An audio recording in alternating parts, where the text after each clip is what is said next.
Lu Chaochao had transmigrated into a novel. She became a tragic character who was drowned at birth and had her identity usurped by the protagonist. The protagonist, in a display of righteousness, reported her adoptive mother and grandfather for treason, leading to the destruction of their entire family. The protagonist reclaimed her biological mother, escaping her scoundrel father, and lived a blissful life. Meanwhile, Lu Chaochao's family served merely as stepping stones. Observing her brainwashed mother, Lu Chaochao lamented, "Mother, your beloved husband awaits the birth of his illegitimate child." The love-struck mother finally regained her senses. Lu Chaochao sighed at her disabled elder brother. "Brother, you have been mistreated. You are indeed a tragic beauty. Fortunately, I can heal your leg." Chapter 1. The Great One Transmigrates. Lu Chaochao was dead. To save the world, to rescue humanity, she, as a venerable elder of the cultivation realm, sacrificed her soul. Upon opening her eyes again, she found herself seemingly submerged in warm water. A faint light beckoned in the distance. She could still hear the gentle urging nearby. "Breathe in. Breathe out. Madam. Push with all your strength. You shall soon see the child's head." Before Lu Chaochao could comprehend her situation, she was swept away by the warm current, and a blinding light forced her to squint. As her lips moved, she realized her throat was being constricted. With a crash, a multitude collapsed to their knees. "Madam, it is a daughter, but—" The midwife hesitated, her speech faltering. With a heavy sigh, she continued, "The child has no breath. It is a stillborn." Trembling, the midwife knelt, covering Lu Chaochao's mouth and nose tightly. "It is likely due to an extended labor. The child suffocated." The matron behind her wept. The lady on the bed, pale and terrified, widened her eyes in despair. "A stillborn? I refuse to believe it. Bring her to me at once." The maid beside her, with reddened eyes, urged, "Madam, do not look. Once seen, it shall haunt you for a lifetime. I have wronged Yuanza. I have wronged the Marquis." The old lady prays daily in the little Buddhist hall for the child's safety. She had borne 3 sons and had only this one daughter. Tears streamed down Sue's face, her heart shattered. Lu Chaochao gasped, her face reddening from the suffocation. "Yuanza? Marquis Lu Yuanza?" Wasn't this a character from the novel she read during her leisure time? In the tale, the loyal and brave Marquis Lu's family had 3 sons and 1 daughter, the youngest of whom died prematurely. The Marquis wife believed her marriage to be blissful, unaware that it was a grand deception from beginning to end. She had been deceived her entire life. The Marquis had loved his cousin since childhood, but her humble origins were of no benefit to his career. Thus, he never married her, instead placing her in obscurity. He publicly wed Sue, a woman of noble birth, and fathered 3 sons and 1 daughter. After marriage, the family constantly belittled her, leveraging Sue's family's influence to climb the social ladder, while severing her ties with her birth family. The youngest daughter was drowned at birth, and the Marquis adopted a daughter from an illicit affair, raising her as his own. Despite her efforts to nurture the adopted daughter, the girl framed her for treason, implicating Sue, resulting in the execution of over 100 members of the Sue family. Meanwhile, the loyal and brave Marquis' family remained unscathed due to their report. Ultimately, the Marquis remarried his cousin, legitimizing his illegitimate children as heirs. The adopted daughter inherited all her possessions and married the male lead, living happily ever after. Lu Chaochao. "Ah, I am that deceased infant. To be born is to be condemned to death. Madam, the stillborn cannot enter the ancestral grave. I shall take her away to be dealt with, so you need not suffer the pain of seeing her." The matron bowed her head, slowly retreating towards the door. Lu Chaochao attempted to struggle, but her body was bound by those hands, growing faint and unable to move. Her breath became increasingly shallow, her cheeks a shade of purple. "A stillborn? You are the stillborn your entire family is. I am still breathing. Mother." The faint sound stirred the Marquis' wife from her stupor. Had she misheard? Was there a child in this room? Suddenly, her gaze fell upon the only infant present. "Oh, dear mother, I still have a chance. Do not smother me." Lu Chaochao was mere moments away from being taken from the delivery room. "Wait!" Her fortunate mother spoke up suddenly. "Bring the child to me." Sue sat up straight, her tears forgotten, her expression stern. The matron and midwife exchanged glances, frozen in place. "Madam, A stillborn is inauspicious, it will bring misfortune upon you. They knelt on the ground. Dengji, quickly bring the child. Sue's heart raced, filled with an inexplicable dread as if she were about to lose something precious. Urgently, she stepped down from the birthing bed, her weakened body nearly collapsing. The maid Dengji rushed to embrace the child. Madam, please lie down, I shall fetch her. You have just survived a near-death experience, do not exert yourself. As she cradled the child, feeling her warmth, Dengji trembled. Looking down, she saw the infant's face was mottled with purple, the marks of 5 fingers stark against her skin. Madam, the young miss is alive. Dengji's scream echoed as she hurriedly returned the infant. Sue glanced down to find her daughter gazing up at her with tear-filled eyes. The once great elder of the cultivation realm coughed and wept. How tragic, oh, how tragic. To be born only to be choked, cough, cough. The little one began to cough. The most terrifying aspect was not the choking, but the annihilation of her entire family. Not dying now only meant a delayed demise. A blade loomed over her, threatening to eradicate her entire lineage. Alas, life is more bitter than gall. Perhaps having been reborn, her essence gradually returned to its origins, resembling a true infant. Sue's trembling hands and stiff form reflected her shock and fear. Who dares to harm my child? Sue, despite her frailty, could not suppress her fury, kicking the matron in the chest. Take them away for interrogation. I demand a thorough investigation. Our young miss has suffered unwarranted calamity from birth. We must uncover the identity of that old hag. Who sent her? The madam has never made enemies, yet this cruel act occurred. Dengji trembled with rage, nearly losing the young miss to suffocation. Just the thought sent chills down her spine. The 2 women were dragged away, wailing. Sue looked down at her daughter. She had birthed 3 children, yet none were as exquisite and delicate as the one in her arms. With large, watery eyes, the infant smiled, revealing her toothless gums, her eyes sparkling with joy. Her child had nearly perished right before her eyes. Mother is truly a beauty, so lovely, I wish to be close to her. Was that voice truly an illusion? The sound, intermittent and unclear, was somewhat muddled. At times it was audible, at others it faded away. She scrutinized the maid's expression, sensing that perhaps only she could hear it. Thank goodness mother saved me, otherwise you would have to raise the daughter of your rival, and then be driven to madness by her. Lu Chaochao blew a bubble. In the original story, she had given birth to a stillborn, which led to her mental breakdown.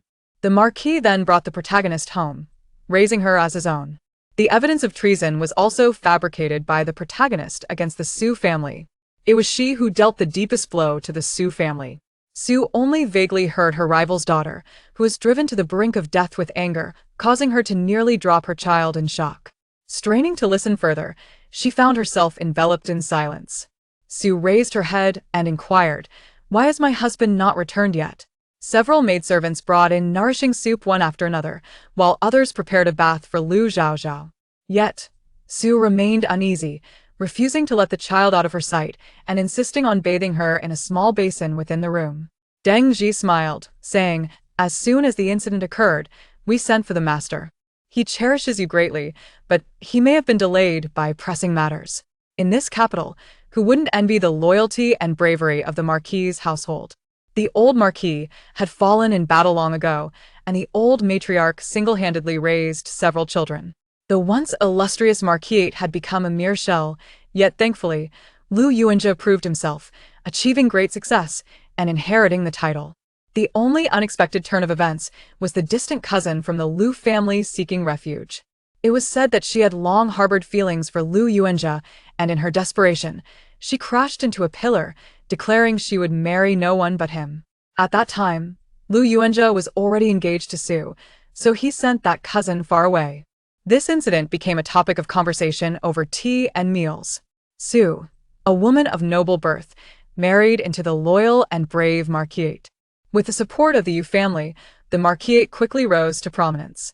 Lu Yuanjia and Sue were known throughout the capital as a loving couple, harmonious and deeply affectionate. However, Sue, finding herself at odds with Lu Yuanjia's disinterest, gradually grew estranged from her family of origin.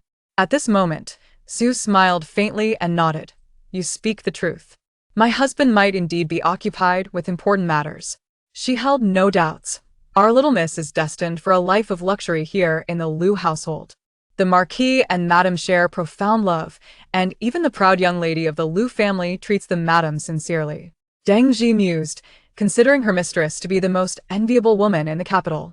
After her bath, Lu Chaochao waved her tiny hands, babbling with evident indignation.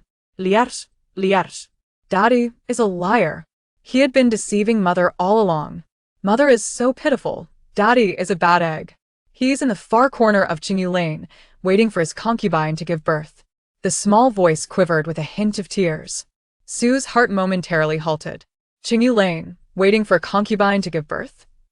She had endured near death in the household, while he was waiting for a child with another woman. The love she believed in for all these years was suddenly torn apart. His beloved is giving him a child. Chapter 2. The Fate of the Family as Cannon Fodder. Sue was utterly bewildered, feeling lost. She wanted to glean more about the matter of the concubine, but her daughter was too young, her thoughts unclear and erratic. She could only strive to extract useful information from the chaos. Today had nearly overturned all her perceptions. Her daughter had been born amidst turmoil, and she could hear her heart's voice. Moreover, her husband was waiting for a child with a concubine. Sue felt a surge of panic. Throughout her years of marriage, she had never once quarreled with the Lu family. She had believed she had married the best man in the world. Yet now, upon suddenly learning of his infidelity, her first reaction was one of rejection. Had her husband, who had treated her like a treasure, been deceiving her all along? Madam, what troubles you? Are you feeling cold? You seem to be trembling all over. Deng Ji glanced around, noting that the windows and doors were securely shut, with no drafts. Sue's lips quivered, and she forced herself to suppress her emotions, saying, "Bring the wet nurse to feed the child." 3 wet nurses had been prepared in advance. However, to everyone's astonishment, the child opened her eyes briefly before suddenly vomiting. She coughed and sputtered, causing the wet nurses to kneel in fright. "Madam, the little miss refuses to take the milk," one wet nurse said, panic evident on her face. Not only did she reject the milk, but she even expelled what little had been forced into her. "Ugh, cough, cough. I don't want any human milk," Lu Chaochao wailed, her eyes devoid of tears. Sue tentatively suggested, "Shall we try goat's milk or cow's milk?" The household always kept goat's milk on hand, which tasted quite pleasant after the gamey flavor was masked. Deng Ji immediately instructed the servants to prepare it. Before long, the child was brought back into the room. A maid reported, the little miss drank several spoonfuls and gradually fell asleep while eating. "She's asleep now." Sue felt a slight sense of relief. The child was returned to her chamber, as Sue could not bear to let her out of sight. Lu Chaochao yawned, still a mere infant, having faced great turmoil, and was now utterly exhausted. With bubbles forming at her lips, she murmured a couple of sounds before drifting off into a deep slumber. "Deng Ji, you're the only one I can trust." Sue sat before the bed, her expression somewhat inscrutable. She was reluctant to doubt her husband. But today, hearing her daughter's heart's voice had emboldened her slightly. "Madam, what troubles you?" Deng Ji asked, feeling uneasy. She was Sue's maid of honor and shared a deep bond with her mistress. "Find 2 trustworthy individuals and go to Qingyu Lane." Sue spoke with difficulty. "Go to Qingyu Lane and investigate. My husband may be there." Sue enunciated each word with great effort, as if it drained her of all strength.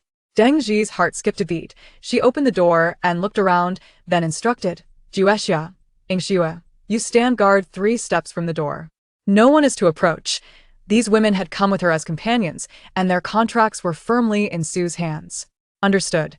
Deng Ji promptly closed the door and hurried to Sue's side. "Madam, why would you suspect the master? Is there something unusual?" Deng Ji's worry was evident. For years, Sue had been devoted to the Lu family, pouring her heart and soul into her husband and their household. One could say her husband was her very lifeblood. Sue slowly shook her head. "Do not speak of this. We must not let it be discovered." She tightly gripped the hem of her garment, unease clouding her eyes. "Rest assured, madam. I will disguise myself and personally lead the way." Deng Ji understood the gravity of the situation and immediately called for assistance for the madam before rushing out. Sue sat in silence until evening, yet Lu Yuanjia had not returned. The chill in her heart only deepened. Mother. Mother, I'm back. Mother, where's my sister? A cheerful voice echoed from outside, as a small boy burst into the room like a cannonball. Third young master. Be careful not to fall. The little miss is still sleeping, do not wake her. Juexia pulled him back. Third young master Lu Chaochao was 8 years old, aptly named for being born during the Lantern Festival, and he was as plump as a tangyuan. His disposition was somewhat mischievous. He disliked studying and preferred feasting and merriment. The Marquis frequently scolded him for his lack of diligence. Lu Chaochao quickly covered his mouth and whispered, "Then I'll be quiet. Where's my little sister?" Yingxue smiled and pointed to the cradle in the adjoining room. "Mother, you've worked hard. Why do you look so pale?" Although Lu Chaochao was only 8, he was extremely filial to his mother. Su forced a smile. "Just a bit tired today, I'll be fine with some rest." "Why are you home so early today?" Su seemed to recall something and frowned. "Did you skip classes again?" Lu Chaochao chuckled. "Since grandmother protects me, father dares not punish me. I never liked studying anyway." He had faced many beatings over his studies. Su's temples throbbed with tension. She wore a hint of melancholy on her brow. "Yuanshao, you ought to learn to be more understanding. Perhaps your father might cherish you a little more?"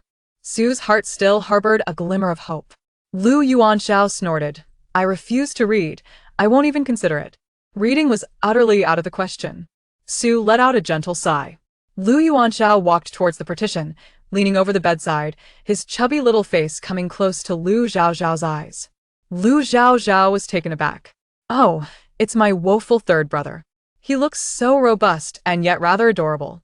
Lu Yuanshao was momentarily stunned. He turned to glance behind him. Su was at a distance, and the child was too young to have heard. Lu Yuanshao touched his nose, and in his view, there was only his sister. Ah, how fortunate he was to be the chosen one. He felt as if he could hear his sister's innermost thoughts. Lu Yuanshao was overjoyed. Poor third brother, truly unfortunate. Since childhood, he has been maliciously guided and intentionally spoiled, developing a disdain for reading. He is a fool that his scoundrel of a father despises, bringing shame to the Marquis. Though he is the son of a Marquis, he is illiterate, bringing disgrace throughout the capital. Sigh. Third brother certainly does not appear to be very bright. No wonder he met such a tragic end. Lu Yuanxiao's fingers trembled. Did I meet a tragic end? Having his tongue cruelly torn out, ear severed, mouth and nose mutilated, limbs hacked off, and being stuffed into a giant jar to become a human puppet. What a miserable fate for a man. Each of Lu Chaochao's 3 brothers had met a more tragic demise than the last. Lu Chaochao cast him a wistful glance. He had always been simple-minded and had fallen victim to schemes that cost him his life. Suddenly, Lu Yuanshao sprang up in alarm. "What's wrong?" Su snapped back to reality, looking towards her son in the partition. Lu Yuanshao opened his mouth, stammering, I want to return to my room."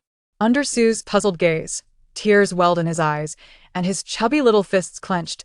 I want to go back to study. I shall return and bury myself in my books."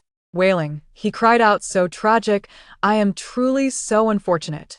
The chubby boy burst into tears and ran off. Chapter 3. He has 2 homes. Madame Su was momentarily stunned, unable to gather her thoughts. Ju Xia smiled and said, "Madam, our young master has grown perceptive. The master will surely be pleased to know. The love between you and the master is profound. Yet the only lament is that the 3 children have not lived up to expectations." A hint of bitterness crept into Madame Su's smile. Yingxue shot Ju Xia a glare. The madam had sat in silence all day, waiting in vain for the master, and her heart was heavy with sorrow. Just as she was about to speak, a voice came from outside the door. "Madam, Miss Dingji has returned." Madame Su sat up straight. Dingji's expression was dark and foreboding. "You two, step outside and guard the door." The 2 second-tier maidservants promptly exited. Once the door was closed, Madame Su's face lost some of its color. Dingji fell to her knees with a loud thud, her eyes red and her body trembling, almost grinding her teeth as she said, "Madam, your foresight is uncanny." In Qingyu Lane, Dingji's eyes brimmed with tears as she recounted the scene that had nearly driven her mad. "When I left, the master was assisting a heavily wrapped woman into the carriage, cradling a newborn in her arms. Dingji was on the verge of tears. Ah, It seems I wasn't suffocated after all. The two old women were captured, and they feared an incident, so they changed their location. This sentence she had heard clearly. Madame Su took a deep breath, struggling to suppress the shock within her heart. Did you truly see it? Was it Lord Lu? She nearly bit her tongue, her face pale as a sheet. Dinzi wiped her tears. I heard her call him Lu Lang. I pretended to be a tenant and overheard the neighbors saying they have lived here for many years, always referring to each other as husband and wife. Dinzi wiped her tears away. The two of them are exceedingly affectionate. Lord Lu was worried she might face hardships, so he personally bought gifts to visit each household, asking everyone to take good care of her. Every family holds them in high regard. Madame Su felt as though her heart had been brutally ripped open. Madame Dinji couldn't help but glance at her, who looked as if struck by lightning. How much worse must it be for her? Beautiful mother, please don't cry. Don't shed tears for a scoundrel. It pains my heart. The little one pouted. Such a lovely mother. How could the scoundrel be so blind? What is that girl's surname? After a long pause, Madame Su finally asked, her tone tinged with despair. I only heard she is surnamed Pei. Usually. Lord Lu calls her Jiao Jiao. Perhaps it is her nickname. The last glimmer of hope in Madame Su's eyes collapsed with a resounding crash. Jiao Jiao? Several years ago during the Mid-Autumn Festival, when the family had gathered and celebrated, Lu Yuanza had called out Jiao Jiao in his dreams that night. Madame Su felt a wave of bitterness wash over her. All the love and trust she had nurtured for years crumbled into dust. Leaning against the headboard, tears streamed down her face. Before she could even reflect on her grief, the soft, tender voice of her child chimed in again. Mother, please stop crying. Beneath the crooked-necked tree at your family home, the emperor's birth date is hidden. Lu Chaochao lamented her inability to articulate her thoughts. The Su family had been searched, and the treacherous items found beneath the crooked-necked tree led to her uncle being executed publicly. This marked the beginning of the Su family's downfall. Hearing the mention of the birth date, Madame Su's heart tightened painfully. Years ago, when Lu Yuanza sought to marry her, her family had disapproved, but she had insisted on the union. Over the years, due to Lu Yuanza's discontent, she had deliberately distanced herself from her family, fearing to provoke his anger.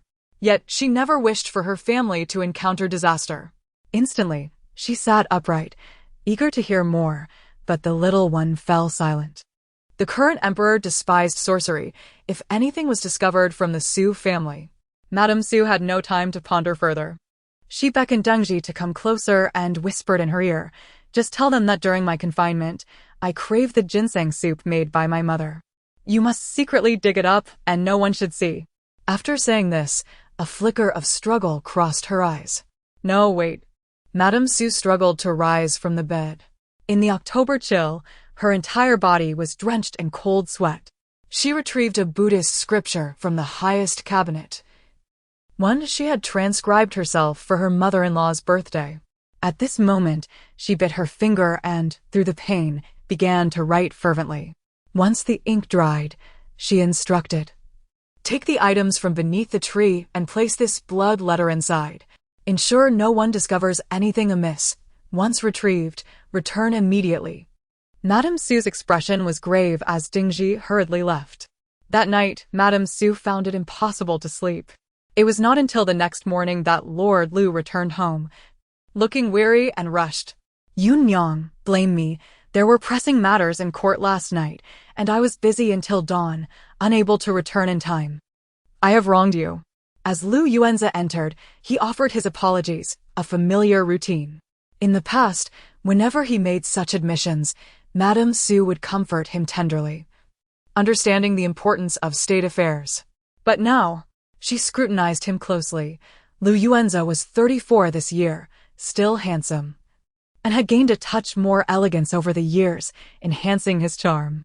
The guilt and emotion in his eyes seemed to threaten to drown her. This scoundrel of a father looks rather well. No wonder he could charm others for over a decade, Lu Chaochao muttered. Could this be our little daughter? Ah. Come here for a hug, this is our family's only. Lu Yuanza paused. Madame Su's eyes turned cold. Only daughter? Yes, indeed, their Lu family as only daughter. She replied with slightly furrowed brows. This child has your eyes and my mouth, Lu Yuanza remarked, a flash of displeasure crossing his face. Yet it must be said that the child was indeed lovely. You never held the first three, yet you are willing to hold this one, Madame Su teased lightly. Sons must not be spoiled. Daughters are different. After years in the official realm, Lu Yuanza had seen his peers grow stout and rotund, while he remained lean and elegant, exuding an air of authority. In the capital, many women admired him, praising his integrity and reputation. Beautiful mother, he is deceiving you. He treats my brothers, she murmured, leaving Madame Su bewildered. Thoughts of her 3 sons suddenly filled her heart with dread. What had he done to them? Her scalp tingled with anxiety. Suddenly, clarity struck Madame Su. She had assumed Lu Yuanza had changed his heart. Could there be more secrets at play? Lu Yuanza, ever attentive, failed to notice her unease. After so many years of deception, he no longer needed to conjure excuses. His casual remark was enough for her to believe entirely. Have the children's names been chosen? Madame Su inquired, looking at him keenly. Lu Yuanza was momentarily taken aback. While he was lost in thought, a servant behind him chimed in. The master is quite concerned about this child. Even before birth, he has been pondering names in the study, having perused the book of songs thoroughly. Mind your tongue. Lu Yuanza's expression darkened as he scolded sharply. The servant raised his eyes, startled by the master's ominous demeanor, sensing a storm brewing. Internally, he wondered. Had the master really spent 3 days choosing names? Seeing that Madame Su was frightened, Lu Yuanza shook his head. I intended to surprise you, but this fool spoiled it. Chapter 4.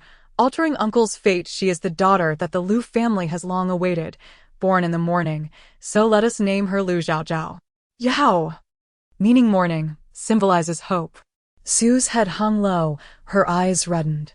Upon hearing this name, she clutched the brocade quilt on the bed, her fingers turning pale. Her heart felt as though it were being tightly gripped. She had once visited Lu Yuanza's study, where a thick stack of white paper lay, filled with names. Lu Jingao, Gaoshan Jingxing, Yao Qi Shu, each name evoked an ethereal beauty and exceptional wisdom, deserving of abundant affection. Lu Ziyuan, learned and courteous, soaring like a kite and leaping like a fish. Each name was meticulously chosen, imbued with all his hopes and blessings.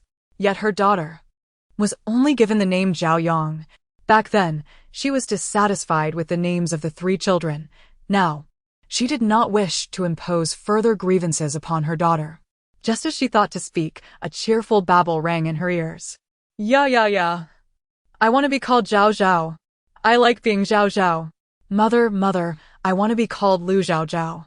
The little one exerted all her strength, stretching out her tiny hands and babbling joyfully. Su sighed softly, her heart warming as she traced the outline of her daughter's name. Seeing her delight, she decided to name her Zhao Zhao after all. She gently pinched her daughter's small nose, and the little one grasped her finger tightly. The 5 tiny fingers barely encircled her finger, and she pressed it against her soft cheek. Mother, do not cry. Mother, do not be afraid. Zhao Zhao will protect you. Zhao Zhao is super strong, oh, so strong. The little one boasted proudly. Sue's eyes glistened with unshed tears. Upon hearing this, she couldn't help but smile. Feeling warmth spread through her heart. Yun Yang, you have worked hard these days. There are many matters in the court. I will likely be busy this month. Lu Yuanza rarely felt guilty, and whenever he showed such emotion, Su would urge him to consider the bigger picture and not be bound by paternal affection. Little did she know, all his time was devoted to his concubine. Her virtue had unwittingly dealt her a blow. You and I are one. How could I blame you? It is our Zhao Zhao who suffers, Su said, stroking her daughter, her expression somewhat despondent. Lu Yuanza glanced at the swaddled Lu Chaochao, and he could not help but compare. Interestingly, Lu Chaochao and Lu Jingao were born on the same day, yesterday. Jingao had emerged red and wrinkled, her cries akin to those of a kitten. In contrast, Lu Chaochao was plump and fair, her skin as white as snow, with long, thick eyebrows and eyelashes. Her bright, sparkling eyes showed no fear of strangers, truly a captivating beauty, much like a maiden beneath Guanyin-esque gaze. Lu Yuanzi looked away, his heart warming with a flicker of desire. I owe our Zhao Zhao an apology. Father will offer Zhao Zhao a gift, the hot spring villa, as an apology. Lu Yuanzi smiled as he lifted her. You should thank your father quickly. The villa surrounds over 100 acres of land. This is a grand gesture, all for you, my little one. Upon hearing Su's words, Lu Yuanzi furrowed his brow. He had intended to gift the villa to Jing'ao, but seeing Su speak, he did not object. Yet, it seemed he would have to find another gift for Jing'ao. Wow, this dandy father is so wealthy. Lu Yuanzi was momentarily lost in thought when he suddenly felt a damp warmth. His expression stiffened as he widened his eyes, staring at the toothless infant in his arms, who was grinning widely at him. Oh dear, she has wet herself. The nurse, Ying Shui, hurriedly stepped forward to take the child away. Lu Yuanzi's eyes darkened. He suppressed his breath, unable to scold a newborn. Su discreetly concealed her amusement. My lord, you should change your clothes. After Lu Yuanzi left, Su gently patted Lu Chaochao's bottom. You little rascal. Serves him right. Such a beautiful mother, and doesn't he love her? He deserves to be scolded. When Lu Yuanzi returned in fresh attire, he briefly sat down before preparing to leave. Su's expression drooped. Where has my lord gone? Ying Shui, ever honest, followed closely after him. Moments later, she returned to report, he has gone to Deshantang. Deshantang was the residence of the old matriarch. When leaving, my lord took the old matriarch's prayer beads. It is said that the old matriarch is in high spirits and gifted them to him. Su felt a heavy weight in her heart. Seeing her distress, Ying Shui advised, those prayer beads are surely meant for the eldest son. The Duke of Loyalty and Valor's household has a taboo. The lady bore 3 sons and a daughter. The eldest, Lu Yanshu, was exceptionally intelligent, and during those years, Lu Yuanzi had shown some genuine affection. However, when he was 9, the eldest fell into the water and became a simpleton, now confined to the estate. Unable to care for himself, becoming a taboo and a sore spot for the household. Years ago, when Su sought the prayer beads from the old matriarch, she was told they were meant for Yanshu's fate. She knelt for 3 days and nights, but could not obtain them. The old matriarch's beads were a gift from the abbot of the royal temple, said to contain 808 beads, each precious. The royal temple is revered throughout the capital. And how could the Duke of Loyalty and Valor acquire such a valuable item? Yet, one year, the old abbot merely glanced at her and proclaimed that the Duke's household would enjoy immense wealth and great opportunities in the future. And so he bestowed the beads upon her. The old matriarch cherished them dearly, yet today, she parted with them. Su's heart ached painfully. That night, Deng Ji returned. Her complexion pale, fear etched deeper upon her face, her hand trembling as she pushed open the door. My lady. As soon as Deng Ji entered, she knelt with a thud, not daring to utter a word, trembling as she produced a small wooden carving wrapped in white cloth from her bosom. Oh dear! This is the witchcraft that caused Uncle's demise. Little Zhao Zhao was bubbling and refusing to sleep. Su's hand trembled, nearly dropping the wooden carving. There are guards outside. My lady, do not worry, Deng Ji said, suppressing her fear.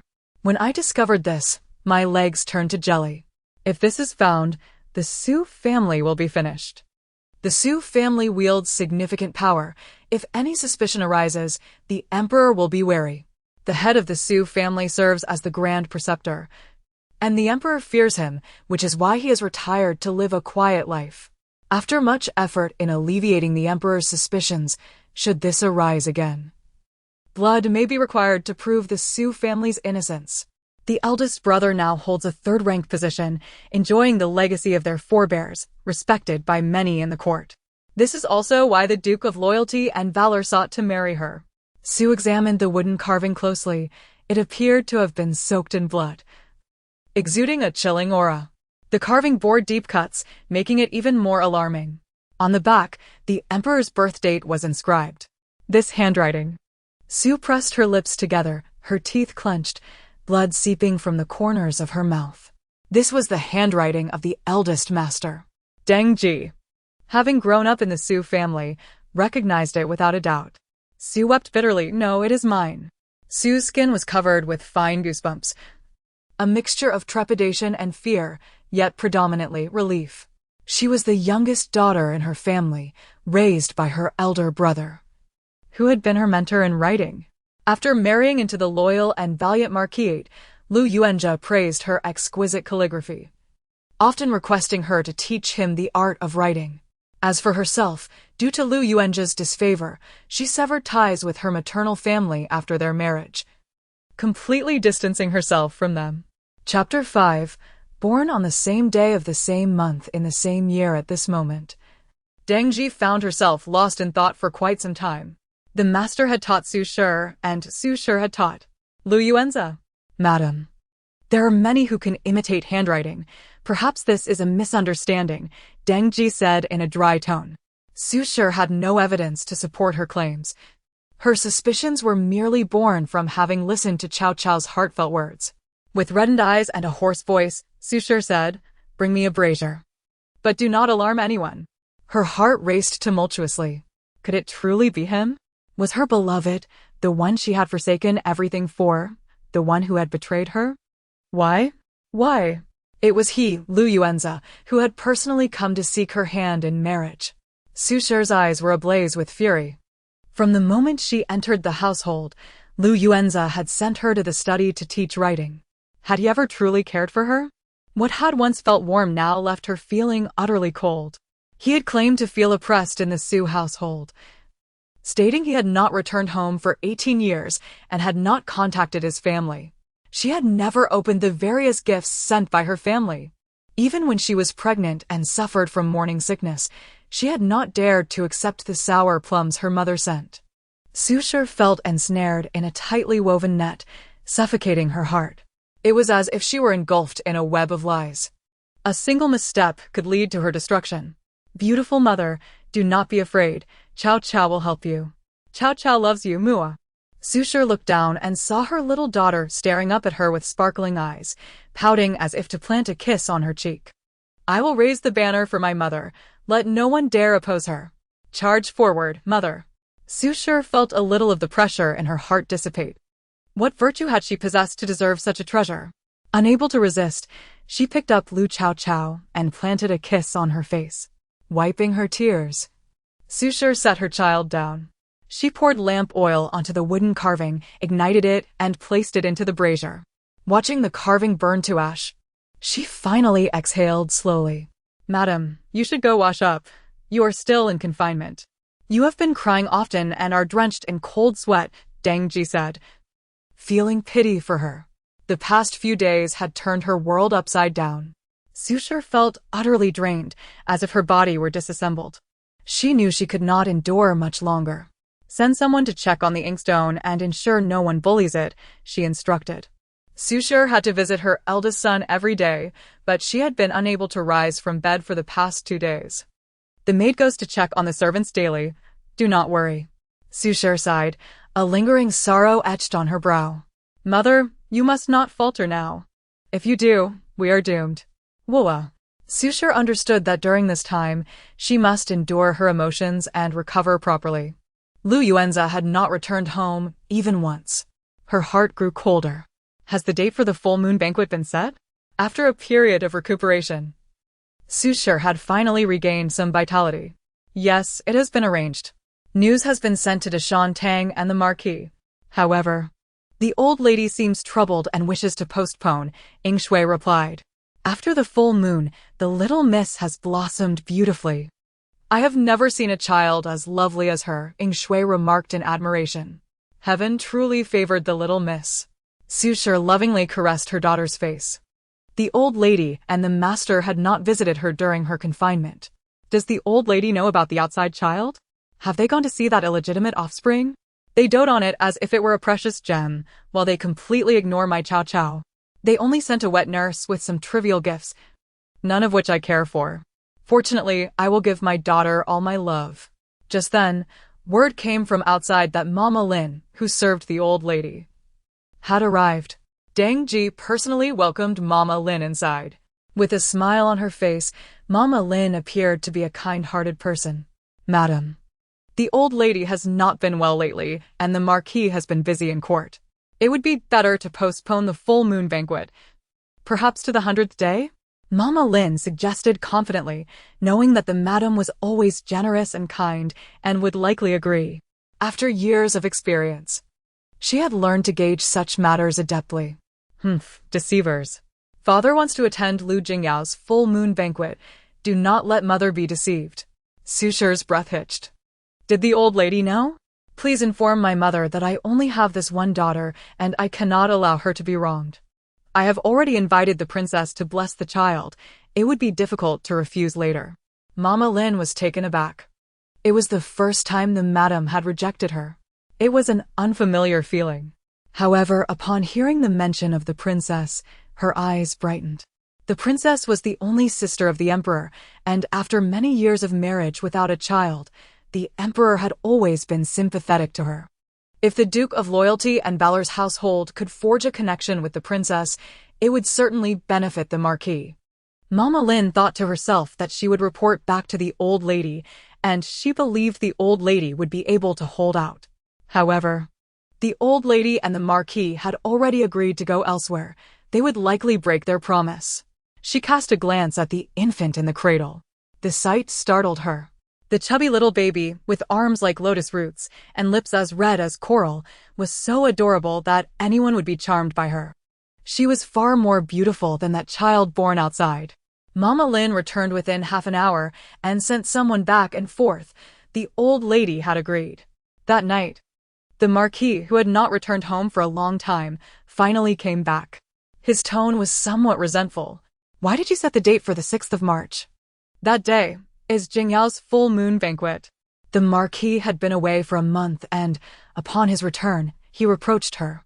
Yun Nyang only wished to plan for her husband and specially invited the princess to the residence. How did it become a bad thing? Su Shi dabbed her tears with a handkerchief. We are one as husband and wife, simply wishing to support the Marquis. After all these years, do you not know who I am? Even while ill, I must honor my mother-in-law and care for my sister-in-law. In over a decade since entering this household, has Yun Yang ever caused trouble? Lu Yuanza felt a hint of embarrassment. Your cousin is gentle, but her family background is not as esteemed as the Su family. Yun Yang, I harbor no grievances against you. We are young spouses, and you understand me best. You are always considerate, Lu Yuanza consoled her. You must return on the 6th of March. My elder brother may also hurry back to the capital. Su Shi nestled into his embrace, catching a hint of a fragrance that was faint and not her own, and her heart ached. Over the years, she had severed contact with her family and seldom mentioned her elder brother. Lu Yuanza readily agreed. Alas, the Su family will be searched for witchcraft items on the 6th of March. Oh dear, I want to destroy those vile things. Lu Chaochao, with her toothless grin, stared wide-eyed. When my elder brother returns this time, he will surely be promoted again, Lu Yuanza asked in a low voice, a flicker of disdain crossing his gaze. Su Shi smiled gently. I, a mere woman, know little of such matters. My elder brother serves at the border, a place rife with conflict and strife. His promotions are hard-won through his life. Our Chaochao is truly blessed. I heard that the north has been suffering from drought for years, and it seems they will soon face famine. It rained the day Chaochao was born. Su Shi felt a surge of joy, recalling the celebrations that had taken place at the Marquis' residence that day. Lu Yuanza slightly frowned, responding with a soft murmur. Yet his gaze drifted to the door, lost in thought. Chapter 6. The celebration of the female protagonist's first month, the 6th day of the 3rd month, arrived swiftly. Little Lu Chaochao, having been born for over a month, was thriving, eating and sleeping well, growing adorably plump and endearing. Anyone who laid eyes on her was compelled to embrace her. Early in the morning, the Zhongqiang Marquis' residence bustled with activity. It seemed that Miss Chaochao was aware that today was a momentous occasion for her, as she beamed with joy from the break of dawn. Yingxue had a particular fondness for holding her, each time they met, Her eyes sparkled with delight. Having stolen the protagonist's full-month celebration, how joyous! Little Chaochao waved her chubby hands, babbling cheerfully. Su glanced at her with a smile, noting that the child, being so young, sometimes expressed her thoughts audibly and at times, incomprehensibly. Su did not press the matter. There would be ample time ahead. And even the slightest glimpse into the future was a significant fortune. However, the metaphorical sword dangling over her neck left her feeling somewhat unsettled. With many guests expected today, she instructed everyone to keep a vigilant eye on Chaochao. Ever since someone had targeted her since birth, she had kept Yingxue and Jiuexia close by her side, never letting them stray far. Yes, madam. Madam, there are guests arriving in the front courtyard. The old matriarch is requesting your presence, Dingji reported from outside the door. It must be noted that although the Zhangqiang Marquis estate held a title of nobility, it owed its standing to the old Marquis' contributions to the founding emperor. The Lu family had originally come from humble beginnings, and even after being granted a title in the capital, they remained somewhat out of place among the established families. The Lu family's elevation came through the marriage to Su Shi, who was astute, talented, and adept at nurturing the Lu children, gradually allowing the Zhangqiang Marquis estate to reveal its prominence. In his pursuit of Su Shi, Lu Yuanjia had knelt outside the Su family gate for 3 days and nights, pleading for a virtuous wife. The old matriarch had indeed been remiss. It was the full-month celebration of Miss Chaochao, yet she had not even come to see her. Jiuexia pouted, feeling quite dissatisfied. Enough of such talk. Once we leave the listening wind pavilion, it must not be mentioned again, Su Shi chided. Casting a stern glance at her, Jiuexia lowered her head in acquiescence. Su Shi proceeded towards the front courtyard, where a considerable number of guests had already assembled, including the Grand Princess. Lu Yuanjia's elder sister, Lu Wani, had been eagerly awaiting her arrival. Su Shi paused momentarily as she spotted her. Sister-in-law, you have finally emerged from confinement. Wani has missed you dearly. I was distressed that you could not return in time for your delivery, Lu Wani exclaimed, having just returned to the capital after spending a month at the Qingxi ancestral home. She affectionately stepped forward to link arms with her sister-in-law. You two are remarkably close as sisters-in-law, remarked the Grand Princess, who shared a deep friendship with Su Shi, having known each other for many years. Lu Wani smiled brightly. When my sister-in-law entered the family, I was merely 2 years old. Calling her sister-in-law as a mother is not an exaggeration. Her expression was filled with adoration for her sister-in-law. Su Shi felt a degree of solace. At least Wani remained sincerely devoted to her. Lu Wani was the last daughter of the old matriarch, and Su Shi had essentially raised her since she was 2, having devoted considerable effort to her upbringing. Su Shi patted Lu Wani's hand, only to hear her inquire, where is elder brother?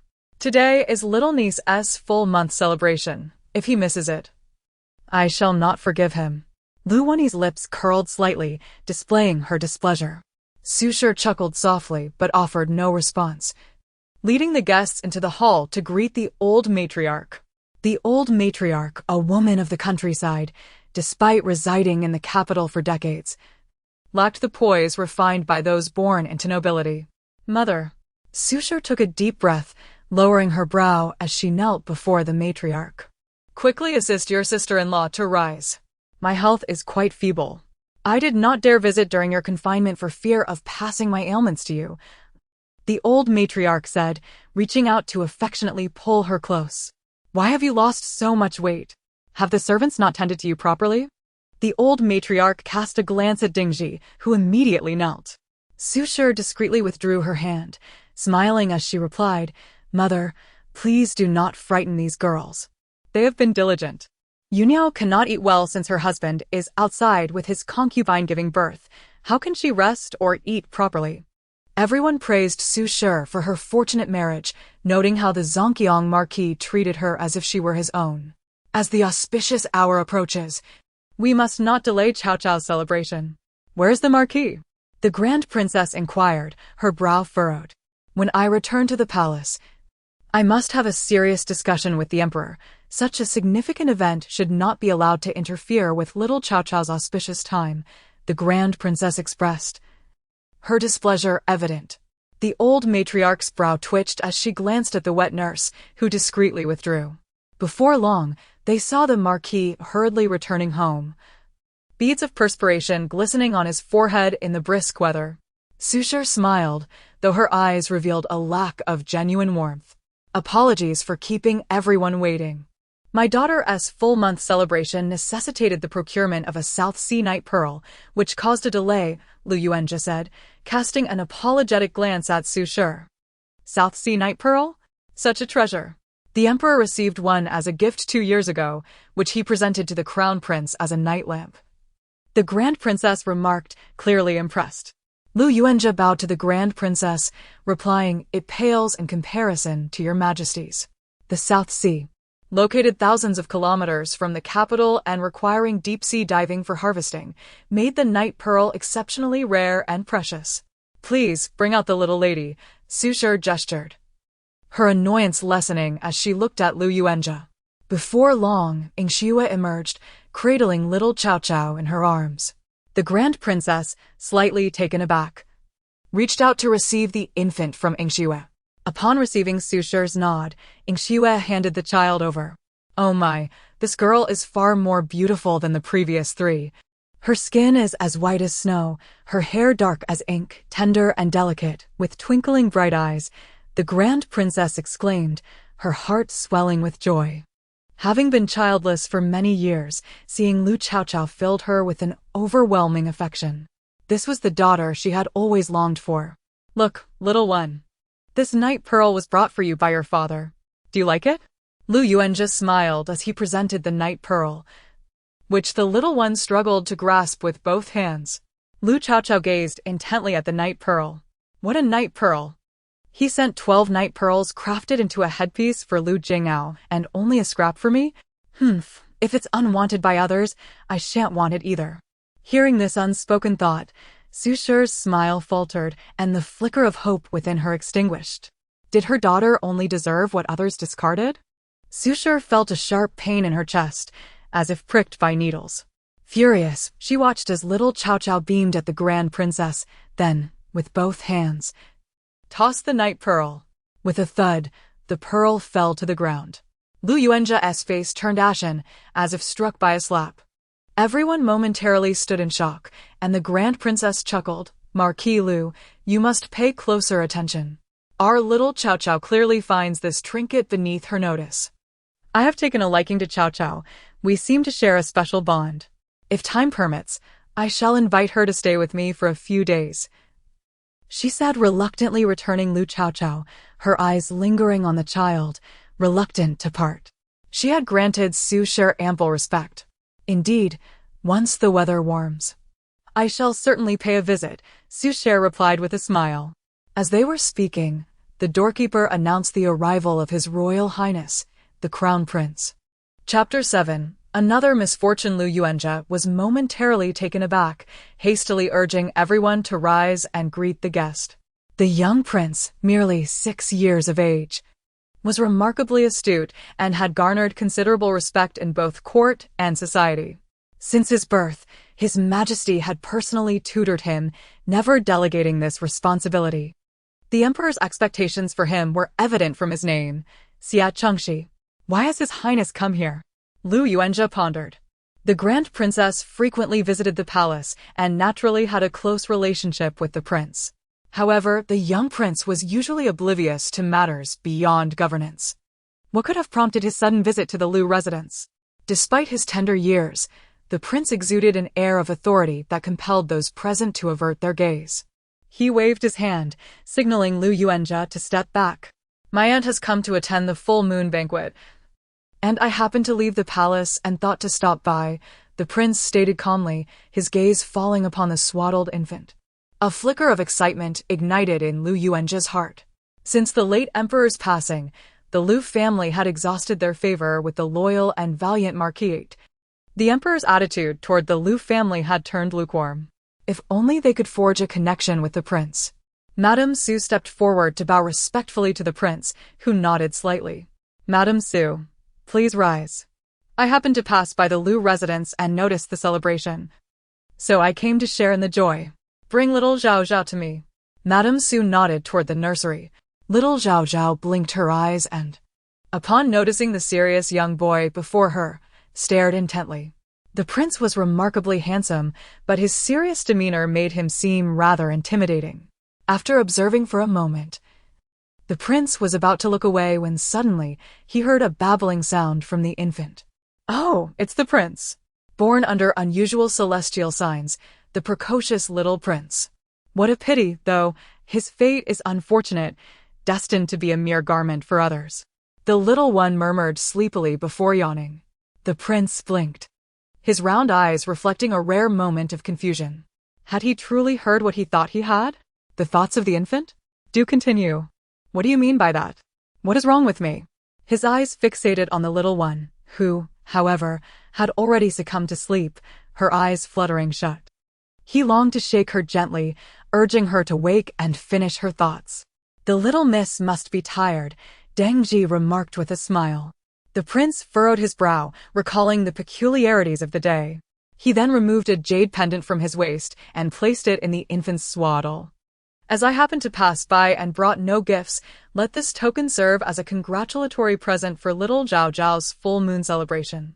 Lu Yuanzhe was taken aback. He had not even managed to curry favor with the prince, yet Bao Zhao had captured his attention. Simultaneously, a hint of displeasure arose within him. Such extraordinary fortune should belong to Jingyao. Please convey my gratitude to His Highness on behalf of my daughter, Madame Su said with a bow, feeling a measure of reassurance. With the prince's favor, they would at least be deterred from causing harm to Zhao Zhao. The prince did not linger. Lu Yuanzhe sought to ingratiate himself, but to no avail, and he personally escorted the prince to the door. The full moon banquet for Zhao Zhao was splendidly extravagant, and Madame Su had even prepared porridge for 3 days to bless her. As night fell and the guests departed, Lu Yuanzhe suppressed his rising anxiety. Zhao Zhao is but a month old. Such ostentation may invite misfortune. A slight frown marred his brow. Madame Su's expression fell. What do you mean by that? Zhao Zhao is the only legitimate daughter of the loyal and valiant Marquis, the sole granddaughter of the Su family. What is wrong with hosting a grand full moon banquet for a legitimate child, as opposed to an illegitimate one? Her words dripped with disdain, causing Lu Yuanzhe's fists to clench at his side. The term illegitimate child struck a nerve deep within him. Madame Su knew she should refrain from provoking him, yet she could not help but want to irritate him further. Lu Yuanzhe struggled to contain his anger. The guests invited were all esteemed members of the capital's elite, and even the old ministers who typically regarded him with disdain had displayed a modicum of warmth today. Yunyang, I do not blame you. I merely fear that our family's ostentation may provoke the emperor's displeasure. The sight of the full moon banquet caused Lu Yuanzhe to recall his other daughter, Lu Jingyao. Both were his daughters, both celebrated their full moons, yet Zhao Zhao basked in grandeur while Jingyao remained hidden in a small abode, too timid to hold a banquet. He felt a pang of sorrow for his daughter. The first 3 sons had modest celebrations, while only Zhao Zhao's was extravagant. Madame Su smiled but said nothing. Her heart filled with bitterness. No wonder the full moon and first birthday celebrations for their 3 sons had been subdued. It was likely that the woman outside would object. After lingering briefly in the courtyard, Lu Yuanzhe excused himself, citing unresolved state affairs, and retreated to his study. In the dead of night, Deng Ji informed Madame Su, "The Marquis has left." Madame Su's eyes glistened with unshed tears as she sat by the window for a long while, feeling the chill in the air and in her heart. On the day of the full moon banquet, he had not returned. Surely he was busy wooing his beloved? Gently rocking the cradle, she felt a profound sense of desolation. She longed to ask him, "Did you ever truly cherish me?"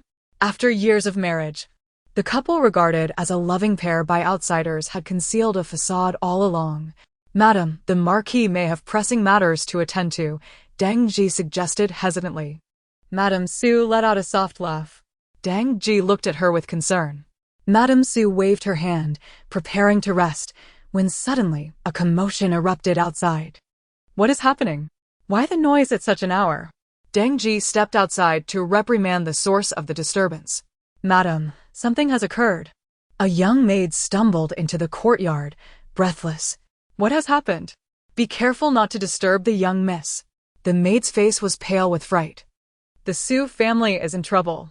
The commander of the Imperial Guards has surrounded the Su residence, claiming that we harbor treasonous intentions and that there are seditious materials within. The residence is now under strict surveillance. No one may enter or exit. At these words, shock swept through the room. Madame Su's form wavered as the reality of her daughter's warnings materialized. A mix of sorrow and dread washed over her. Chapter 8. The broken engagement. In the stillness of night, Mrs. Su remained awake, standing at the entrance and gazing longingly at Su Manor, which lay several streets away. There, flames soared into the sky, and the faint echoes of wails reached her ears.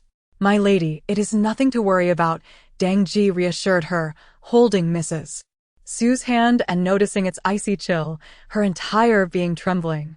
Mrs. Su's lips turned a shade of purple, and after a lengthy pause, she managed to utter a few words. It was so close, just a hair's breadth. The Su family was on the brink of ruin. Luckily, I heard Zhao Zhao's heartfelt plea. My Zhao is a treasure bestowed upon me by the heavens. As dawn approached, Mrs. Su, her body stiffened with anxiety, finally stirred. Dang Ji hurried to support her. Has the Marquis returned? Mrs. Su inquired, her complexion pale and her strength waning.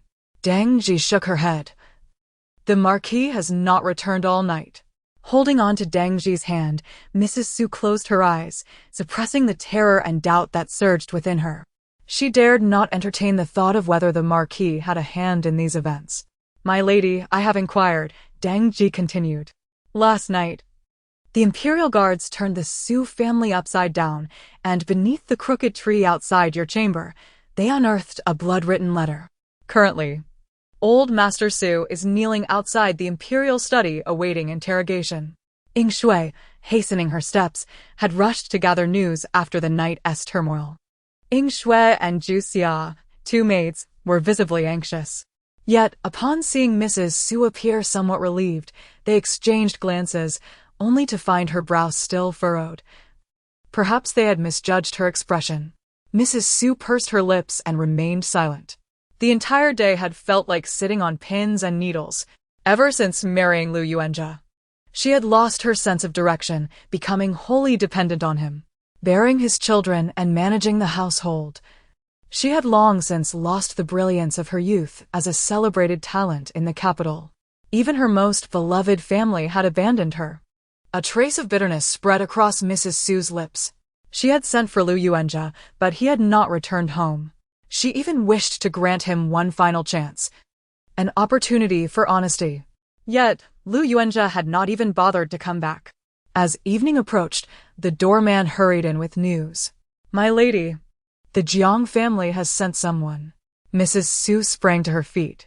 The Jiang family was the household that had betrothed their daughter to her eldest son, Lu Yanshu.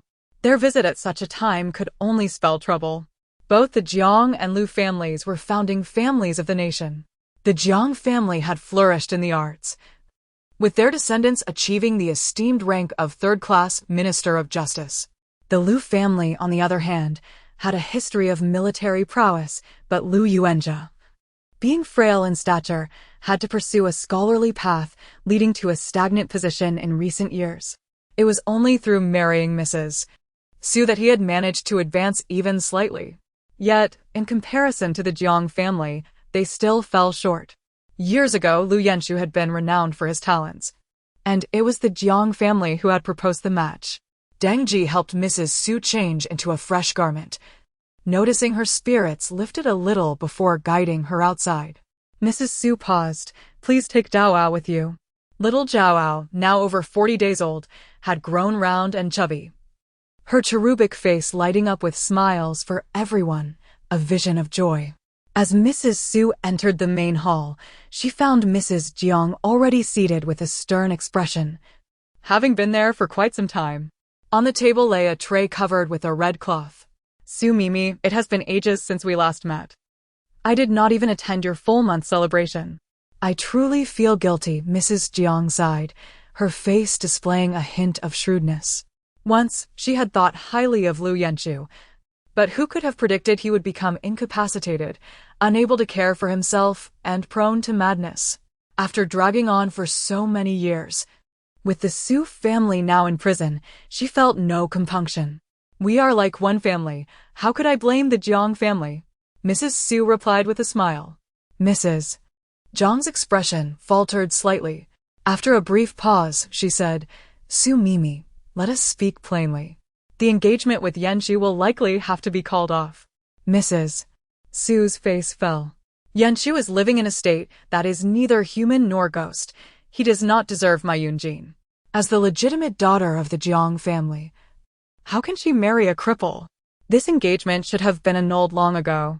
Mrs. Jiang glanced at Mrs. Su, noting that the latter was no longer the same formidable figure she once was. With the Su family in prison and Lu Yanchu being a cripple, there was no hesitation in breaking the engagement. Mrs. Su's chest ached with indignation. Yanchu fell into the water, was it not to save Yunjin? She gritted her teeth. Her brilliant Yanchu had become this way for Yunjin. When Yunjin fell into the water, Yanchu had jumped in to save her, and she was rescued.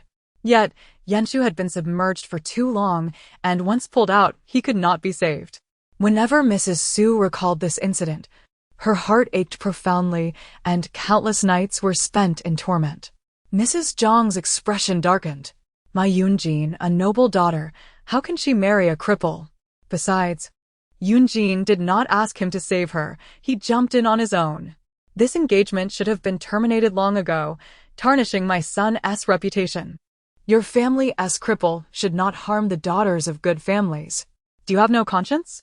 If he goes mad without regard for the consequences, he should be locked away for life, not be marrying anyone. My son finds it disgraceful to be associated with such a past. This engagement must be annulled. Whether you agree or not. Mrs. Su cried, her eyes red with fury, clenching her teeth. Yanchu had become disabled because of her. Yet the Jiang family wanted to abandon him. Her Yanchu's life had been ruined.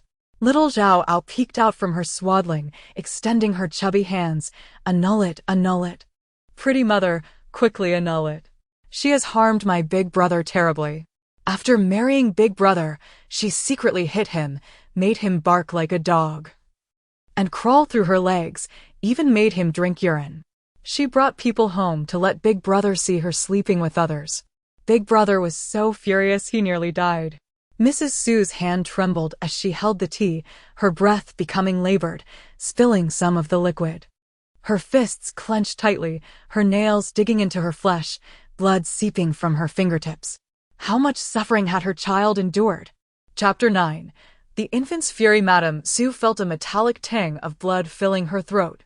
Sister Su, we are all respectable individuals, and our men serve in the same court, she said. If a union cannot be formed, we should not become enemies. The corners of Madame Zhang's mouth curled into a sardonic smile. What nobility was there in Madame Su? Her family had fallen. Her eldest son was disabled. Her second son a debauched wastrel, and her third son was a laughingstock in the capital for his ignorance. The only daughter seemed to have lost the favor of the Marquis. The descendants were a disgrace, and the prominent families reveled in her humiliation. Madame Su detected the veiled threat in her words. Indeed, Madame Zhang's eldest daughter, Jiang Yunjin, was stunningly beautiful, and her son, Jiang Yunma, had passed the scholar's examination at 13, soon to partake in the provincial examination for the Jinshi degree.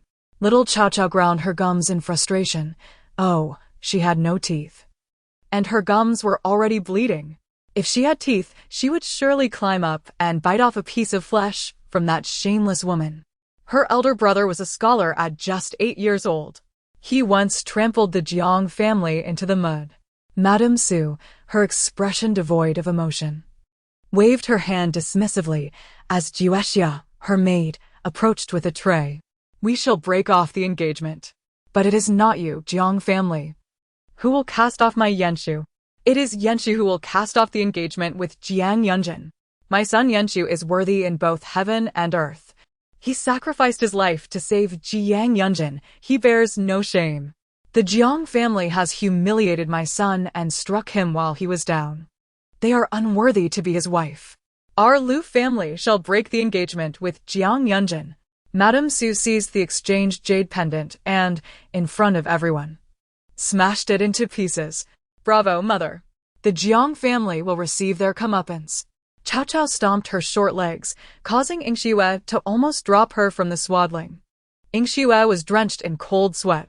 The shattered jade shards flew up from the ground, narrowly grazing Madame Zhang's brow, leaving a trace of blood.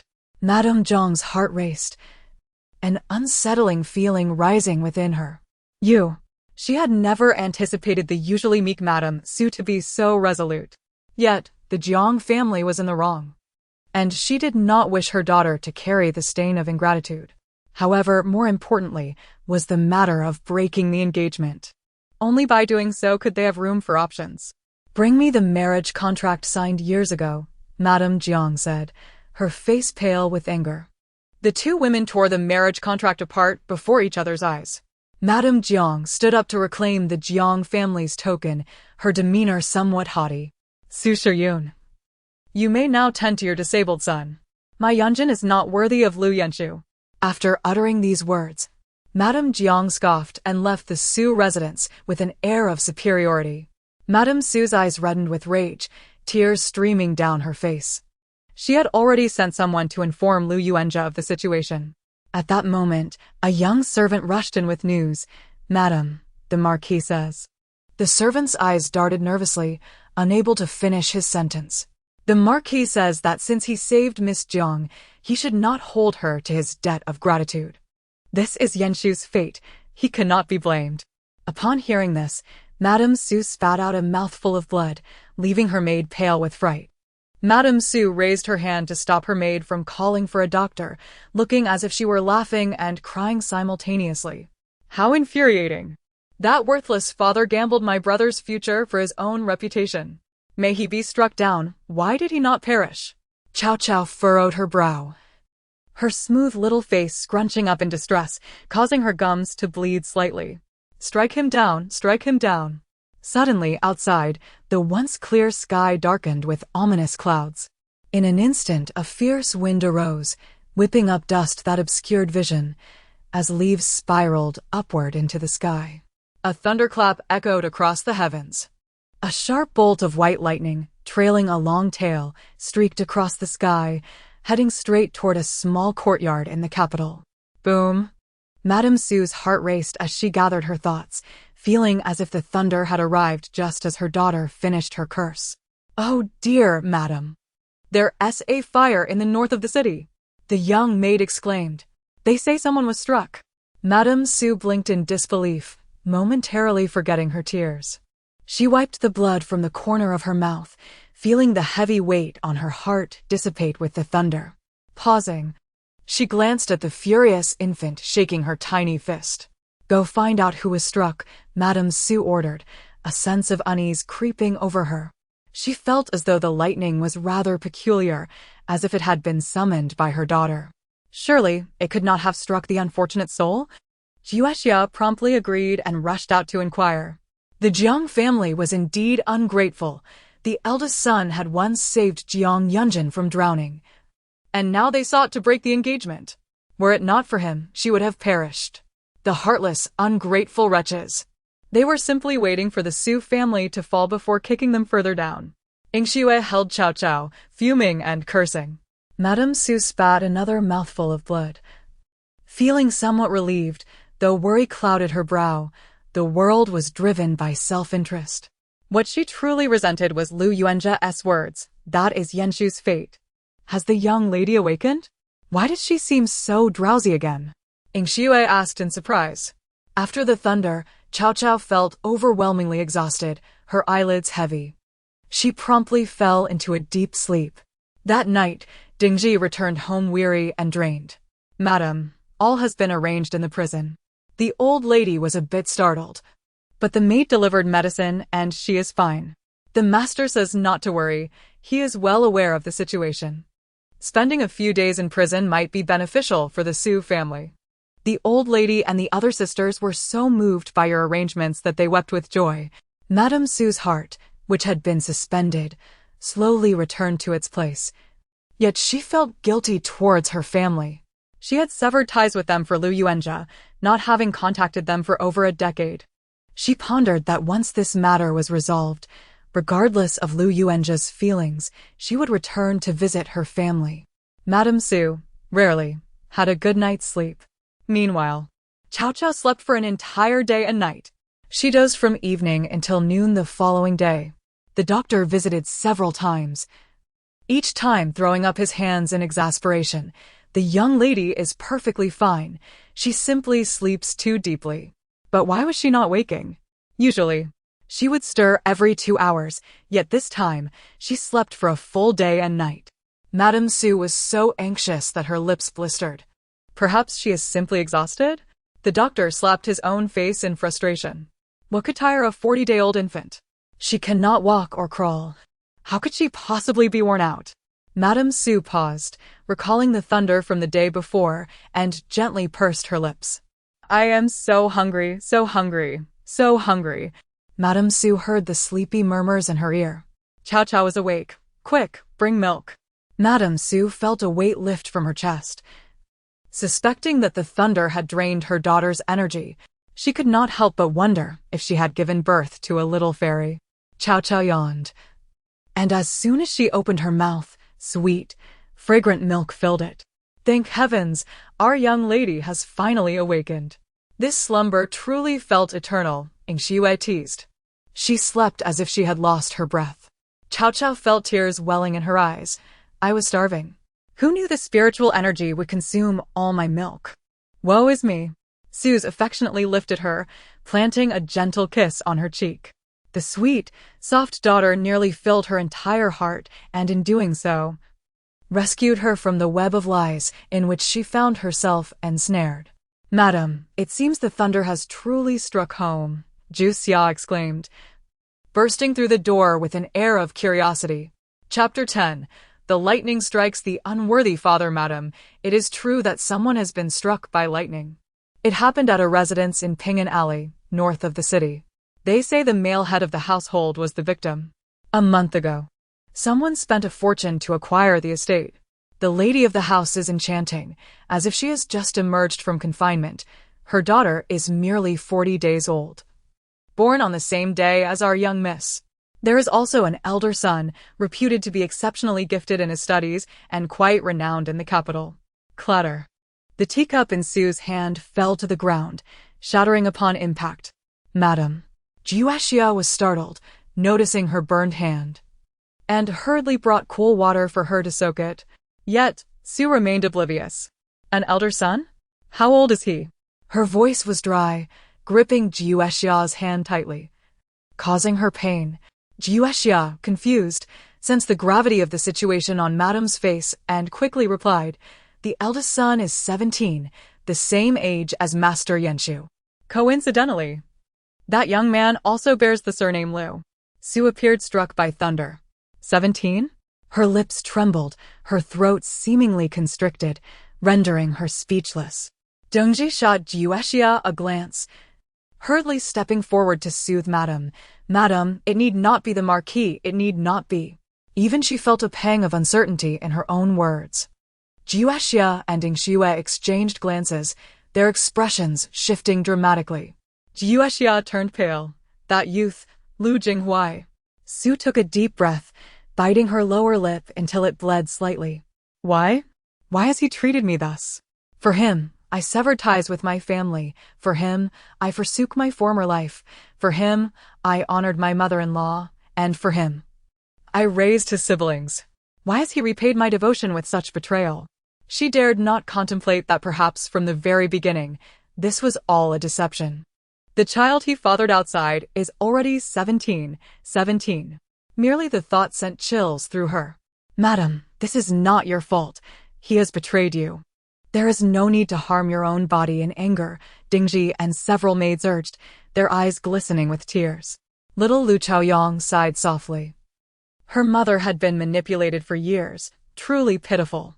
Madam, even heaven cannot bear to witness this. Yesterday, it is feared that it was the Marquis who was struck by lightning. Jiuexia hastily chimed in, initially with a sense of gossip, but now with a tone of deservedness. Heaven has opened its eyes, recognizing the grievances in Madam's heart. This is divine retribution. The lightning struck just as that vixen emerged from confinement, eager to seduce men. Under the bright sky, it aptly struck them in bed. The naked body, utterly exposed, turned blackened, and when the neighbors entered, the seductress was shrieking, covering her face. Sue widened her eyes. Such a coincidence? Jiuexia nodded. They have lost considerable face this time. Sue wiped her tears, letting out a cold huff. It serves them right. Yet the bitterness and grievance in her eyes could not be suppressed.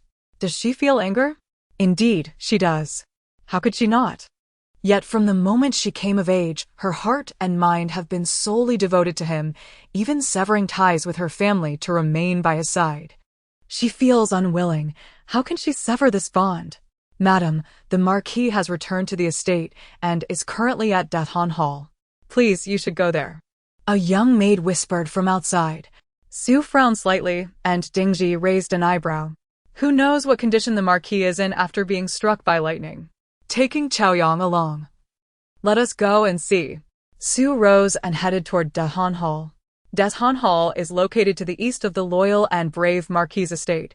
The old lady cherishes tranquility and has built a Buddhist hall in the eastern courtyard, often turning a deaf ear to worldly matters, focusing solely on her devotions. Passing through the inner lake of the estate and through a long corridor leads to Dathan Hall. There is a burnt smell in the air. Little Chaoyang sniffed, detecting a faint scent of something charred. As they approached Dathan Hall, the odor intensified. Just then, Yingxiue straightened her hold on her. And Lu Chaoyang's eyes widened in surprise. What a large braised egg. She licked her lips eagerly. Sue was momentarily stunned, abruptly looking up at the braised egg. In the center sat a completely bald head, devoid of any hair, charred and darkened. The youthful figure she had long cherished, with his refined and handsome demeanor, seemed to crumble in an instant. Sue stood frozen, unable to react for a while. Why are we not entering? What are we doing standing in the wind?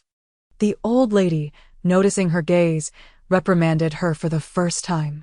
Sue's mind was filled with her daughter's astonishment. Braised egg, braised egg, braised egg. She harbored resentment toward Lu Yuanza, yet after years of conditioning, she could not help but feel a pang of compassion upon seeing him. It was as if she were split into two. One half loathed him, while the other half still loved him. But now, compassion has vanished, leaving only the haunting image of that braised egg. Her eyelids trembled, and upon entering, she asked, "What has happened to the Marquis? Where is your hair? Have you encountered a ghostly head shaving?" My mother truly knows how to strike where it hurts, quite brilliantly. Lu Yuanza's lips curled downwards. There was a fire in Pingan Alley. I went in to rescue someone and lost my hair in the process. It is nothing serious. I have submitted a memorial to the Emperor, and I shall rest in the estate for a while. Sue's brows cooled slightly. Rescue someone? How skillfully he paints himself in a favorable light. Is my lord also in Pingan Alley? What a coincidence, for I have heard that someone was struck by lightning there. They say that couple was caught in broad daylight, exposed in every sense, leaving nothing to the imagination. Is it possible that my lord was rescuing them? Sue could not resist another jab, spurred on by her daughter's revelations. Indeed, Lu Yuanza's expression darkened, his fists clenched tightly. You, a mere woman, why do you concern yourself with such matters? Sue tightened her grip on her handkerchief, a slight smile gracing her lips. The entirety of the capital is abuzz with this tale. I am simply enjoying a bit of humor. This left both the mother and son across from her with darkened expressions. Hee hee.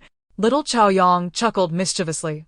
Sue perked her ears, for she could only occasionally hear her daughter's inner thoughts. She had to pay close attention. He and his mistress were struck, both exposed for all to see, and now the whole city is searching for him. Unfortunately, when he fled, he covered his head, and no one saw his face. Sue furrowed her brows. This was truly tainting her daughter's ears. You should remain at the estate and attend to Yuenza. He works tirelessly for the Marquis throughout the year and rarely gets to rest. What good is it for a woman to serve a man? The old lady, overhearing Su's mockery, appeared somewhat displeased.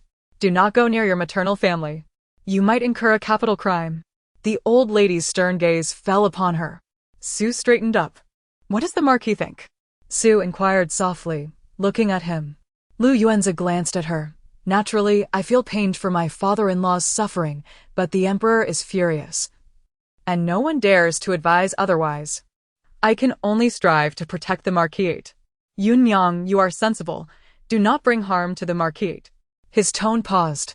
As for Yenshu, do not take it to heart. Yenshu has an unfortunate fate, and Miss Jiang is quite renowned in the capital. It would not do to delay her. His gaze flickered, causing Su to feel a surge of suspicion. What benefit could there be for him in breaking off the engagement? After all, he is Yenshu's father. Is he not the one being slapped in the face? Chapter 11. Brother San's gambling. Su felt an unquenchable resentment. Delayed? She chuckled softly, setting her teacup down. Years ago, in a bid to save her, Yenshu had succumbed to exhaustion and fallen into the water. After being rescued, she had sought refuge in the rockery, inadvertently causing Yenshu to suffer. By the time he was pulled from the water, he had already lost consciousness and narrowly survived, sustaining damage to his mind and becoming disabled. My lord, how could you utter such words about Yenshu, a remarkably intelligent child? In his youth, he was celebrated throughout the capital. Su lamented solely for her son's plight. The young girl had not intended to fall into the water. Her retreat was born from fear. The outcome of Yenshu's incident was already sealed. Could they truly allow this matter to create a rift among colleagues? Yunyang, I struggle greatly in the court. Please consider my position. After their marriage, she felt the chill of Lu Yuenza's indifference and often pressed Yenshu to study. From a tender age, Yenshu felt pity for his mother, staying up all night to read, his eyes reddened, striving to bring her honor before his father. Su's lips drooped. None had the right to speak of forgiveness on Yenshu's behalf. Those who advocate forgiveness should find themselves in the water, experiencing a similar plight as my son to truly empathize. Su's tone was calm.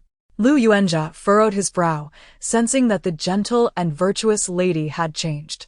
No longer did she place him above all else. It seemed that her recent neglect had fostered resentment, prompting her to seek his attention. He glanced at his irate mother and gently shook his head. Very well, if Yunyang chooses not to forgive, then so be it.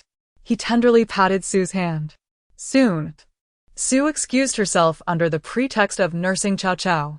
As she was about to exit, she overheard a quiet voice within. Must you insist on going over there?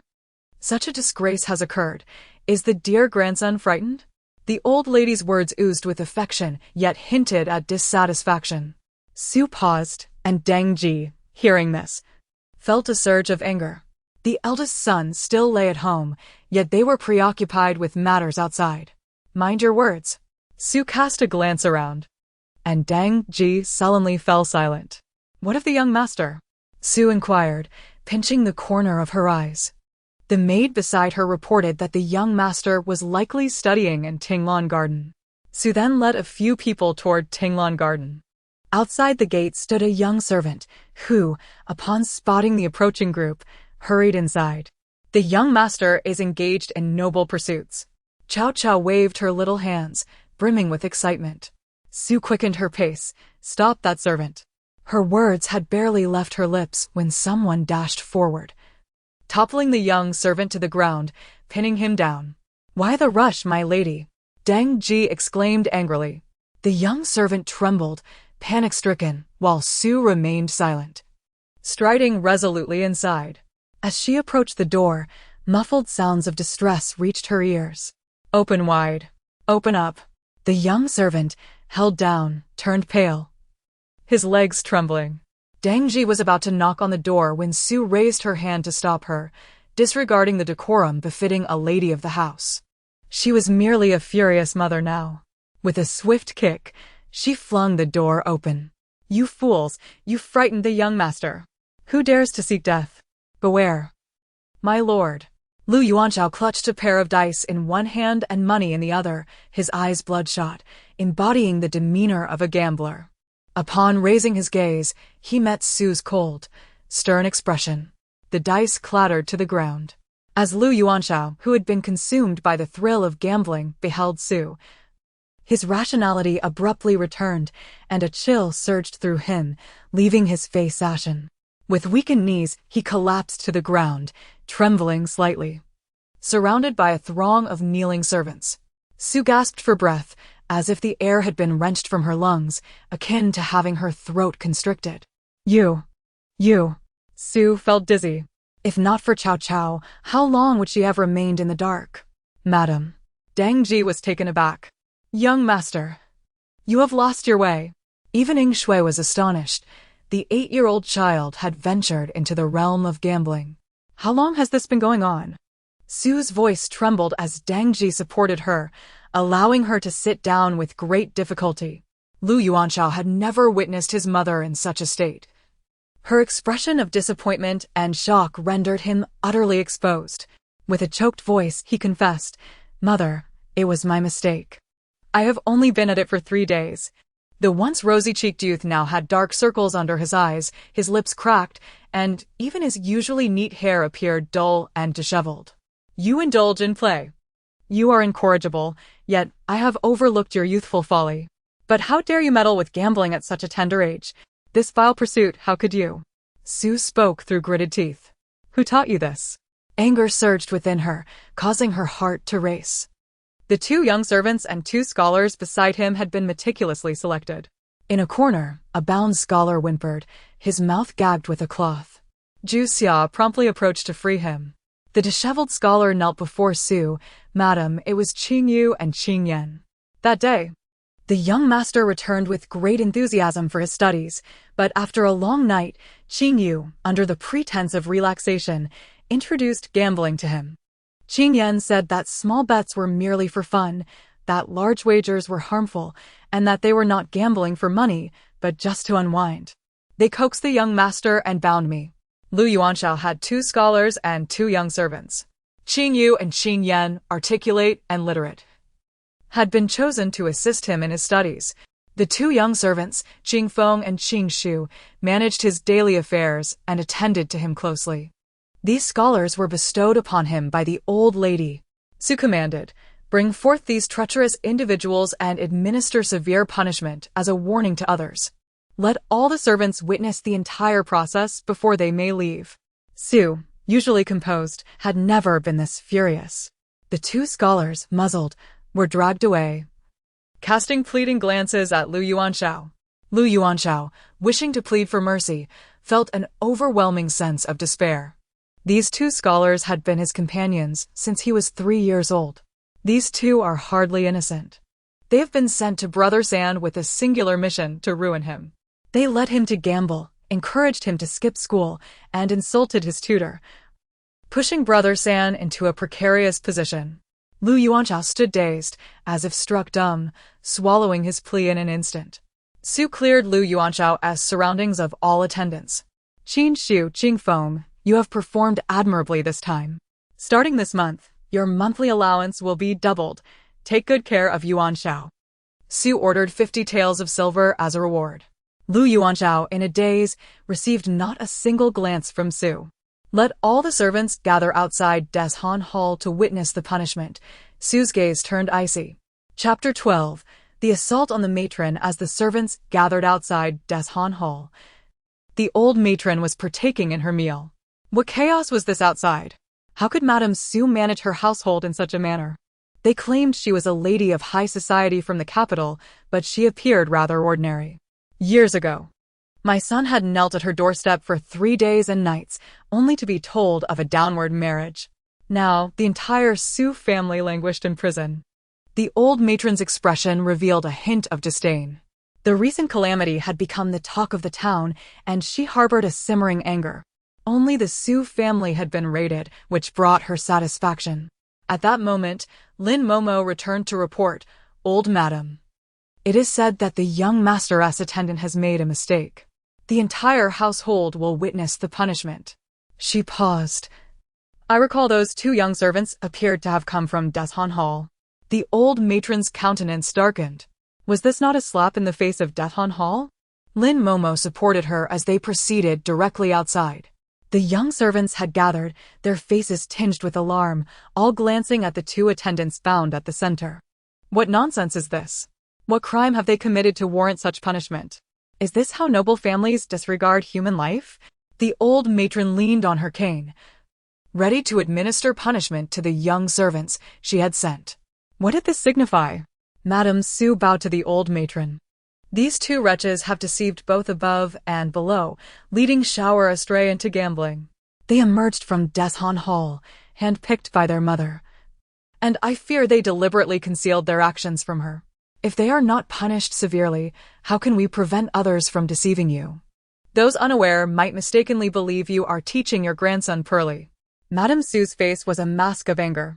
Upon hearing of the gambling, the old matron's brows furrowed deeply. She turned her gaze toward the two young attendants, who were filled with fear and pleading. Help me, old matron, help me. The two matrons before her swiftly covered the young attendants' mouths. The old matron's eyelids twitched violently. These two attendants were sent by Pei Jiao, Lu Yuanjia's concubine.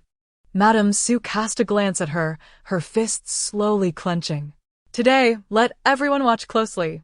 Let them see the fate of those who betray their masters. With a wave of her hand, a series of resounding thuds echoed through the courtyard. The sound of sticks striking flesh filled the air.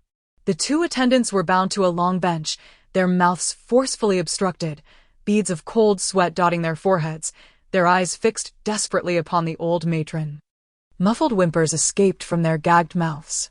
Each strike was heavier than the last. Within half an hour, blood splattered everywhere, pooling beneath the bench. The attendants' faces turned a ghastly shade of purple, blood trickling from the corners of their mouths, their bodies limp as they slumped against the bench. The scene was gruesome, silencing all onlookers. Some of the maidservants broke down in tears from fear. The old matron took a step back, shaken. Shall we return now? Lin Momo whispered. Sensing the old matron's trembling, upon closing her eyes, she could vividly recall the sight of the two attendants sprawled in a pool of blood. This punishment did not merely fall upon the maidservants, it seemed to strike her as well. She felt paralyzed, half supported by Lin Momo as she was led back inside. You eat my food, yet smash my bowl. If you wish to perish, I shall not stop you. Madame Su was renowned for her virtue. Yet this was the first time she had punished servants so harshly. Everyone in the household felt a chill of uncertainty. After striking one, she publicly rewarded Lu Yuanxiao's servant. After delivering a severe reprimand, she finally allowed him to return. Mother is formidable, mother is incredible. Madame Su felt a weight in her heart, not sparing a glance at Lu Yuanxiao. He followed her closely, tears welling in his eyes. Mother, I understand my mistakes. At that moment, he realized the peril he was in. Over the past 3 days, he had completely lost himself. Had it not been for his mother's intervention, he might have been irretrievably lost. Mother, please don't ignore me. It was I who strayed from the path and caused you distress. Following Madame Su into the room, he knelt upright on the floor, wiping his tears in secret. His father kept a concubine, and the concubine bore children. The entire household concealed this from his mother. The 3 children were either useless or indulgent, having been rejected in marriage. How was she to endure? They had become a stark contrast. The little one sighed heavily. Third brother is so disappointing. Lu Yuanxiao's sobbing came to an abrupt halt. What do you mean by nurture? Father, keeping a concubine? He suddenly raised his head. It was not his mother's fault. It was Yuanxiao's wavering resolve, his penchant for playfulness, and his taking advantage of his parents' affection that had led him astray. He paused, discreetly assessing his mother. When had she become so worn? Her face had long been devoid of smiles. Father dotes on mother. And they are a renowned couple in the capital. Who does not envy mother? Couldn't mother rely on father? Lu Yuanxiao remarked intentionally. Madame Su caressed his face, her figure slightly swaying. Father. Madame Su fell silent. Lu Yuanxiao bit his lip, a sense of unease creeping into his heart. After acknowledging his mistakes, he accompanied his mother to dine, then secretly inquired around the listening wind pavilion. Only then did he realize that after his mother gave birth to Chaochao, his father had not spent a single night in the household. Even when his grandfather was implicated, he had not returned home. A chill ran down his spine. In his memories, his father was stern yet affectionate, and his parents had a harmonious relationship.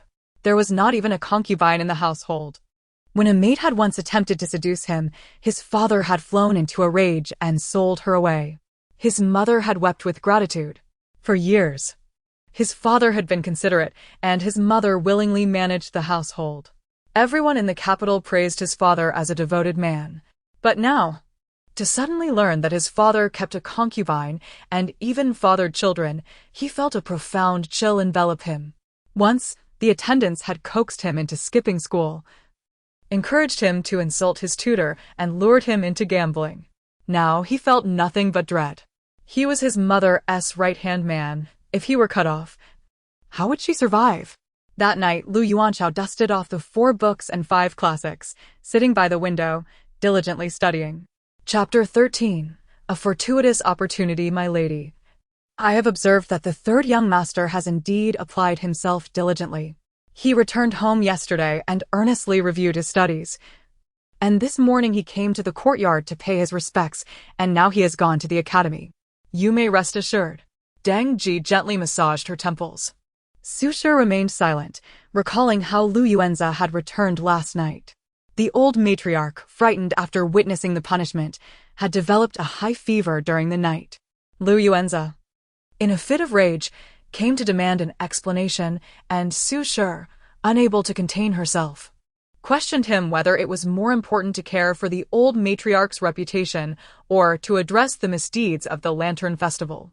In his fury, Lu Yuanza stripped her of her authority over the household and reprimanded her for her disrespect towards her mother-in-law, confining her to solitary reflection in the courtyard. This morning, Lu Wani had come, tearfully expressing her reluctance to take on the responsibilities of the household, asserting that her elder brother was being unreasonable. Su Shi had coaxed her back. Yet, her solitary reflection had barely begun when a eunuch from the palace arrived. My lady, someone from the palace has come to summon you. Lu Yuanza hurriedly sought her audience. Deng Ji scoffed, how amusing. After a mere half-day of confinement, the Marquis himself comes to request your presence. Although Lu Yuanza's expression was not pleasant, he maintained his composure. Yun Yang, what is the reason for your summons to the palace?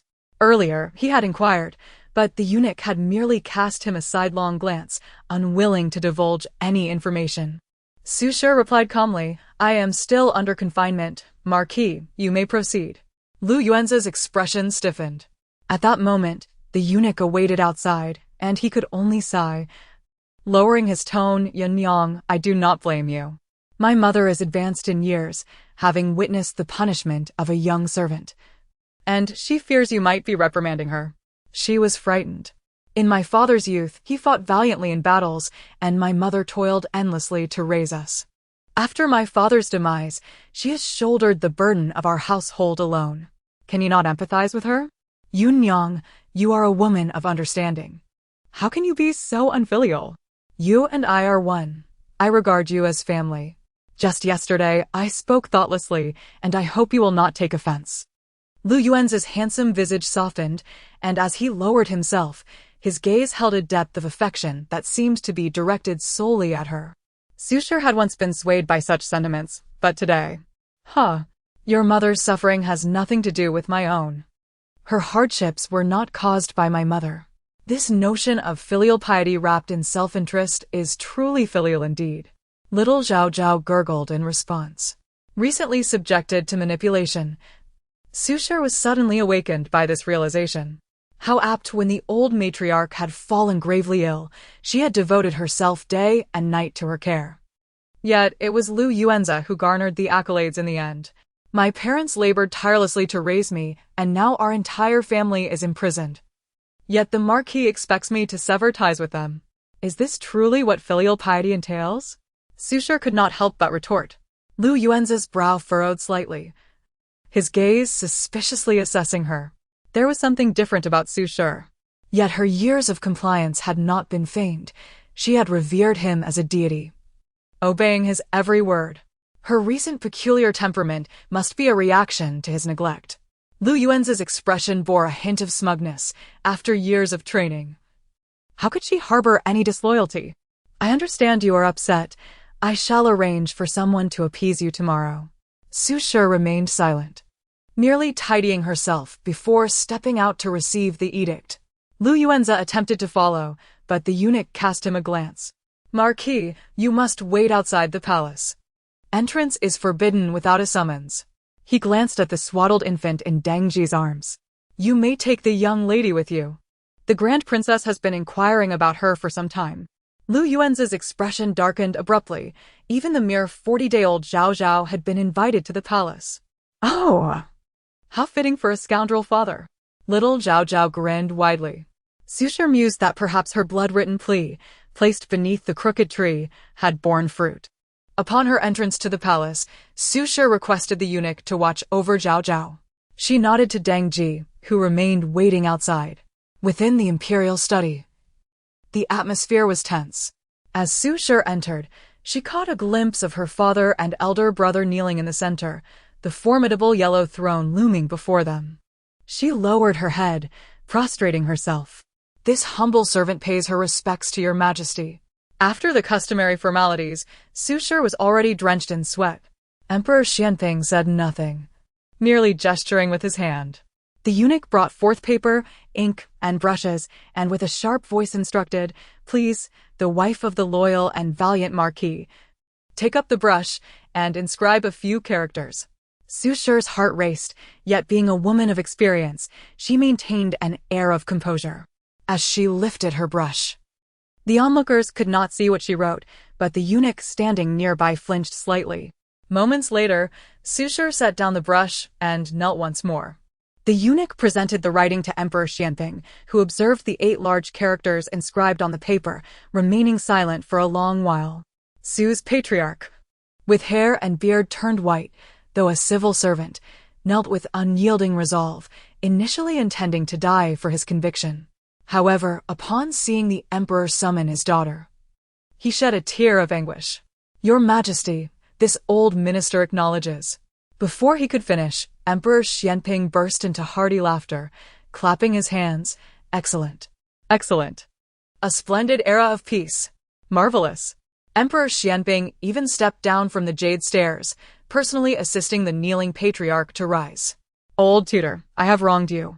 Your family, the Su family, has been loyal to Beizhou for generations. Even your daughter has devoted herself entirely to our cause. The emperor was deeply moved. The one who reported against the Su family is truly deserving of punishment. A flicker of anger crossed Emperor Xianping's brow. Behind him, the eunuch presented a blood-written letter.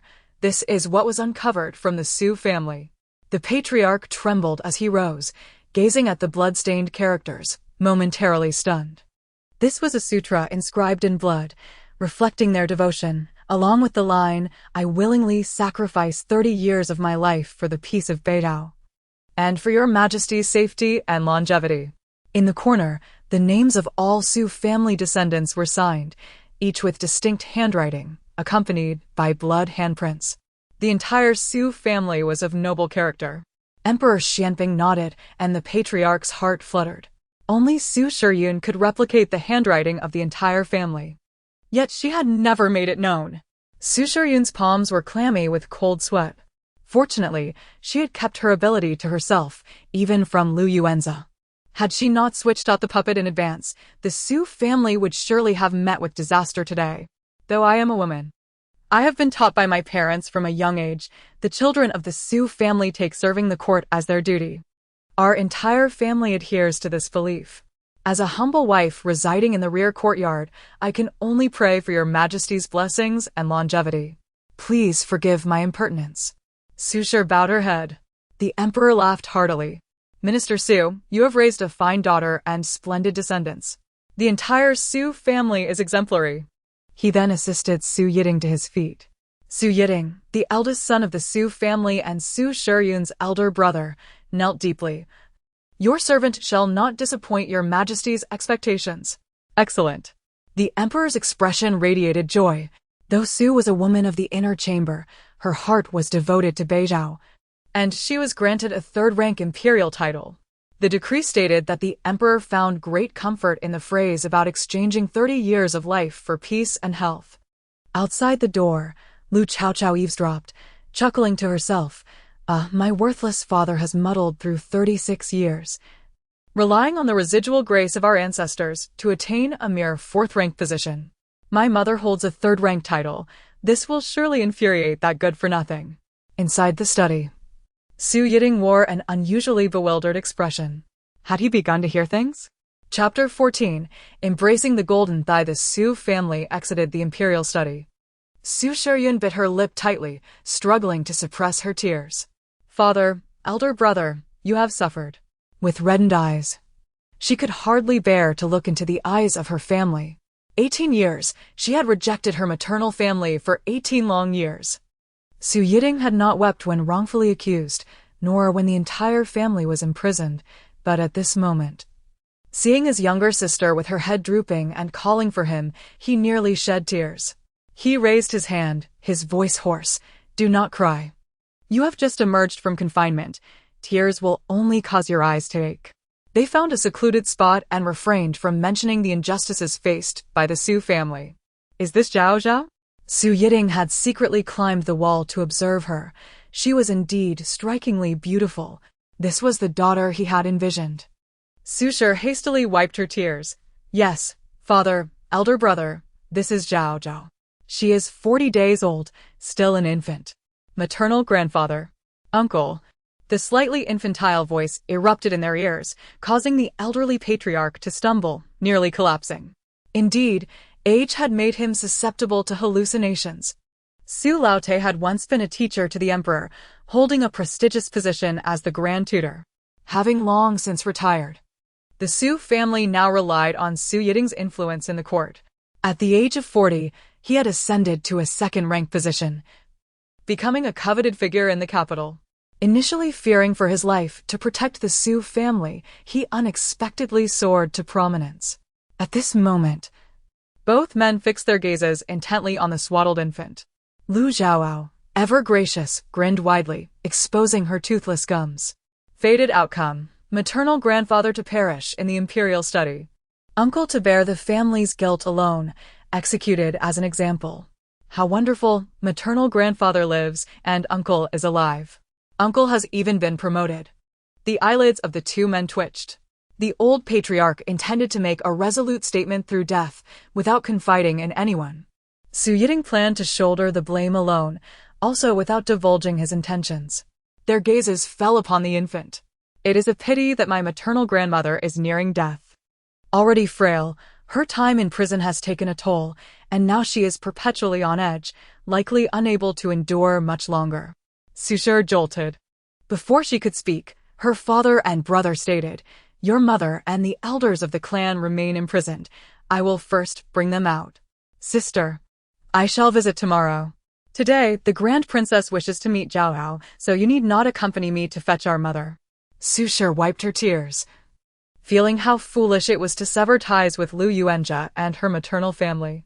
"I brought a doctor with me. You should take him along." Su Yiting gazed at her deeply, sensing that his sister had come prepared. However, there was no time for further inquiries. He glanced at Zhao Hao and hurriedly departed with their elderly father. Su Shi sought out a young eunuch, offered him some silver, and found a place to freshen up before heading to Koanning Palace with her nurse. While still in her boudoir, she had formed a bond with the Grand Princess, and she was somewhat familiar with the palace. "Madam Su, I hope you can persuade the princess a little more," the nurse sighed. She had been married to the prince for over a decade, yet still bore no children.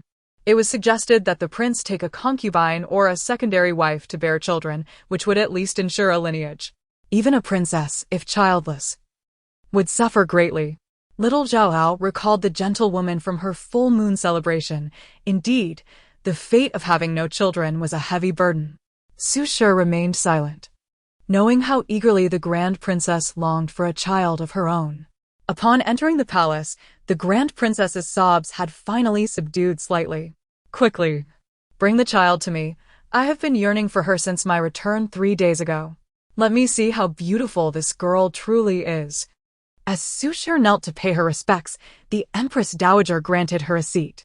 Seeing the Grand Princess weep so profusely, she intended to change the subject. Yet, upon holding Lu Chaochao, she was taken aback. The child bore a faint red mark on her brow. Had she been adorned with color? She gently touched the mark on Lu Chaochao's forehead.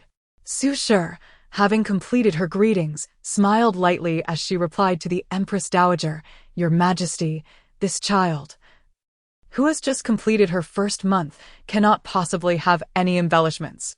The mark on her brow is a natural birthmark. I too was quite surprised upon seeing it. The child's brow carries a certain pitiful beauty."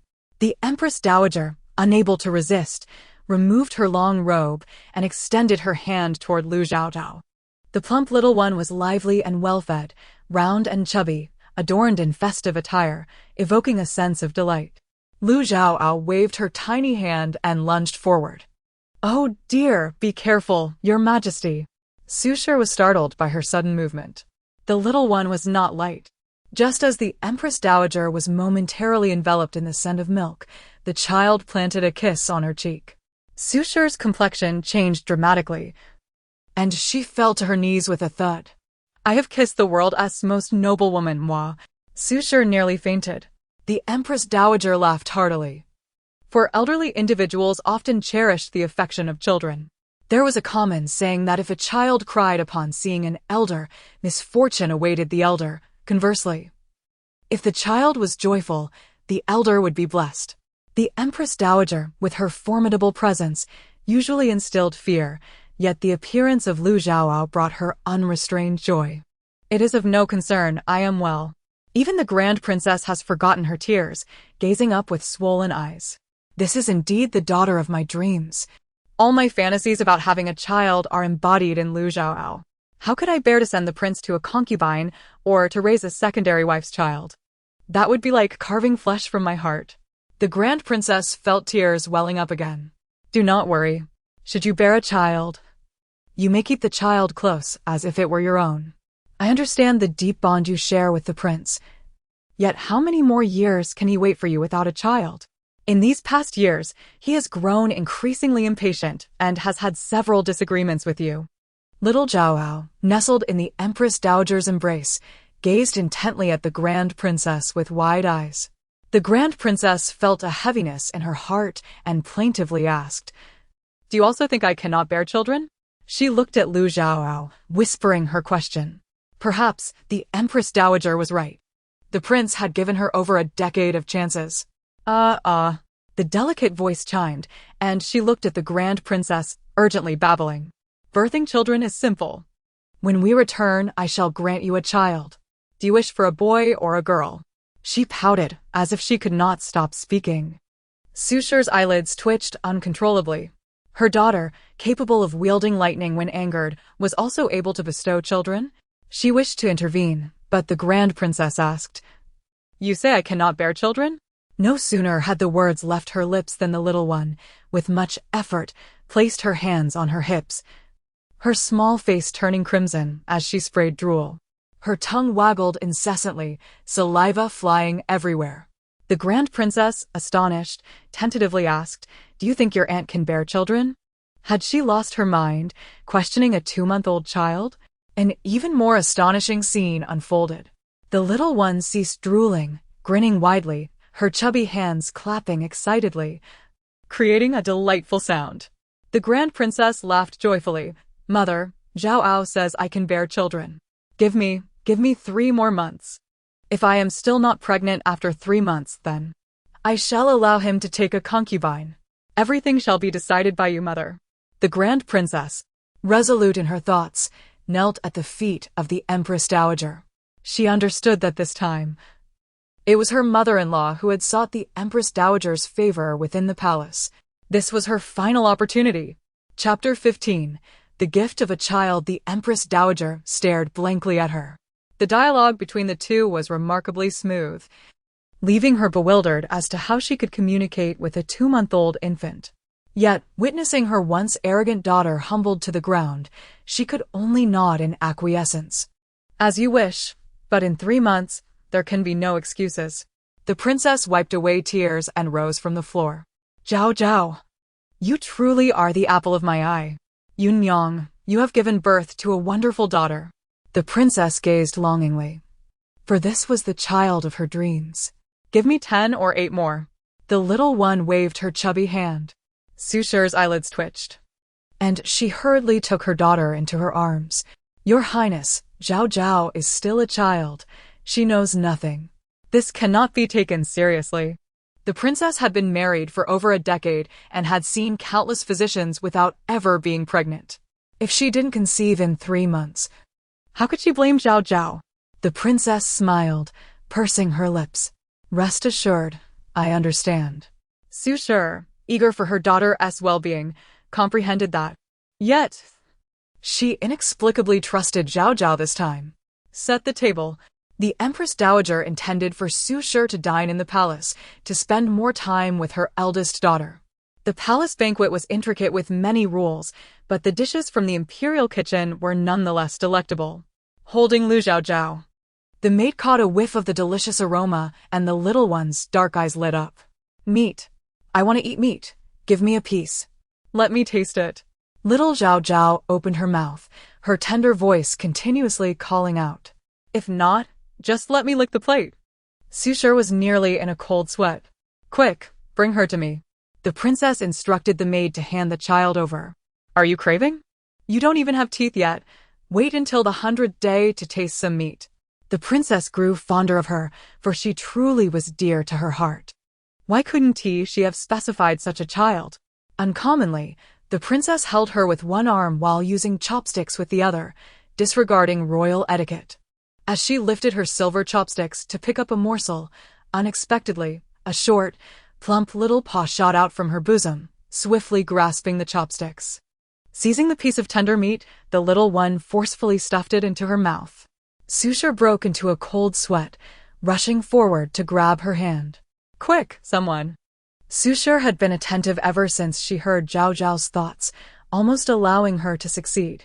At not even 2 months, with no teeth developed, what would happen if she choked? The Empress Dowager was utterly astonished. Oh dear, this little one is quick. I didn't even react. Although the princess had not raised a child, she possessed common sense and was drenched in cold sweat. Both feared for her safety and could only pry open her chubby little hand to retrieve the meat inside. Lu Chaochao, on the verge of tears, cried out, Meat. My meat. She wailed in Su Shi's mind. Su Shi felt both exasperated and amused. When you grow teeth, I'll make you meat every day. Let go now. You cannot eat this. With coaxing and deception, she finally managed to extract the meat from her hand. However, the grease on her fingers was fiercely held tight in a little fist, occasionally finding its way to her mouth for a lick. The delicate, fair face bore a look of sheer satisfaction. Lu Chaochao sighed softly, realizing that in this new life, while her abilities remained intact, her thoughts and temperament were gradually transforming into those of a child. This was the binding of the heavenly way. Slurp, she savored the taste of the grease, delightful indeed. The swiftest of all in the world were the hands of a baby. This saying proved true. The princess was left in astonishment, unable to catch those quick little hands. To prevent her from grabbing the bowl, she had to hold Lu Chaochao at a distance, only bringing her out of the palace after Su Shi had finished her meal. This charming child, being her first visit to the palace, deserved a reward.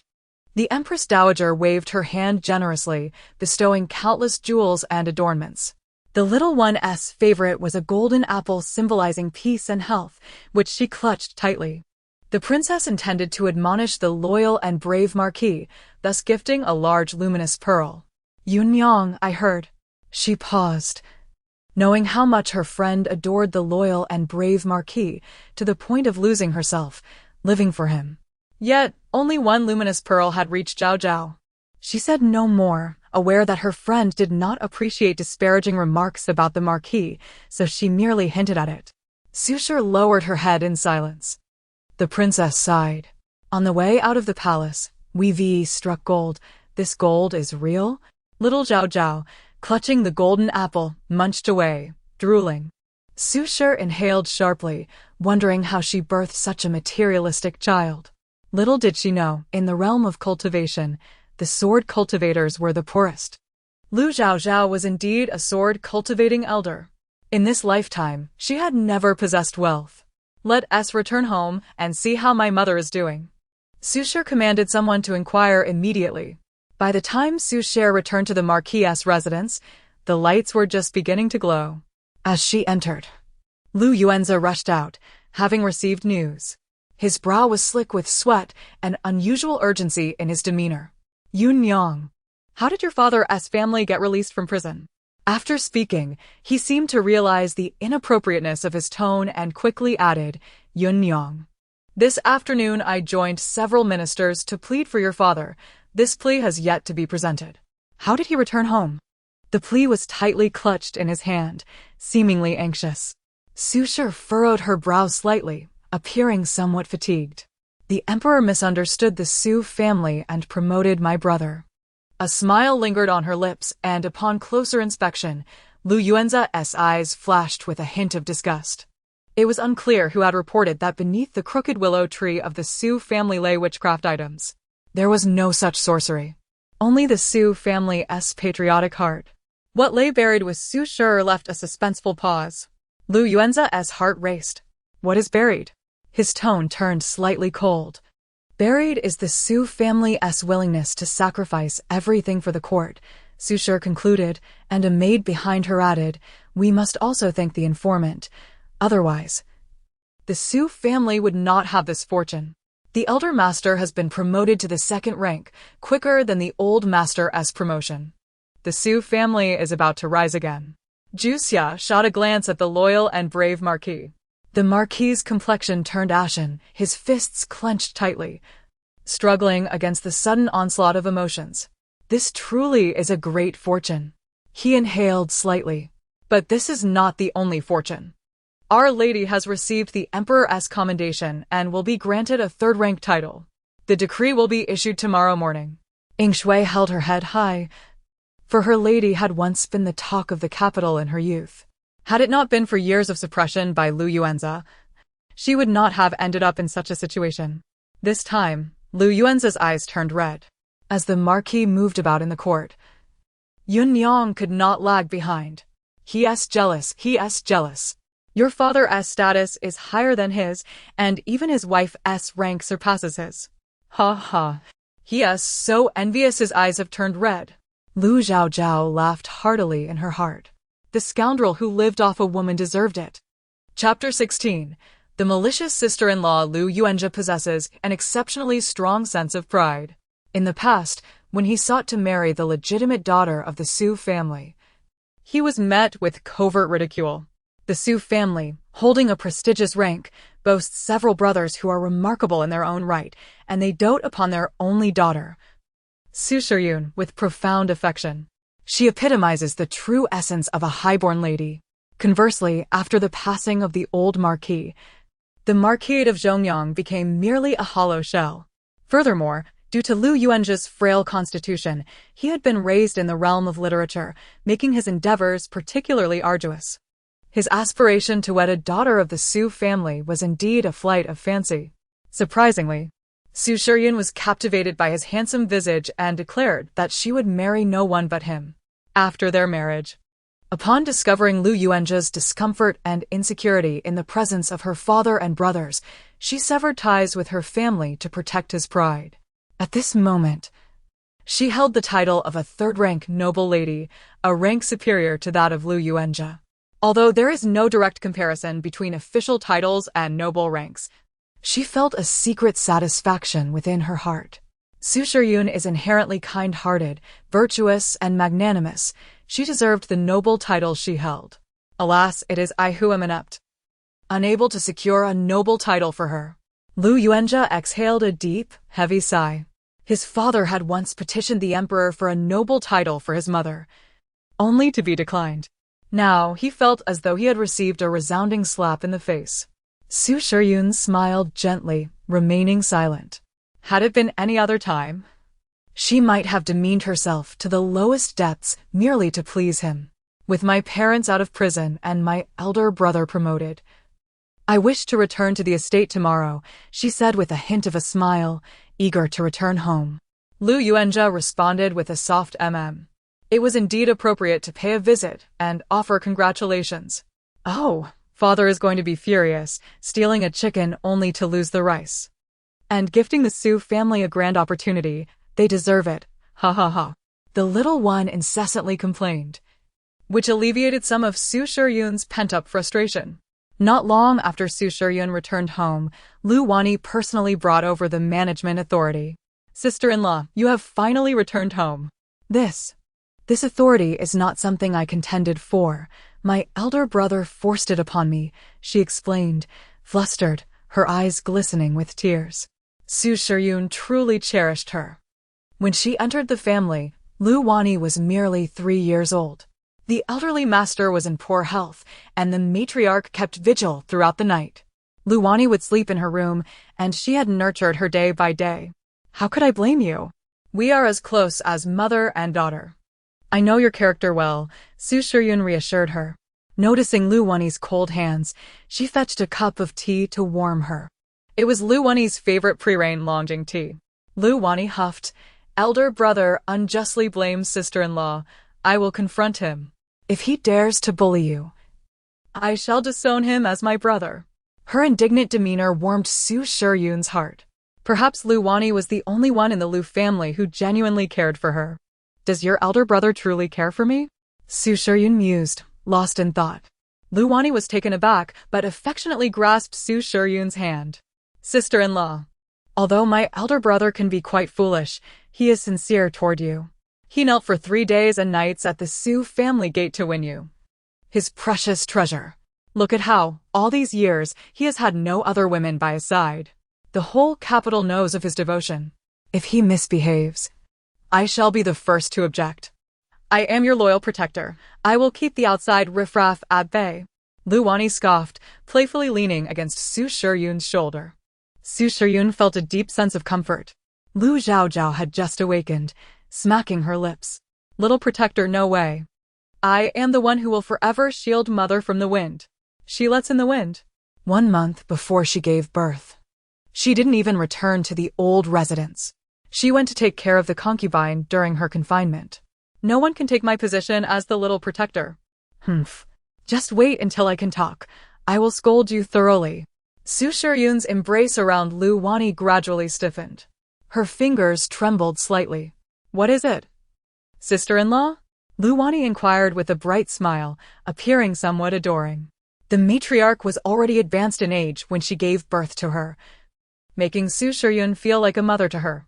The affection Su Shiyun poured into Lu Wani surpassed that for her own children. Sister-in-law, about the new top scholar.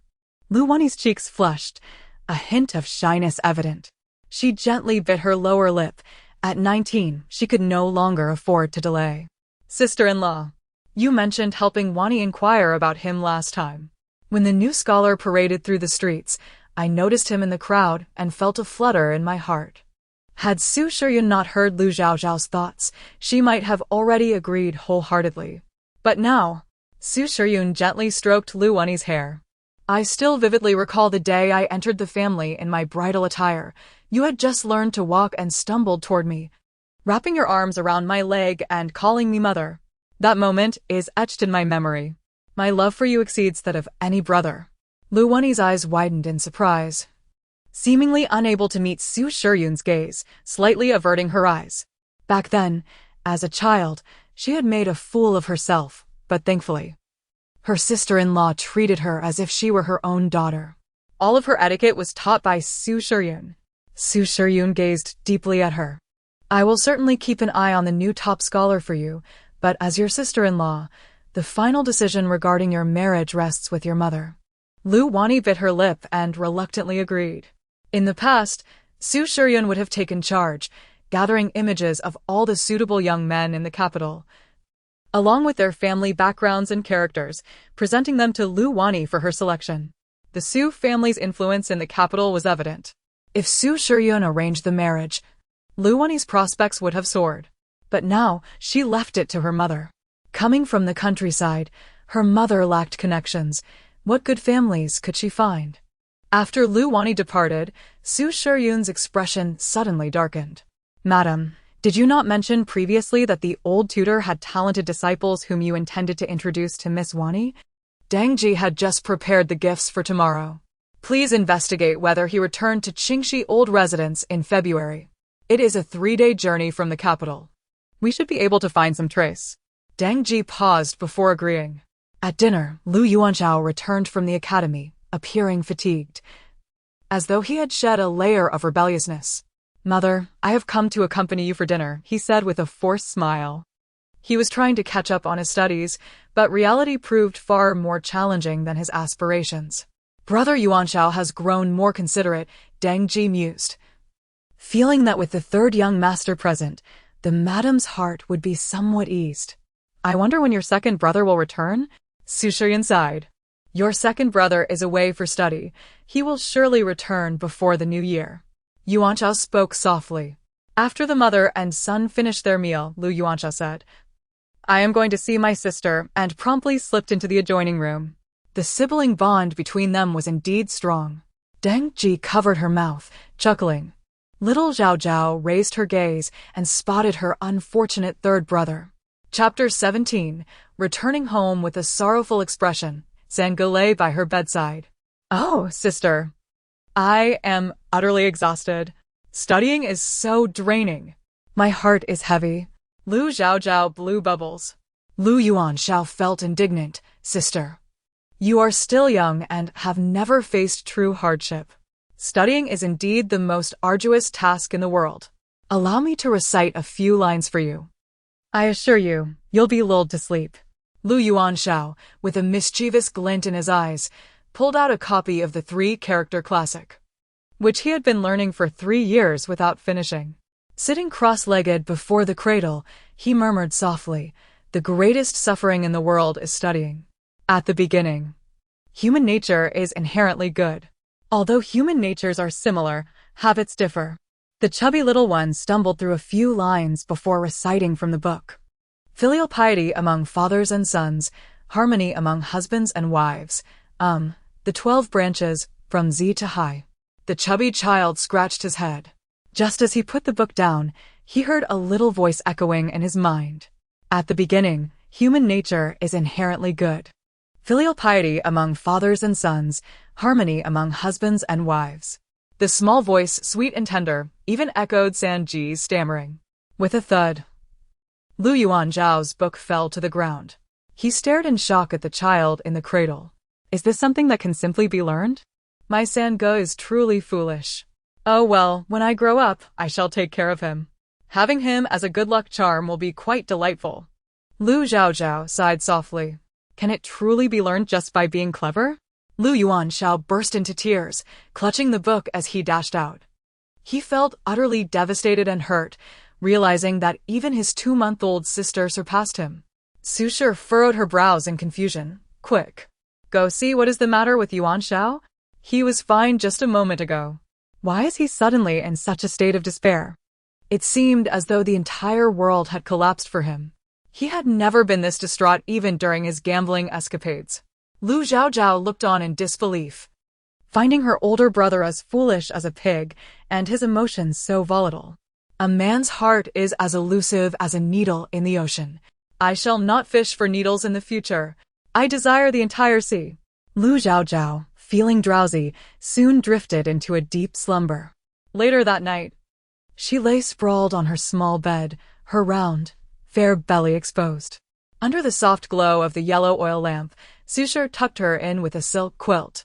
Yet Lu Chaochao, in a half-awake state, was drawn into a dream. In her dream, everything was a vast expanse of white, as she felt a summons. Someone was praying for her. I vow to be a vegetarian for life, to devote my existence to Zhao Zhao.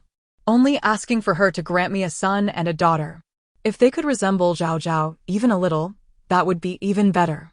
In the dream, the princess of Chong prayed. Upon opening her eyes, she was startled to see Lu Chaochao before her. Zhao Zhao?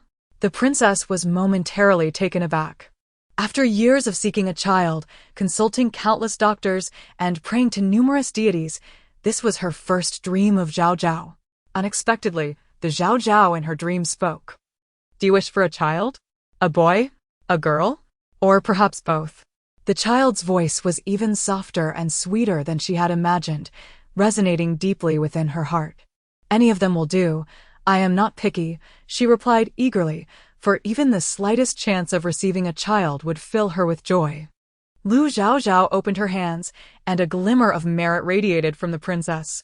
Ah, you have done good deeds throughout your life. This child is your rightful reward. I shall bestow upon you a pair of twins.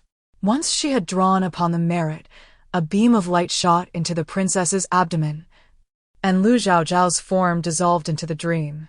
At that moment in the princess's residence, Zhao Zhao, the princess awoke with a start, drenched in sweat, her heart filled with uncertainty. The prince, awakened by her outburst, noticed the warm glow in the room as the maid lit the lamp. Where? Could it be a nightmare? After 14 years of marriage, they were a loving couple, but the absence of offspring cast a shadow over their perfection.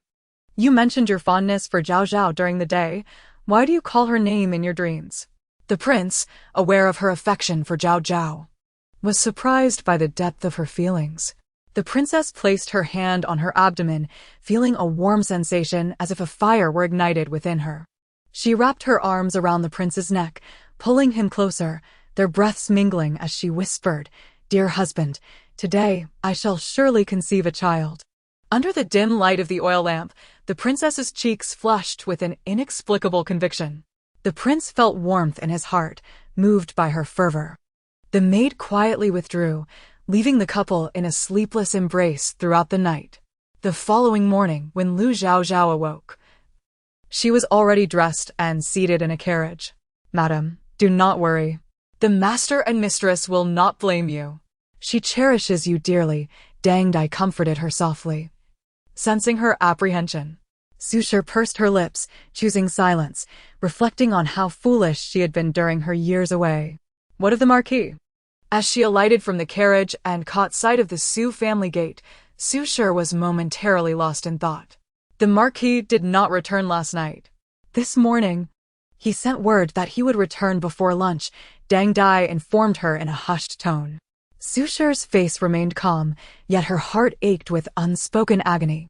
As she approached, the gatekeeper exclaimed, "The young lady has returned. The young lady is home." The gatekeeper rushed in, announcing loudly.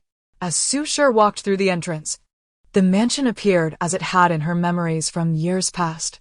The maids greeted her with deep bows. Miss Yoon, they called her. A name from her days before marriage, spoken with warmth and familiarity. Bang, bang, bang. Just as she passed under the threshold, she saw smoke billowing outside. The young lady had not returned in over a decade, and this smoke was prepared daily, awaiting her arrival. The matron hurriedly approached, tears streaming down her face. The old lady and several sisters are waiting for you. The matron personally cradled Lu Chaochao, her heart leaping in surprise at the child's beauty. In the June heat, the little one revealed her delicate arms, giggling joyfully, endearing her to all. Thank you, Wang Momo, Susher said, her eyes brimming with tears as she stood at the entrance, feeling a twinge of anxiety. With a creak, the heavy door swung open. The old lady, having spent a few days in confinement, forced herself to stand, eagerly peering outside. The moment Susher and her mother locked eyes, tears flowed freely. Trembling, she stepped inside, kneeling before the family altar, crying out, "Mother, your daughter has returned." Her voice caught in her throat, unable to continue. You heartless girl. You nearly drove your mother to despair. The old matriarch, usually composed, was now in utter anguish, weeping uncontrollably. Why did you not return to see me? I only stopped you on your wedding day, and you have held a grudge for over a decade. How could I wish you harm? I have waited so long for you that my hair has turned gray. The gentle slaps the old lady delivered were featherlight. Mother, please do not cry. My little sister's return is a joyous occasion. There is no need for tears. Su Shi's elder sister, Zhou Shi, with reddened eyes, stepped forward to assist the old lady. The old matriarch, her hair streaked with gray, had nearly fainted from crying, leaving Su Shi's heart feeling as though it were being torn apart. Chapter 18. The uncle hears the heart's voice. The daughter, unfilial, has realized her mistakes. Su Shi knelt before the hall, her heart laden with deep remorse.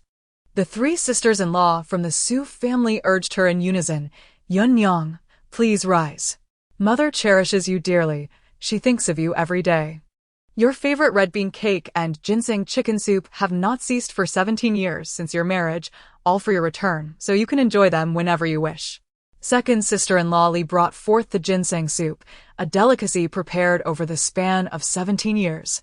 The third sister-in-law playfully poked Su Shi's forehead with her finger, admonishing, "You must not act so willfully anymore. We came to the Lu family to support you, yet you chose to drive us away." The third sister-in-law, who shared the same age as Su Shi at 33, bore a temperament as cool and aloof as a proud snow lotus. During Su Shi's second year of marriage, her sisters-in-law visited her, only to find that the once vibrant and sunny daughter of the Su family had become timid and indecisive within the Lu household. At the mere glare of her mother-in-law, she would shrink back in fear, even serving foot-washing water to the elderly lady. The three sisters-in-law were incensed and confronted the Lu family, yet Su Shi sided with them, expelling her own kin. Thus, their connection was severed. Despite being in the capital, Su Shi unilaterally cut ties with them. It was Yun Yang's fault. She wasted the sincere efforts of her sisters-in-law. Realizing her errors, Yun Yang solemnly bowed her head to her sisters-in-law, shocking them greatly. Before her marriage, she was the lifeblood of the Su family. When the men of the Su family returned home, the atmosphere grew lively. The elderly lady, having awakened, grasped Su Shi's hand tightly, her vitality noticeably restored. The Su family had no custom of sitting separately. They gathered around a large round table in joyous commotion. Unfortunately, several children from the clan were absent. Attending school that day. Years ago, she had knelt for 3 days at the door while fasting for another 3, all for the sake of marrying him. Fortunately, he had treated her well. Throughout these years, he had never taken a concubine.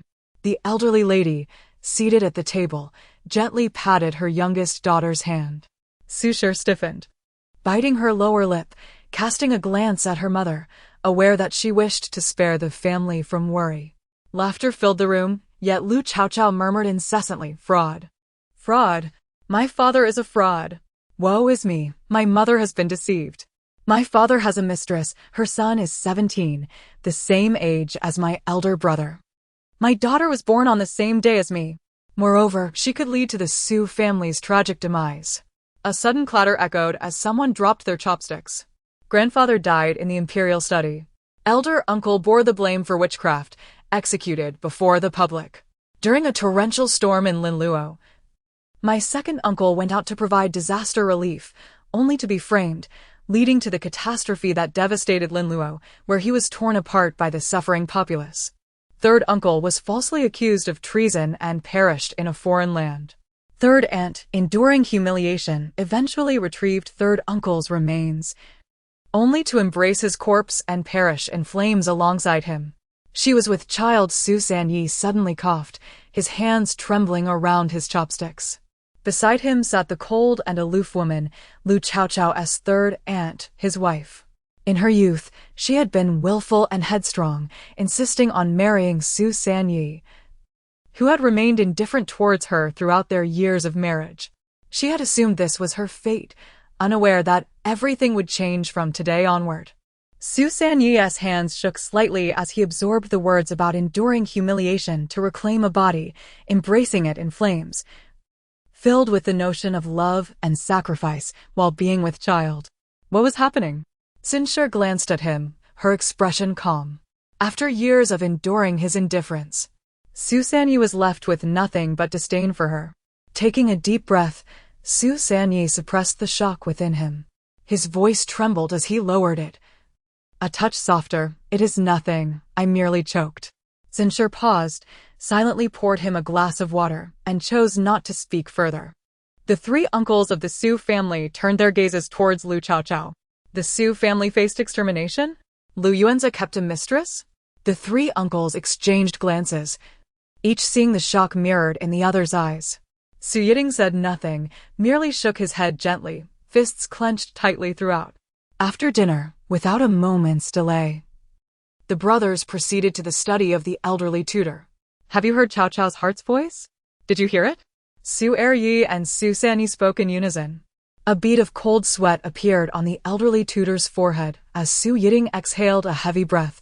It seems that only we can hear it. Whether it is true or not remains uncertain. Su Sanyi muttered softly. The image of his wife flashed before him, and a piercing ache filled his heart.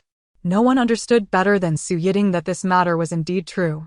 He wished to take the blame entirely upon himself, never revealing it to anyone.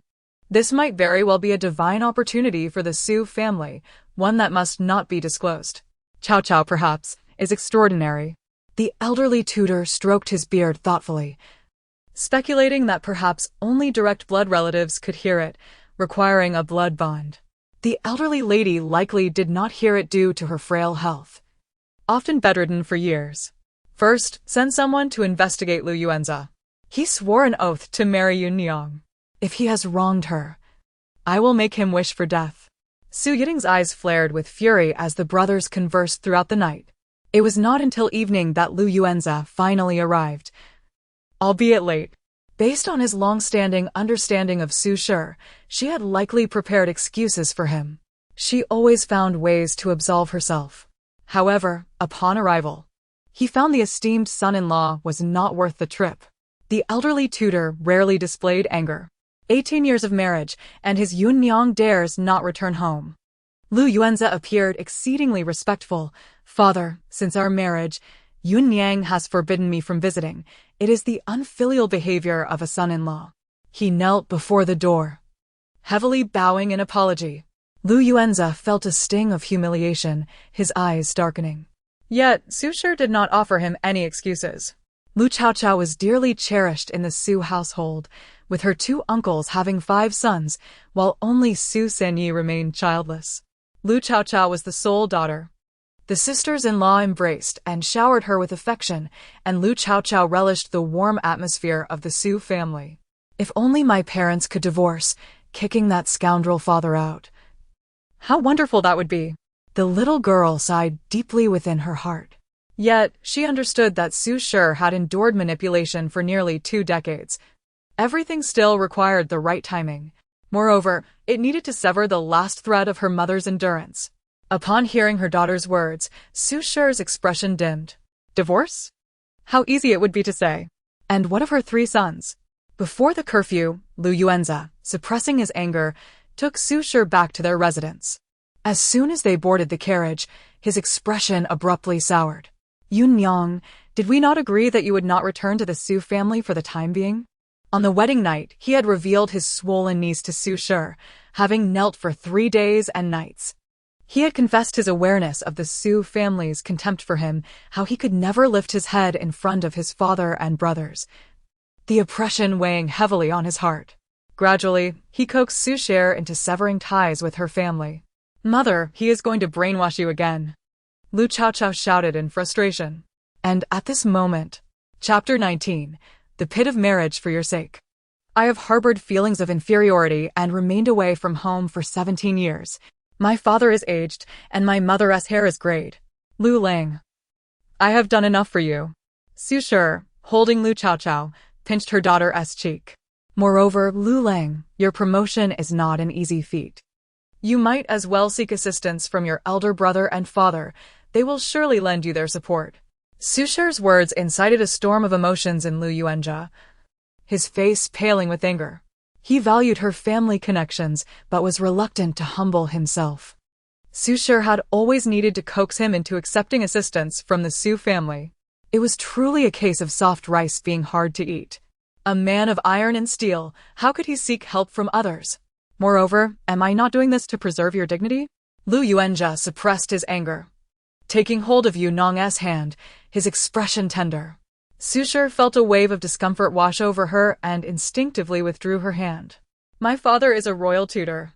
My elder brother holds a second-rank position, and I myself possess a third-rank title. Lu Lang, I lack no face in this matter. I truly do not wish for you to suffer too much. Sushar's words trampled upon Lu Yuanjia's pride. He trembled with suppressed fury. He sensed a change in Sushar. Yet her declaration of not wanting him to suffer seemed unchanged.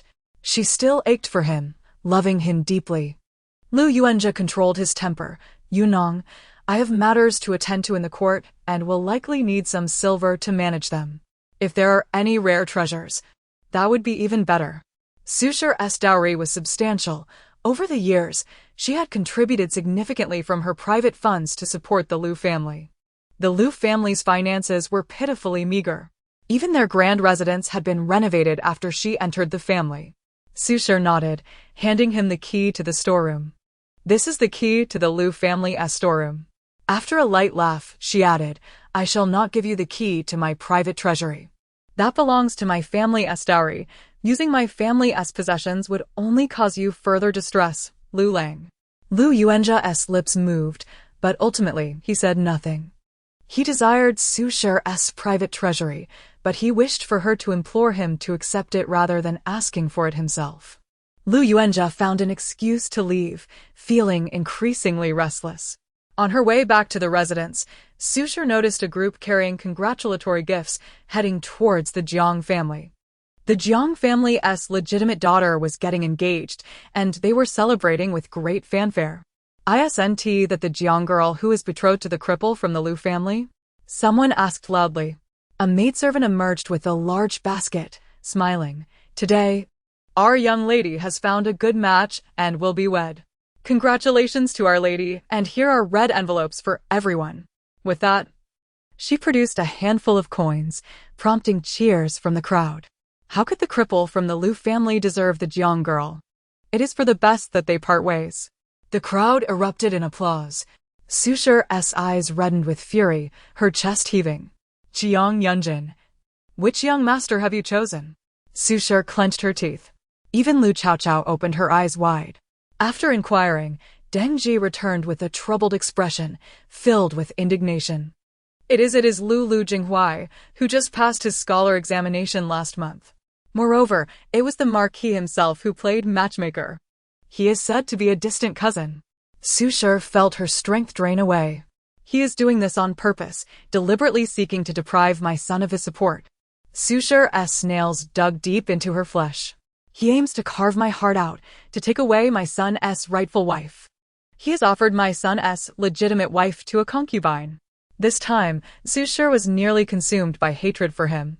No wonder he has been short of money, needing to make arrangements. Engagements require a substantial amount of gold and silver, along with various rare treasures. He truly is something else, using his legitimate wife's dowry to support a concubine. Sushar wiped away her tears. Where is Lu Wani? I need to investigate her return to Qingxi. Sushar was furious to the point of feeling cold. Deng Ji hesitated for a moment. Speak. The servant replied, I have not learned of her return to Qingxi. She has remained in the capital, never leaving. Moreover, she has purchased many items for infants, even acquiring a set of gold bracelets and necklaces, along with a safety lock for the baby. Deng Ji looked at her with concern. Madam, it seems almost everyone has turned against you. The entire Lu family is deceiving her. Sushar was so overwhelmed with grief that she could no longer cry, her heart numb with pain. The child who once clung to her leg has ultimately betrayed her. Mother, do not cry, mother. Chaochao loves you. Chaochao will help you win. Chaochao is so powerful. Chaochao is incredibly amazing, all right. Lu Chaochao pouted, shouting towards Sushar earnestly. Sushar pressed her cheek against Lu Chaochao's small face, grateful that she still had Chaochao. Mother, the newly appointed top scholar loves to beat his wife. There was a wife in the countryside who was beaten to death by him. In your past life, you advised Lu Wani, but she thought you were jealous of her. And thus she harbored immense hatred for you. Later, she slashed your face. Boo-hoo. Little Chaochao was heartbroken. Sushar wanted to hear more but found that the moment was lost, only remembering those few sentences. Upon returning to the residence, Lu Wani approached with a shy demeanor. "Sister-in-law, have you found out the details?" Lu Wani's face flushed. She had set her sights on the top scholar that day. Su Shi dismissed the servants before asking, "Wani, are you smitten?" Lu Wani glanced shyly at her sister-in-law. "Sister-in-law." She stomped her foot. Su Shi observed her with indifference from a place unseen. "In the past life, I saved you from the pit of fire, yet you cruelly marred my face? Then, let this lifetime be your fate." I have learned that the newly appointed top scholar had previously betrothed himself to a coarse and illiterate child bride. Lu Wani frowned slightly. However, that child bride met with misfortune and passed away last year. There are rumors in the countryside that the scholar has a bad temper and often berates the child bride. Wani will likely endure hardships. Perhaps it is best to reconsider? Your sister-in-law cannot bear to see you suffer. Su Shi seemed dissatisfied. There are many young masters in the capital. Surely, a suitable match can be found for Wani. Lu Wani's eyes sparkled as she shook Su Shi's hand. "Sister-in-law, dear sister-in-law, a man's temperament is what defines masculinity. Besides, the child bride was devoid of talent, family background, and even literacy. If she cannot win a man's heart, it is her own inadequacy. She deserves it. Wani possesses the ability and confidence." Lu Wani raised her head, her looks not to be compared with that of a child bride.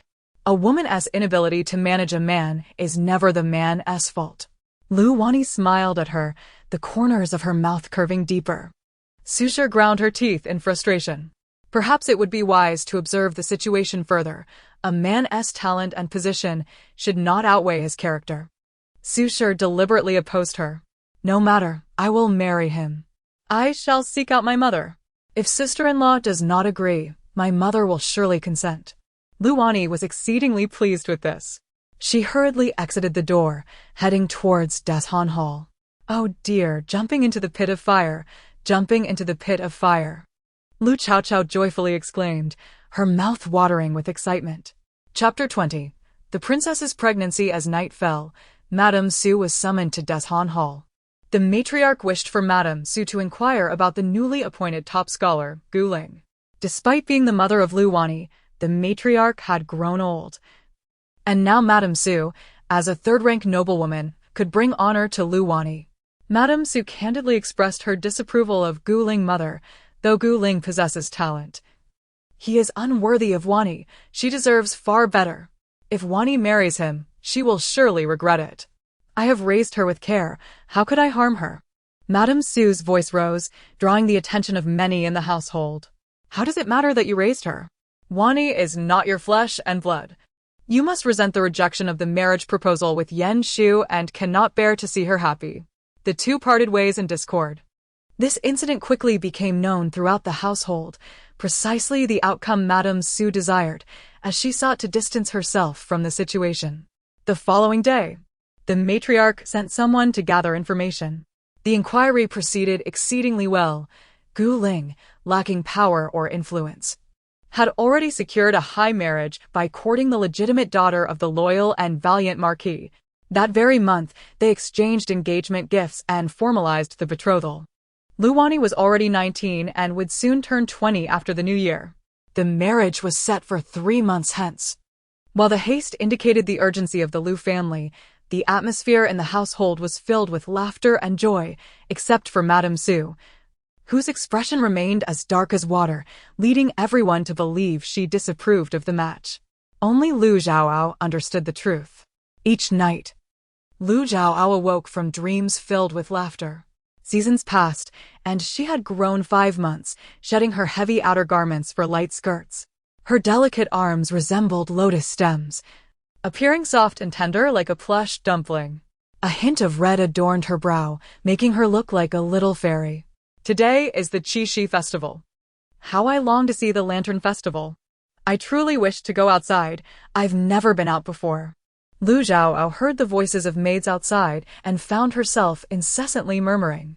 She discovered she could gradually produce sounds, albeit not quite accurately. She now sat up steadily. Having been nourished well in the womb, and could eat, sleep, and even crawl a little.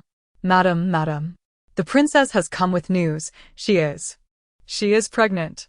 Deng Ji rushed in, her face alight with joy. Madame Su abruptly sat up from her couch. Is it true?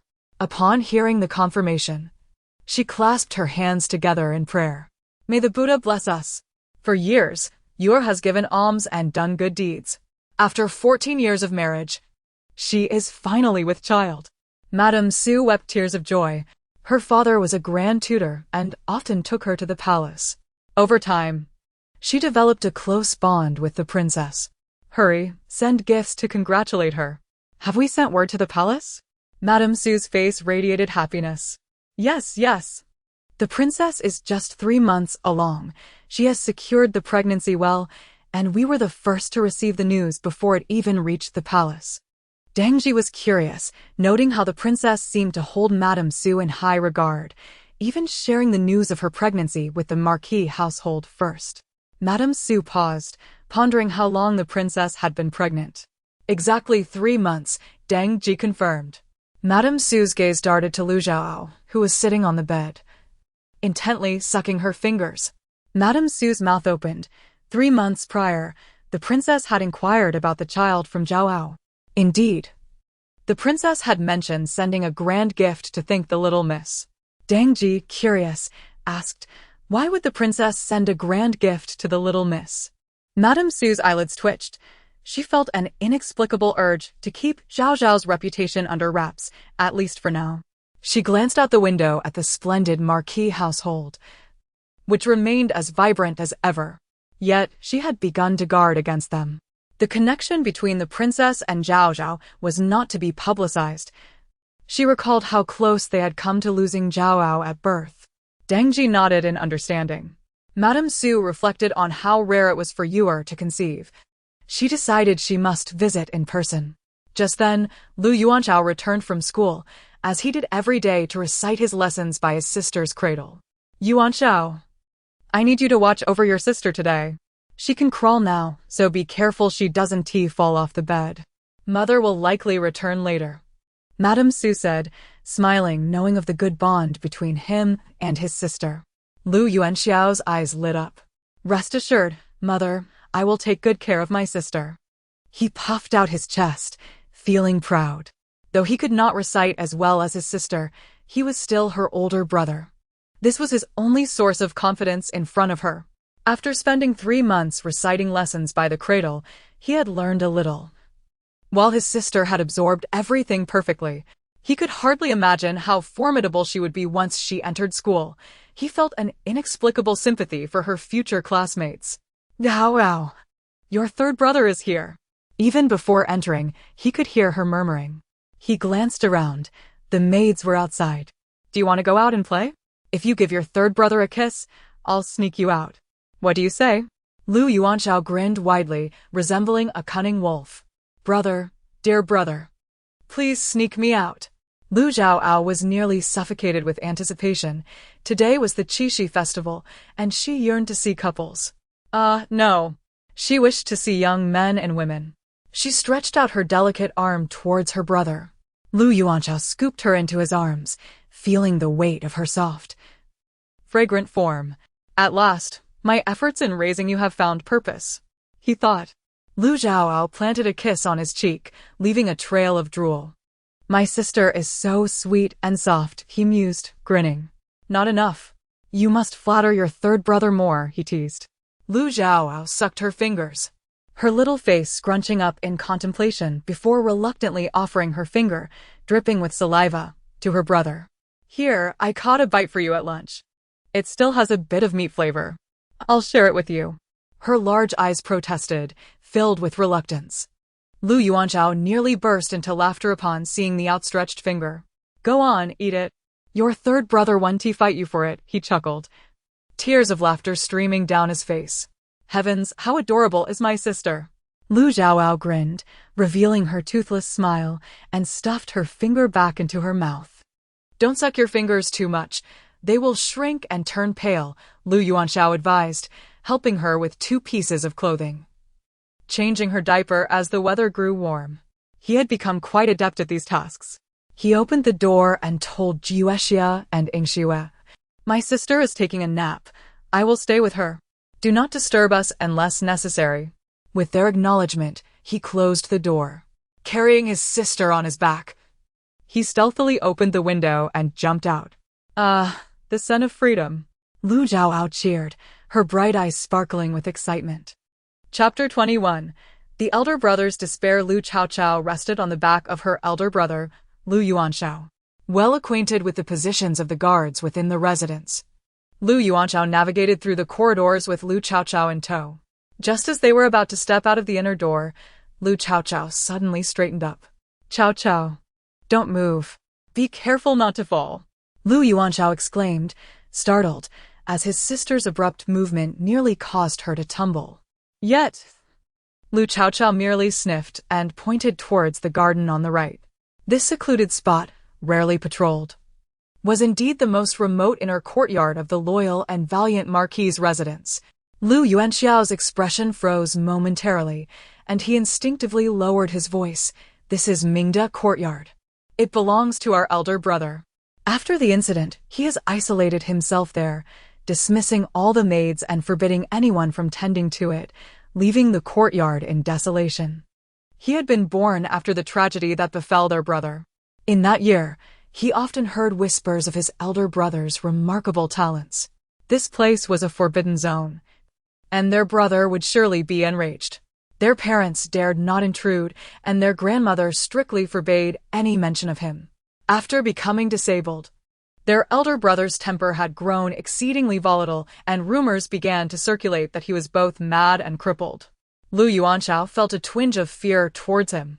However, Lu Chaochao displayed a sense of urgency, pointing directly at the entrance of Mingda Courtyard. "There's a smell of blood. We must check on elder brother." Her heart raced with anxiety. In the original narrative, the tragic fates of the Lu brothers were merely glossed over. But to truly find oneself amidst such despair was an entirely different experience. Lu Yuanshao shivered, aware of his sister's extraordinary sensitivity. Forgetting his fear, he rushed to push open the door of Mingda Courtyard. The door was firmly shut, and he knocked loudly, but there was no response from within. It would not do. Their brother forbade anyone from attending to him, having driven away all the servants. It was said that he kept only a single attendant close. The courtyard was swept clean by the servants who snuck in at night, departing before dawn. Lu Chaochao pondered, realizing that their elder brother had grown despondent, sealing himself away. The increasingly pungent scent of blood in the air heightened her urgency. She raised her small hand to point at the base of the wall, and Lu Yuanxiao's eyes widened in disbelief. Crawl through a dog hole? Absolutely not. A scholar cannot demean himself in such a manner. Moments later, Lu Yuanshao found himself crawling through the narrow opening, muttering, "How can a scholar's passageway be likened to a dog hole? I shall label it the scholar's passage tomorrow." His hair was entangled with grass as he pulled his sister through the opening. "You are too slow." He scooped her into his arms and dashed towards the inner courtyard. The courtyard lay in desolation, an eerie silence pervading the air. Once a place of utmost privilege, it had now become a site of taboo. Lu Chaochao pointed left, and without hesitation, Lu Yuanshao sprinted in that direction, sweating profusely. Approaching a door, he too caught the overwhelming scent of blood. His heart trembled. How could Chaochao detect the smell of blood from beyond several gates? It seemed utterly absurd. With a loud crash, Lu Yuanshao flung open the door, and the thick stench of blood hit him like a wave.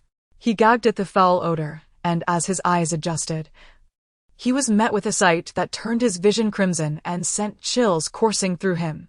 The scene before him was drenched in blood, vivid, glaring red. "Elder brother." Streams of thick crimson flowed from the man lying at the head of the bed, pulling at his feet. Lu Yuanshao's foot landed directly in the blood, leaving a trail of prints. The young boy trembled in terror, his hands shaking as he held Lu Chaochao. The man in the bed, dressed in blue, lay with his eyes closed, his wrist dangling over the edge, blood dripping steadily onto the floor. "Elder brother has taken his own life." Lu Yuanshao could barely utter a word, his body weakening as he staggered towards his brother. "Elder brother, mother, father, someone, please come." He had never witnessed such a scene and rushed forward, reaching out to touch his elder brother, whose body was frigid, causing him to shudder uncontrollably. Even Lu Chaochao was profoundly affected by the sight. The youth on the bed was strikingly handsome, resembling a celestial being, yet his face was devoid of vitality. His spirit extinguished. Although he was still alive, his heart had long since perished. The fall from grace was a burden no one could bear. Fool! Quickly! Get a handkerchief and apply it to his wrist. Lu Chaochao cried out in desperation. Lu Yuanzhao placed her on the bed, trembling and crying as he hastily wrapped his brother's wrist with a handkerchief. Elder brother, please don't die. What will we do if you leave us? I'm so scared. Mother, please come back. He bound the wrist tightly. Where is that wretched servant? Lu Yuanxiao's eyes were bloodshot. Their mother, fearing that their elder brother might take such a drastic step, had left a personal attendant by his side. At that moment, their brother clutched a shard of porcelain tightly, stained with blood. Third brother, please don't leave us. If you die, who will help mother help us?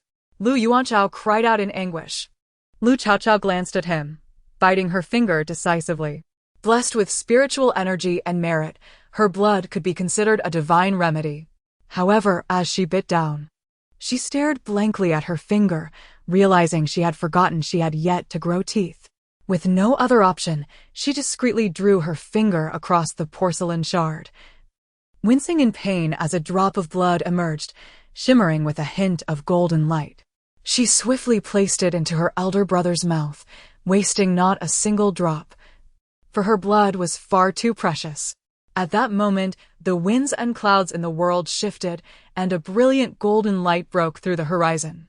It cascaded down upon the earth, causing plants to thrive, and in an instant, the city bloomed.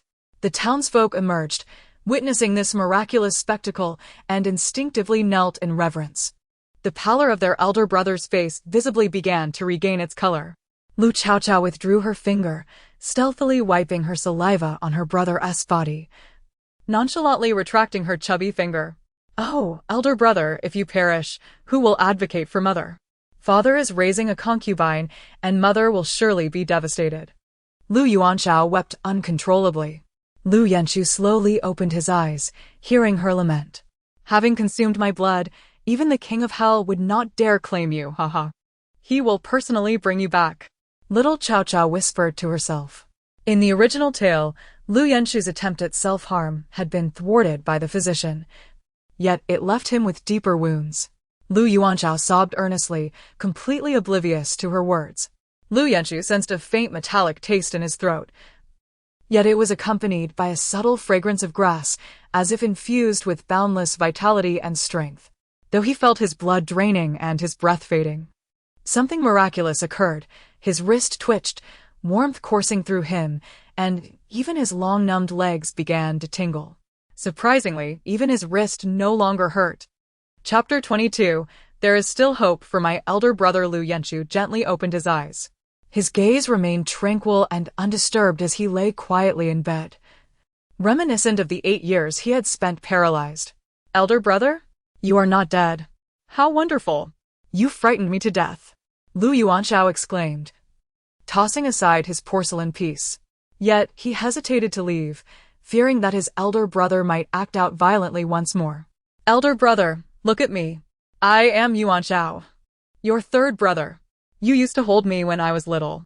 I can barely remember your face now. Lu Yuanzhao leaned closer, attempting to capture his brother's attention.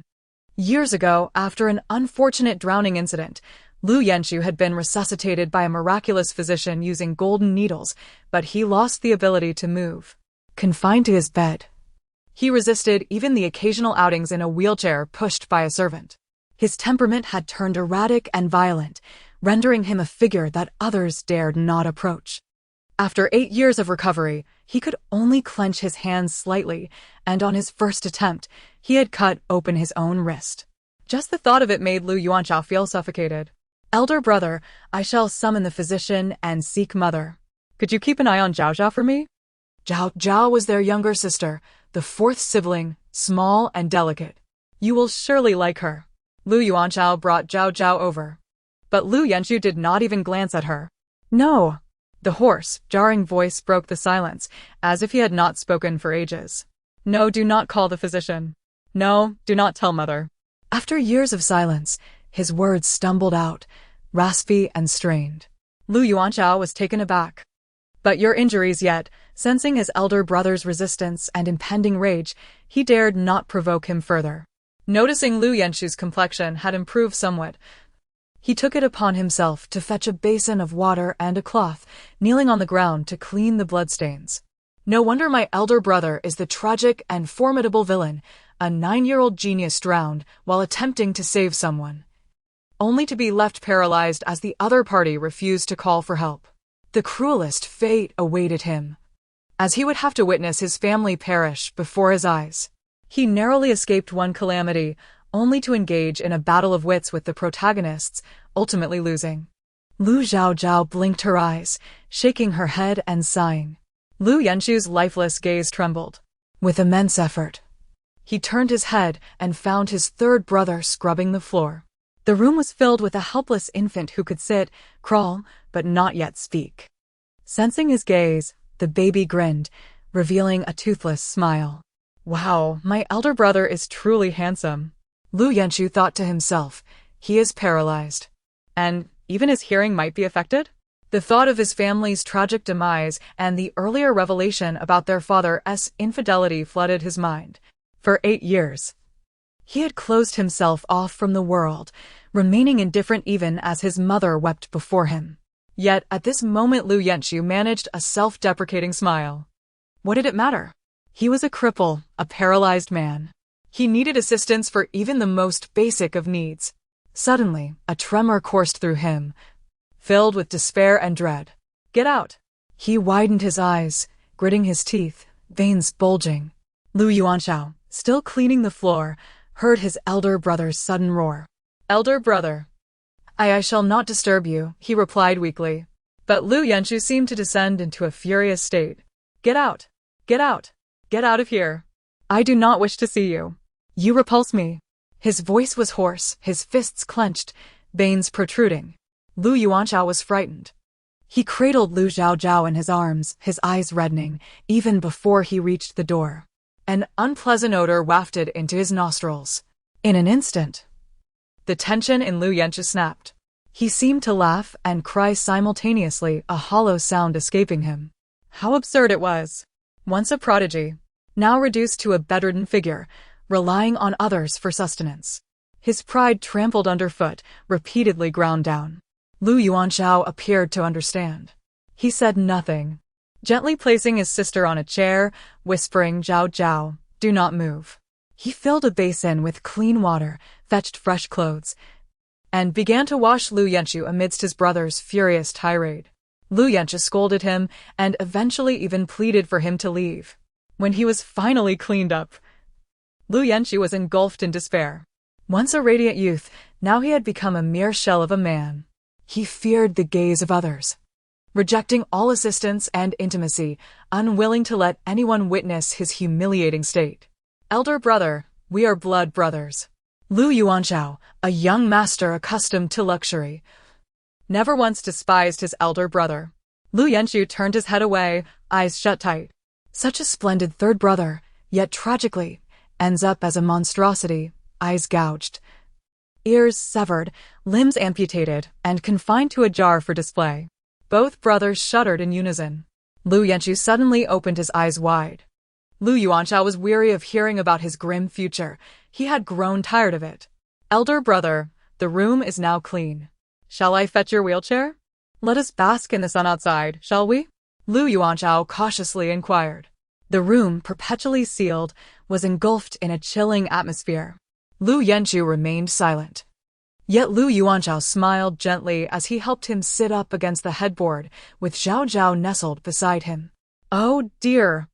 Elder brother will still have to be fed and restrained. What a family of tragic fates. Lu Yanchu's expression remained indifferent. Fortunately, I can heal elder brother's legs. Zhao Zhao chirped with delight. Lu Yanchu suddenly coughed violently, turning to look at Zhao Zhao. What did she just say? Did she truly understand her words? He even doubted his sanity, wondering if he was imagining things, believing there was still hope for him. Yet, before he could fully awaken, he did possess a semblance of awareness. Zhao Zhao tilted her head, extending her chubby little arms toward him. Lu Yanxu smirked cynically. He could barely lift his arm, having spent 8 years in paralysis, only able to clench his fist. Hold, the baby's babbling voice sent a shiver through him. His fingertips trembled slightly as he strained to raise his arm. Sweat beaded on his forehead, yet he managed to move his arm a mere inch. But for Lu Yanxu, it was nearly overwhelming, threatening to bring him to tears. 8 years. He had not moved his arm in 8 long years. Today, he could actually move it. Chapter 23. Cherish her. Lu Yanxu suddenly recalled a statement from Zhao Zhao. Even the king of hell dares not collect my blood. However, Lu Chaochao was unwilling to wait any longer. Like a little ball, she clumsily crawled into her elder brother's embrace, nestling comfortably against him. Yet, feeling somewhat dissatisfied, she grasped his hand and wrapped herself around it. Unfortunately, her brother's hands were too weak and soon drooped down. This displeased her once more, her little mouth pouting as if it could hold an oil jug. She gently tapped her finger on his brow, and a warm breath flowed from his forehead into her being. Her brother's frail body could only offer her a trickle of nourishment. Lu Yanxu was momentarily taken aback, feeling a warmth spread throughout his body, as if his parched form had finally received moisture. Zhao Zhao seized his arm again, encircling herself within it. This time, their fingers intertwined tightly, and his arm did not droop. It seemed as though a glimmer of strength had returned, albeit just a hint. Nevertheless, Lu Yanxu's eyes brimmed with tears, as if holding Zhao Zhao meant embracing the entire world. "Sister, you might crush your elder brother," Lu Yuanxiao exclaimed, pushing the wheelchair over and startling Zhao Zhao. Above all, he feared his brother's anger. His elder brother was known for his temper. Even their parents received a cold shoulder from him, leaving no one in his favor. "Brother, she didn't mean it," Lu Yuanxiao said cautiously. "She is only 5 months old and doesn't understand yet." To his surprise, Lu Yanxu's voice was gentle, as if he feared startling the infant in his arms. "It's all right." Lu Yuanxiao's eyes widened in astonishment. What had transpired? In the brief moment he turned around, his brother had protected his sister? After Lu Yanxu settled into the wheelchair, they strolled around the garden. His brother was emaciated, his robe billowing in the wind, while Zhao Zhao nestled against him. "Brother is too thin, it's uncomfortable to hold him. He needs to eat more meat. His body feels so bony," she thought, her mouth watering at the thought. The garden had become desolate, no longer the vibrant place it once was. Zhao Zhao lay in her brother's arms, exclaiming, "Wow, what a big pond. It would be perfect for raising fish and turtles. Why not open it?" the little girl muttered. Lu Yanxu felt her vibrant spirit and, for the first time in a long while, looked up at the sky. He had not ventured outside for quite some time. Brother smiled. "Wow! It's so lovely when brother smiles." Zhao Zhao's eyes widened in excitement. Lu Yuanxiao secretly glanced at Lu Yanxu, realizing that his brother truly adored his sister. After all, who could resist such a charming little girl? How he wished to take his sister to school. Studying was so dull, but having her around would make it much more enjoyable. The 3 siblings wandered for a while when they heard a servant urgently calling, "Young master." It was Yuan Bao, Lu Yanxu's devoted servant. Yuan Bao rushed over, drenched in sweat, and upon seeing Lu Yanxu in the wheelchair, he finally felt relief. Today was the day Lu Yanxu was to fetch medicine, but he had encountered servants from the Jiang family and had a scuffle. Yuan Bao's hair was disheveled, and his face bore suspicious red marks. Yet, seeing his master out and about made him emotional. "Young master, I've brought back lunch. Shall we eat in the pavilion?" Since he had become unable to care for himself, Lu Yanxu had subsisted on plain congee and vegetables, rarely indulging in meat to minimize trips to the restroom, preserving the little dignity he had left. "Meat. It's a festival today. I want to smell roasted meat." Zhao Zhao's small face scrunched up, glaring at her handsome elder brother. Her tiny fists were clenched, ready to throw a tantrum. Lu Yanchu smiled. Yuan Bao was stunned. After 8 years. It was the first time he had seen the eldest young master smile. He had spent every day attending to Lu Yanchu, and no one knew how desperately he wished for his own demise. Countless times he had tried to end his own life, only to plead for a little more time. Set up a barbecue stall in the pavilion. Prepare some meat congee for me. He is too thin. Zhao Zhao says it's uncomfortable to hold him. Yes, yes. Yuan Bao exclaimed, tears of joy streaming down his face as he limped toward the kitchen. Before long, a small stove appeared in the pavilion. The weather was pleasantly cool. Not too warm. The stove held a clean iron pan, and a stone table was laden with thinly sliced meat and various sauces. The meat congee simmered above, bubbling enticingly. Lu Chaochao, having toiled all day and starved, saw the abundance of meat, and his eyes gleamed with hunger. Yuan Bao filled a bowl with meat congee, intending to feed his master. Lu Chaochao took some delicate meat slices and placed them on the iron pan. Instantly, the pan sizzled with the aroma of oil as spices were sprinkled, filling the air with the scent of cumin. Wow, this meat is tender and fragrant, Lu Chaochao exclaimed, burning his mouth yet refusing to spit it out. Zhao Zhao inhaled deeply, saliva dripping from her mouth. Zhao Zhao, drink your milk. Lu Chaochao had brought her milk when he left. Zhao Zhao glared at him, pointing between the meat on the table and her milk. A look of accusation on her face. Her 2 brothers couldn't help but laugh. Even without words, everyone understood her grievances. You have no teeth. You are only 5 months old and cannot eat meat. But you can smell it. Your brother treats you well, right? I eat meat and let you enjoy the aroma. Lu Chaochao shamelessly teased. The little girl's eyes turned red with indignation. Seeing their playful banter, Lu Yanchu felt some of his gloom dissipate. Yuan Bao, go fetch a ripe banana. The Su family sent fresh, ripe fruits daily, and Yuan Bao quickly returned with one. Use a spoon to mash it into puree for your sister. At 5 months, she can have fruit puree. He remembered feeding his younger siblings before he became paralyzed. Lu Chaochao cautiously scraped a spoonful, and Zhao Zhao's face lit up with joy. Wow, it's finally alive again. So sweet, so delicious. Brother, I love you the most. Third brother may be a bit foolish, but I love him dearly too. Lu Chaochao fed her 7 or 8 spoonfuls before stopping. We'll eat again tomorrow. Too much may upset your stomach, and I don't want you to have diarrhea. We'll add more gradually. After saying that, he roasted a chicken leg on the stone table, pulling the meat off the bone and giving it to Zhao Zhao. She immediately climbed up to kiss him. Sitting in her brother's embrace, she gnawed on the bone, contentedly sighing, this life is worth it. The 2 brothers could hardly contain their laughter. Lu Yanchu, who typically only ate a few bites of congee to sustain himself, devoured the bowl of meat congee cleanly, his eyes sparkling as if he had been revived. As the afternoon wore on, Lu Yanchu began to feel fatigued, and Lu Chaochao prepared to leave. Brother, do you need me to call a doctor? I won't tell anyone. Just between us, all right? Lu Chaochao was still worried about the fearful wound on his brother's wrist. Lu Yanchu caressed his fingers, which had regained some dexterity. All of this was thanks to Zhao Zhao. Chapter 24.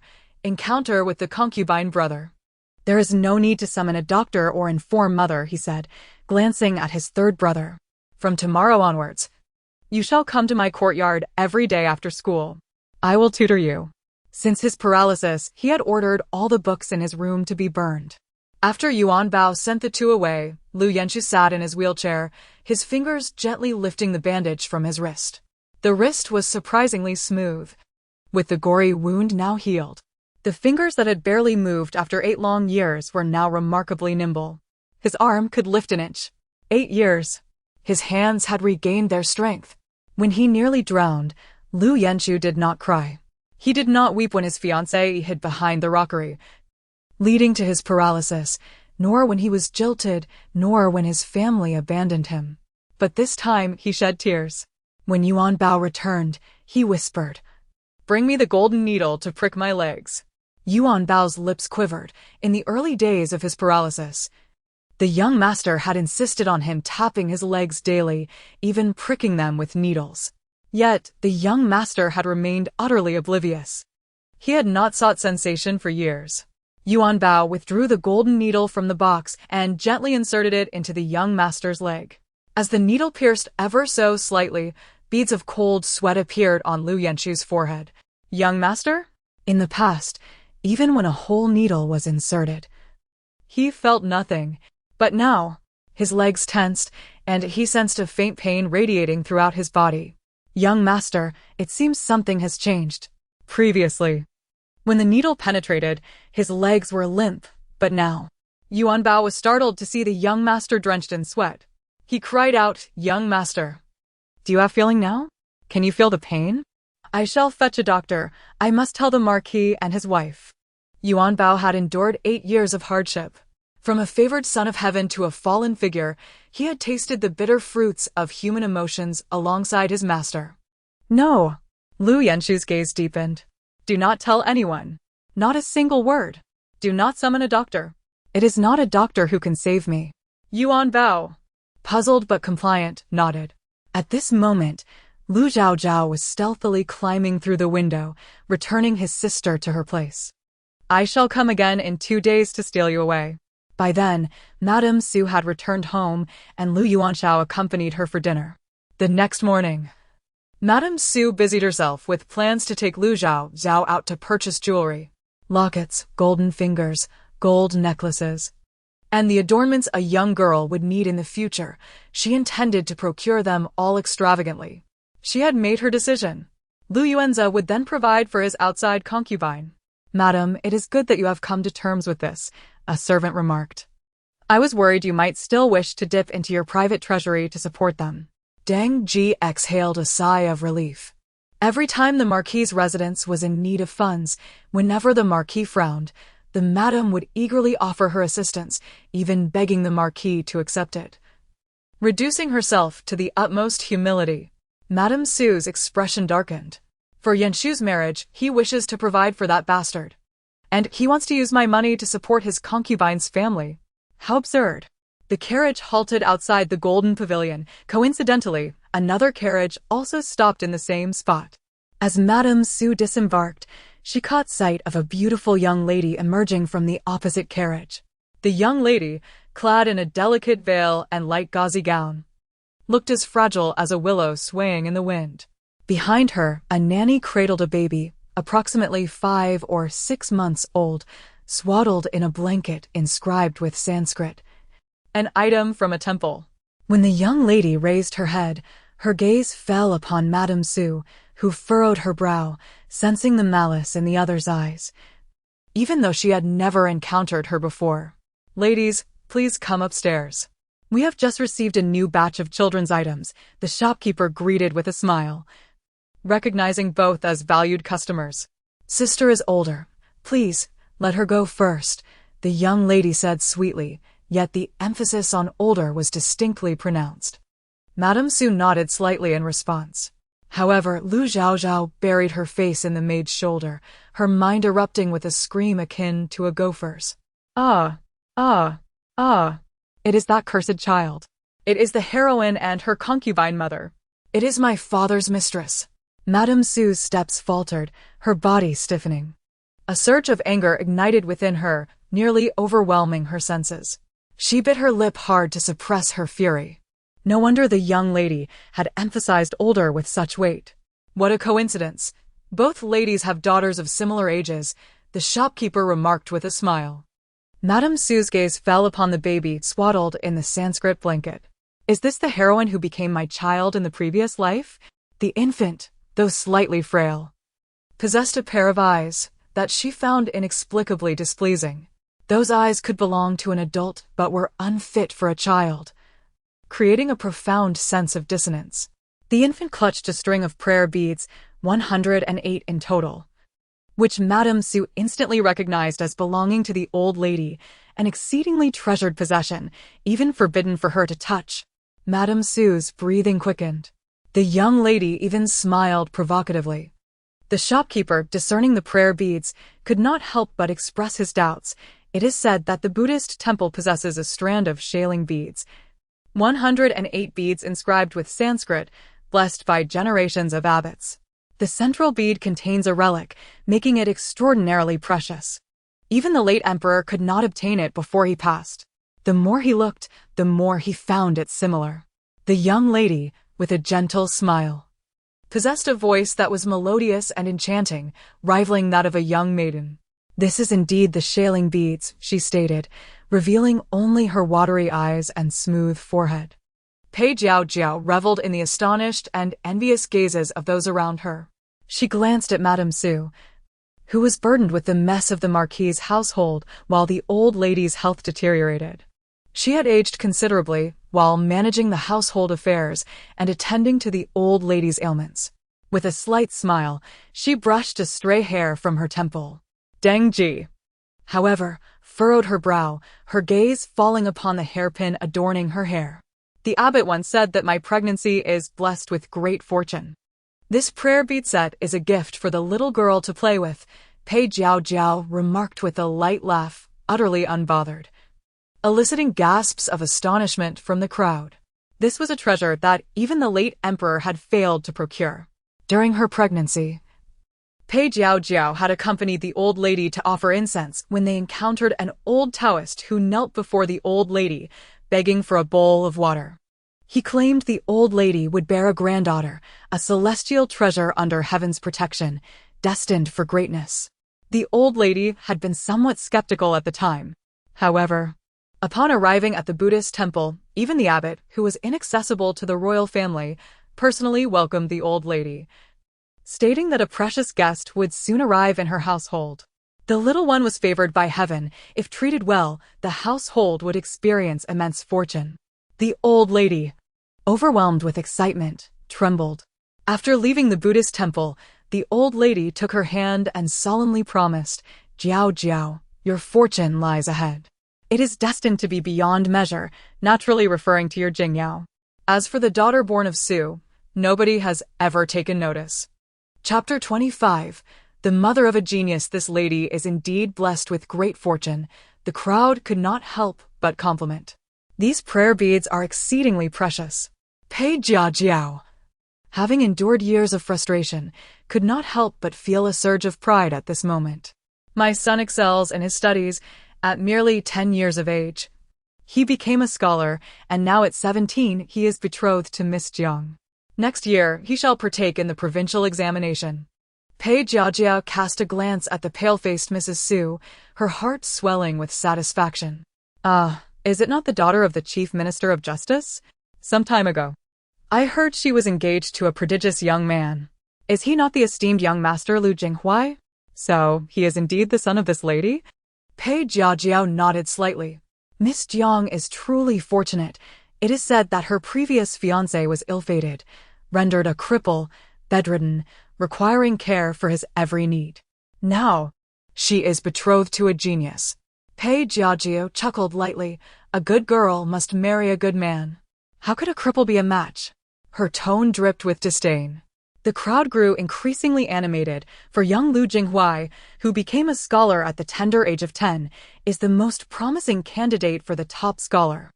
The newly appointed top scholar is already 33, while Lu Jinghuai is but 17. He will be the youngest top scholar in Beiyao. The shopkeeper could not help but show some goodwill. The blanket on the infant is indeed the pinyin brocade, is it not? The pinyin brocade is a sacred item from the Guaguosi temple, designed to protect infants. It is said that one must kneel on a 1,000-layered staircase to beseech it, each step requiring a bow. Pei Jiao smiled and nodded. This child, born frail, is cherished by her husband, who sought the pinyin brocade with great effort. Pei Jiao caressed her daughter's cheek. When she was pregnant with her eldest son, Lu Jinghuai, she devoted herself entirely to his education, urging him to follow in the footsteps of Su's eldest son, Lu Yanshu. Yet, Lu Yanshu was like a cloud in the sky, elusive and unattainable. A figure mere mortals could only admire from afar, never rival. This was her and her son's nightmare, a truth only she understood. Due to Lu Yanshu's brilliance, Lu Yuanjia's affections for the Su family began to waver. Lu Yanshu was so extraordinary that a father could not bring himself to abandon him. During that time, He unconsciously placed the glory and shame of the marquise upon that child. Her Jinghuai, from a young age, was forced to pursue Lu Yanchu, and he could not help but secretly observe that dazzling youth, only to be left disheartened and unsteady. He fell ill, a serious ailment. Fortunately, a slight smile crept upon Pei Jiajiao's lips, for the little wretch's fate was unfortunate. Like a fleeting rainbow, stunning yet ephemeral. Over the years, she had not dared to slacken her efforts, persistently urging her son Jinghuai to gradually take Lu Yanchu's place. Meanwhile, the Lu Yanchu of year had long since become a cripple, a source of disgrace for the marquise. With the birth of her daughter, her status soared to new heights. The elderly matriarch regarded her as a precious gem, while the marquise lavished her with extreme affection. At this moment, she gently stroked her daughter's cheek. She has always been doted upon by her father.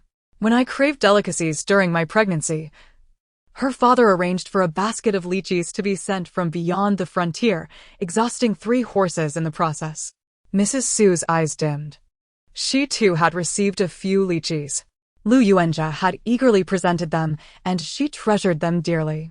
Yet the lychee's skin was dry, and the flesh had begun to turn sour.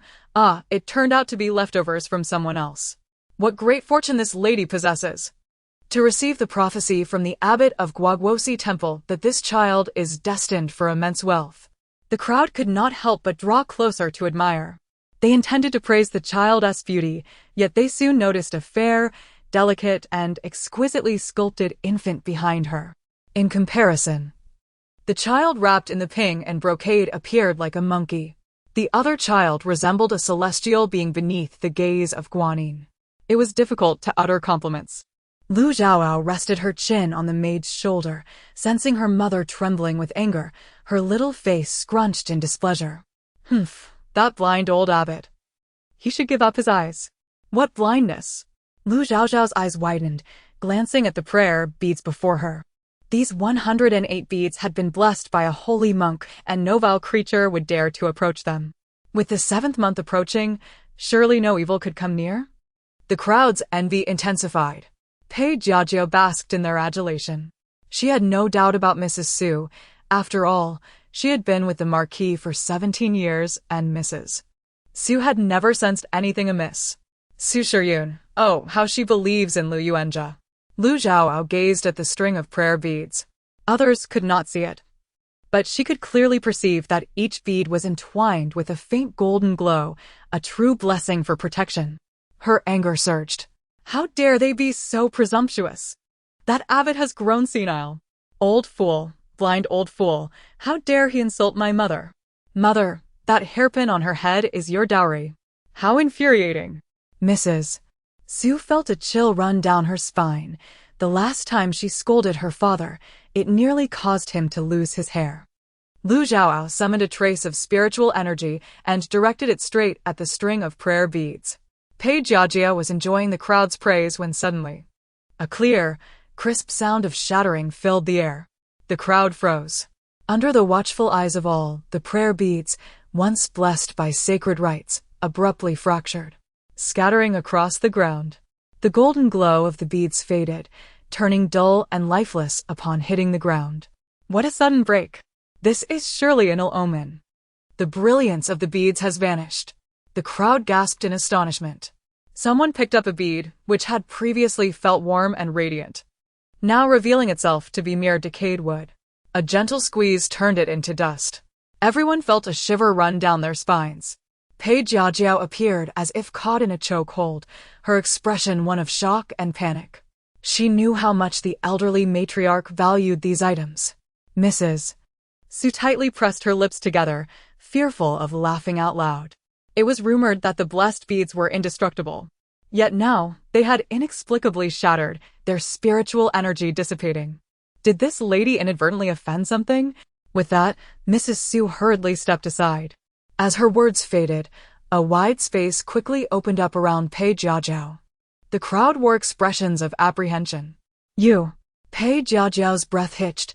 She stared blankly at the others, her eyes turning red. Yet, Mrs. Su's words were rational and well-founded, leaving her unable to refute them. Even the shopkeeper cast her a sidelong glance. I apologize, madam, but may I kindly ask you to return at another time? I regret to inform you that today is rather inconvenient. The shopkeeper felt a chill at his back. With the 7th month approaching, the gates of hell would open, and the entire city would shut its doors for 3 days. He dared not meddle with anything malevolent. To have overturned the blessed beads, who knows what she has done? Pei Jiaojiao's eyes turned red with anger, her teeth clenched tightly as she glared at Mrs. Su. Madam, it would be best if you returned home. The maid behind her tugged at Pei Jiaojiao's sleeve. Although the Marquis had lavished her with affection, he would never permit her to cause a scene. He valued his reputation immensely. Otherwise, he would not have supported her for 17 years or dared to bring her back to the residence. Pei Jiaojiao turned to leave, but Mrs. Su gently raised her hand. Chapter 26. Capturing a Thief. Madam, please stay. Su's gaze held a depth of meaning as she regarded her. What more do you wish to do? Pei Jiaojiao's tone was tinged with displeasure, her eyes shooting daggers at Su. Su shook her head. Your words are somewhat offensive. Yet matters concerning your dignity and respect compel me to intervene. She pointed to the intricately carved hairpin adorning Pei Jiaojiao's head. The delicate filigree of gold wire formed a captivating adornment. A fleeting shadow of guilt crossed Pei Jiaojiao's brow, but she quickly straightened her posture. It was a gift from my husband, an heirloom of his family. Is it true that the esteemed madam of the loyal and brave Marquis cannot afford even such a trifle? This hairpin was bestowed upon me by my husband upon his success in the imperial examinations. Su's eyes narrowed sharply. How curious it is that a piece from my dowry would be found upon your head. Seize her and notify the authorities.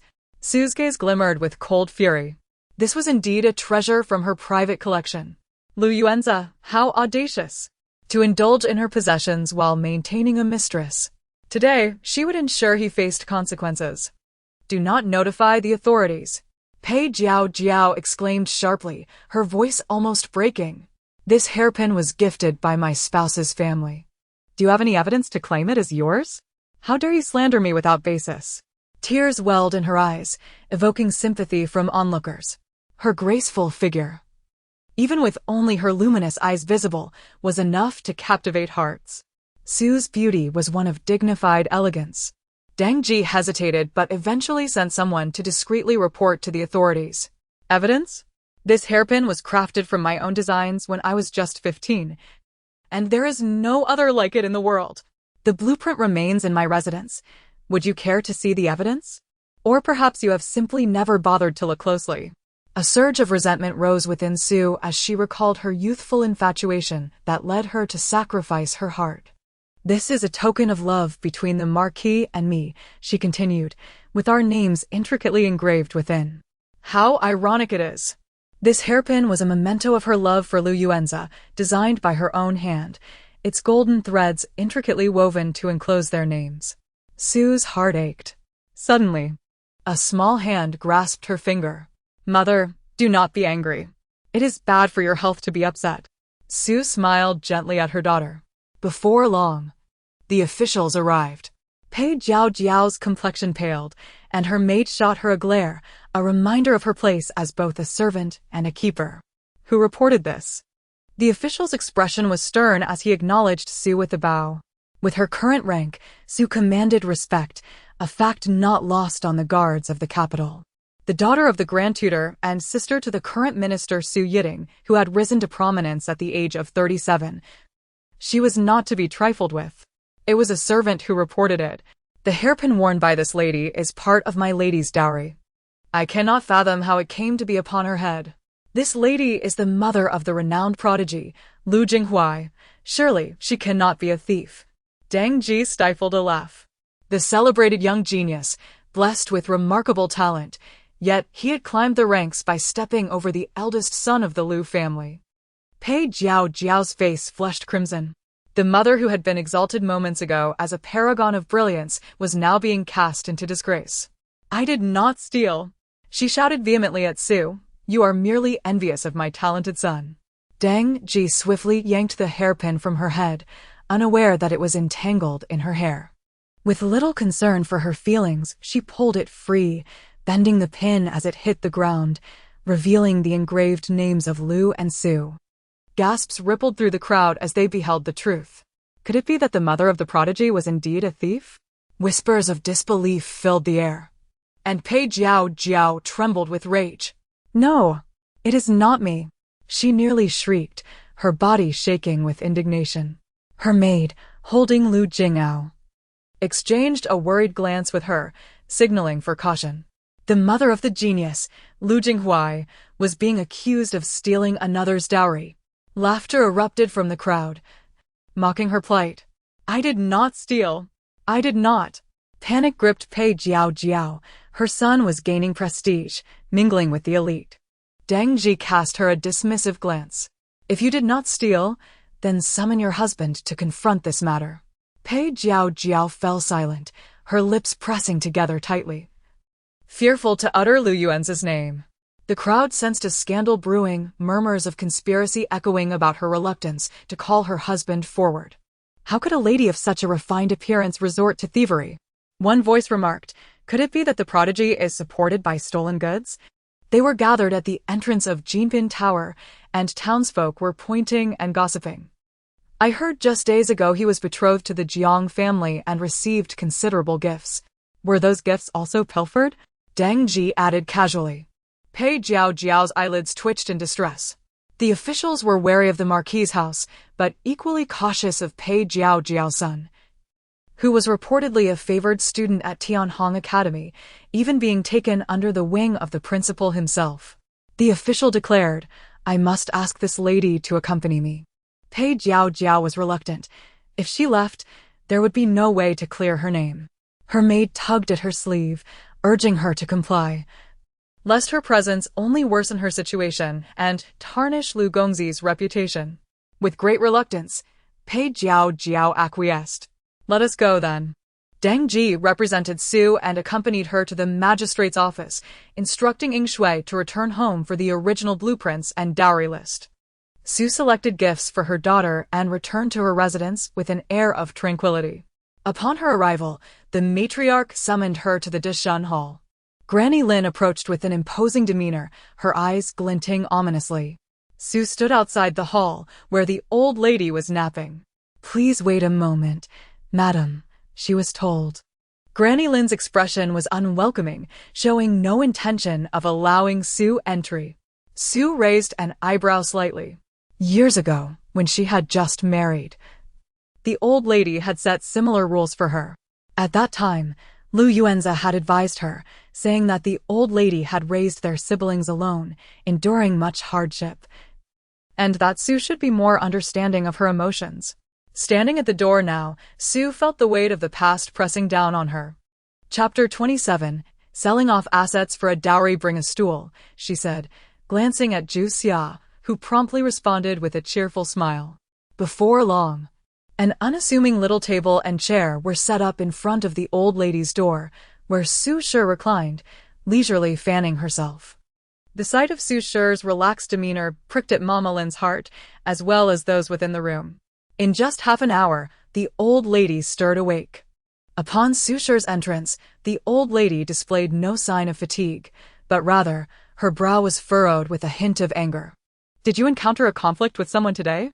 she inquired, displeasure evident in her expression. "As the daughter-in-law of the Ho family, you represent our dignity. I have heard that you even imprisoned Lu Jinghuai's mother." The old lady's breath grew heavy with indignation. After all, Lu Jinghuai was her cherished great-grandson, her heart's delight. With Su Shi's own children lacking merit, her regard for Lu Jinghuai grew ever higher. Su Shi straightened her posture, a faint smile dancing on her lips. "Mother, you are remarkably well-informed," she chuckled, covering her mouth. "It is merely a trivial matter. Who brought you such news to disturb your peace?" Mama Lin's expression darkened. The room felt stifling. The old lady preferred tranquility yet dreaded the cold, refusing even to use an ice basin on such a day. Lu Jinghuai is known as the most likely prodigy to achieve the highest honors. By imprisoning his mother, are you not tarnishing a child's reputation? As a mother yourself, how could you be so cruel? The mere thought sent the old lady into a fit of rage. Su Shi frowned slightly. Mother, you are being unreasonable. His mother is a thief, having worn my dowry as a crown. A thief steals, and what wrong is there in her being imprisoned? Moreover, who knows if what he consumes is not also stolen? Upon uttering these words, the old lady trembled with fury, her eyes reddening, nearly choking on her words. Her daughter-in-law had already instructed Dang Ji to retrieve the dowry list and send it to the county office, claiming that many items had gone missing. The old lady's complexion paled dramatically. Her dowry had once been worth a fortune.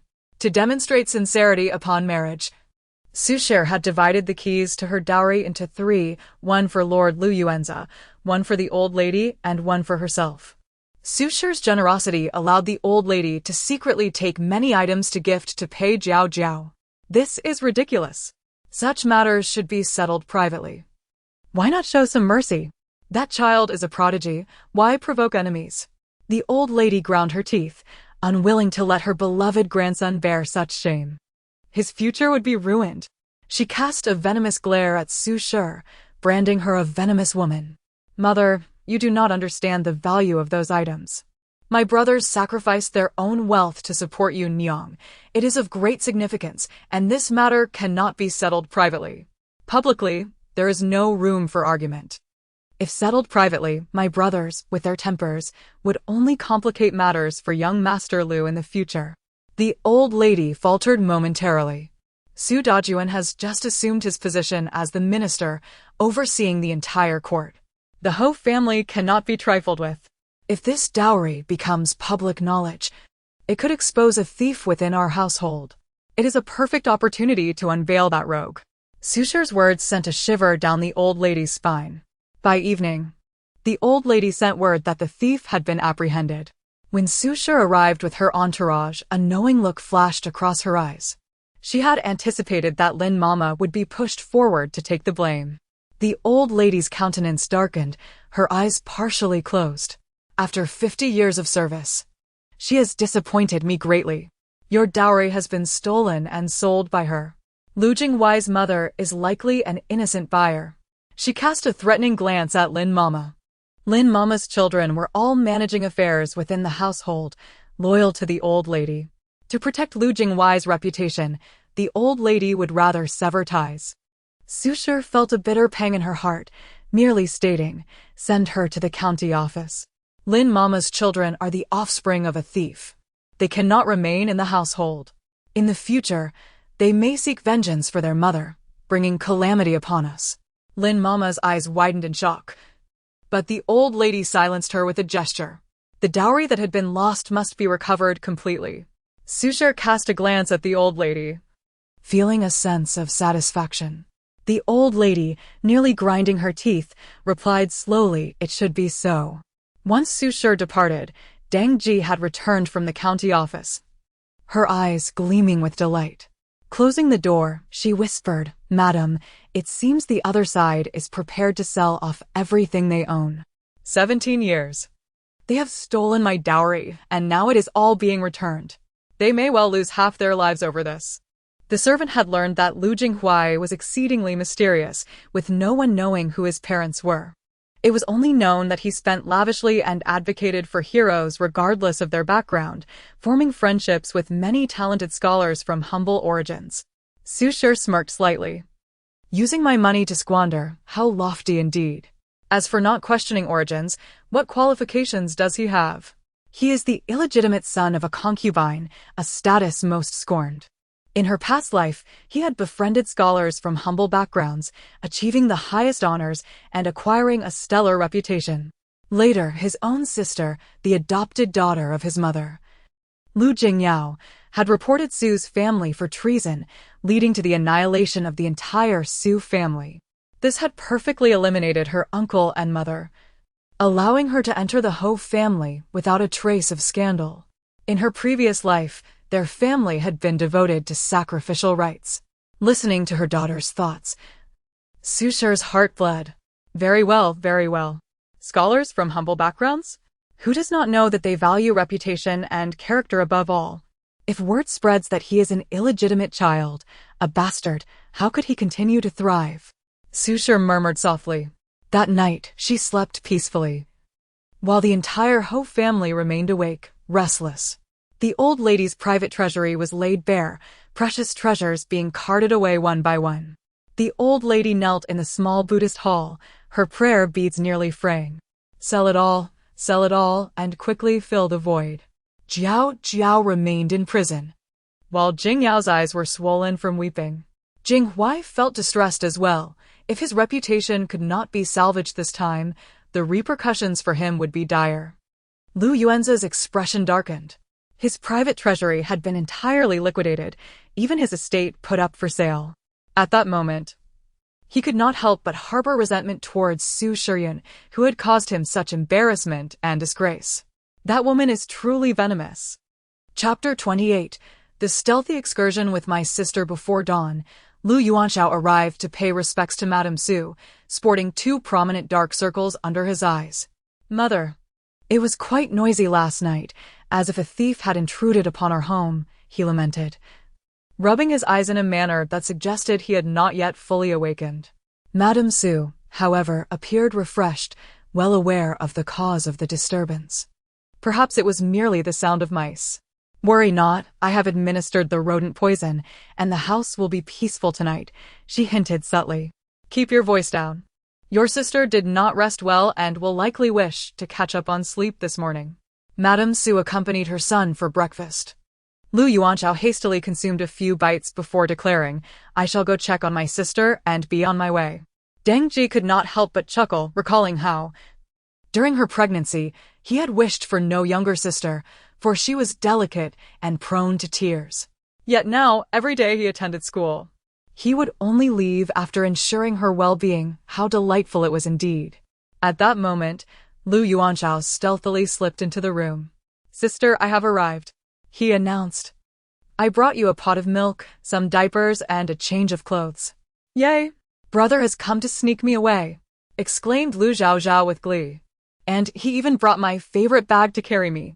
With a swift motion, she reached out, and he placed her into the bag. Hurry, hurry. Otherwise, Sister Xiyue will come to see me. Lu Chaochao peeked out from the bag, her little head bobbing with excitement. Lu Yuanchao, like a thief, pushed open the window and leaped down, bearing his sister on his back. The household was bustling with activity today, allowing him to successfully sneak her out. He secured the bag to his chest, and Lu Chaochao peeked out, revealing her exquisitely delicate face. The capital city was the most vibrant area of North Zhao, bustling with energy. Lu Chaochao's eyes widened in wonder. So many beautiful things. I want to buy them all. Lu Yuanchao purchased a small trinket, taking a bite himself before offering a piece to his sister. Lu Chaochao's gaze was transfixed on the little doll. Bye. The air was infused with the scent of freedom and wealth, mingling with the aroma of burnt paper offerings. Along the roadside, many people knelt to burn paper, and fresh deity paintings adorned the doors of every household, as passers-by wore expressions tinged with apprehension. Do not fear, my sister. From the 13th to the 15th of July each year, everyone remains indoors. It is a time when the gates of the netherworld open and spirits roam. These paper gold ingots and currency are offerings for them, and the paintings on the doors serve to suppress malevolent spirits. Rest assured. Every year the emperor summons the abbot from the National Protection Temple to safeguard the city, so there will be no trouble. He gently patted his sister's little head when suddenly, a voice called out from behind, Hey, Tubby, what do you have in that bag? Why is it moving? Lu Yuanchao instantly shoved his sister deep into the bag, defensively shielding it with his body. What's it to you? Such a coward. Carrying a bag like that, haha. Can't study, planning to become a girl instead? The taunt came from Li Siki, the chubby grandson of the Duke of National Protection, who stood flanked by 2 young lords, Jiang Yunma, the legitimate son of the Jiang family, and another boy, a small monk, the emperor's 4th prince, only 6 years old. Rumor had it that he was born frail and sickly, often crying day and night, and was sent to the National Protection Temple as a novice monk, though he still appeared weak. You're the coward. Your whole family is cowards.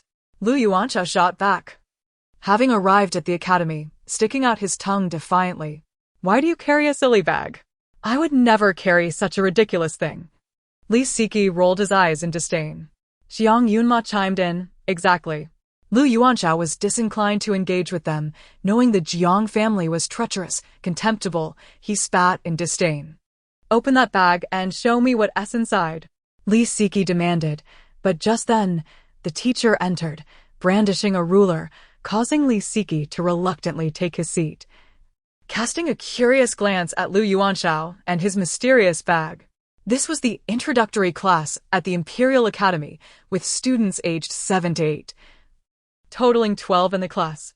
Lu Yuanchao hailed from a middling family and struggled academically, and due to Jiang Yunma's presence, he faced some discrimination among his peers, even being ostracized. His only good friend had recently fallen ill and had not attended school. As the teacher lectured, Lu Yuanchao occasionally glanced down at his sister. Li Siki's curiosity intensified, and he signaled to someone in the distance, diverting Lu Yuanchao's attention. Unbeknownst to him, Li Siki seized the opportunity and snatched the bag away. Bang! The bag knocked the books off the table. The teacher's expression turned severe. Yuanchao, stand up. What did I just teach?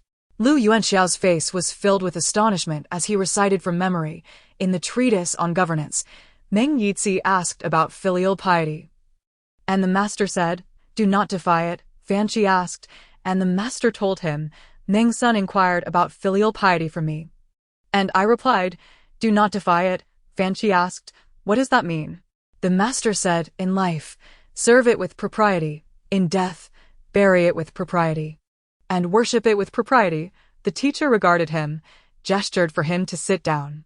Li Siki smirked at Lu Yuanchao before lowering his gaze to the bag.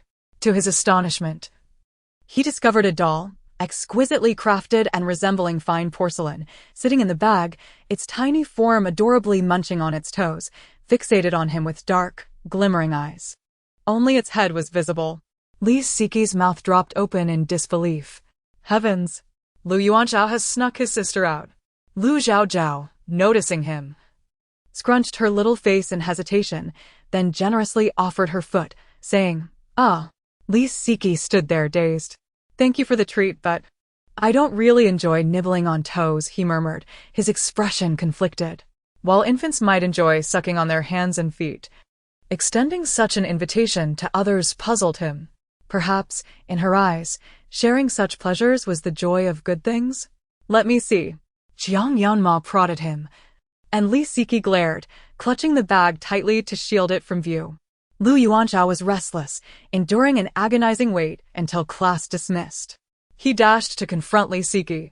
Give her back, he demanded, beads of cold sweat forming on his brow. Jiang Yunma was stirring trouble, and with Li Siki targeting him, what if he bullied his sister? He regretted bringing her along, his eyes reddening with worry. How could he address Li Siki? Yelling would not suffice. Before Jiang Yunma could finish his thought, Li Siki shot him a fierce glare. Hush! Li Siki raised a finger to his lips, protectively cradling the bag.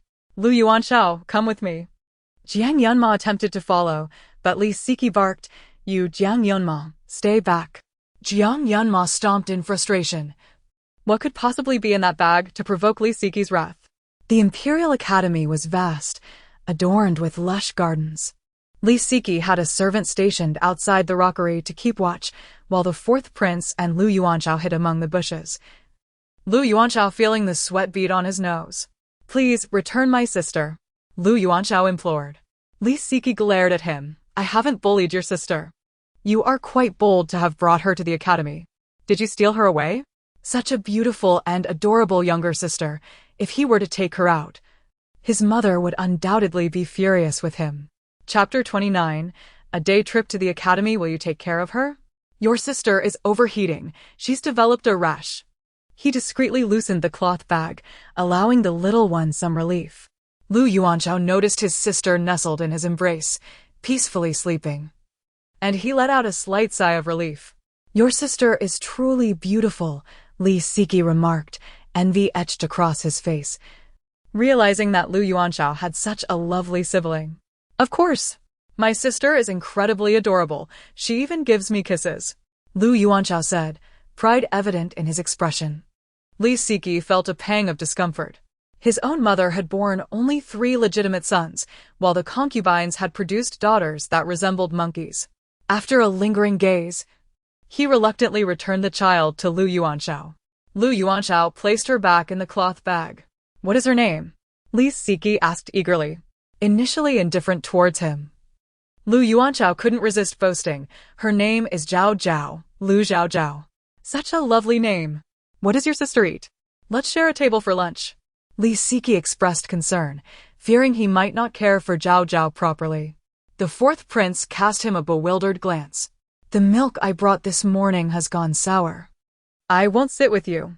I dislike Jiang Yunma, Lu Yuanchao said with embarrassment, the heat having spoiled his sister's provisions. I'll have someone fetch more from the kitchen. Li Siki paused, then Jiang Yunma is not to sit with me at lunch. I will protect your sister and keep our secret. The fragile boat of friendship had capsized. Then, may I hold your sister a little longer? Li Siki looked on eagerly. She is just too cute. After a moment of contemplation, Lu Yuanchao nodded in agreement. When Lu Chaochao awoke, she found herself encircled by several boys, startling her greatly. Shh, don't cry, little sister. I will feed you some milk, Li Siki assured her. He was the grandson of the Duke of Protecting the Nation, a family embroiled in long-standing rivalry with the Su family. Does your sister need a diaper change? Does she want water? Can she come to the academy again tomorrow? Will she smile at me? Li Siki bombarded Lu Yuanchao with questions. Hearing his voice, Zhao Zhao beamed a smile, her mouth widening in delight. Your sister smiled at me. She smiled at me. Li Siki couldn't help but gently touch her cheek, so soft and fragrant, imbued with the scent of milk. Lu Yuanchao shook his head. Tomorrow is the 13th of July. We must go out to parade. Scholars emanate an aura of culture, and when reciting aloud, they exude a righteous spirit. Each academy takes turns parading through the streets for 3 days, reciting as they walk to disperse malevolent spirits. Common folk, during these 3 days, remain indoors. Li Siki suddenly turned to the 4th prince, noticing his pallor and deep-seated fear. Do not fear.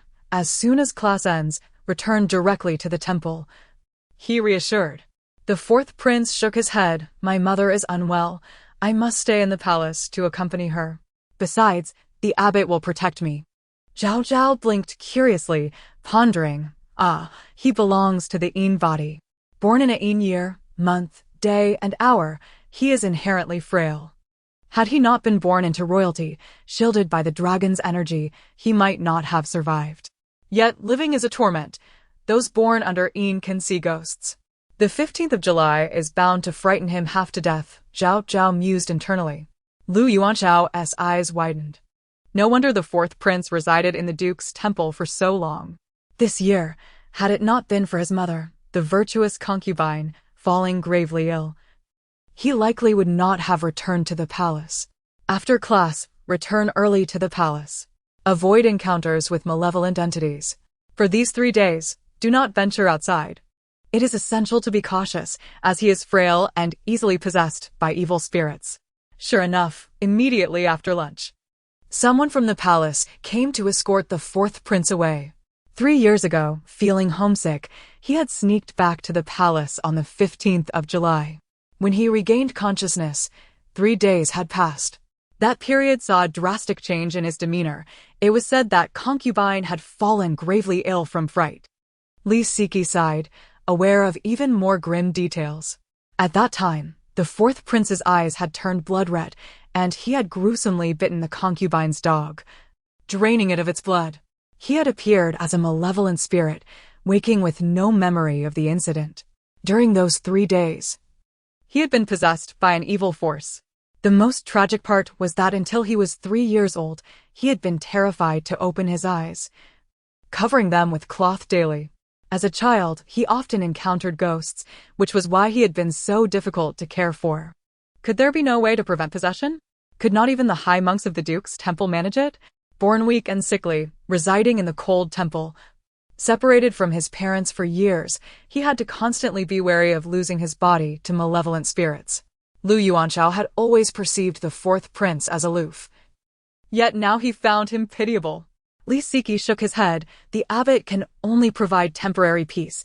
Even the virtuous concubine cannot find a lasting solution. Having shared the experience of caring for the little one, they now found each other quite agreeable. How simple could it be? Just a snip of my... Even Yama would fear it. Dao Zhao wiggled her chubby little feet, babbling incessantly. She discovered that her daily chattering greatly aided her development. Alas! Her innate tendency to chew on her hands and feet was simply uncontrollable. Recently, she had felt a persistent itch at her gums, probably indicating the arrival of teeth. Zhao Zhao tugged at her hair in frustration. Oh no, don't pull. Just 2 strands left. I can't afford to go bald. Lu Yuanchao noticed her mention of and paid closer attention. Her had not been cut. It remained intact. However, he questioned whether these 2 soft strands could genuinely ward off evil spirits. In the span of an afternoon, the two formed a profound bond. Until school let out. They exchanged tender glances at the cloth bag, smiles gracing their faces. Lu Yuanchao beamed with joy, thrilled to have made a new friend. As they stepped out of the academy's gate, he spotted Su Cher standing at the entrance, face stern, wielding a stick. The moment Lu Yuanchao stepped out, he was met with a painful strike, his cries echoing throughout the city. Everyone watched in disbelief as Su Cher emerged, cradling a plump, fair baby from his bag. The baby was a vision of beauty, charming in every way. Lu Yuanchao, have you lost your mind, stealing your sister away to the academy? Su Cher fumed, her panic evident. I nearly alerted half the capital. You must think yourself invincible. Will you dare to do this again? Su Cher raised her stick, chasing after him as Lu Yuanchao screamed, contemplating, next time, I certainly will. Chapter 30, a terrifying night of the Ghost Festival. Go kneel in the ancestral hall. Without my permission, you shall not emerge. Su's face was taut, tightly embracing her daughter. Lu Yuanchao hung his head, dejectedly uttering a soft "oh." He then silently proceeded to kneel in the ancestral hall. Deng Ji, trembling from fear, only now began to regain her composure. Mother, please do not blame brother. Chaochao longs to go outside. She planted a kiss on Su's cheek. Su glanced at her carefree daughter. Today, you seem the happiest. You nearly frightened me to death. Just thinking about it made her heart race with anxiety. The young master also cherishes his sister, madam. Deng Ji thought of pleading for Lu Yuanchao. Typically, Lu Yuanchao was sweet-tongued, never exhibiting the airs of a young master, and the maids were exceedingly fond of him. Su shot her a reproachful glance. Enough, let him kneel until after dinner. Deng Ji immediately cheerfully ordered an early meal by half an hour. The madam appeared to be in high spirits, perhaps due to the joyous occasion. Deng Ji couldn't help but chuckle. Had the madam not been in a good mood today, the young master would have faced dire consequences. Su suppressed a smile. Early this morning, she had recovered all the items stolen from her private treasury and received a substantial compensation. After years of being wronged, at least financially, she had found some solace. The marquise seemed to be nothing but an empty shell. Alas, the old lady appeared weary, dark circles under her eyes, claiming she would go to burn incense, likely to appease the spirits. Deng Ji, feeling indignant, suggested, Madam, why don't we consider a divorce? After countless thoughts, she finally voiced her suggestion. Lu Chaochao sprang up in her embrace. Divorce, divorce, divorce. A new father, a new father. Look, even the young lady is secretly delighted. Deng Ji was reluctant. She didn't want the madam to endure more suffering. Just thinking about the past 17 years, living within a web of deception, filled her with sympathy for the madam. Su's expression froze momentarily. Deng Ji, I have 3 sons and 1 daughter. Traditionally, a woman returning home after divorce does not take her children with her unless the other party willingly relinquishes them. Currently, Lu Yuan's leverage is insufficient. He is not yet willing to part with his children. Seeing her silent, Deng Ji ordered the evening meal to be prepared. In the evening, the old lady and Lu Yuanza returned to the marquise, both appearing exhausted, their eyes betraying a simmering anger. Your wife is truly malicious. She even attempted to ruin Jinghuai. Jinghuai is the heir of our marquise, our hope. Did you see how he endured his desolation today? It pained my heart. The old lady lamented, tears streaming down her face, clutching a handkerchief. Lin Mama, her confidant, was also pushed out to take the blame. This time, it had evidently caused severe repercussions. As a mother, how could she be so ruthless? Just because her own child is inept, must she destroy another's? The old lady slammed her cane onto the ground with a resounding thud. Lu Yuanzi frowned. Mother, mind your words. They are not inept. They are my children. His expression wavered. The old lady struck him sharply with her cane. The pain caused him to clutch his head, blood seeping from his palm. Foolish. If it were Yanxu from back then, it would be one thing. Now he is a cripple. A person who requires assistance for everything.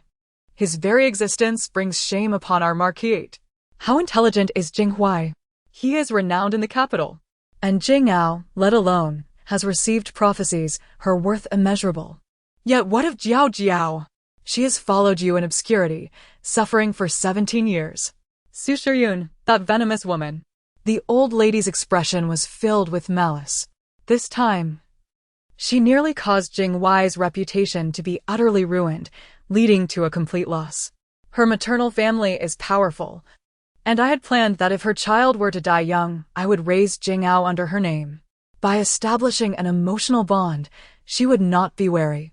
This would give us the opportunity to act against the Su family and Su Shiyun. In the future, Jingao could sever ties with her kin and still gain a good reputation.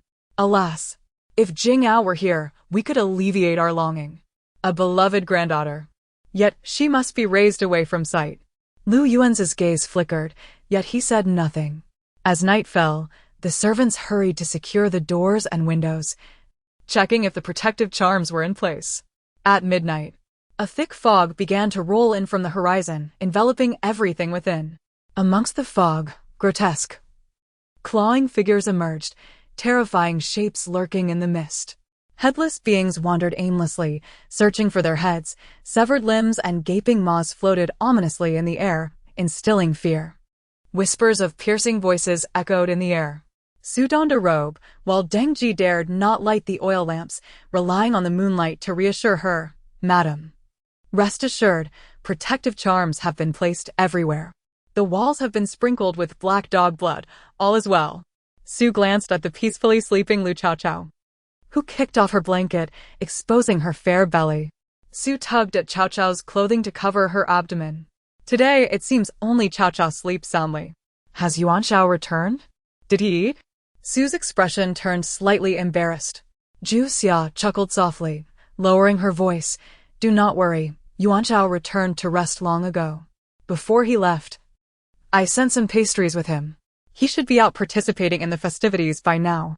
The wind howled outside, mingled with ghostly wails, sending shivers down their spines. Each year, during the Ghost Festival in July, anxiety gripped the hearts of the people.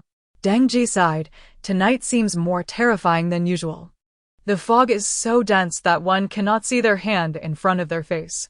In past years, closing the doors allowed us to move about the courtyard. But this year, the fog has entered the estate. The fog within the estate feels as if it harbors many inexplicable entities. Have all the servants retreated indoors? Su inquired. Though it was the height of summer, a chilling sensation crept over her, goosebumps rising on her arms. She had instructed them to retreat to their rooms this afternoon. Now the courtyard was deserted. We may have to wait until dawn for things to improve. My eyelids are twitching. I wonder how Yuanxiao is faring? This was Lu Yuanxiao's first time participating in the street festivities. In Beiyao, it was customary for scholars to join the procession to ward off evil once they turned 8. All voluntary. Why is there no sound of recitation? In previous years, the streets were filled with the deafening sounds of study, dispelling the terrifying darkness and bringing a glimmer of light. Deng Ji's brow furrowed with anxiety. It is fine. There are enlightened monks present, and all will be well. She whispered, as Ying Xue and Ju Xia huddled together, trembling. Suddenly, a sharp, creaking sound pierced the air, grating against their eardrums. The group turned abruptly towards the door, which creaked ominously as if something outside was desperately trying to force its way in. Chapter 31. The filthy language of infants. The door creaked ominously, sending a jolt of fear through Deng Ji as she observed a narrow crack appear. How could this be? Did they not fear the door deity painted in vermilion? That talisman seemed unable to ward off evil spirits. Sue's expression darkened. Where did you procure the vermilion painting? Deng Ji's complexion drained of color. It was brought by the Marquis. As the words escaped her lips, she felt utterly drained. A chill coursing through her. Tears threatened to spill. Before your delivery, the Marquis had prepared the vermilion painting. At that time, we were unaware of his treachery, of the existence of his concubine. Sue's heart turned icy. The door continued to bulge ominously. Ying Shui and Zhu Xia had retreated deeper inside, trembling as they shielded their mistress. He. Bang, bang, bang. Found you. The voices from all directions seemed to engulf them. The door trembled perilously. Sue bit her lip, tasting blood. Cold sweat beaded on her forehead. Why had the sound of reading not yet emerged? Ying Shui's voice quivered, the weight of despair pressing upon them. Lu Chaochao raised her hands above her head, her feet spread wide like a little frog. Her chubby limbs stirred restlessly, irritated by the cacophony that intruded upon her slumber. She opened her eyes, roused from her dreams, her expression reflecting the annoyance of a child awoken too early. With a pout, she clenched her tiny fists, seething with indignation. Deng Ji, startled, quickly covered her mouth. Shoo! She trembled while attempting to soothe Lu Chaochao. However, in an instant, the overwhelming clamor ceased. The frenzied spirits outside halted. The taunting laughter faded away. Even the wind seemed to hush. Silence enveloped them. Not a sound to be heard. Lu Chaochao, in a fit of rage, pushed Deng Ji aside, raising her chubby finger to point at the door, her mouth moving furiously in a torrent of curses. Amp, amp, amp, amp, 5 for amp, amp. The toddler stood defiantly, hands on her hips, her words unintelligible yet seething with fury. Sue silently covered her ears, confusion etched on her face. What is the little miss saying? Ying Shui whispered to Zhu Xia. Zhu Xia scratched her head, finding the little miss unusually fierce, adorably menacing. My little ancestor, please don't curse. There are evil spirits outside, and angering them could be fatal. Deng Ji pleaded desperately. Outside, silence reigned. Lu Chaochao yawned, casting a satisfied glance at the door. A dark mass lay prostrate outside, the terror of legends now trembling in fear. Were anyone to witness this, they would surely kneel in awe of a miracle. Rubbing her eyes, Lu Chaochao closed them once more, drifting back to sleep, her breathing steady and peaceful. The white mist outside receded silently like a tide. Deng Ji, emboldened, leaned against the door. Madam, have they truly retreated? Did the little miss frighten them away? Sue's eyelids twitched slightly. What nonsense. Zhao is merely babbling. What does a 1.5-year-old know? Deng Ji chuckled. That might be true. Having escaped a disaster, relief washed over them. I'll go take a look outside, Sue declared, donning her outer garment, ready to venture forth. I'll accompany you, Deng Ji offered, knowing Sue's concern for the third young master. They dared not light a lantern, uncertain if it would attract more spirits. The mansion was eerily quiet, save for the shattered vermilion painting in Sue's chamber. Madam, Deng Ji's eyes glistened with anger. Sue's expression remained stoic. From now on, anything he sends must be stored separately. Lu Yuanza, you brought me into this household with great fanfare. Yet I toil my life away for the Marquis, while you indulge in pleasures with your concubine. I shall ensure your disgrace, leaving you with nothing. Though a mother does not harm her offspring, Sue was yet unaware of Lu Yuanza's true malice. The courtyard lay still, while outside, the night was filled with the wailing of spirits. Sue and Deng Ji leaned against the door, peering outside, puzzled. Strange, our street seems unusually quiet, Deng Ji noted, recalling the earlier sounds of spirits. It was now eerily calm. Perhaps it is because of the abbot's presence? Sue mused, recalling Zhao Zhao's voice. Deng Ji nodded in agreement. That must be it. Madam, I hear the sound of reading, Deng Ji exclaimed joyfully. Indeed, a resounding voice began to disperse the lingering malevolence in the mist. Concerned for Lu Chaochao, they remained seated on the steps, waiting. The night stretched long, each moment a trial, until the first light of dawn broke. The white mist swiftly retreated, slinking back into the shadows, biding its time for the next encounter. A muffled cry echoed through the street, a sound of relief after survival. Lu Chaochao returned to the manor, where Su welcomed him back to Tingfeng Courtyard. Was last night uneventful? Were you frightened? Su inquired, arranging breakfast. Though Lu Chaochao had little appetite, he ate a few bites to ease his mother's worry. At that moment, he felt a twinge of fear. Mother, I am unharmed. Was there trouble at home last night? While we were parading, we noticed spirits entering the courtyard, seemingly more ferocious than in previous years. There were even incidents of harm. But thankfully the abbot arrived just in time to avert disaster. I was assigned to Lu Jinghuai's group, Lu Chaochao grimaced, learning from his sister that the youthful Lu Jinghuai was, in fact, the offspring of his father. Su's eyes flickered with concern. Lu Jinghuai is quite renowned, and many speculate he will achieve great success, even predicting he may dispel the darkness of the Zhongyuan festival single-handedly. Yet, curiously, the spirits did not fear him. How strange indeed. Normally, spirits are terrified of the scholarly aura of a learned man, and Lu Jinghuai stands out among them. How could this be? Lu Jinghuai, at 17, participated in the parade for the first time. Lu Chaochao sat on the bed, clutching an apple. Her upper teeth had just begun to sprout tiny white points. She often used her meager little tooth to scrape apple pulp to eat. Of course, this was because he had plagiarized his brother's work. Mother and child shared a moment of stunned silence. Before he turned 8, my brother's name was unparalleled in the capital. Yet, after 2 years of paralysis, he became known as a prodigy. Even the title of scholar at 10 was merely stolen from my brother's achievements. Lu Chaochao smacked his lips, for his title of genius was truly unmerited. The expression on Su's face suddenly fell. Chapter 32. The abbot's eyes were blinded by her scolding. Lu Chaochao clenched her fists tightly. Even now, some people still compare her elder brother to Lu Jinghuai, referring to them as the twin talents of the Lu family. Whenever her brother is mentioned, people sigh with regret, lamenting the unfortunate fate of such a brilliant individual reduced to a state of disability. They would praise Lu Jinghuai, allowing him to ascend by stepping on her brother's legacy.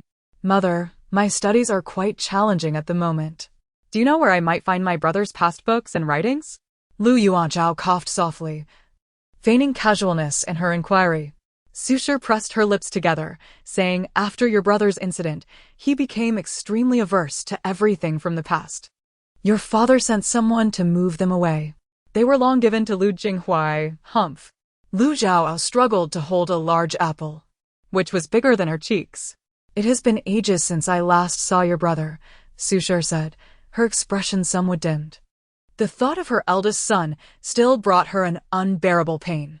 She had poured all her hopes into him when the incident occurred. She felt as though she had lost half of her life. In the following years, he never stepped out of the house, and she was unable to see him. Occasionally, she could only sneak in to check on him while he was asleep, watching him grow thinner day by day, sinking deeper into despair, and gradually losing his will to live. 8 years have passed. When would he be willing to step outside? Susher sighed softly. Perhaps her brother would soon come to terms with everything. Lu Chaochao recalled her last meeting with her brother. He seemed particularly fond of Zhao, even breaking existing rules for her sake. Susher smiled faintly but remained silent. She dared not hope for too much. The mere fact that her eldest son was alive was already her last wish. During the day, Lu Chaochao slept soundly. For the next 2 days, she continued her nocturnal activities, and by the 3rd day, the little chubby boy had lost a considerable amount of weight. It was truly a torment. Enduring this year after year was exhausting. Why couldn't this damned evil spirit be eradicated? Susher cursed under her breath. Lu Chaochao yawned. Mother, It is fortunate that I returned safely. I heard that the abbot has gone blind this year. A flicker of fear crossed her mind. Really? Su Shi exclaimed in surprise. When he left, his eyes were still covered with a black cloth. Lu Chaochao collapsed into bed the moment she got home. Su Shi recalled how Zhao had scolded the abbot last time for giving the prayer beads to Lu Jingyao, wishing his eyes had gone blind instead. Su Shi shivered. Her daughter seemed to possess a hint of extraordinary talent. Soon after the Zhongyuan festival, Su Shi's second uncle came to visit. This time, she did not decline politely but instead warmly welcomed him with open arms. Whether Lu Yuanzhe was happy, she did not know. In any case, she was delighted. At that time, Lu Chaochao had just turned 6 months old, entering the stage where she could start eating solid food, eagerly grasping a hard biscuit to soothe her gums. Drooling profusely. Dressed in a bright red skirt, she sat cross-legged on the couch, her sparse hair styled into 2 little pigtails. Wow. Do you want to see your second uncle? Her second uncle, who managed irrigation and was known for his kind demeanor, was quite different from her seemingly stern elder brother, Su Yiting. He was particularly amiable. Lu Chaochao spread her arms wide and was immediately embraced. Following him were 2 young boys, his sons, Su Yuheng and Su Yuqing. These twins, now 16 years old, bore an uncanny resemblance to each other, both strikingly handsome. Unfortunately, their birth had been difficult and due to a prolonged labor. They were born with intellectual disabilities, commonly referred to as soul loss. "This is your little sister, call her sister," the second uncle gently said, stroking the heads of his 2 sons. His heart heavy with sorrow. How wonderful it would be if the 2 boys could be healthy and safe. The twins blinked, their gazes fixed on Lu Chaochao, their eyes reflecting a pure yet bewildered innocence. "Don't blame them, my dear. Your 2 brothers cannot understand words," the second uncle sighed. "At 16, they cannot even call for their parents." Lu Chaochao tilted her head. "Yuheng Gij? Yuqing Gij? So they lack stability in their souls?" No wonder they seemed a bit dazed, missing something vital. The 2 brothers, who were unresponsive to the outside world, suddenly turned their gazes toward Lu Chaochao, their eyes shining brightly as they focused on her. For 16 years, they had not heard or understood anything, yet Lu Chaochao's heartfelt voice reached their very souls. "Wow! I have so many brothers, each more handsome than the last. Brother, hug me." Upon seeing anyone, Lu Chaochao was eager to rush over. At that moment, she stretched out her hands toward Yuheng Gij. The second uncle panicked. "Chaochao, your brother cannot understand." For 16 years, they had taught him nothing and he understood nothing. Yet Lu Chaochao stubbornly continued to reach out. "Brother, hug." Her voice was soft and insistent, adorable in her persistence. Su Yuheng furrowed his brow, as if he could only see that tiny figure. Then, under the astonished gaze of his father, he cautiously opened his arms and embraced the plump little girl. Smack! Lu Chaochao generously planted a kiss on his cheek. Su Yuheng, flustered, clumsily held her close. "I am Chaochao, you must call me sister." The little girl boldly offered her drool-soaked teething stick. Su Yuheng, for the first time, appeared momentarily stunned, gazing at her in a daze. "No. Sister." He finally managed to stammer out a word, his voice hoarse and unclear. This left Su Erjiu, the second uncle, utterly dumbfounded, even moved to tears. Yuheng, you can speak. My son can speak." After 16 years, his son had finally spoken and responded. Lu Chaochao, still reaching out for Yuqing Gij, was rewarded with another embrace. Su Erjiu and his wife were overwhelmed with joy. Although their sons still did not respond to their calls, they did respond to Chaochao. This renewed hope brought light to their previously despairing hearts. Shiyun, you have given birth to a wonderful daughter." Su Erjiu's wife wiped her tears.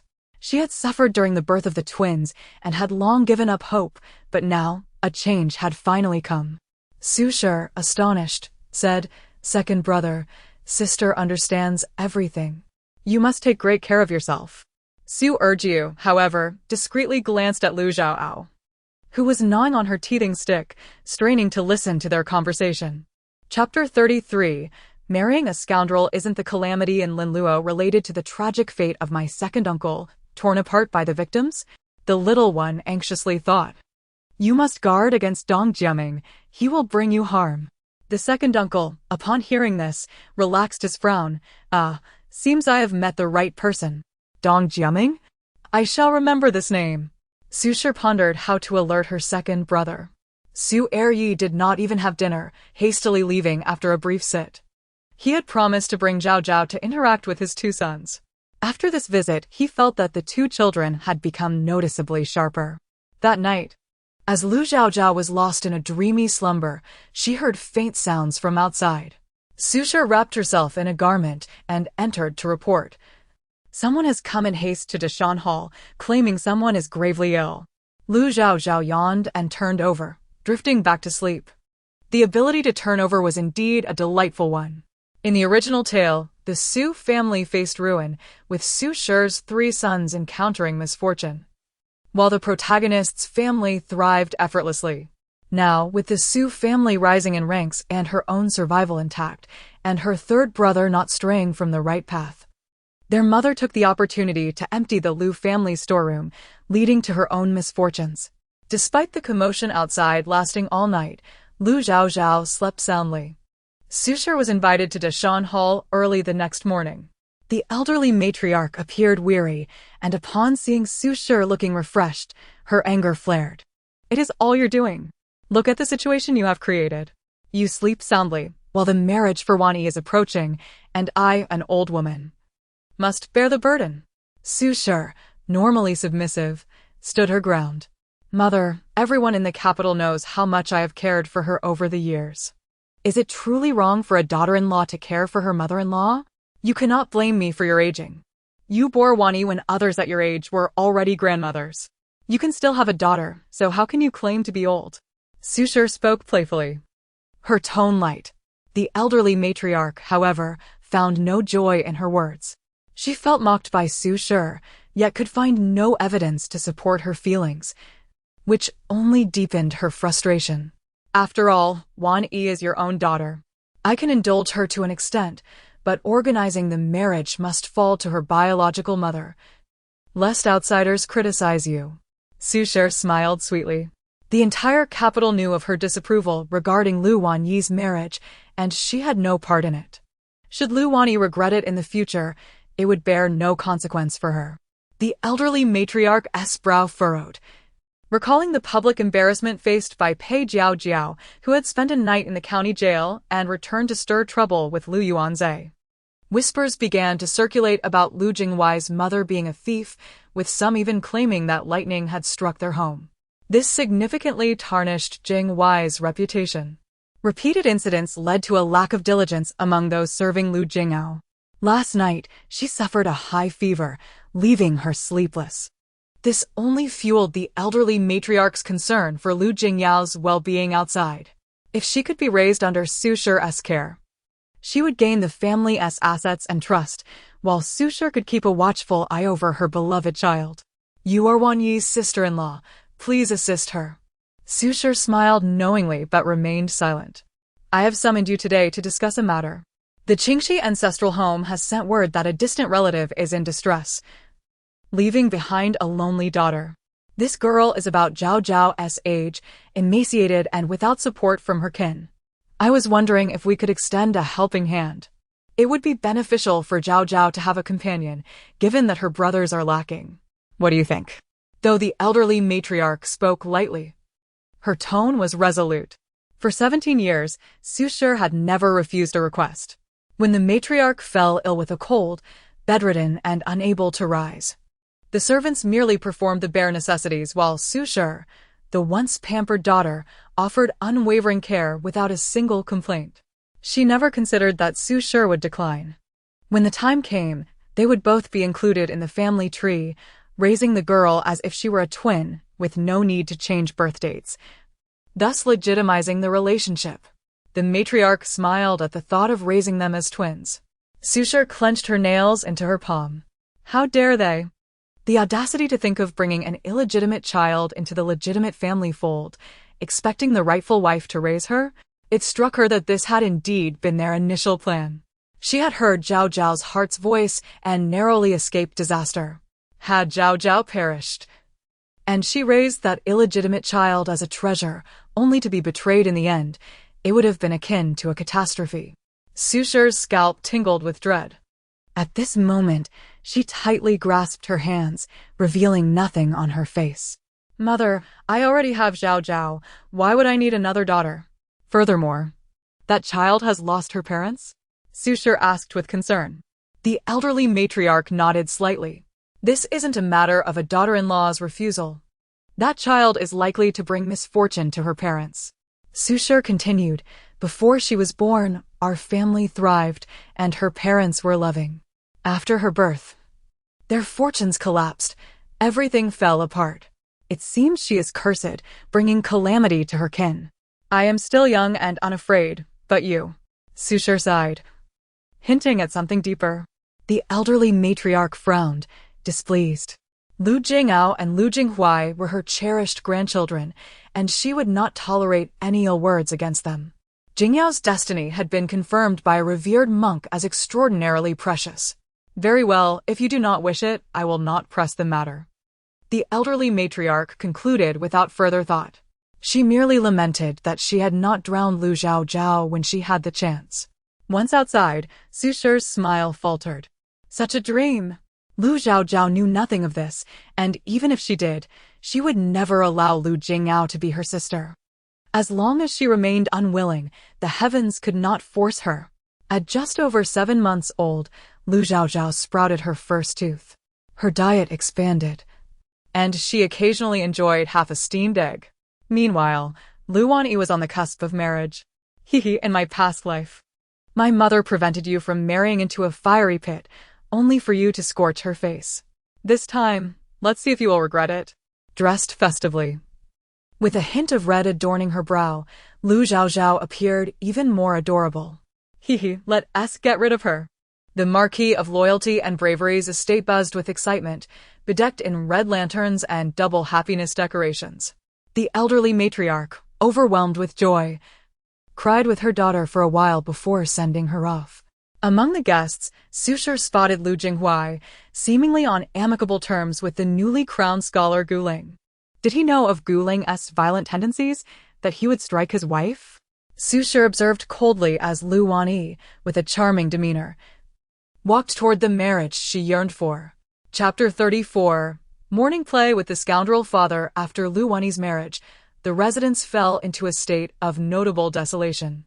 On the day of her return visit, Lu Wanyi appeared bashful, standing beside the newly appointed top scholar, exuding an air of exceptional compatibility, akin to a pair of perfect gems. Upon catching a glimpse of Madame Su, her lips involuntarily curled into a mocking smile. Sister-in-law, thankfully I did not heed your advice. Aling is such a fine man, yet you deemed him unworthy and obstructed my marriage. She unabashedly betrayed Madame Su's sentiments. Gu Ling's sharp gaze turned towards her, his expression tinged with a hint of coldness. When did I ever offend the Countess? He pondered, his brow furrowing slightly. Madame Su responded with a measured tone. Although Wanyi is not my biological daughter, I have personally guided her through every aspect of her growth, nurturing her with care that surpasses that of a biological mother. I raised her with affection, concerned she may regret her decision, hence my intervention. As for the claim of unworthiness, that is merely a baseless rumor. Who in the capital does not know how deeply I cherish her? It was only prudent to intervene when she considered marrying based on a fleeting glance during a public display. With a sigh that hinted at a wounded heart, Madame Su seemed to bear the weight of her words. Lu Wanyi's lips twisted in disdain, her face flushing with embarrassment. She was not enamored with Gu Ling during that public display. It was during her visit to Pei Jiao Jiao's residence that she encountered Gu Ling, who was there to seek Lu Jinghuai.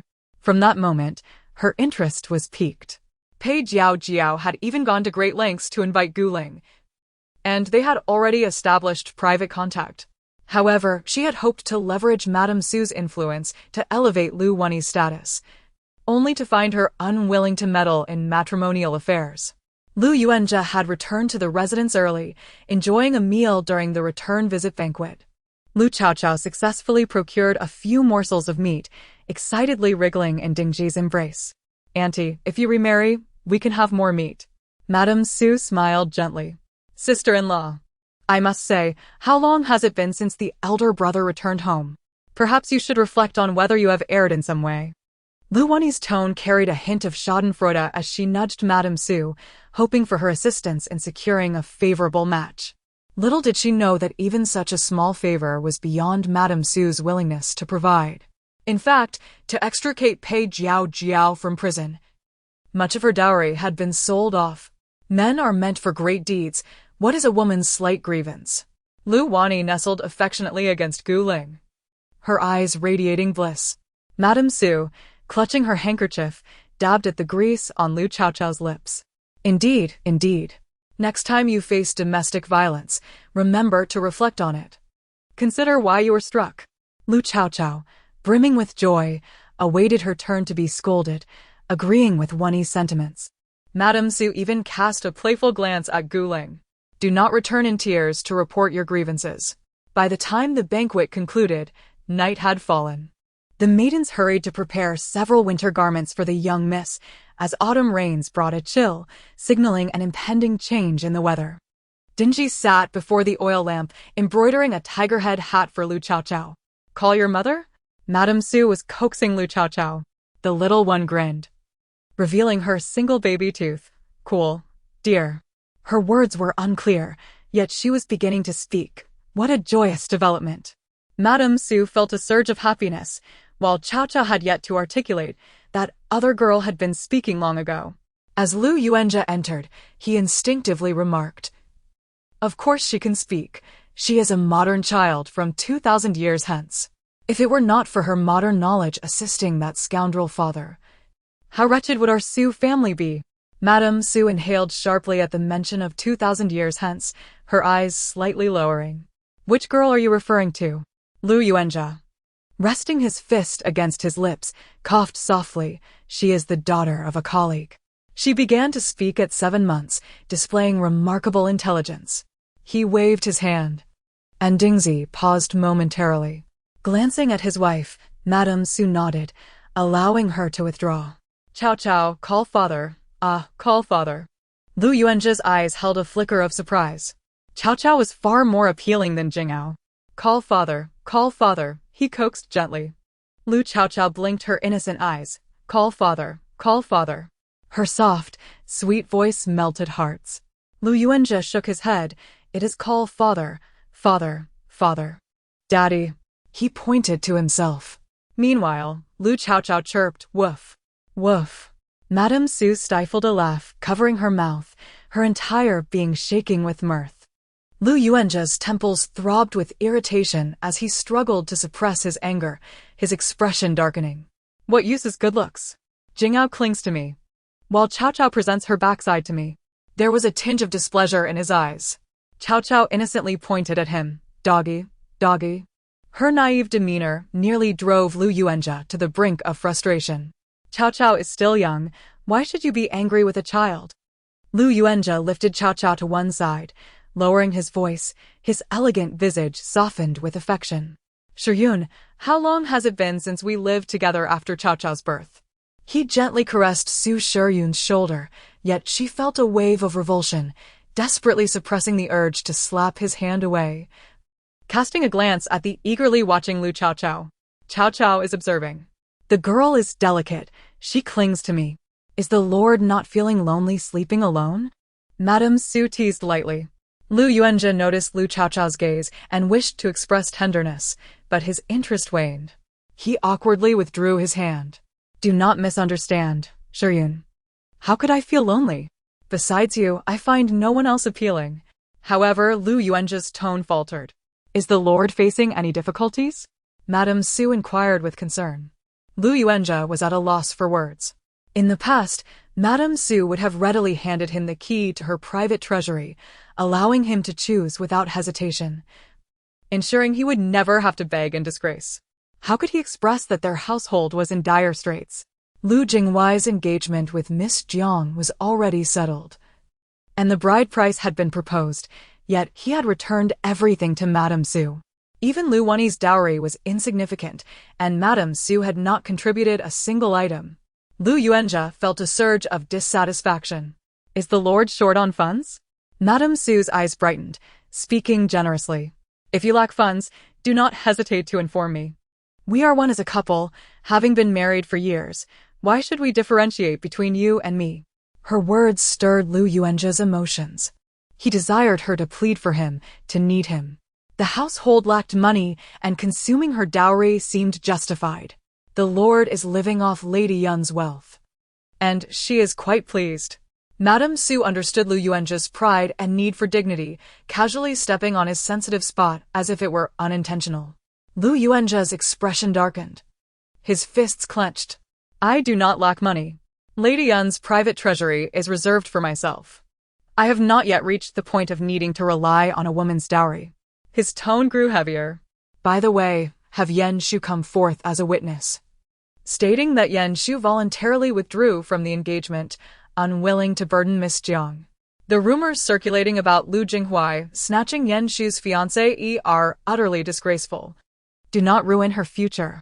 She is a genius destined for greatness. Lu Yuanzhe's eyes glimmered with restrained delight.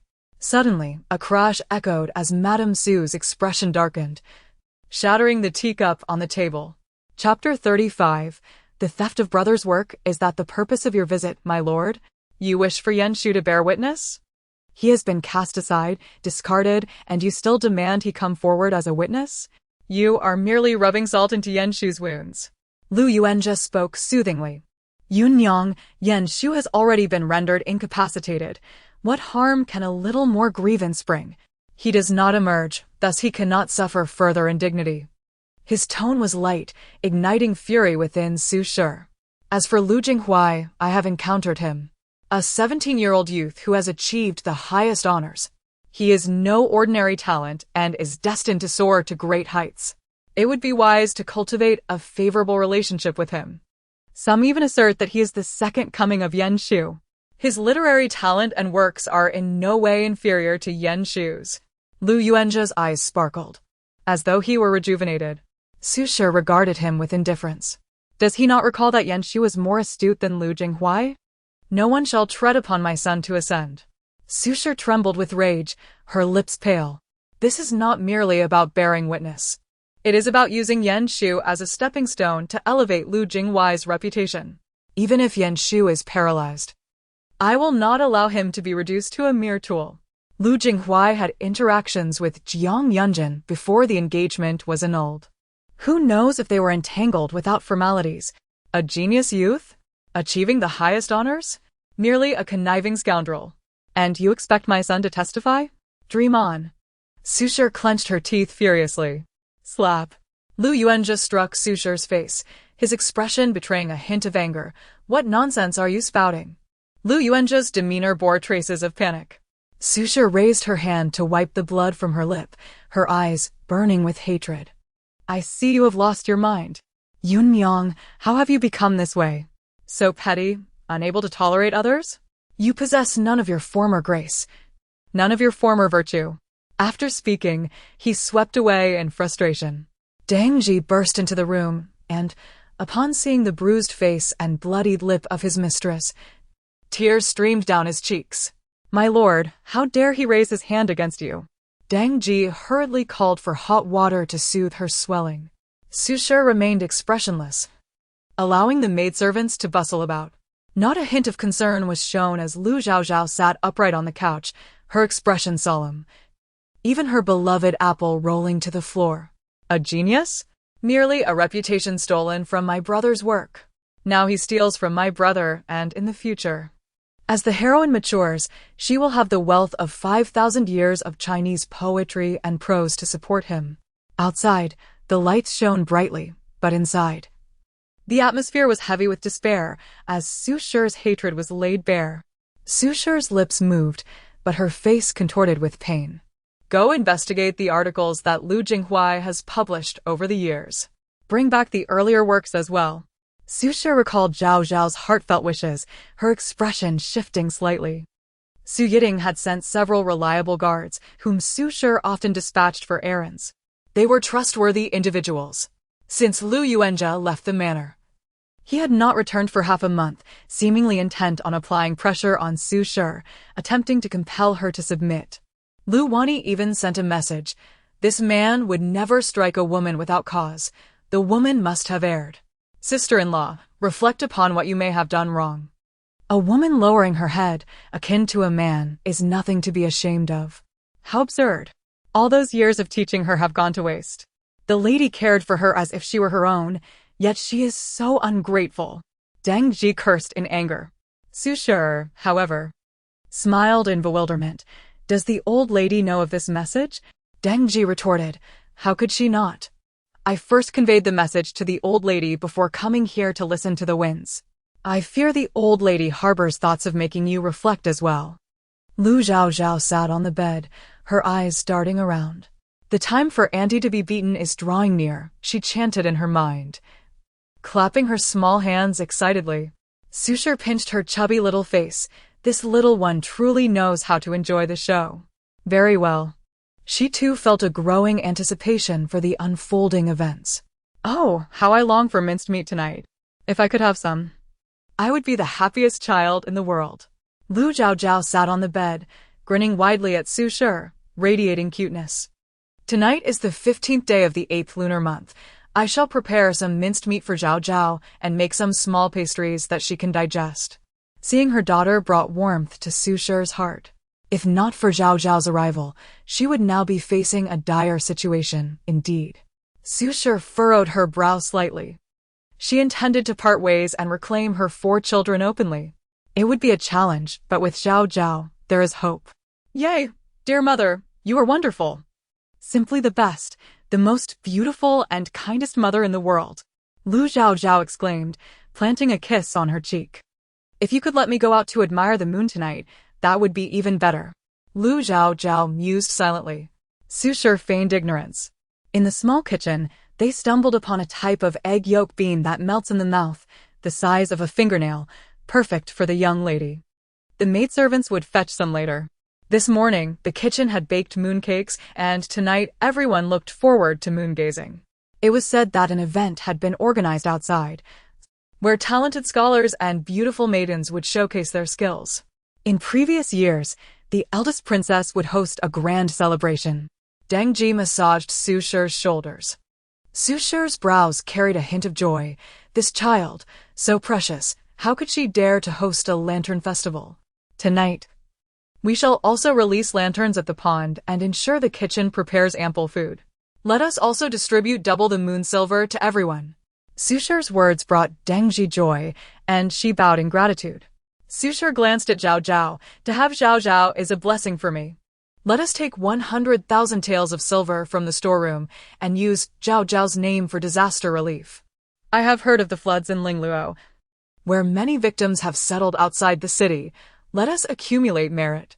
Your kindness is commendable, my lady, Deng Ji said solemnly, bowing deeply before turning to handle the matter personally. By evening, Deng Ji returned to the manor. The city had lifted the curfew and red lanterns adorned every street. My lady, the disaster victims are truly pitiable. They have settled in a town 50 miles outside the city, and in gratitude for the young lady's kindness, they have named their newly established village after her, Chaoyang Village. Su Shi nodded, while Lu Chaochao gleefully enjoyed the egg yolk melts. No wonder she felt a gentle golden light flowing into her body today. However, for the disaster victims, this would also serve as a form of protection. Little did they know that when calamity struck, Chaoyang Village would become the sole survivor. Bearing her name would be a blessing from heaven. My lady, the Lord, has still not returned to the manor. Deng Ji hesitated momentarily, speaking softly. Several maidservants lowered their voices, fearful of inciting Su Shi's wrath. The Lord had not returned for 10 days. Su Shi's expression was calm. Had it been in the past, she would have been filled with trepidation, reflecting on her actions and humbling herself to apologize. Now Lu Yuanjia seeks to exert pressure on her. He might as well be dreaming. She wished for nothing more than to feast upon his flesh and blood. Very well, if he chooses not to return, let us enjoy a peaceful holiday. Susher understood that today, the Mid-Autumn Festival, was a day of reunion. Pei Jiao would undoubtedly devise a way to keep Lu Yuanjia there. To embarrass her and compel her to admit fault, he would naturally stay where he was. Would she be humiliated? Tears welled up in Deng Ji's aggrieved eyes. The lady was the legitimate wife, the one honored with a grand 8-bearer sedan chair upon her marriage. Yet now, the Marquis had the audacity to celebrate the Mid-Autumn Festival with a concubine. This was a profound insult to the lady. Deng Ji, you must understand that what I seek is no longer his genuine affection. Rather, it is to withdraw with our children unscathed. The more he acts with arrogance and impunity, the closer he comes to his own downfall into the abyss. Chapter 36. The fire at Chaochao on the night of the Mid-Autumn Festival. The manor was devoid of the Marquis and the matriarch. Yet, the atmosphere was surprisingly light-hearted. Mrs. Su even had a table set up in the pavilion, laden with succulent crabs, warm wine, and an array of exquisite pastries. She had a fondness for crabs, but the old lady loathed their taste and had not indulged in them for 17 years. Every day after school, Lu Yuanchao would visit his elder brother's courtyard to study. At this moment, he cradled Zhao Zhao in his arms and sought out his brother.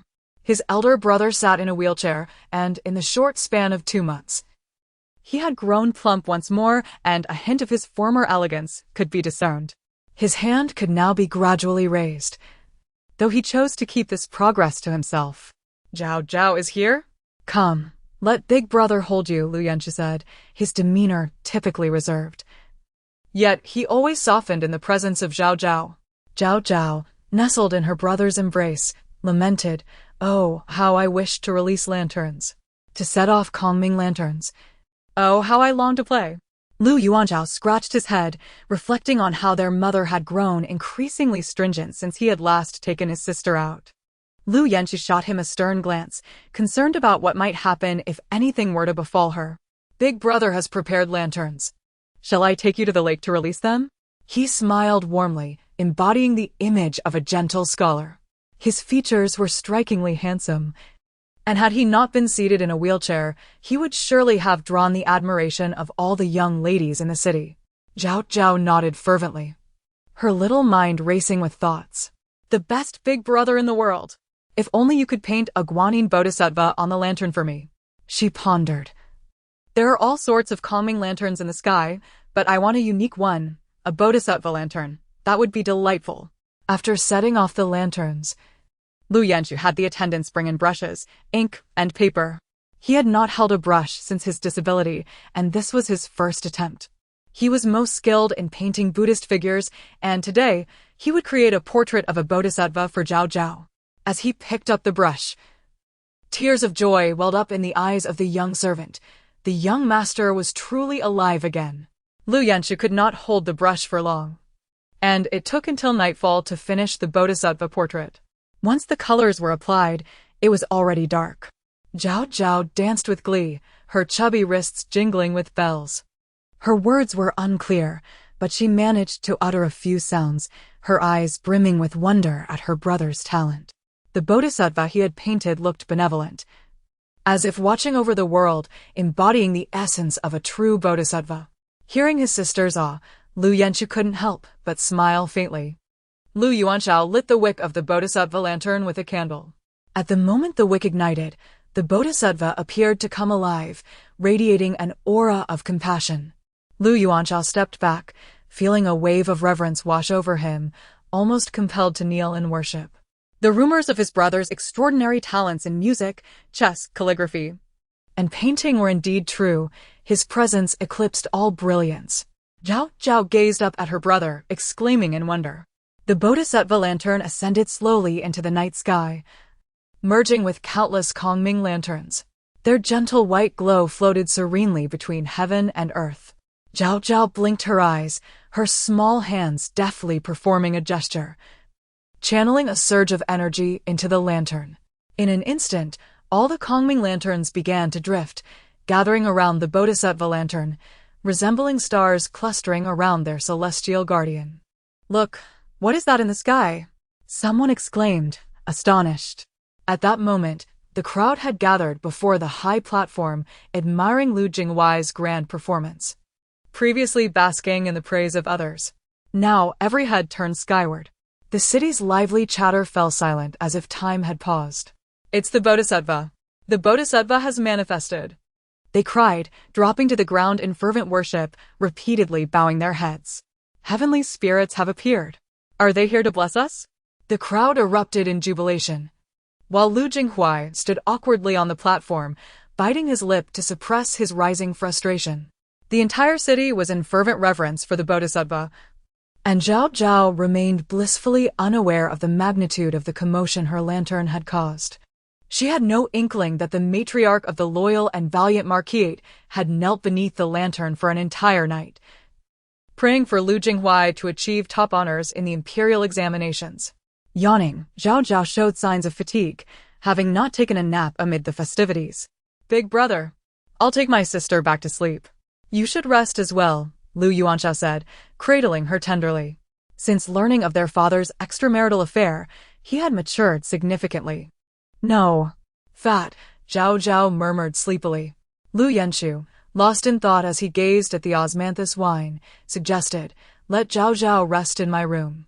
Lu Yuanchao carried his sister inside, leaving 2 maidservants to guard the door before quietly departing. That night, silence enveloped the manor, bathed in the moon's serene glow. Suddenly, a thick plume of black smoke billowed from within the estate, causing Dang Ji to wrinkle his nose. Where is the water leaking from? He mused. Having indulged a bit too much that night, his mistress was still not sober. He looked up towards the source of the smoke, and in that moment, his pupils constricted in horror. Madam, Dang Ji's voice turned sharp. There's a leak. A leak. Quick, someone, the Mingda courtyard is flooding. His voice pierced the night air. Trembling with urgency, Mrs. Su, startled, regained her composure in an instant. Yenshu, my Yenshu. Zhao Zhao. Fear drained the color from her face as she stumbled toward the Mingda courtyard.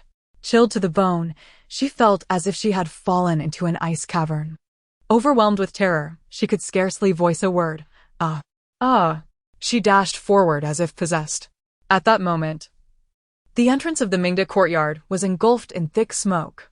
Where is Zhao Zhao? Where is the young master? Dang Ji shouted. Servants rushed in from all directions, carrying buckets of water, but the raging flames showed no sign of relenting. The maid guarding the door trembled. The young lady! She's inside with the young master. They're both inside, she cried, falling to her knees in despair. I saw the 3rd young master carry her in. Mrs. Su swayed, on the verge of collapsing. Madam, Dang Ji exclaimed, alarmed. With a parched throat, Mrs. Su crawled and wept. What will become of Yenshu? He hasn't come out. Zhao Zhao is only 7 months old. She will be frightened. Let me go. My Zhao Zhao. My Zhao Zhao is still inside. In a frenzy, Mrs. Su charged toward the inferno, which seemed intent on devouring all. Everything before her was ablaze in a sea of crimson. My children, she cried, consumed by madness. Chapter 37.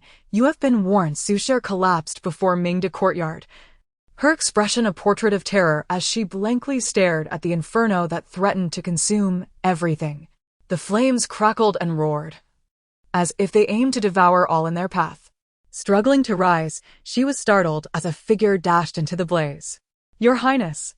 The guards turned pale with fear. Just then, a beam from the gate crashed down, blocking everyone outside. The searing heat gradually eroded Xia Chengxi's skin. The young man's brow furrowed. Lu Chaochao?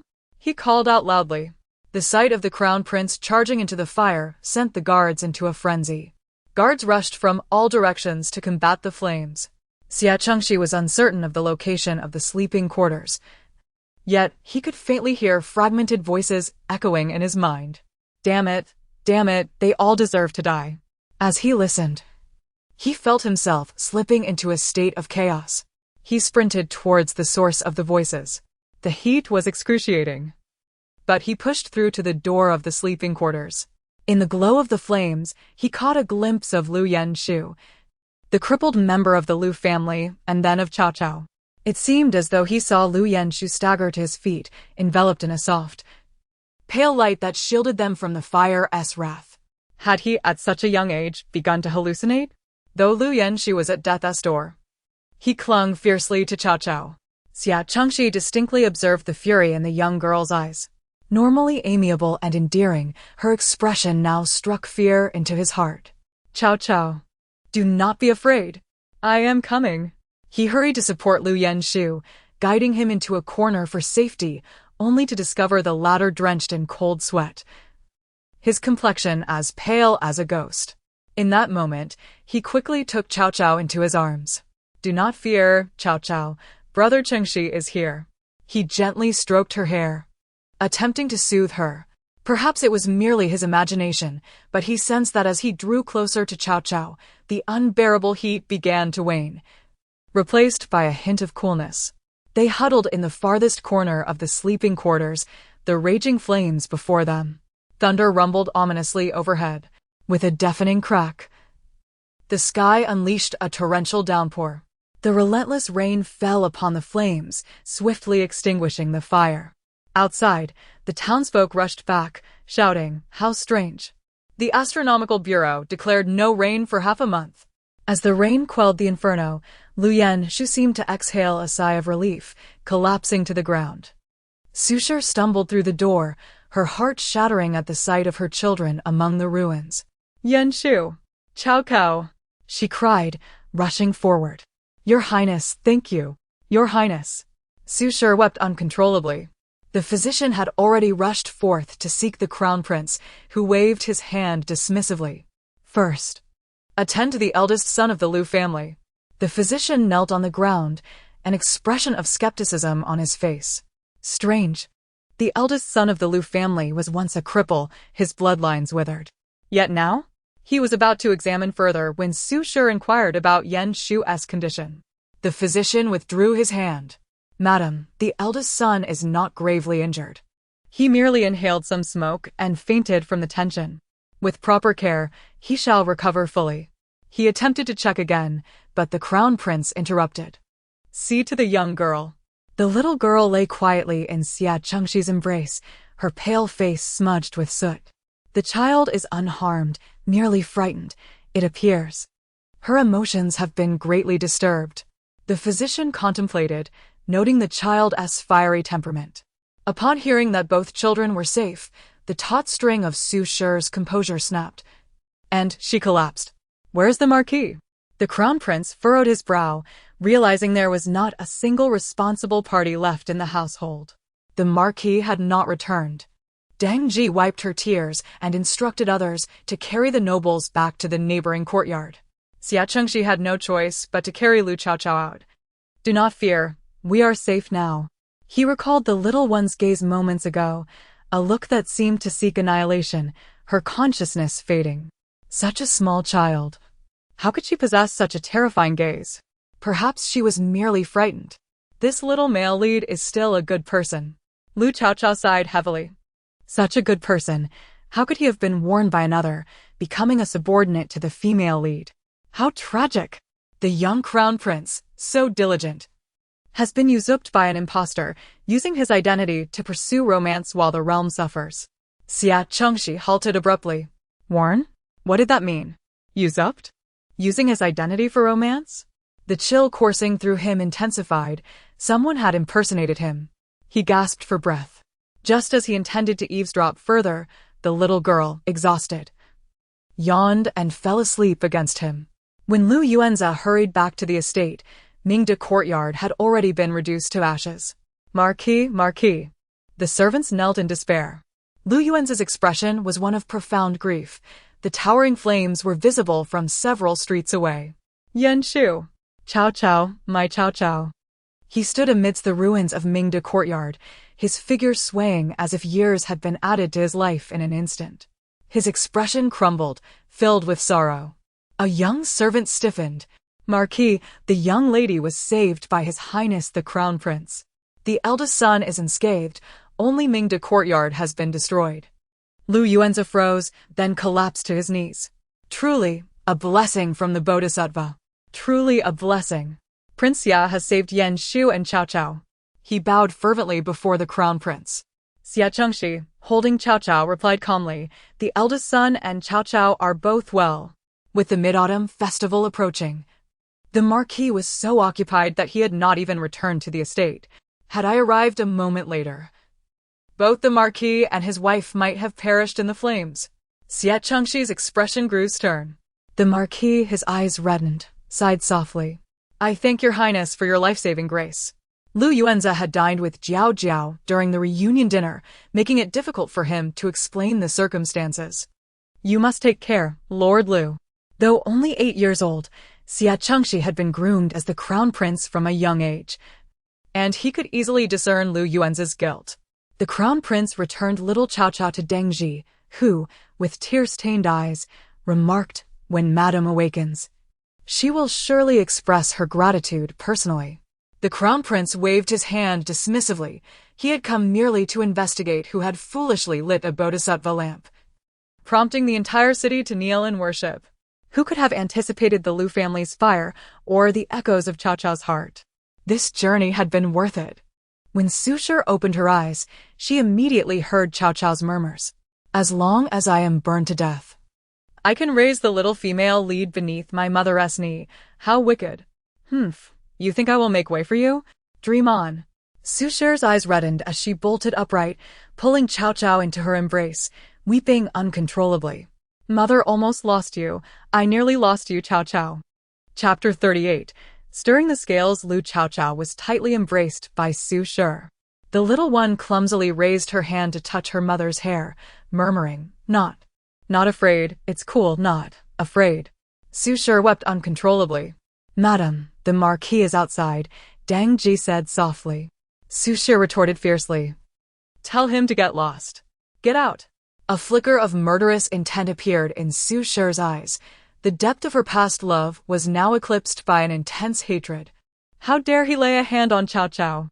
Outside, Lu Yuanzha caught the echo of Su Shi's voice, his heart brimming with displeasure. Su Shi had truly lost her senses of late. Had he pampered her too much, allowing her to lose sight of her place? Jiao Jiao was so gentle and considerate, and Jing Yao was remarkably intelligent and thoughtful. Lu Yuanzha suppressed his anger, saying, "Yun Yang, the fire was not my intention. I will move back to the Marquis residence to properly care for you and your daughter during this time." Strange, they had agreed to burn Tingfeng Courtyard, yet Mingda Courtyard had caught fire instead. With that, he left the small courtyard.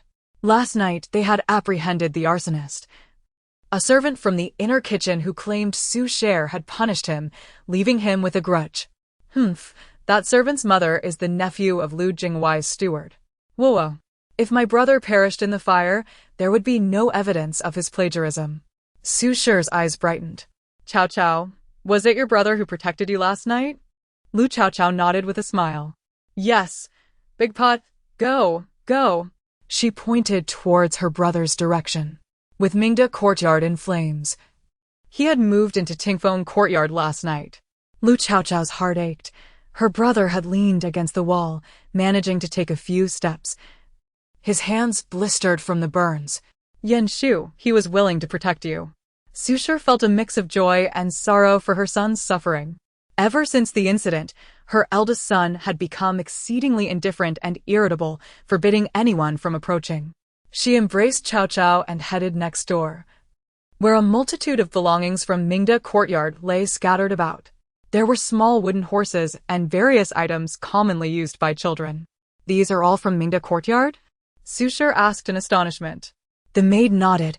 "Most of these belong to the young miss." Su Shi was quite surprised.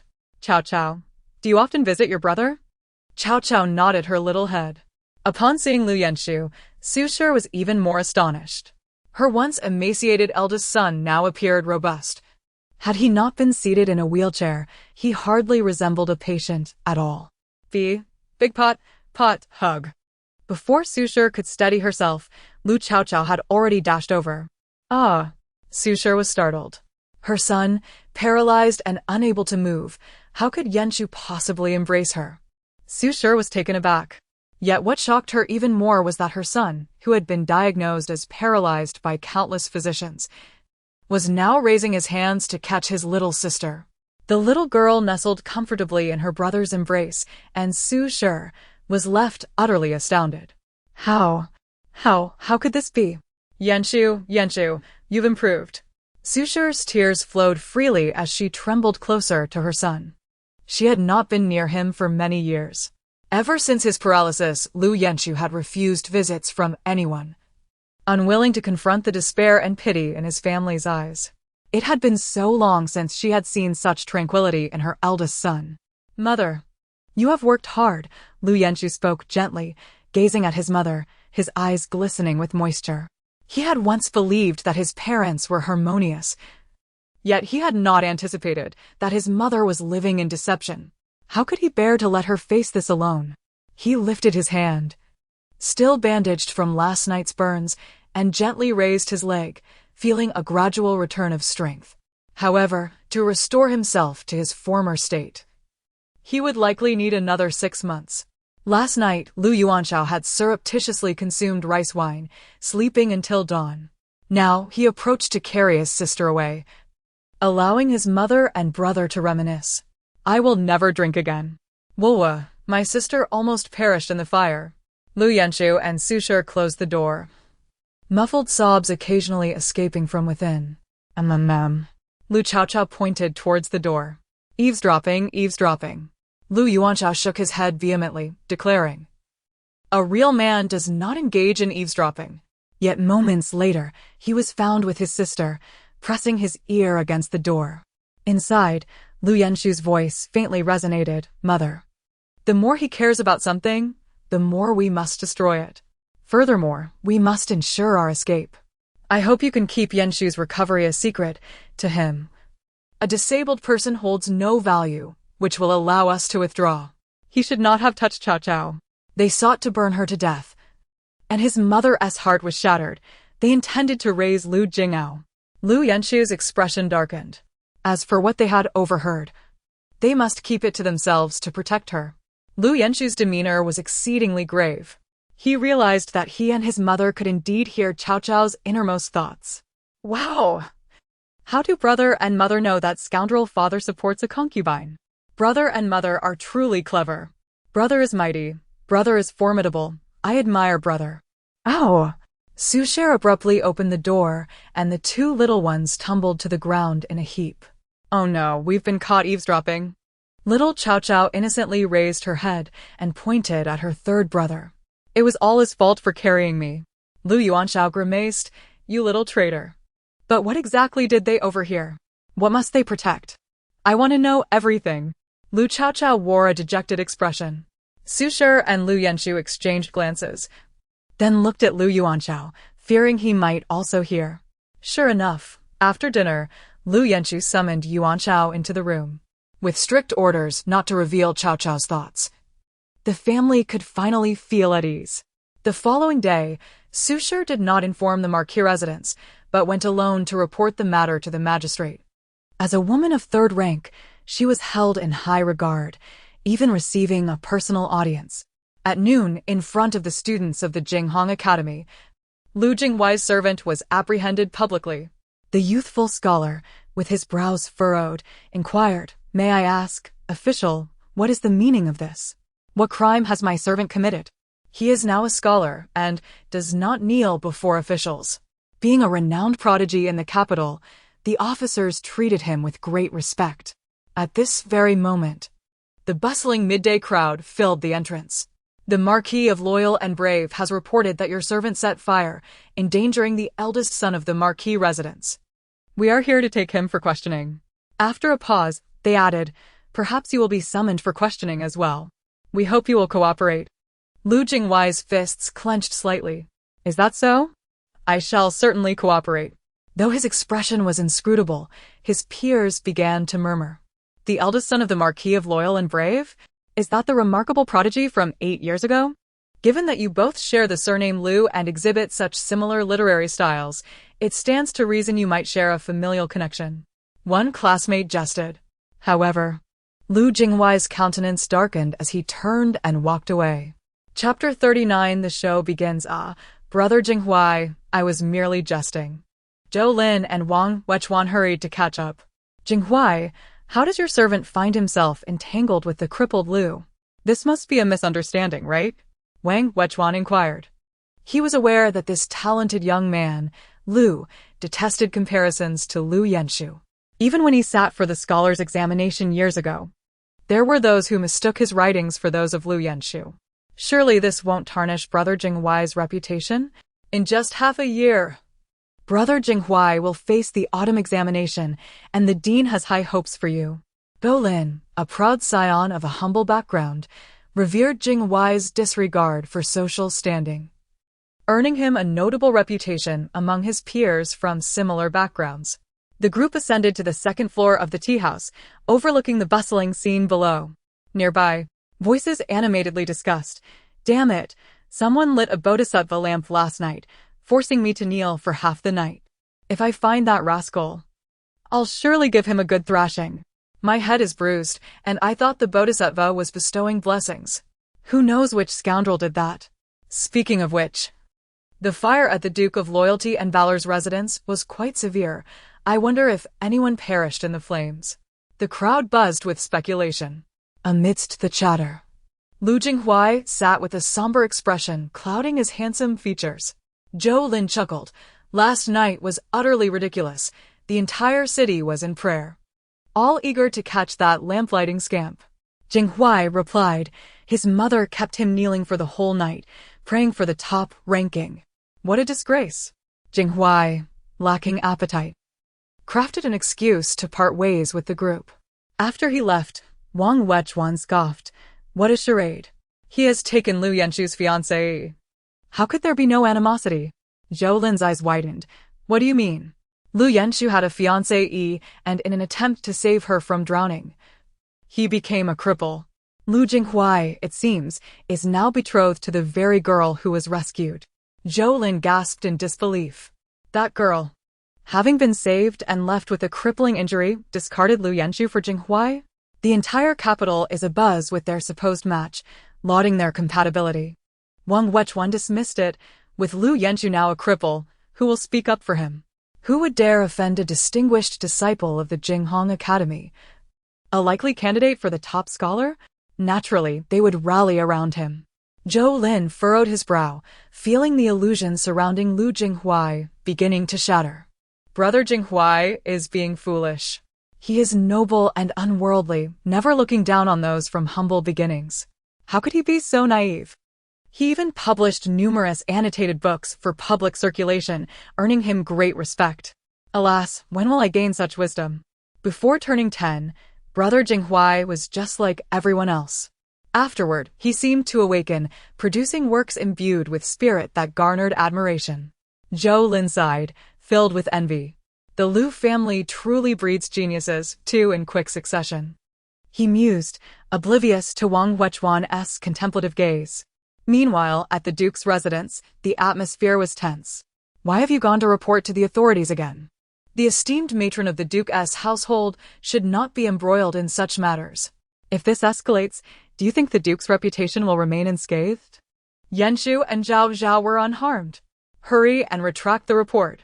The old lady nearly ground her teeth in frustration. Last night's fire was enormous, yet miraculously, no one was killed. Sue's eyes grew cold. It is absurd to suggest that we should not report when someone has set fire to the Duke's residence, putting my son in mortal peril. Should I remain silent? Was it you who started the fire? Her words sent a chilling wave through the old lady. Lu Yuanjia rushed in, and upon hearing her words, his eyelids twitched. Yannong, what nonsense are you speaking? Yenshu and Zhao Zhao are of the Duke's bloodline. How can you doubt your mother? Would that not wound her heart? You should apologize to your mother immediately, Lu Yuanjia asserted, as was expected of him. Su replied coolly, let us speak objectively. One speaks human words to humans and ghostly words to ghosts. Her statement further enraged Lu Yuanjia, his face reddening. The old lady gasped, struggling to catch her breath. When did Su become so unfilial? Yenshu and Zhao Zhao have been deliberately targeted. How can I not report this? What rationale is there for silence? Are they not descendants of the Duke's house? Duke, tell me, can I report this? Sue regarded him with a half-smile. Lu Yuanzha's heart sank. How could I not report it? Of course, I must, but why did you have to apprehend Lu Jinghuai's servant, who has no connection to this?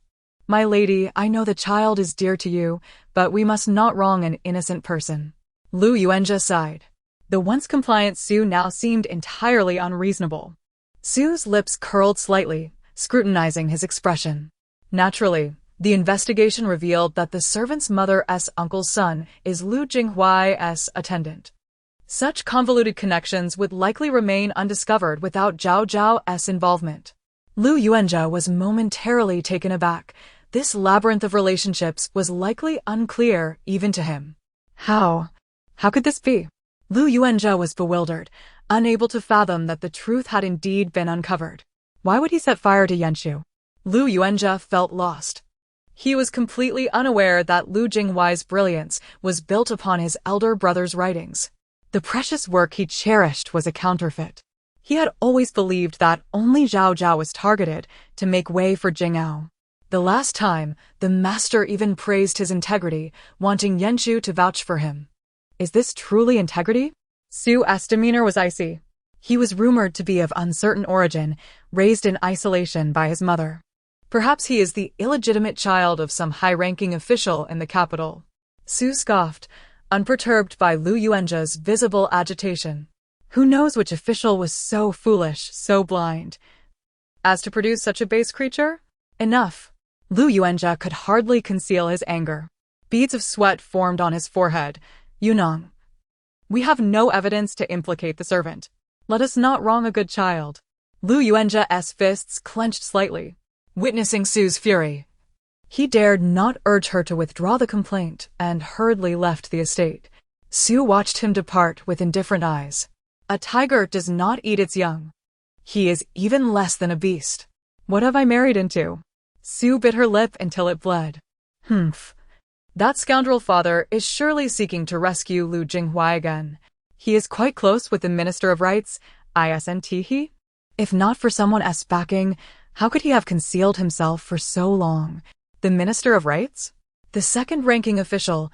Surely he was recommended through her family's influence? Su trembled with anger. Thank goodness for Zhao Zhao. Su spent the afternoon playing with Zhao Zhao, only to be met by a furious Dengji upon her return.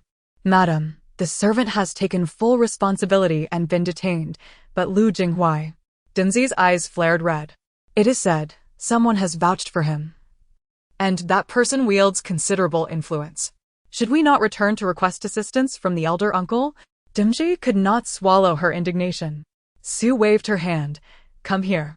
She leaned close to Dengji's ear and whispered. Dengji's eyes brightened. Oh, madam, you are truly remarkable. With that, she leaped out the door. Chapter 40, Fierce Revenge in the Dead of Night. A piercing scream echoed through the capital. The loyal and brave Marquis's residence was in the midst of dinner. What on earth was happening? Such a chilling cry in the dead of night. Shouldn't Xue go and investigate? Su Shi was startled. The elderly matriarch cast an irritable glance at her. As the esteemed matron of the Marquis's household, why do you concern yourself with trivial matters? Is this how the Su family has raised you? No sooner had she spoken than Xue returned, her face alight with excitement. Madam, there's a commotion outside. They're fighting. Her eyes sparkled with fervor. In the northern part of the city, there's an affair being exposed. It is said that a government official is keeping a concubine, and the legitimate wife is confronting her paramour. The altercation is quite fierce. I heard that the concubine has a son and a daughter, the son being the renowned genius Lu Jinghuai. They say his face is badly bruised now. There's also a child, about 7 or 8 months old, who... Oh! Crash. The elderly matriarch and the loyal and brave Marquis turned pale, their ceramic dishes shattering upon the ground. Who has been harmed? Lu Yuanzha's heart trembled. He struggled to suppress his anger, forcing himself to remain calm, yet his voice quivered. A woman in the northern alley. Someone replied, no, a vixen. It is said she is the concubine of the Assistant Minister of Rights, having borne him a son and a daughter. The daughter is merely 8 months old. Yet she has a sharp tongue, boldly cursing her legitimate mother, Madame Jean. Oh, that infuriated Madame Jean, who slapped her across the face. The matriarch swayed slightly. We must go see, we must go. Her voice trembled, thoughts of her precious granddaughter and grandson flooding her mind. Mother, you must not expose your eyes to such filth. As the matriarch, you cannot involve yourself in such sordid affairs. Sushar hurriedly cautioned, attempting to block the matriarch's intent. That shameless concubine, bearing children for a man outside the bonds of marriage, what business do you have in witnessing this? The matriarch felt a wave of dizziness wash over her, pushing Sushar aside. Let me go. I must see. Her eyes were bloodshot. Sushar retreated, suppressing a smile. Take me with you. I want to see. If you don't take me, I will throw a tantrum. I will rebel. Lu Chaochao, in her crib, clambered up, her chubby legs trembling. Oh, my little ancestor. Is this ruckus something you should be involved in? Deng Ji, witnessing her eagerness, understood her thoughts. Woo, if you don't let me go, I will crawl out myself. She hastily crawled towards the door, moving quickly. The dogs in the courtyard were startled by her sudden movement. Hurry and pick up Chaochao. The ground is cold. Let us take her to see from a distance, Sushar sighed in resignation, finally carrying her along. The loyal and brave Marquis's residents sped out the door, heading towards the northern part of the city. Sushar observed Lu Yuanja's familiar demeanor, a cold smile creeping into her heart. By the time they reached the alley, a crowd of people had already gathered, forming layers around the scene, their faces filled with significant expressions. She was stripped of her clothing. That shameless woman, how dare she? Men whistled and jeered as the crowd mocked. No wonder she was struck by lightning last time. Even heaven could not bear her behavior as a concubine. Within the chaos, the melodramatic cries of Pei Jiao pierced the air. Madame Jean's fury intensified. You shameless creature, can you not survive without a man as support? How dare you steal another as husband? And you dare to bear such a large son, you old wretch. How dare you keep a concubine and produce children? Madame Jean's loathing for Pei Jiao was palpable. I manage the household, serve my in-laws, and yet you dare to indulge in such disgraceful conduct. Lu Jinghuai, you brazen offspring of a concubine, dare you claim to be a genius? You are nothing but a filthy disgrace. At 42, with only one daughter to her name and no sons, this was the pain that gnawed at her heart. Sushar listened to this tirade, her eyes nearly glistening with delight. It was as if they were voicing her innermost thoughts. Meanwhile, Lu Yuanja and the matriarch were overcome with dizziness, frantically pushing through the crowd. Pei Jiao's outer garments had been stripped away, leaving her in disarray, her inner clothing slipping off her shoulder, revealing half of her delicate skin. Her face was swollen, eyes red, desperately clutching her attire, her expression mournful. No, I did not. I am not the concubine of Lord Chen. She wept softly. Madame Jean's expression was haughty. For a woman of your ilk, shedding clothes is a trivial matter. Spread your legs, and countless riches and affection will come your way. Pei Jiao bit her lip, humiliation flooding her features. Then who is your husband? Speak. Pei Jiao trembled. She could not reveal it. Madame Jean's expression hardened. You all shall die for this. 8-month-old Lu Jingao was driven to fury, her piercing cries only exacerbating Madame Jean's irritation. This child, though so young, seemed to grasp the language, and her expression of rage sent chills through onlookers. A slap aimed at Lu Jingao knocked her down before the gate, causing her newly grown tooth to fall out. A demon child. Madame Jean observed Lu Jingao, noting the fierce gaze that seemed out of place on such an infant. Jingao, how dare you harm my child? Pei Jiao was pinned down, her eyes ablaze with fury. Jingao is not a demon. Pei Jiao's heart raced. No one knew how formidable her Jiao truly was. What do you fear? The illegitimate offspring of a concubine dares to parade around as if untouchable. It is utterly laughable. Madame Jean sneered at Lu Jinghuai. The youth stood tall and slender, seemingly unyielding to the world as scorn, his eyes calm and unperturbed as he regarded her. These two children. Madame Qin felt a pang of discomfort. Break the bones of this illegitimate spawn and see how resilient they are. Parade the shameless woman through the streets. Let the public witness her disgrace. Madame Qin's tone was indifferent. No, no. Pei Jiao cried in terror, her wails echoing. Lu Yuanjia, witnessing the scene, felt as if he might faint. He had meticulously orchestrated everything, planning against Su Shi, yet he had never anticipated that Pei Jiao would be exposed so soon. Stop this! Lu Yuanjia shouted, commanding his servants to bring clothing to cover Pei Jiao. Seeing his son's bruised cheek, all the pride he held shattered in an instant, and his heart quaked. The matriarch trembled. This is a sin. The child is innocent. Madame Qin scoffed. This is not your rural backwater, old woman. The matriarch's face turned pale. She despised the mention of her humble origins.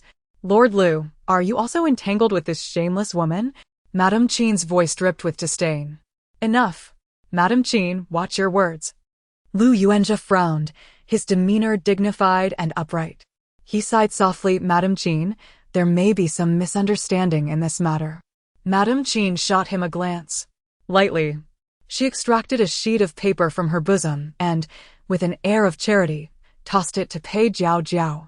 Chapter 41. Dizziness and misunderstanding. The residence she occupies is under my husband's name. Her ill-begotten child, Lu Jinghuai, was admitted to the Jinghong Academy upon my husband's recommendation.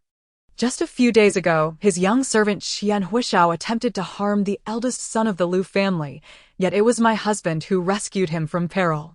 How generous of Lord Lu to allow outsiders to conspire against his own son while protecting the would-be murderer, Qin scoffed lightly. Do you all believe there's nothing between us? Such a promiscuous thing. With her legs spread wide, I wonder how many benefits she has exchanged for her son. Her words ignited a vein of fury on Lu Jinghuai's forehead, akin to a caged beast. Madam. An urgent voice pierced through the crowd. Lord Chen rushed in.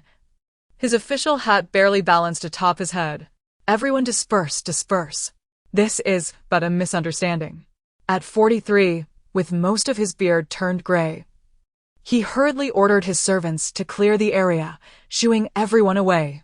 Yet, the onlookers merely observed with mocking glances.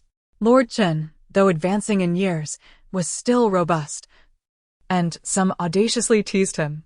Lu Yuanjia's breath grew, increasingly heavy with indignation. Lord Chen approached his furious wife, attempting to placate her. Madam, it is all a misunderstanding. I have no dealings with Madame Pei. A glance at Lu Yuanjia revealed deep-seated resentment in his eyes. No dealings? This residence is in your name. And you are the one who vouched for him. Chen Yuliang, I truly misjudged you. How dare you act recklessly behind my back? And to have spawned an illegitimate child. It would be one thing if it were merely an illegitimate child, but you allow him to thrive in the capital, striking me in the face. Infuriated, Madame Qin lunged at his face. Lord Chen shielded himself, repeatedly begging for mercy. It was well known that Madame Chen ruled with an iron fist. It was not me. Truly not me. Lord Chen, humbled, attempted to appease her, but with Lu Yuanjia present, explanations were difficult. Su stood calmly at a corner, observing the scene unfold. She noted Lu Yuanjia's remarkable restraint, watching as the servants assisted Pei Jiao to her feet, witnessing the family's complete loss of face. Madam, let us discuss this at home, shall we? Madam, we can talk about this later. Lord Chen cautiously coaxed. Qin cast a deep glance at Pei Jiao. You should reflect on your actions while kneeling at home. Madame Qin was notorious as a fierce matriarch. The day Lord Chen was promoted, he had been drinking with others, only to be chased down the stairs by her wielding a rolling pin. He had not even had time to put on his trousers, running down the street in disarray, which led to the emperor ignoring him for 3 years. Since then, Lord Chen had never dared to provoke her again. At this moment, he did not dare to challenge her, his expression a mixture of anger and restraint. Pei Jiao, look at how dignified you usually appear, while your son looks like a nobleman's child. Where do you find the audacity? You, with your lewd demeanor, spread your legs for every man you encounter. Let us go. Madame Jean, now seeing through the facade, noticed Lu Yuanja's anger and the elderly woman's tears, while her husband, after decades of marriage, she could see through him. Perhaps he was merely taking the blame for someone else. What a fool. She feared that even her catching him in the act today was orchestrated by someone else. Yet, what of it? Madame Jean smoothed her hair, unable to tolerate the sordid affairs. Whether or not she was an outsider, what did it matter? She tossed 2 taels of silver at Pei Jiaojiao's feet. Consider this a reward for your services, a token for your exhaustion. I shan't make it difficult for you. After all, you're merely a plaything. If you fancy it, a small sedan chair could take you home as a concubine. Why bother with clandestine affairs? Her tone dripped with derision. She glanced at Lu Yuanja, who raised an outsider to the status of a legitimate wife, while outside, he fathered children with an impeccable reputation. Just the thought of it was enough to drive her to fury.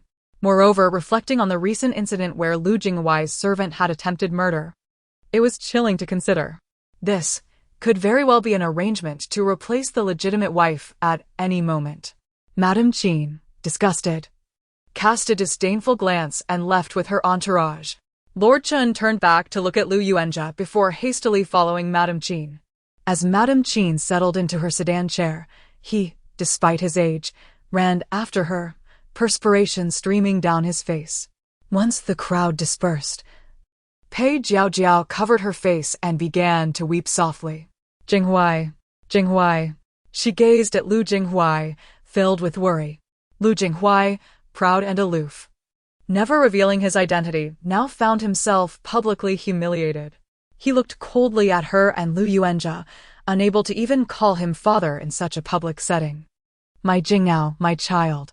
Pei Jiaojiao's hair was in disarray as she held her child, feeling utterly wronged. Yet Lu Yuanja dared not approach further, for too many eyes were upon them.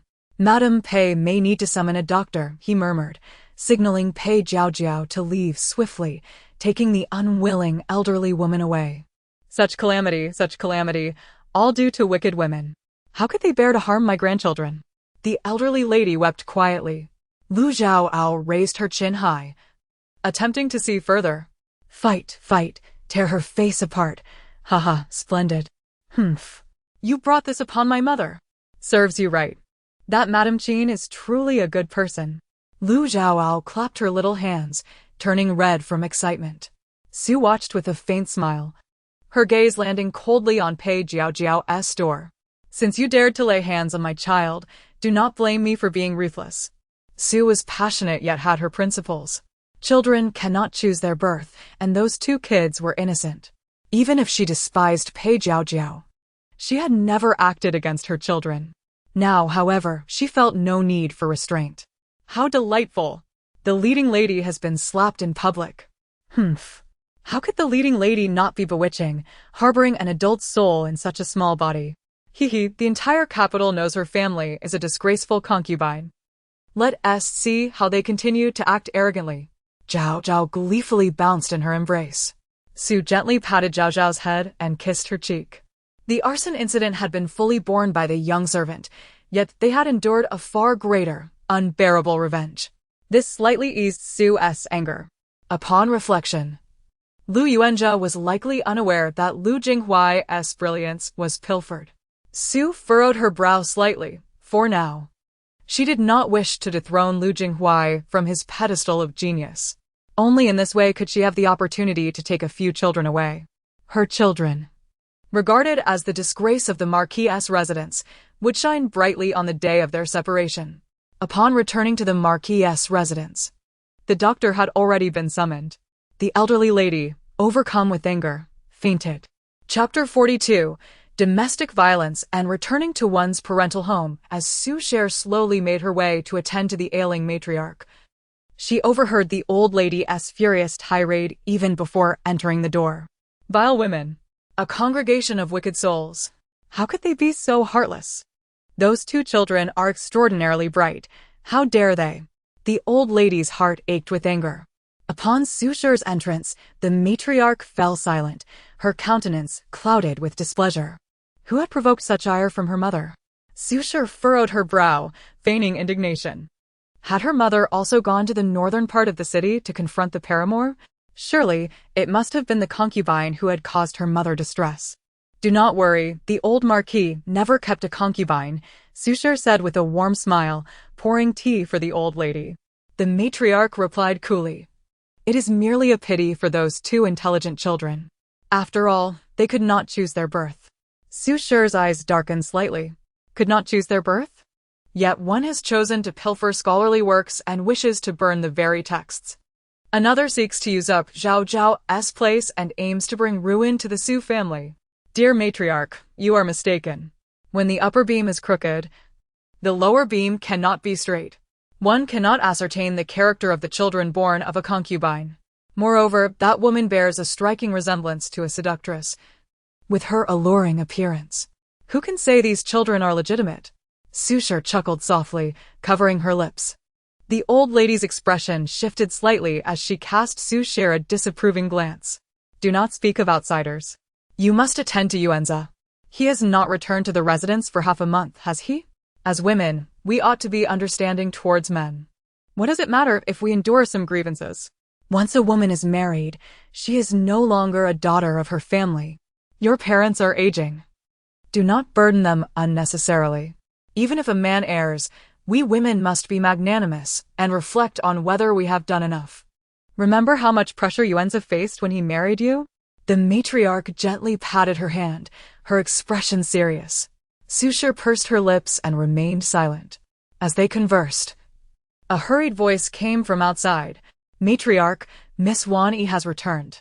The maid who delivered the message bore a troubled expression. Today is neither a festival nor a holiday. Why has she returned? The matriarch pondered, speculating that perhaps she had come back after hearing of Pei Jiao's humiliation. Su Shi, however, raised her teacup, concealing the slight smirk at the corner of her lips. Lu Chaochao nestled in Deng Ji's arms, her eyes wide with excitement. The show is about to begin. The grand performance is starting. At 8 months old, Lu Chaochao had sprouted 2 tiny teeth.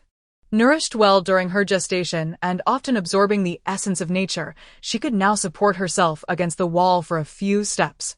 As the weather grew colder, the little one was bundled up like a ball, making it difficult for Deng Ji to hold her securely. Zhao, bubbling with excitement, pulled out 2 teething biscuits from her pocket, appearing as though she were preparing for a spectacle. Her pockets were filled with treasures, hidden from the prying eyes of the maids. Su Shi couldn't help but smile. Her Zhao was indeed a delightful little gem. Upon entering, Lu Wan Yi saw the old lady and immediately burst into tears. Mother, she wailed, collapsing to her knees before the matriarch. The old lady was taken aback. What has happened? She had always treated Lu Wan Yi with special affection, and seeing her in distress shattered her heart. With swollen eyes, Lu Wan Yi raised her head, revealing a large handprint on her face.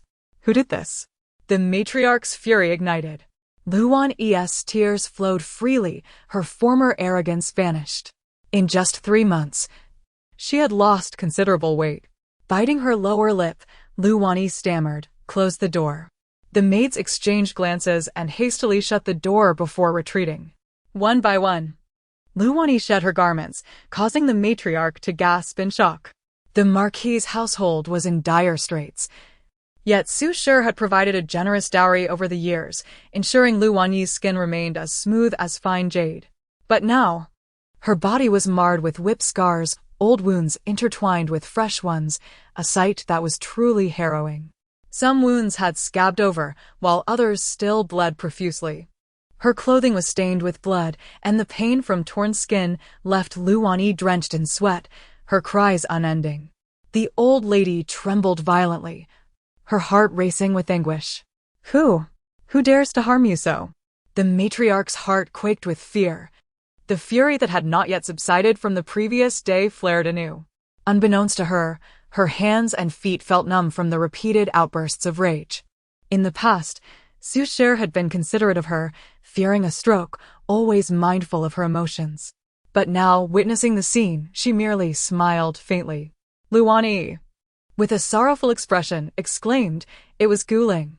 He deceived me, pretending to be a gentleman, yet he is a madman." In despair, she recounted how after their marriage, Guling would slap her in fits of rage, only to apologize with gentleness afterward. She felt herself being slowly consumed over the course of 3 months, unaware that Guling's temper had grown increasingly violent. This time, he had bound her and beaten her mercilessly. After a harrowing escape, she pleaded, "Sister-in-law, I know my mistakes. It was I who was ungrateful. I have failed to appreciate your good intentions. I realize my errors." She knelt at the old lady's feet, a far cry from her previous arrogance when sending messages to Su Shi. Guling is a madman, a gentleman in public, a monster in private. He hits women at home after suffering humiliation outside. His child bride, he beat her to death. Mother, he will kill me. The mere thought of his violent visage sent chills down her spine.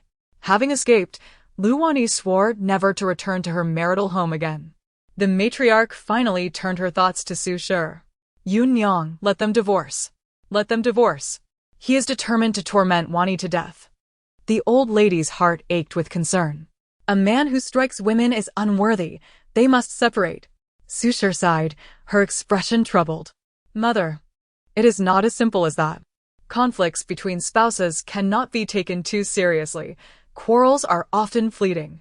Moreover, the son-in-law is a man. If he endures grievances in the official realm, it is reasonable for the woman to bear some as well. Besides, she lifted her gaze toward the petrified Lu Wanyi. Wanyi has a proud temper. Whoever she marries will need to temper that spirit. If the son-in-law strikes her, it must be because she has erred. If Wanyi reflects and changes her ways, will it not suffice?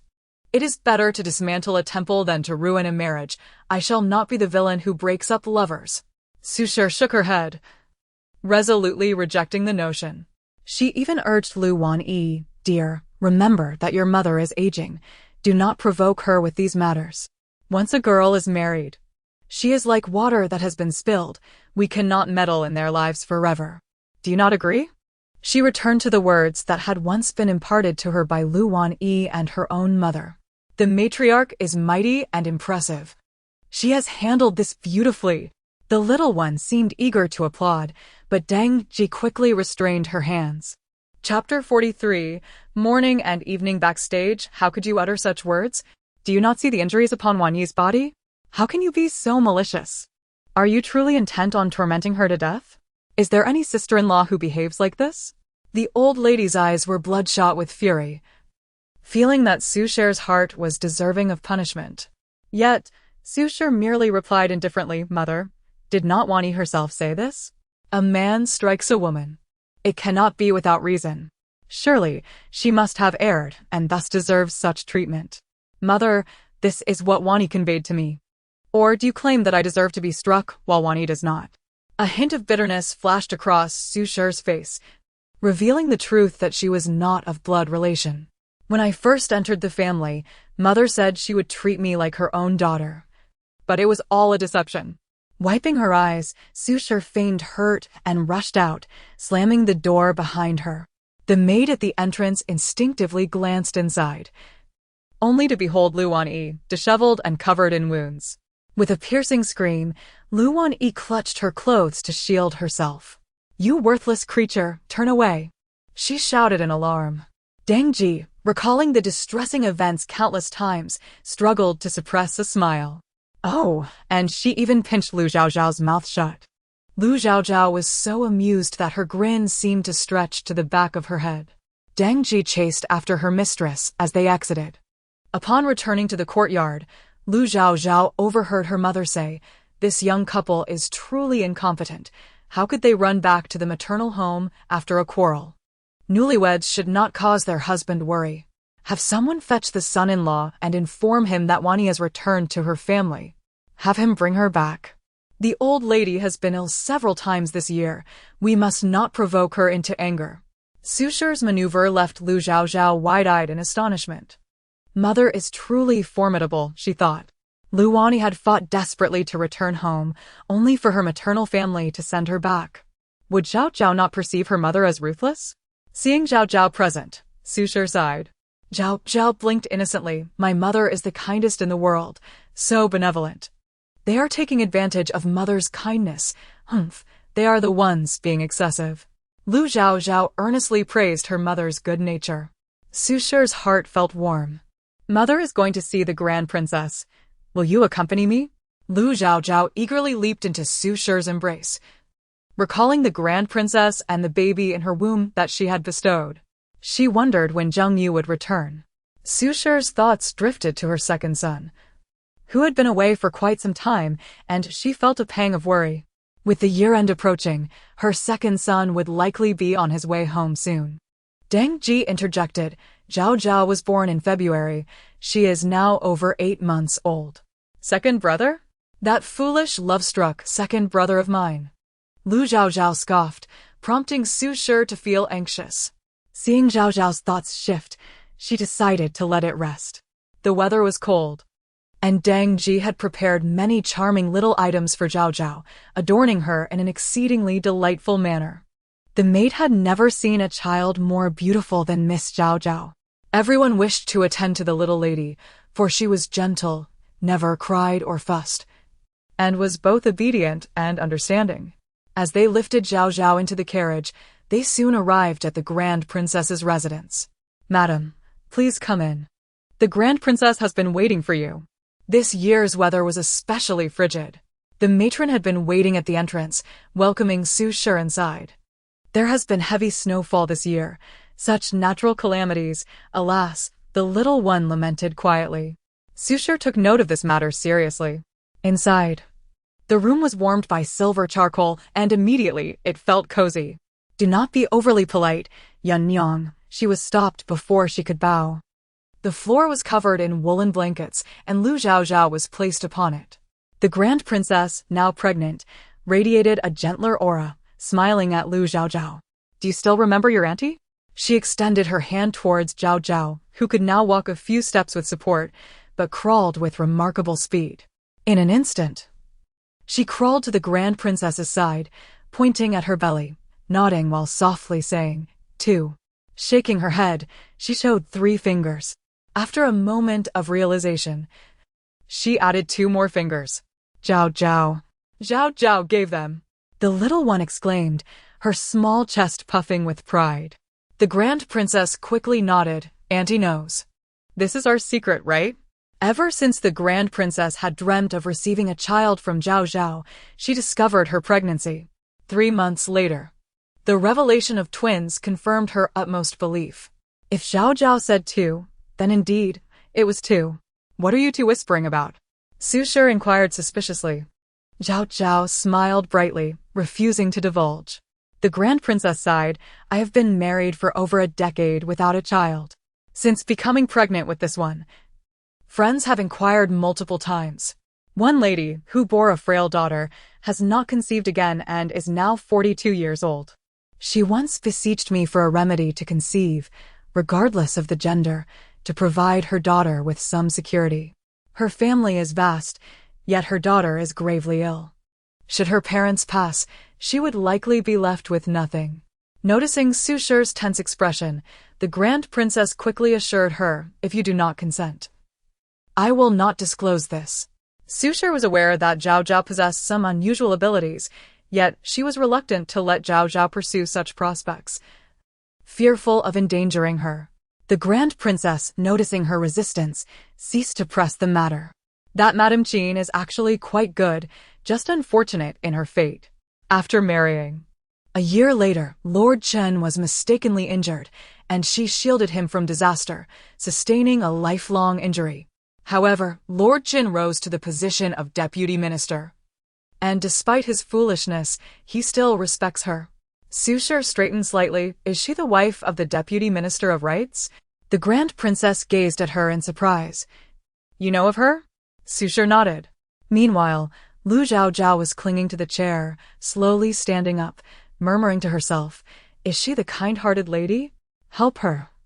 Help her. Zhao Zhao is willing to assist. Su Cher shot her a reproachful glance, yet Lu Chaochao looked up at her with innocence. After a pause, she added, "Regardless of the outcome, this matter must not be spoken of outside.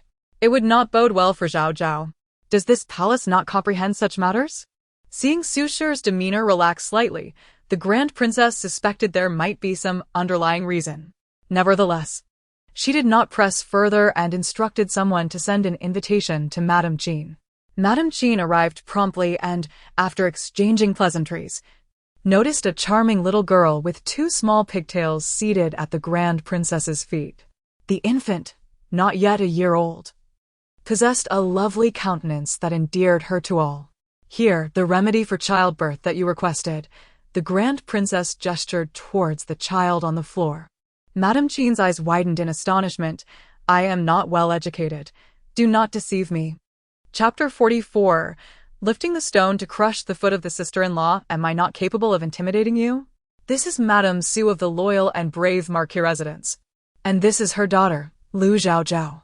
This pregnancy of mine is precisely for Zhao Zhao. With that, she extended 2 fingers, indicating she wanted to. Offering prayers had proven futile for Zhao Zhao, and she has since turned to worship her instead. Upon hearing the name of the loyal and brave Marquis residence, Madame Jean's eyelids twitched. Seeing Madame Su's dignified and virtuous demeanor only intensified her disdain for the Marquis.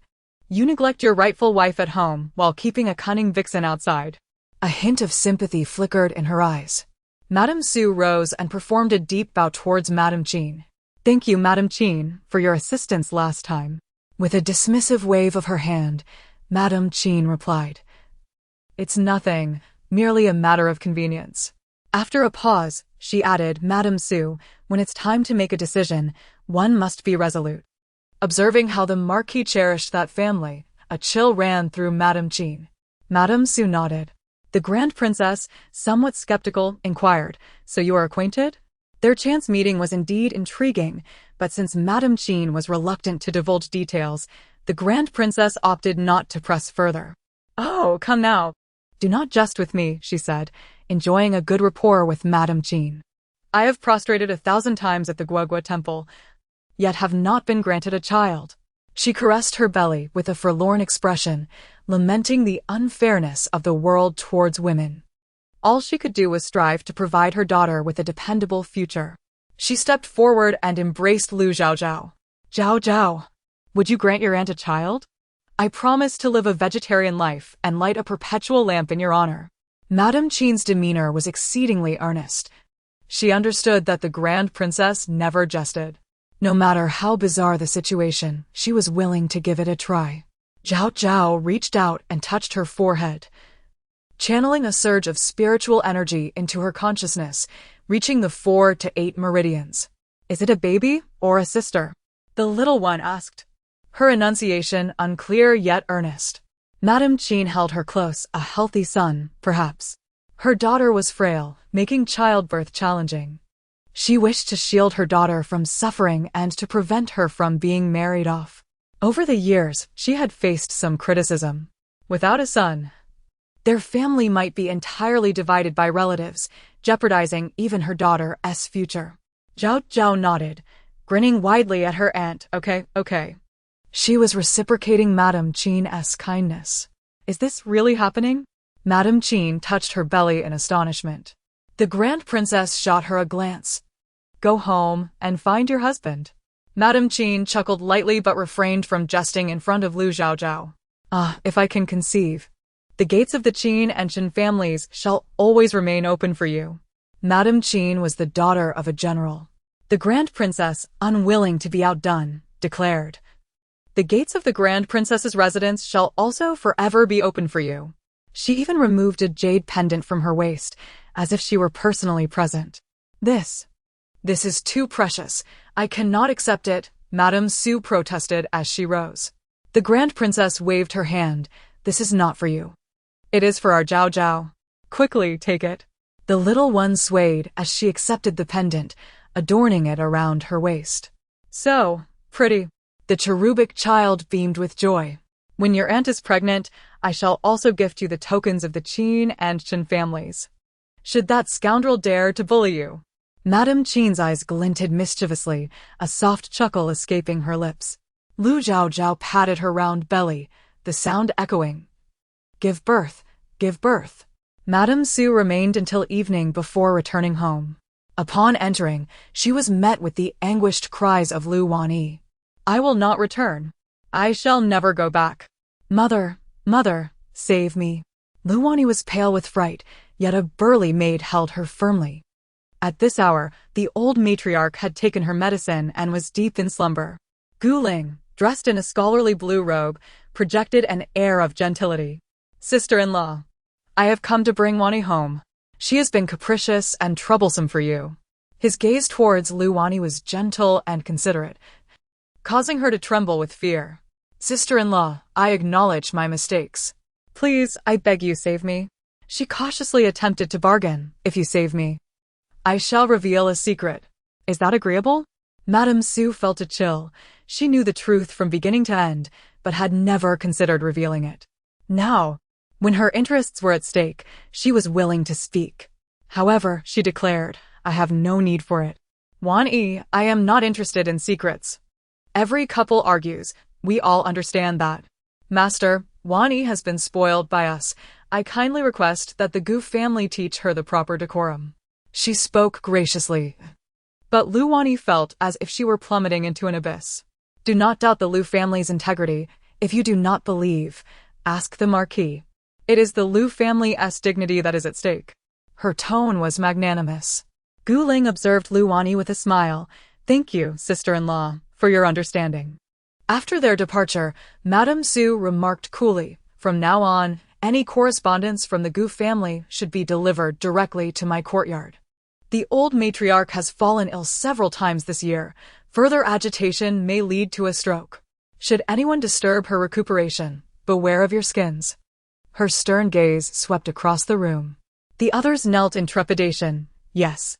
After Madame Su had her evening meal, the old matriarch slowly regained consciousness. Upon hearing that Lu Wanyi had been taken back by her husband, she panicked. Inquiring further, she learned that the two had returned hand in hand, sweet and loving, which eased her mind slightly. Yet feeling uneasy, she sent someone to the Gu household to inquire about Lu Wanyi's maidservants. Presently, both her maidservants had become Gu Ling's concubines, naturally responding in accordance with Gu Ling's wishes. Thus, the matter was successfully concealed. That night, Lu Yuanzhe visited Deshan Hall and heard his son say, Allow my sister to live well. The top scholar is a man, a court official. How could he kneel for a mistake? She must temper her temper. Can she continue to act willfully as if she were at her maternal home? The old matriarch, anxious, asked, Is Gu Ling truly worthy of trust? Lu Yuanzhe furrowed his brow. Mother, Gu Ling is the newly appointed top scholar, highly regarded by His Majesty. How could he be unworthy of trust? The old matriarch's expression soured. It is all your wife's doing. She cannot tolerate Wanyi and insists on sending her back to the Gu family. Initially, she expected Lu Yuanzhe to rebuke his wife, but instead, he grew irritated. Mother, it was you and Wanyi who insisted on the marriage despite Yun Yang's objections. Furthermore, Wanyi and Gu Ling are newlyweds. How can she return home in anger without considering how it appears to outsiders? Lu Yuanzhe felt agitated, especially as Pei Jiao had also been troublesome lately. He turned and exited Deshan Hall. In the courtyard of Ting Feng, laughter and chatter filled the air. Lu Yuanzhe stood outside, listening to the merriment within, feeling an indescribable mixture of emotions. From the moment he decided to wed Madame Su, it had been a ruse. At that moment, seeing Lu Yanshu in a wheelchair, the foolishly naive Lu Yuanshao, and the 8-month-old Lu Chaochao, who could only coo for food, he sighed softly and turned away. If blame were to be placed, it would be on Madame Su's children for their inadequacies. After Lu Yuanzhe departed, Lu Yanshu looked toward the door.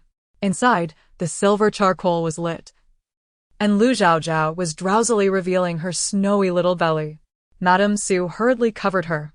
More, she murmured in her dreams, salivating at the thought of meat. Lu Yanshu's cold gaze softened as it fell upon Chaochao, becoming gentle and serene. Chapter 45. The Fragrance of Cremation. Doll. Lu Chaochao clutched her toy, showering it with kisses. Su Shi wore a look of helplessness. Yanshu made this for you last night, she remarked, her expression tinged with disdain. How could one create such an ugly doll? With one eye and a gaping maw, it's truly hideous. Lu Chaochao puffed out her cheeks defiantly, her large eyes wide with indignation. Dang Ji stifled a laugh. This was drawn by the young miss, and the eldest young master crafted it specifically for her. Su Shi understood and smiled, attempting to placate the little one, but the child was quite temperamental. With the doll clutched in her mouth, she crawled determinedly away. Let her crawl, Su Shi thought. At 9 months, crawling is beneficial for her health. Once the thick winter coat is shed, she'll be able to walk. Ju Xia, follow the young miss, she instructed. With gloves adorning her hands, Lu Chaochao crawled effortlessly. The little bundle resembled a fluffy ball, drawing the attention of passing dogs in the estate, who barked excitedly. After tiring from her crawl, she leaned against the wall. Taking a few steps, gasping for breath, she unknowingly ventured into the deshantang. The room was filled with the scent of incense, a fragrance cultivated from years of burning candles. She pushed open the door to the small altar, which was typically kept closed, casting the space in shadows. A cushion lay at the entrance, with incense burning in the center, mist swirling around the statue of the Bodhisattva. The dim light made it hard to see clearly. Young miss, let us return. The old matriarch will be angry if she discovers us, Yingshui whispered. Lu Chaochao glanced at her, quickly climbing onto a stool and then onto the offering table. After a moment's thought, she placed the doll beside the Bodhisattva, its size a perfect match. Grinning to reveal her 2 baby teeth, she turned and tugged at Yingshui's sleeve. Huh? You want me to take the statue with us? Yingshui's eyes widened. The old matriarch would surely be furious. With a slight pout, Lu Chaochao furrowed her brows, her small face filled with pleading, her hands pressed together in prayer. Her sparkling eyes, framed by thick lashes, were irresistible. Ju Xia, emboldened, tucked the statue into her bosom. Lu Chaochao opened her arms, and the 3 of them stealthily made their way out. They evaded the patrolling guards and sneakily returned to Tingfeng Garden. On their way back, they spotted a lone duckling by the lake, about the size of a palm. Delighted, Lu Chaochao scooped it up and took it home. Where did this little duck come from in this frigid weather? Su Shi inquired. The soft white down felt incredibly comforting, and Lu Chaochao cherished it like a treasure. I found it in the lake. It's so adorable, she cooed, nuzzling it affectionately. The duckling, however, seemed unimpressed and waddled away after a brief glance. It must want food, Deng Ji suggested. If the young lady wishes to play with it, we should clean it up. After a thorough wash, the duckling emerged fragrant and clean. Lu Chaochao adored it so much that she insisted on having it sleep beside her that night. Miss, the duck cannot sleep on the bed. How smelly it would be, Yingshui said, her face a picture of concern. The little one even prepared 2 pillows, one for herself and one for the duck. This is my friend, Lu Chaochao declared, pressing the duckling close to her and wrapping her arms around it. Before long, she drifted off to sleep. Yingshui attempted to take the duck away several times, but the little mistress stirred awake each time, forcing her to relent. The following morning, Lu Chaochao awoke, bleary-eyed, and burst into tears. It's cold, she wailed, her face streaked with snot and tears. She pointed at the now stiff duckling, crying, It's dead. Her pitiful cries elicited both laughter and sympathy. Su Shi had noticed the duck's poor condition upon its return and feared it wouldn't survive. Don't cry, dear. It wasn't your fault. Shall we bury the little duck? Su Shi consoled her, but Lu Chaochao continued to sob, her nose bubbling with tears. Her eyes red as she pointed to the ground. Can we cremate it? So it can be reborn as a person in the next life? Su Shi, seeing her distress, scooped her up to comfort her. Yingshui carried the little duck outside, while Lu Chaochao struggled to escape Su Shi's embrace. Let me say goodbye, she lamented, feeling helpless yet unable to control her actions. Trapped in her infantile form, her true nature gradually resurfaced. Su Shi, concerned, warned her not to catch a chill in the biting cold.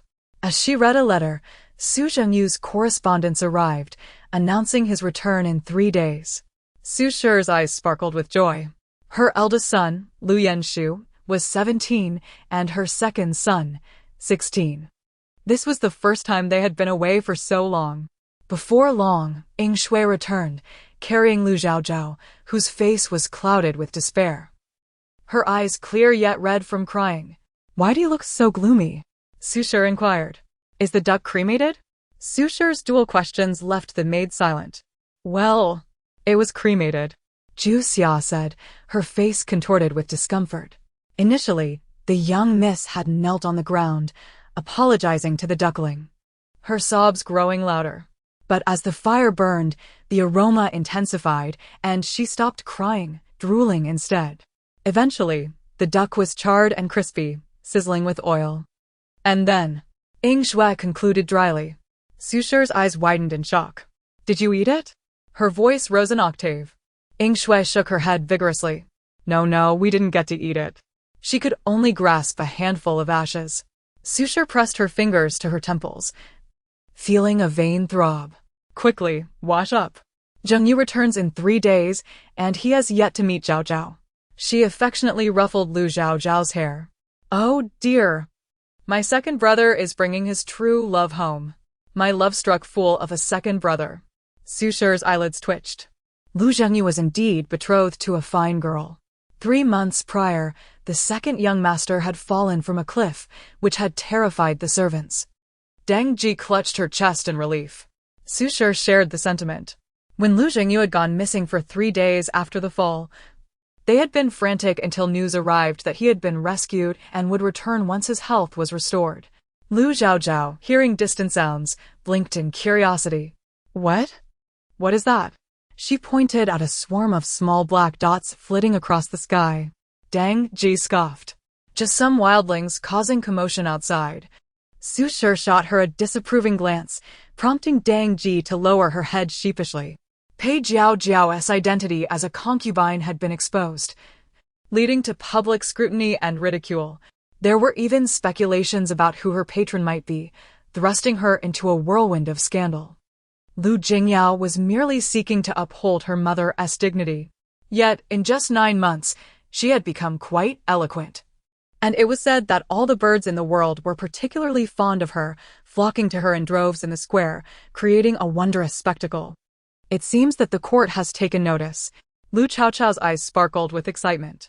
Su, upon witnessing this enthusiastic gaze, felt a shiver run down her spine. Her Chaochao is a little troublemaker.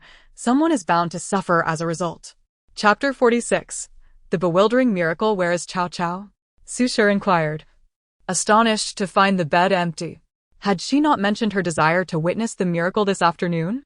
Indeed, it appeared that there were individuals orchestrating a spectacle, heralding Lu Jingyao's actions as a miracle, even drawing the attention of the palace and prompting numerous court officials to take notice. With the innocence of a child, Chaochao had just been clamoring to see the miracle, but now she had taken a large plate of leftover food to feed the birds. "Let the maidservant accompany Ying Shui." "We shall go," Su Shi decided. The square was crowded, making it difficult for Chaochao to navigate through the throngs. Thus, she draped a thick cloak over herself and took an umbrella. Su Shi chuckled. "It's a rare sunny day. Why bring an umbrella?" It was indeed a chilly day, and sunshine was a precious occurrence. Deng Ji grinned mischievously. "It's because the young lady insisted," stumbling over with it. "If you don't take it, she might sulk." Su Shi shook her head with a smile, knowing Chaochao would never sulk. She would only throw a tantrum, her mouth full of water, sputtering angrily. The chubby little girl, when incensed, would clutch a small bamboo tube, sipping while muttering a string of incomprehensible complaints, her expressions suggesting the most colorful of curses. How endearing she was! Not wishing to provoke Chaochao's ire, Su Shi took the oiled paper umbrella and stepped outside. Just then, she encountered Lu Chaochao, cross-legged by the lakeside, scattering food everywhere while mumbling it is raining. The chubby little girl spoke in a soft, babyish tone, her movements clumsy. A multitude of pigeons and various birds surrounded her. With a mere gesture, they flocked eagerly to her side. Su watched, momentarily transfixed. However, Chaochao soon shooed the pigeons away, looking quite disdainful and insisting that Xue hold the umbrella to keep the birds at bay. The birds flitted about, feasting before departing, only to be replaced by others. The sky was now filled with countless birds, seemingly unaware of the unusual events unfolding below. Yet, Chaochao's plate of rice continued to fill, for the little girl possessed a heart full of compassion. Dang Ji could not help but commend her. Su glanced back at her, taking in the sight of the girl in a green coat, her hair tied into little tufts adorned with red bells, her smile radiating an extraordinary brightness. Let it rain, let it rain, let it rain. May mother be pleased. As Su sat in the carriage, she frequently glanced at the sky, wondering if it truly would rain today. The carriage had not yet approached the square when traffic began to congest. The surrounding area was filled with common folk, eager to witness the spectacle, their enthusiasm for miracles heightened. Madam, there are 2 shops nearby that belong to us. Let us view the event from the shop above, Dang Ji suggested, expertly guiding Su through the crowd. Navigating several turns until they finally reached the shop's exterior, a grain store. Madam, please upstairs. This is the best vantage point, the young servant declared, having prepared tea and snacks in advance. Su settled by the window, perfectly positioned to see the grand platform 100 meters away. Around her, conversations murmured. So many birds in the sky. I've never seen such a spectacle. Pei Jiaojiao, who had recently been the target of public scorn, now cradled her daughter, her demeanor radiating pride. Madam, your ability to bear children is remarkable. Your eldest son is so talented, and your daughter possesses such skills. I believe she is a good omen for our Beizhao. Perhaps she will bring us fortune, an admirer commented. Pei Jiaojiao, no longer the picture of disgrace, smiled lightly. If she brings fortune to Beizhao, that would indeed be Jing'ao's honor. Lu Jing'ao whispered in her ear, her voice still youthful yet tinged with a hint of resentment. Yao help you. At 9 months, her vocal cords were still developing, resulting in a slight stutter. Pei Jiaojiao, filled with ambition, felt her heart steady upon seeing Lu Jing'ao. With a clever son and a divinely bestowed daughter, what more could she fear? Lu Jing'ao, glancing skyward, thought, if the heavens have allowed me to traverse time, then I am destined to be the leading lady. Seated cross-legged in the center, she inhaled deeply as the crowd of onlookers grew. She recognized the presence of commoners, officials, and even royalty. Her mother and father shared a profound love. It was those who were unloved that were the true interlopers, like Su the malicious wife who occupied the space without contributing. More and more pigeons circled above, and various exotic creatures soared through the skies. Gasps of astonishment rippled through the crowd as throngs of people surged into the streets, gazing upward in awe. Su felt a heavy weight in her heart, questioning the injustice of it all. If Pei Jiaojiao truly loved Lu Yuanjia, she should have welcomed him openly. Why conceal their union, marrying and bearing children in secret? Did they wish to endanger her and her child to pave the way for their own? Were her and her child's lives deemed worthless? Su trembled with indignation, watching the myriad of birds overhead, feeling as though even the heavens conspired against her. A wave of frustration washed over her. Let us go and see, she resolved, wanting to step outside. Yet, Dang Ji gently restrained her, concern etched upon her face. The young lady has specifically advised against descending. It is likely she fears the crowd may overwhelm you. As more people flooded into the streets, they gazed up in wonder at the gathering birds. A group of youths clad in blue encircled Lu Jinghuai, with one remarking, Jinghuai, your sister seems to have caught the eye of someone significant. Jinghuai, she is destined for greatness. Another youth gestured toward the imperial city. Lu Jinghuai's expression turned serious as he shook his head gently. Jinghuai wishes only to be a support for his sister, not to ride her coattails. The crowd immediately lauded him. Jinghuai possesses immense talent, He is surely unconcerned with such trivialities. Next year's provincial examination, he will surely excel. Lu Jinghuai humbly declined their praise, yet they remained undeterred. Above, the sky darkened ominously, as if a storm were brewing. Meanwhile, Lu Chaochao, with a blade of grass in her mouth, sat quietly in a pavilion, discreetly covering her nose. In the heart of the city, throngs of citizens flocked in, some even beginning to chant, "This is a miracle." Pei Jiaojia smiled, thinking how clever Jingao was, manipulating the crowd's sentiments as she had taught her. Voices erupted, "Miracle! Miracle!" The entire city echoed with the chant, mouths agape, gazing skyward, their expressions wild with fervor. Then, plop, plop, plop. More tiny raindrops began to fall from the sky. The crowd began to murmur, touching their cheeks in bewilderment. Is it raining? A chorus of questions arose, their voices softening. Touching the small raindrops on their faces, they rubbed their hands together. Why are the raindrops white? One exclaimed in surprise. How peculiar, these raindrops carry a strange odor. Some began to smack their lips, realizing an odd, foul taste spread across their tongues. Wait, this doesn't seem like rain. The crowd collectively lifted their gazes to the sky, watching in disbelief as the white droplets continued to descend, falling from the birds above. Chapter 47. This place is in disarray. Without me, the once frenzied crowd now stood in astonishment, their pupils constricting in disbelief. Ah, it's bird droppings. It's bird droppings. Run for your lives. The sky is raining bird droppings. This is not rain, it's bird droppings. Save us, save us. The people, terrified, dared not lift their heads, scurrying about in panic, fearful that they might catch the foul substance in their mouths. The earlier madness dissipated in an instant. Countless droppings fell from the heavens, and the sheer number of people rendered it impossible to escape or find shelter.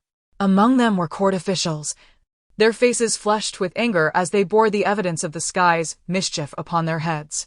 What miracles? Utter nonsense. All of it is nonsense. To hell with your miracles. Some even cursed aloud. In the ensuing chaos, the disheartened Su family could only gaze in shock at the pandemonium around them. The very crowd that had once hailed miracles now erupted in curses. Deng Ji's eyes widened as she struggled to comprehend the absurdity. Bird droppings raining down. This would surely become the laughingstock of Beizhou. Watching the once fervent crowd now floundering in disarray, she nearly burst into laughter. Truly, the Bodhisattva had avenged the lady. Ha ha. Su Shi, however, recalled the peculiar behavior of her daughter, and with a hand to her forehead, she realized that there was no escaping this. It was indeed the doing of Chaochao. In a bid for revenge and amusement, how considerate of her. This shower of bird droppings persisted for a full half-hour, rendering the ground unwalkable and leaving the crowd retching in disgust. They must surely harbor a deep-seated animosity towards the Lu family. The carriages from the palace sped past, and faintly, one could hear shouts of anger.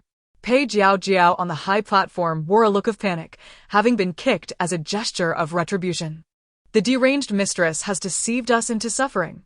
Those who could become mistresses were indeed not of good character, and the offspring of such women were even less so. Su Shi chuckled softly. Lu Yuanjia received no better treatment. Lord Lu, do you harbor a grudge against me?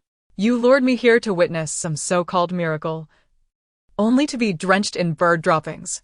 I shall not let this go. Lord Lu, just wait. Several officials, covering their faces, scrambled into their carriages and fled. Holding an umbrella, Su Shi cautiously entered her carriage. Upon returning to the gates of the Zhongyong Marquis residence, she requested hot water for a bath.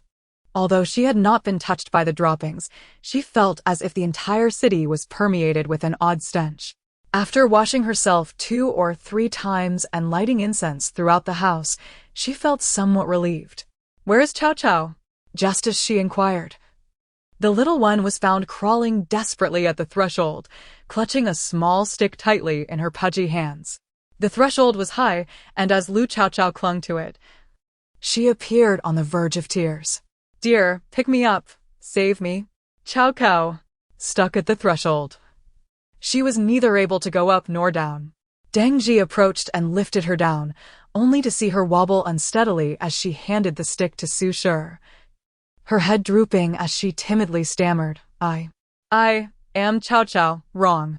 Her words were slow, her pronunciation still unrefined. Yet she extended her tiny palm, a picture of innocence. What was wrong? Su Shi had no heart to scold her. Seeing her daughter in such a state melted her heart. The little one wore a pitiful expression, her long, thick eyelashes glistening with tears. But Su Shi understood that inside, she was laughing heartily. Ha ha. I put laxatives in the bird food. Let her go mad and make a fool of herself.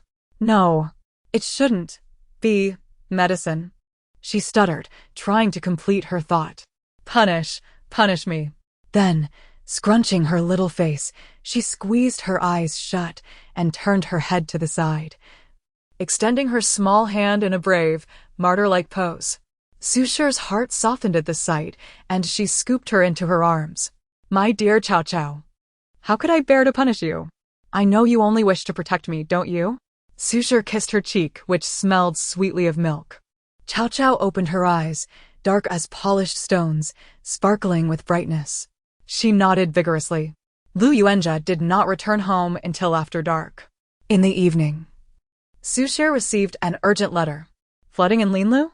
Her face turned pale as she clutched the letter tightly, recalling her daughter's words about the flood. How her brother had been deceived, and how the river had burst its banks, tearing through the populace. How could he personally go to the flood control levee? It was so perilous there. Now, with the torrential rains, a breach could occur at any moment. Deng Ji hurriedly reassured her, do not panic. The second master said that if he had not gone to the levee, he might not have discovered the problem. He identified the issue and averted a disaster. He is now guarding the levee day and night, risking his life. Tears brimmed in Su Shi's eyes from worry. Deng Ji understood the danger, but felt helpless. The people adore him immensely. They bring him food daily. You must rest easy. The second master knows what he is doing. Su Shi wiped her tears away. Has the letter been sent to my family? Deng Ji nodded. The letter was sent to the Su family first. Su Shi immediately took Chaochao back to her family home. The matriarch, in poor health, seemed to be kept in the dark. Lu Chaochao, with her adorable antics, made the old lady laugh until she cried. Su Shi sought out her father. Seeing her father and brothers were well prepared, she finally felt at ease.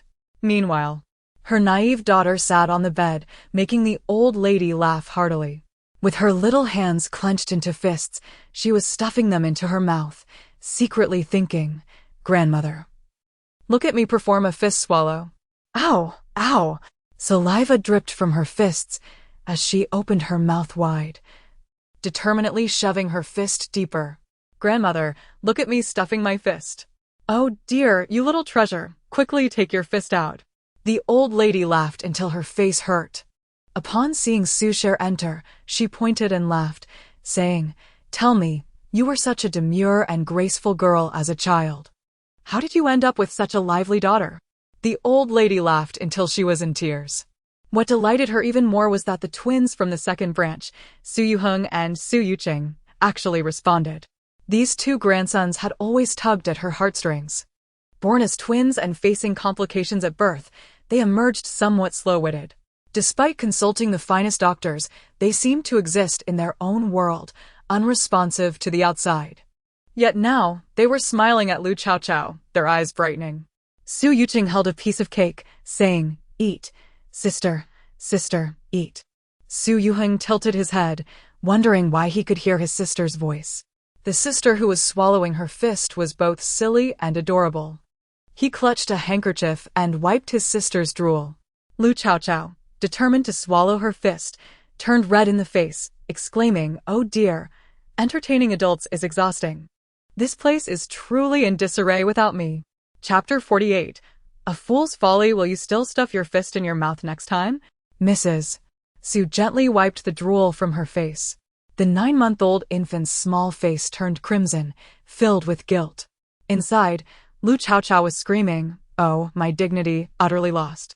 She had stuffed her fist into her mouth and couldn't pull it out. After struggling for nearly half an hour, she finally managed to extract her tiny hand. Will you be mischievous again next time? She poked her forehead with her index finger. Wah. No, I won't dare. The little one sobbed pitifully. Next time, will you dare? I don't believe it. If it can go in, how can it not come out? How is that possible? Mrs. Su appeared innocent. Meanwhile, little Chaochao wore an expression of utmost sincerity as she confessed her wrongdoing, Chaochao, and patted her chest, producing a sound like thunder. Good girl. Chaochao, good girl, pointing at herself. I am the best. I would never do such a thing. Our little lady is truly adorable.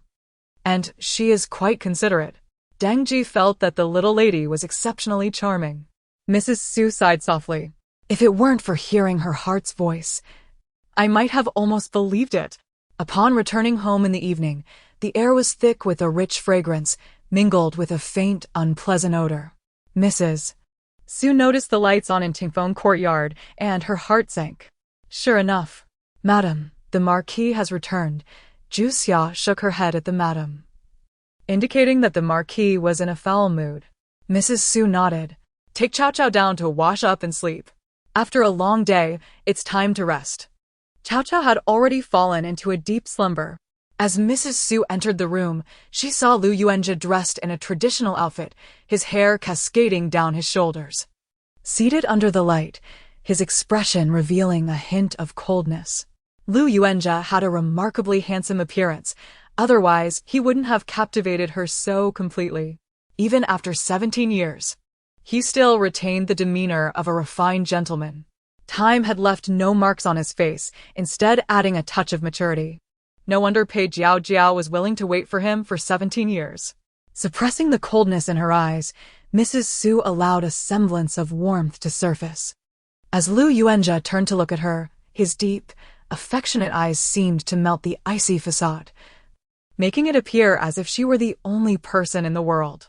Look, he still favored Mrs. Su. Yunyang, how is my second brother? Today, in court, I heard that Lin Luo is facing a flood and the dam is about to break. It could lead to great calamity. He stepped forward to support Mrs. Su, who lowered her gaze, revealing no emotion. The people of Lin Luo are insular. My second brother hails from the capital, and he is likely to face hostility from the locals. I have a close friend in Lin Luo, serving there, named Dong Jiaming. If my second brother needs anything, he can seek him out. Mrs. Su's hands and feet turned cold, but her face betrayed nothing. Dong Jiaming? Isn't he the one who harmed my second brother? A tremor ran through her heart. Yes, I will send a message to my second brother tomorrow. Mrs. Su took a gentle breath, careful not to reveal any unusual reaction. Is the Marquis writing? Mrs. Su glanced at the ink and paper on the table. Lu Yuanjia chuckled. Yes, Yunyang, you hail from a scholarly family. Your calligraphy could surpass mine. He set down his brush, reminiscing about the happy days they shared after their marriage, where they enjoyed each other's company. Mrs. Su furrowed her brow. Did you not learn my handwriting? You even used it to frame the Su family. It had been years since she last wrote, and she had lost much of her skill. Yunyang, I miss those days when we shared the warmth of the ink. Lu Yuanjia gently embraced her waist. Indeed. During our wedding, we knelt under the moon and vowed, if we betray each other, may we meet a terrible end. Lu Lang, would you ever deceive me? Mrs. Su's voice was soft yet poignant. Lu Yuanjia held her close, his thoughts wandering, completely unaware of her words. Never. If I deceive you, may I meet a terrible end. Mrs. Su offered a faint smile. Lu Lang, you must endure well. It had been 9 months since Lu Yuanjia had been intimate with Mrs. Su. Previously, he often fawned over Pei Jiao's beauty, yet now he found himself nostalgic for Mrs. Su's obedience. Remembering the frustrations he faced that day, Lu Yuanjia felt a surge of resentment. After several embarrassing episodes caused by Pei Jiao, he found himself yearning for the understanding of his wife. As he wrapped his arms around Mrs. Su, she stiffened slightly, a wave of goosebumps rising on her skin, feeling utterly repulsed. Using the Su family's influence to climb higher while harming them with her own hands. Mrs. Su bit down hard on her tongue, tasting the metallic tang of blood. It was not yet the time to sever ties. As Lu Yuanzhe leaned in closer, Mrs. Su covered her mouth, unable to suppress a dry heave. Lu Yuanzhe paused, startled. "Madam," she said, her face bearing an apologetic expression, "I just caught a whiff of something foul." She covered her nose and involuntarily gagged again. Lu Yuanzhe felt as though he had been struck across the face. He stumbled back a step, instinctively raising a hand to sniff himself. "Madam, what is that smell?" Mrs. Su's face darkened. He was filled with shame and anger, yet he could only suppress the fury boiling within him. His chest heaved as if he were about to explode with rage. A foul odor lingered in the air. She even pinched her nose, her expression one of utter disgust. Lu Yuanzhe's face flushed with embarrassment, sinking into self-doubt. He inhaled deeply, too apprehensive to approach Mrs. Su again, muttering, "It must be that I got caught in some bird droppings today." Mentioning this only added to his frustration. "Madam," Mrs. Su laughed. "Did the Marquis also fall for that outside woman's deception? Did you see the last time when Lady Qin caught her in the act?" She looked at him with keen interest, finding Lu Yuanzhe's attempts to maintain composure amusing. People are indeed foolish. She could engage in an affair and come out to steal a man. How could one believe she would possess any virtue? Now, to be drenched in bird droppings, sigh. Perhaps even the gods are displeased. Mrs. Su commented lightly, seemingly oblivious to Lu Yuanzhe's increasingly stiff demeanor. "Why is Yunyang speaking so harshly?" Lu Yuanzhe's brow furrowed with displeasure. Mrs. Su widened her eyes in surprise. "How can you say such a thing, Marquis? I am the main wife. Which legitimate wife would favor a concubine?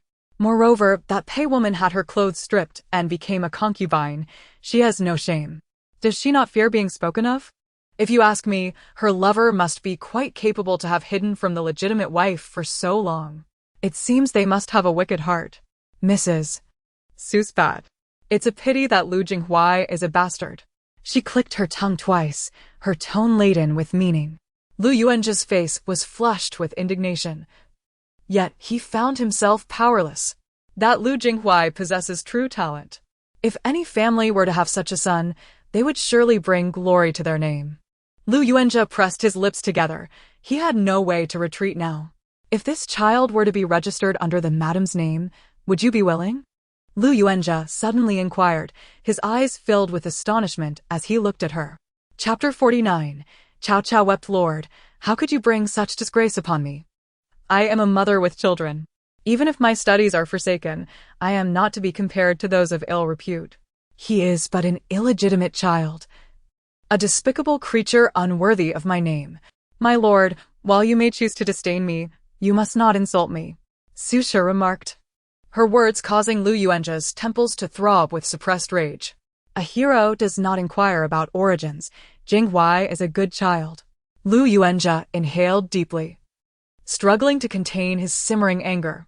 "The son of a harlot cannot be considered a hero," Su Shi stated coolly. "Enough." Lu Yuanzhe, perhaps sensing the weight of his tone, softened his voice. "It was merely a jest. I have Yunyang and my studies. That is sufficient." Su Shi remained noncommittal. "Yunyang? What of the jade pendant you wore at your waist? Its intricate designs intrigue me. Might I take it to examine further?" He referred to the heirloom of the Su family. It was said that this jade pendant was passed down through the daughters, never to be given to sons. In this generation, it had been bestowed upon Su Shi, a treasure guarded by the matriarch for countless years before her marriage. On her wedding night, she had taken it out to admire, and Lu Yuanzhe had cast a few glances at it. "Are you speaking of the dragon-patterned cloud pendant?" "Yes." Su Shi shook her head. "This pendant cannot be lent out. It is meant only for the daughters of the Su family." Lu Yuanzhe wished to press further, but upon observing Su Shi occasionally raising her hand to fan her nose, he felt a wave of humiliation wash over him. "I shall visit you, Nyang, another time. Do take care of yourself."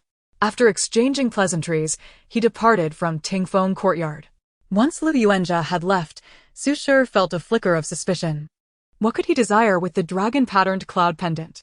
She drifted off to sleep, pondering the matter until dawn. The pendant was a family heirloom. She could not part with it, lest her family come knocking at her door. As Dang Ji styled Su Shi's hair, she chuckled teasingly. Sitting cross-legged on the couch, waiting for Ying Shui to feed her roasted sweet potatoes, Lu Chaochao lifted her gaze. The dragon-patterned cloud pendant? Why does that sound so familiar? Lu Chaochao tugged at her hair, nearly pulling it out. Isn't that the pendant mother gave to the counterfeit daughter? Su Shi trembled with anger. She had indeed given that pendant to Lu Jingao. In a fit of rage, she retrieved the pendant, opening layer upon layer of cabinets, unlocking several locks before finally presenting the dragon-patterned cloud pendant. As the pendant emerged, Lu Chaochao sat up straight, feeling a surge of spiritual energy. This pendant truly held a certain aura. Every time it was brought out, it filled her with an indescribable serenity. Dang Ji hesitated to touch it. As the translucent white jade appeared to contain swirling clouds, ethereal and unlike any earthly object, the pendant felt warm in her hands, a source of profound comfort. It must be intended to appease the vile woman outside, Dang Ji muttered bitterly. Su Shi scoffed. How foolish. This is meant for my Chaochao. At that moment, Su Shi suspected Lu Yuanjia sought the pendant for its remarkable qualities. Could it truly possess extraordinary powers? Yet, she had often played with it, sensing no peculiarities. Lu Chaochao, perched on the couch, munched on the sweet potato, her gaze fixed on Su Shi. She scratched her head, feeling an inexplicable familiarity with the dragon-patterned cloud pendant, as if it resonated deep within her essence. Show me. Mother, quickly show your obedient daughter. Lu Chaochao's face radiated with eagerness. Su Shi chuckled softly. Her daughter was indeed a curious child. For Chaochao to behold, she thought, knowing she would eventually pass it down to her daughter. As the pendant slipped into Lu Chaochao's hands, she lowered her head slowly.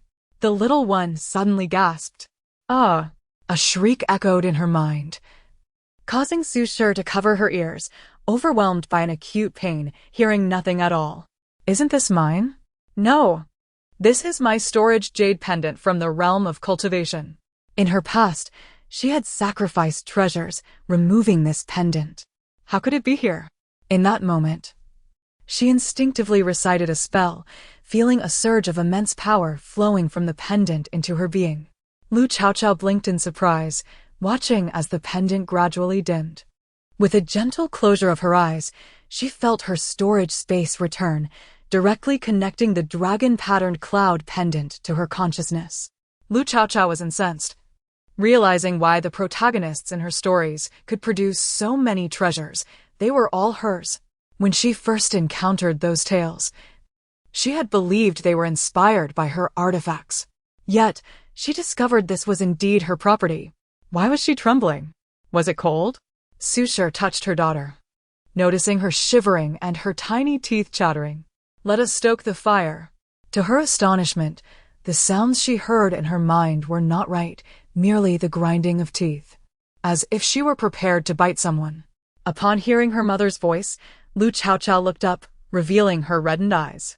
Su Shi, alarmed, scooped her up as she burst into tears. Woe is me. My storage space has fallen into the hands of an impostor. With trembling hands, she pointed skyward, lamenting, Oh, cruel heavens, you are no good. I shall seek my vengeance. What do you want? Something sweet? Dang Ji, filled with concern, rushed to comfort her. In the distance, thunder rumbled ominously, yet it dared not approach the capital. Lu Chaochao said nothing, clinging to her mother's neck and weeping uncontrollably. Alas, my poor mother. It seems my storage space has aided you, leading to the downfall of the Su family. Such injustice.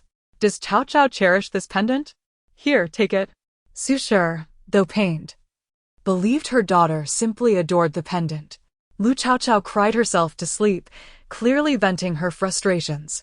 But this time, she had reclaimed the pendant. It seemed the protagonist's journey would be fraught with difficulty. When Lu Chaochao wakened, it was already evening. Still groggy, the warm touch of the pendant in her hand helped her regain her senses. Embarrassed, she returned the pendant to Dang Ji. Hide it, please stop crying. Dang Ji playfully pinched her little nose, personally concealing the pendant. Get up now, it has just snowed outside. Dress warmly. The second young master has returned and is currently in the courtyard. Deng Ji swiftly assisted Lu Chaochao in changing her clothes. Lu Chaochao's eyes widened in excitement. Quick, quick. I want to see the most formidable romantic fool in history. Chapter 50. The return of the second brother. As the year draws to a close, the first snow descends. The capital appears to don a delicate layer of white frost, with even the grass adorned by a gentle sheen of ice. Lu Chaochao has turned 10 months old.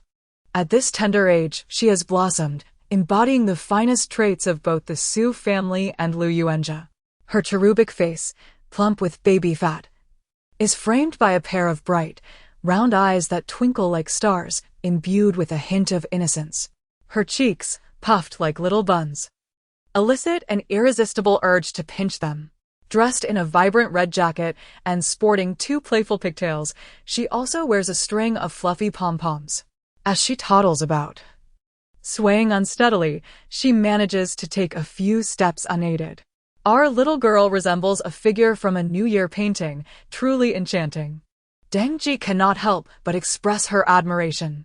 Having assisted the lady in raising 3 young masters, she finds none as captivating as Chaochao. The young lady speaks and walks earlier than her 3 brothers. Ying Shui nods in agreement. Shall I carry you, miss? Deng Ji suggests, noticing the light snow outside. Despite the maid's early efforts to sweep it away, a thin layer remains, making the ground slippery. Yet, Lu Chaochao is filled with excitement. Walk, walk, go. Her words are sweet and babyish, with 2 pieces of chestnut cake tucked in her pocket. Approaching her first birthday, she has begun to enjoy soft supplementary foods like roasted sweet potatoes, baked chestnuts, rice porridge, and various meat purees. She particularly delights in roasted sweet potatoes, their sweet aroma intoxicating. Observing her determination, Deng Ji and Ying Shui each take one of her hands, guiding her cheerfully toward the main courtyard. With each step on the fresh snow, Lu Chaochao giggles joyously, leaving behind adorable little footprints. As she walks and laughs, she encounters a wilted orchid and, with a furrowed brow, she pushes away the maid to crouch close, nearly pressing her face against the plant. What is it, little miss? Ying Shui inquires. But Lu Chaochao shushes her with a finger raised. Crying, she points at the orchid. Deng Ji cannot help but smile. The child's innocence leads her to believe that plants can speak. Very well, let us heed the little lady's wishes. We shall have someone move the orchid to the warm room shortly. She coaxes Lu Chaochao to continue. However, the little girl, too small to walk far, is soon lifted into Deng Ji's arms. As they hasten toward the front yard, Lu Chaochao hears a faint sound of weeping, soft and innocent. Blinking her clear eyes, she rounds the corner and sees a young man in a pale blue long robe kneeling outside the door, while a delicate girl in white stands under the eaves, covering her face as she quietly sobs. From within the house, the furious voice of Madame Su erupts. Did your education go to the dogs? Why bring a girl back when you are already engaged? Do you intend to humiliate your fiancé? Madame Su's face reddens with rage. Initially, she had harbored doubts about Chaochao's feelings, for the second son already had an engagement and was not known for such mischief. Yet, witnessing him kneeling at the door, insistent on bringing a girl inside, truly infuriates her. Lu Zhengwei glances anxiously at his mother, but when his gaze falls upon Su Jiqing at the door, his resolve strengthens. The young lady appears pale, shivering in the cold, resembling a delicate vine seeking support. Mother, I hold no affection for Wen Ning. The engagement was not of my choosing. I wish to marry someone with whom I share mutual feelings, to lead a life akin to that of loving parents, rather than as strangers who merely respect one another. Madame Su feels faint with anger. The marriage between Yan Shu and Jiang Yunjin had been personally arranged by the late Marquis, which she could perhaps accept. However, the Wen family lived next door to the Lu family. The young girl had followed Lu Zhengwei around, calling him brother from childhood, and their bond had been one of childhood sweethearts. After the Wen family relocated, she had been away from the capital for 3 years, and now Lu Zhengwei was causing trouble. I regarded Wen Ning as a sister. You may as well kill me, I cannot marry her. Lu Zhenghua sighs softly. He was merely 6 years old at the time of his engagement to Wen Ning. She had indeed been charming then, but he had not understood romantic sentiments. In retrospect, he perceives her as a sister. Mother, Qingqing cannot marry anyone else. Lu Zhengyue's expression turned somewhat awkward. When I was studying, I encountered danger and fell from a cliff. It was Qingqing who carried me back to safety. She has lost both parents at a young age, and her reputation has already suffered. I cannot betray her. Over the past few months, Lu Zhenghua has naturally developed feelings for Su Jiqing.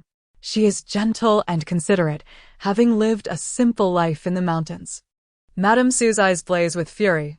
Though Lu Zhenghua has been away for his studies, the 2 young servants he brought are proficient in martial arts. They have sent letters home from various places, yet after the fall, the servants could find no trace of him. They searched for 3 consecutive days, scouring every village nearby. The village where Su Jiqing resides had already been searched thoroughly, unless someone had deliberately hidden him away. Mother, I was unconscious for 3 days. After waking, I have been recuperating at Qingqing's home. Perhaps she went up the mountain to gather herbs when they came to search for me. Her family is impoverished and struggles greatly. I have only added to her burden. Lu Zhenghua sighs again. He had suffered from a high fever, alternating between chills and sweats. In his feverish haze, upon opening his eyes, he saw the young girl blushing, tears in her eyes as she embraced him. Their skin touched, sending a shiver through him. Yet she cried. Lu Zhenghua takes a deep breath. He has already tarnished Qingqing's reputation and must wed her. Her kind heart saved him. Had she not intervened, the servants would have found him sooner. Madame Su scoffs. Lu Zhenghua feels a lump in his throat. You are adorned in finery. Even the jade pendant at your waist is worth a fortune, and your attire is exquisite. How do you know she is not drawn to your wealth? Intentionally hiding you away? Madame Su sneers. Meanwhile, the young girl at the door, overwhelmed with shame and indignation, cries out, Madam, why must you insult me? Though born into poverty, I possess my own dignity. Had it not been for Zhengyue's pleading, I would not have come to the capital. I have no intention of marrying. I would rather live as a nun, dedicating my life to the pursuit of wisdom. Su Jiqing's eyes brim with tears as she speaks resolutely. To have encountered Yugo is already the greatest fortune of her life. She cannot dare to wish for marriage with him. She only hopes he finds happiness in this life. After expressing her heartfelt sentiments, she turns and weeps as she walks away. Lu Zhenghua's eyes turn crimson. Madame Su, witnessing the scene, feels a splitting headache. Do not leave. Mother, if Qingqing goes, I shall go with her. Lu Zhenghua grips Su Jiqing's wrist tightly, his eyes glistening with unshed tears. Feeling her tremble, his heart aches profoundly. Gritting his teeth, he slightly rises, intending to crash against a pillar to demonstrate his resolve. Yet, in his ears, a childish voice rings out, bash your head against the wall, bash your head against the wall. The voice is filled with gleeful mockery. Just as Lu Zhenghua is about to collide with the wall, he quietly bends his knee, hanging his head in submission once more. Chapter 1. The Overlord enters the novel. Lu Chaochao met her demise. In her quest to save the world and its people, she, as the venerable ancestor of the cultivation realm, sacrificed her own spirit. Upon reopening her eyes, it felt as though she were submerged in warm water. A faint light beckoned ahead, and she could vaguely hear the sounds of breathing. Inhale, exhale. Madam, push with all your might. You will soon see the child's head. Before Lu Chaochao could fully comprehend the situation, she was swept away by the warm currents, and a blinding white light compelled her to squint. Her lips parted slightly, only to discover that her throat was being constricted. A cacophony erupted around her as a multitude fell to their knees. Madam, it's a girl, but the midwife hesitated, stuttering. A heavy sigh followed. The child has no breath. It is a stillborn. The midwife trembled as she knelt, firmly covering Lu Chaochao's mouth and nose. It seemed the prolonged labor had caused the child to suffocate. The matron, kneeling behind the midwife, wept profusely. The lady of the bed, pale and stricken, widened her eyes in terror and sorrow. A stillborn? I refuse to believe it. Bring her to me at once. The maid by her side, with tear-streaked cheeks, implored, Madam, do not look. Once you see, you will never forget. You will be trapped in this sorrow forever. I have wronged Yuenza and the Marquis. The elderly matriarch prayed daily in the small Buddhist hall for the child's safety. She had borne 3 sons, but was blessed with only this solitary daughter. Tears streamed down Sue's face, her heart heavy with grief. Lu Chaochao's breath quickened, her face reddening from the suffocation. Yuenza? Marquis? Lu Yuenza?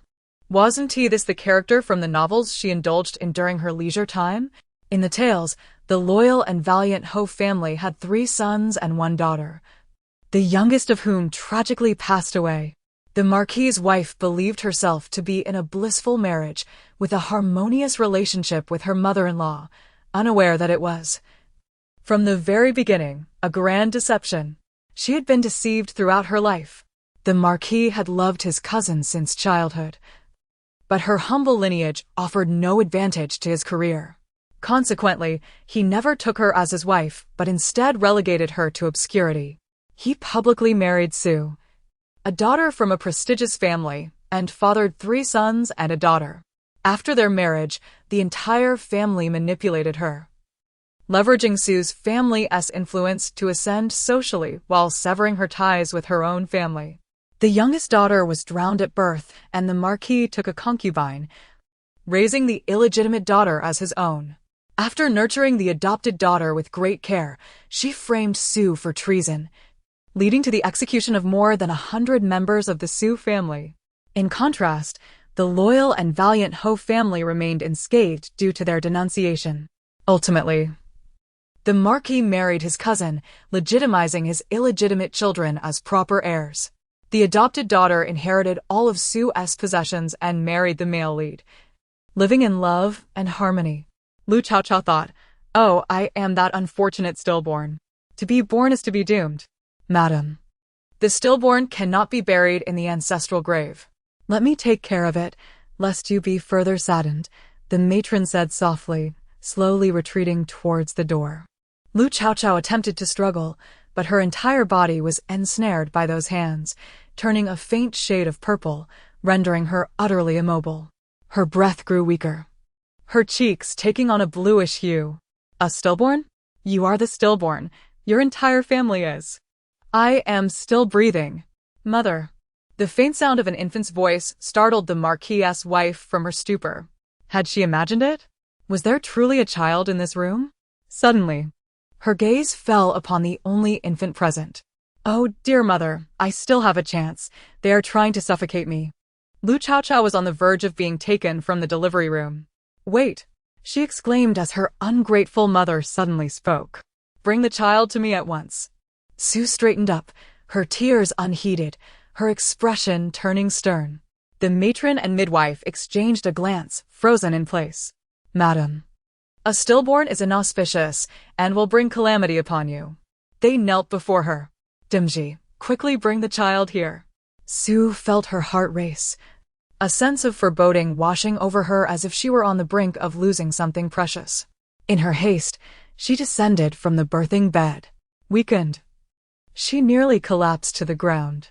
The maid Dingji rushed to cradle the child, saying, Madam, please lie down. I will fetch her. You have just survived a perilous ordeal. You mustn't move recklessly. As she held the child, sensing the warmth radiating from her, Dingji shuddered. Upon glancing down, she noticed the little girl's face was a deep shade of purple, her neck marred by vivid bruises, 5 distinct fingerprints glaringly evident. Madam, the young lady is still alive. Dingji shrieked, hastily returning the infant. Sue looked down and saw her daughter gazing up at her with tear-filled eyes.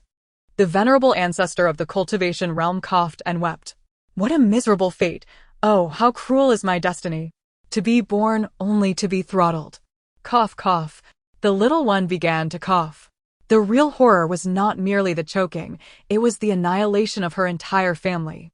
If she survived now, it would only be a matter of time before she faced death. A blade hovered above her, threatening to obliterate her lineage. Alas! How bitter is life?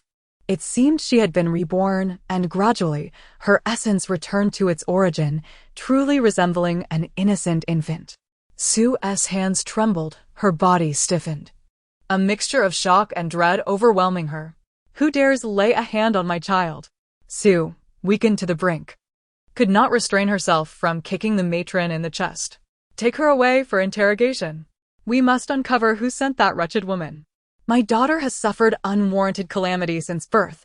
We must thoroughly investigate that midwife. Who could be so heartless? Dingji trembled with rage. The young lady had nearly been suffocated to death. Merely thinking of it sent chills down her spine. The two were dragged away, howling in despair.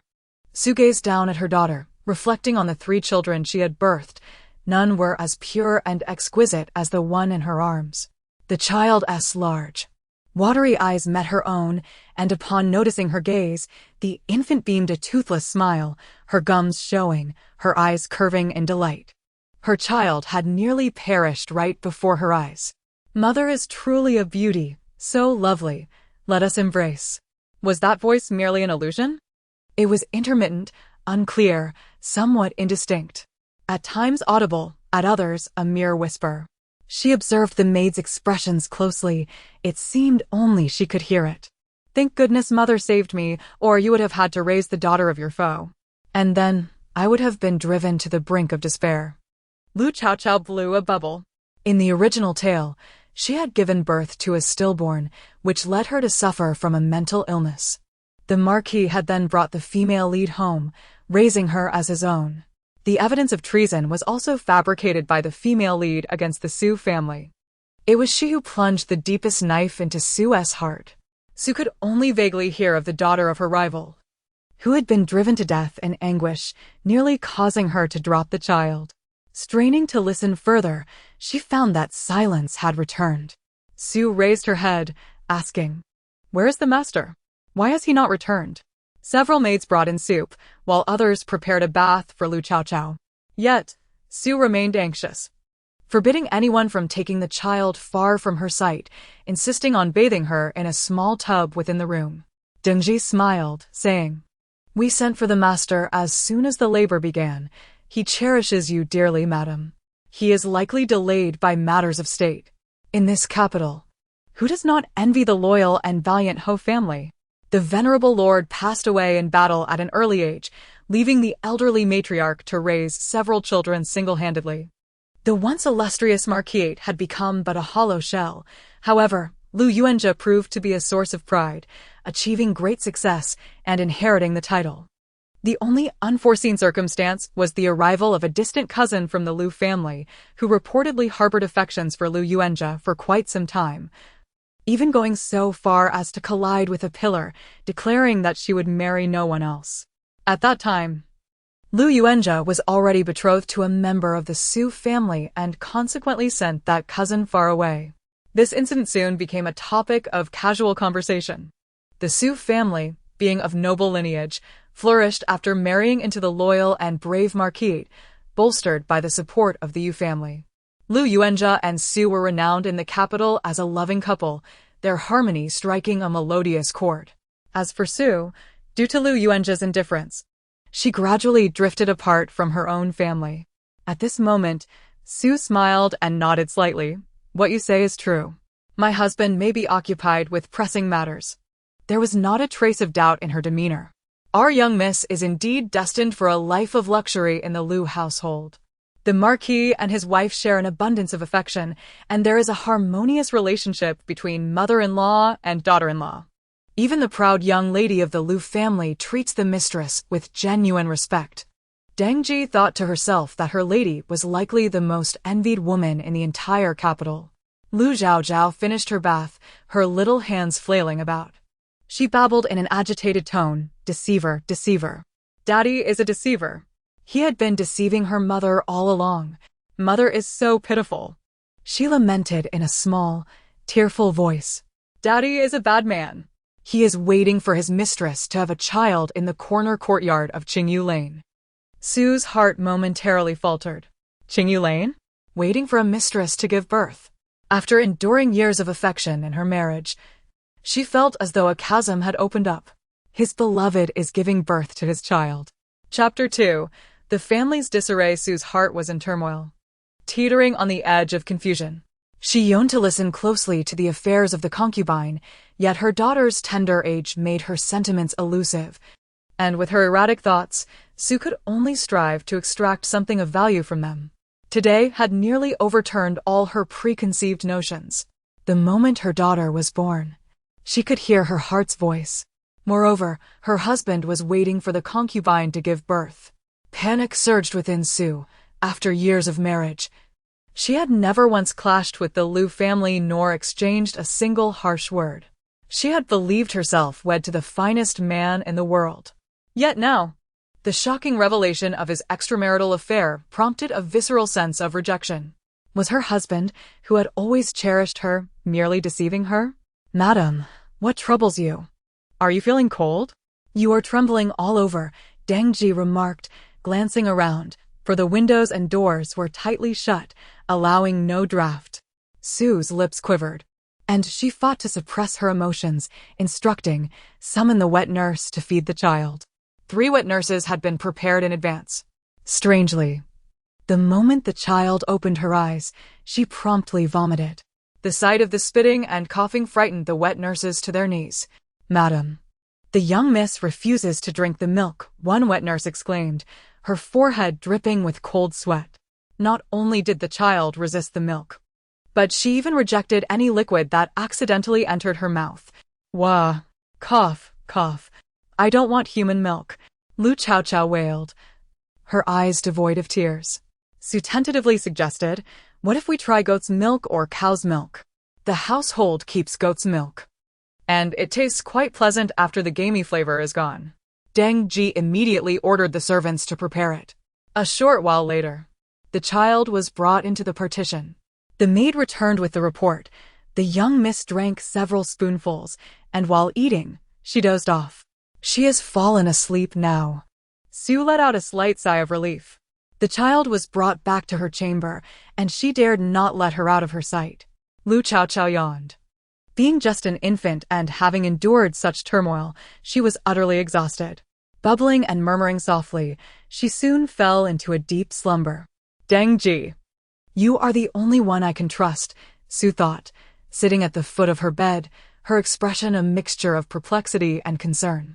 She was loath to doubt her husband, yet hearing her daughter's thoughts today had emboldened her to a degree. "Madam, what is amiss?" Deng Ji asked, sensing her anxiety. As Sue's personal maid and confidant, their bond was profound. "Find 2 trustworthy individuals and go to Qingyu Alley." Sue's voice was strained. "Investigate there." "But, madam, that place." Deng Ji's heart raced. Sue uttered each word with painstaking effort, expending nearly all her strength. Deng Ji's heart skipped a beat. She opened the door cautiously, glancing around, then instructed, "Zhu Xia, Ying Shui, you are to remain 3 steps from the door and allow no one to approach." These individuals were all brought along with her, their contracts and ties to their families firmly in Sue's hands. "Understood," Deng Ji affirmed, promptly shutting the door and hurrying back to Sue. "Madam, why would you suspect the master? Is there something unusual?" Deng Ji's concern was palpable. For years, Sue had been devoted to the Lu family, her every thought consumed by her husband and their household. One could say her husband was half her life. Sue shook her head slowly. "Do not raise any alarms. We cannot let anyone discover this." She clutched her clothing tightly, unease swirling in her gaze. "Rest assured, I will disguise myself and personally lead the investigation." Deng Ji understood the gravity of the situation and immediately summoned someone to attend to Sue before hastily departing. Sue sat in silence until dusk, her heart growing colder with each passing moment. "Mother, Mother, I'm back. Mother, where's my sister?" A jubilant voice echoed from outside as a young boy burst through the door like a cannonball. "Third young master, be careful not to fall. The young miss is still asleep. Do not wake her." Zhu Xia tugged at him. Third young master Lu Yuanshao, aged 8, lived up to his name. Born during the Lantern Festival, he was plump and round, resembling a festive dumpling. Mischievous by nature, he loathed studying, preferring indulgence in food and merriment. The loyal duke often reprimanded him for his lack of diligence. Lu Yuanchao quickly covered his mouth and whispered, "Then I shall be quieter. Where is my little sister?" Ying Shui smiled and pointed towards the cradle in the partition. "Mother, you have worked hard. Why does your face look so pale?" Though only 8. Lu Yuanchao was exceptionally filial towards his mother. Su forced a smile. "I am merely a bit fatigued. Rest will remedy it. Why have you returned so early today?" Su's expression shifted as a thought occurred to her. Her brows furrowed. "Did you skip school again?" Lu Yuanchao chuckled. "Grandmother will protect me. Father wouldn't dare punish me." He had often faced beatings for his aversion to studying. Su's temples throbbed with frustration. "Yuanchao, you must learn to be more sensible. Perhaps your father will love you more." A flicker of hope lingered in Su's heart. Lu Yuanchao huffed, "I won't study, not even if I die. Reading is absolutely out of the question." Su sighed softly. Lu Yuanchao made his way to the partition, leaning over the bed, his chubby face hovering near Lu Chaochao's. Startled, Lu Chaochao gasped, "Ah, it's my troublesome third brother. With such a round face, how adorably comical." Lu Yuanchao blinked in surprise. He turned to glance behind him. Su was too far away, and the child was too small to hear. He scratched his nose, his attention now solely on his sister. "Aha! I must be the chosen one. I think I can hear my sister's heart." Lu Yuanchao beamed with delight. Poor third brother, truly unfortunate. Guided by malice from a young age, spoiled deliberately, disinterested in books, a fool that brings shame to his father and the duke's household. Though a son of the duke's family, he is illiterate and has become a laughingstock throughout the capital. Alas, third brother looks rather dim-witted. No wonder his end was so tragic. Lu Yuanxiao's fingers trembled. My end was tragic? He was vivisected, his tongue pulled out, his ears, mouth, and nose severed. Limbs hacked off and stuffed into a jar to become a living corpse. Such a tragic fate for a man. Lu Chaochao's 3 brothers all met dreadful ends. Lu Chaochao cast a fleeting glance at him, having known from childhood that he was simple-minded, easily manipulated into losing his life. Lu Yuanchao jumped up abruptly. "What's wrong?" Su snapped back to reality, looking towards her son in the partition.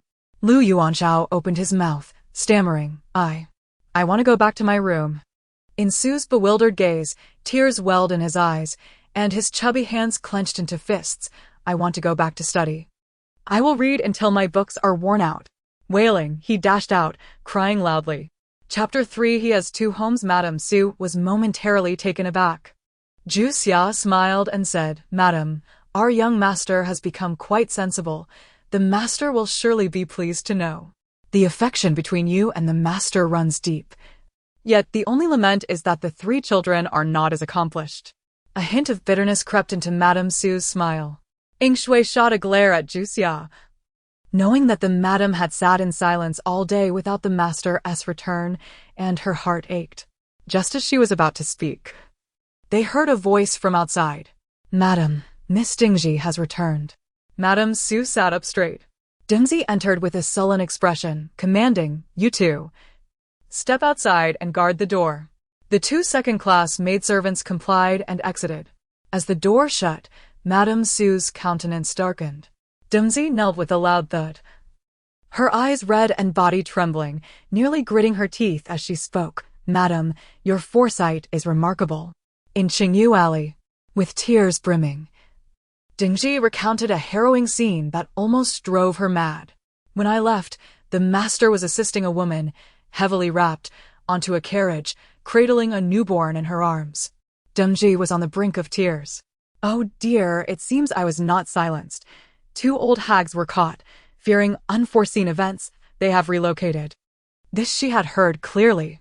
Madame Su took a deep breath, struggling to contain her shock. "Did you see clearly? Was it truly Lord Lu?" she nearly whispered, her face as pale as paper. Dingji wiped her tears. "I heard her call him Lu Ling.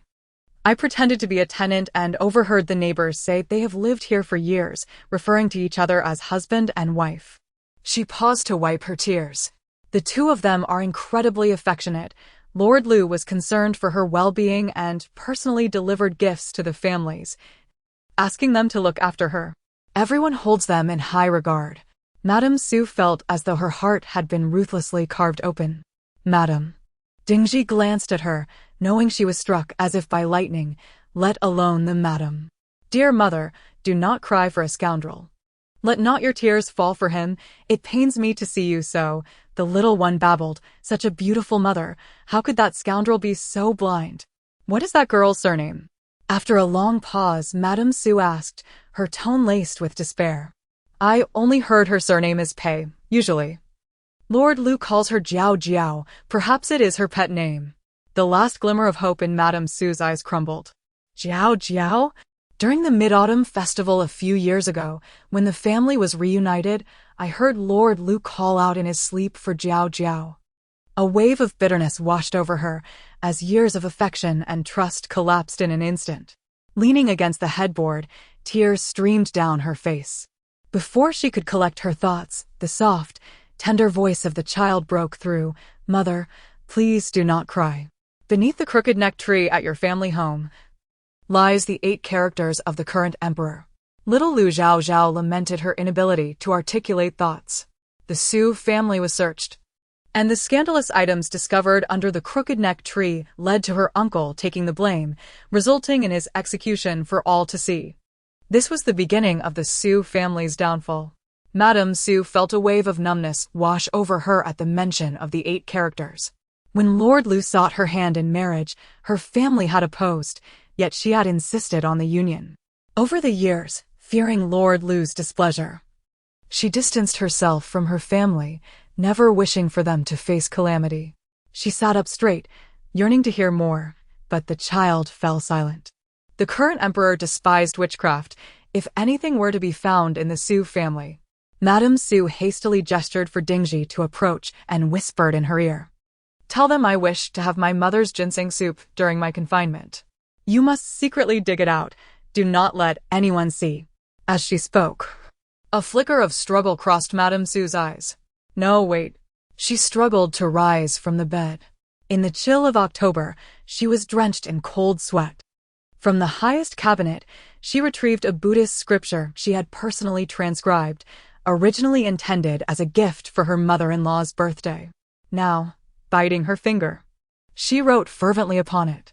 Once the ink dried, she instructed, take the items from beneath the tree and place this blood letter inside.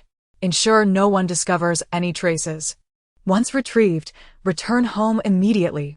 Madame Su's expression was solemn, and Dingji dared not delay, hastily exiting. That night, Madame Su could not find rest. It was not until dawn that Lord Lu returned home, weary and hasty. Yun Yang, it is all my fault. Urgent matters at court kept me up all night. And I could not return in time. I apologize for making you wait. Lord Lu entered with an air of familiarity. He had often offered such apologies in the past. Each time he expressed remorse, Madame Su would comfort him, understanding the gravitas of state affairs. But now, she scrutinized Lord Lu, who at 34 still possessed an admirable figure, even more refined than in his youth, exuding a scholarly charm. The guilt in his eyes seemed to engulf her. My scoundrel father, handsome as he is, no wonder he kept others waiting for over a decade, Lu Chaochao muttered. Is this our little daughter? Oh! Come here for a hug, she is the only. Lord Lu paused. Madame Su's eyes turned cold. The only daughter? Indeed. She was the sole girl of the Lu family, Madame Su replied, her brows slightly furrowed. Her eyes resemble yours, her mouth like mine, Lord Lu noted, a flicker of displeasure crossing his face. Yet it must be said, the child was undeniably beautiful. You never held the first 3. Yet this one you are willing to embrace, Madame Su remarked lightly. One must not spoil sons, but daughters are different, Lord Lu, who had navigated the officialdom for over a decade, remained slender and dignified while his peers had grown rotund. In the capital, many admired him, and his reputation for integrity was well known. Beautiful mother, he deceives you again. How he treats my brothers, she mumbled, leaving Madame Su bewildered. The mention of her sons made her heart race. What had he done to them? A chill ran down her spine. Madame Su's mind cleared suddenly. She had assumed Lord Lu had changed his heart, but could there be a deeper secret? Lord Lu, typically astute, failed to notice her unease. After years of deception, he no longer required justification. A mere slip of the tongue was enough for her to believe him entirely. Have the children's names been chosen? Madame Su inquired.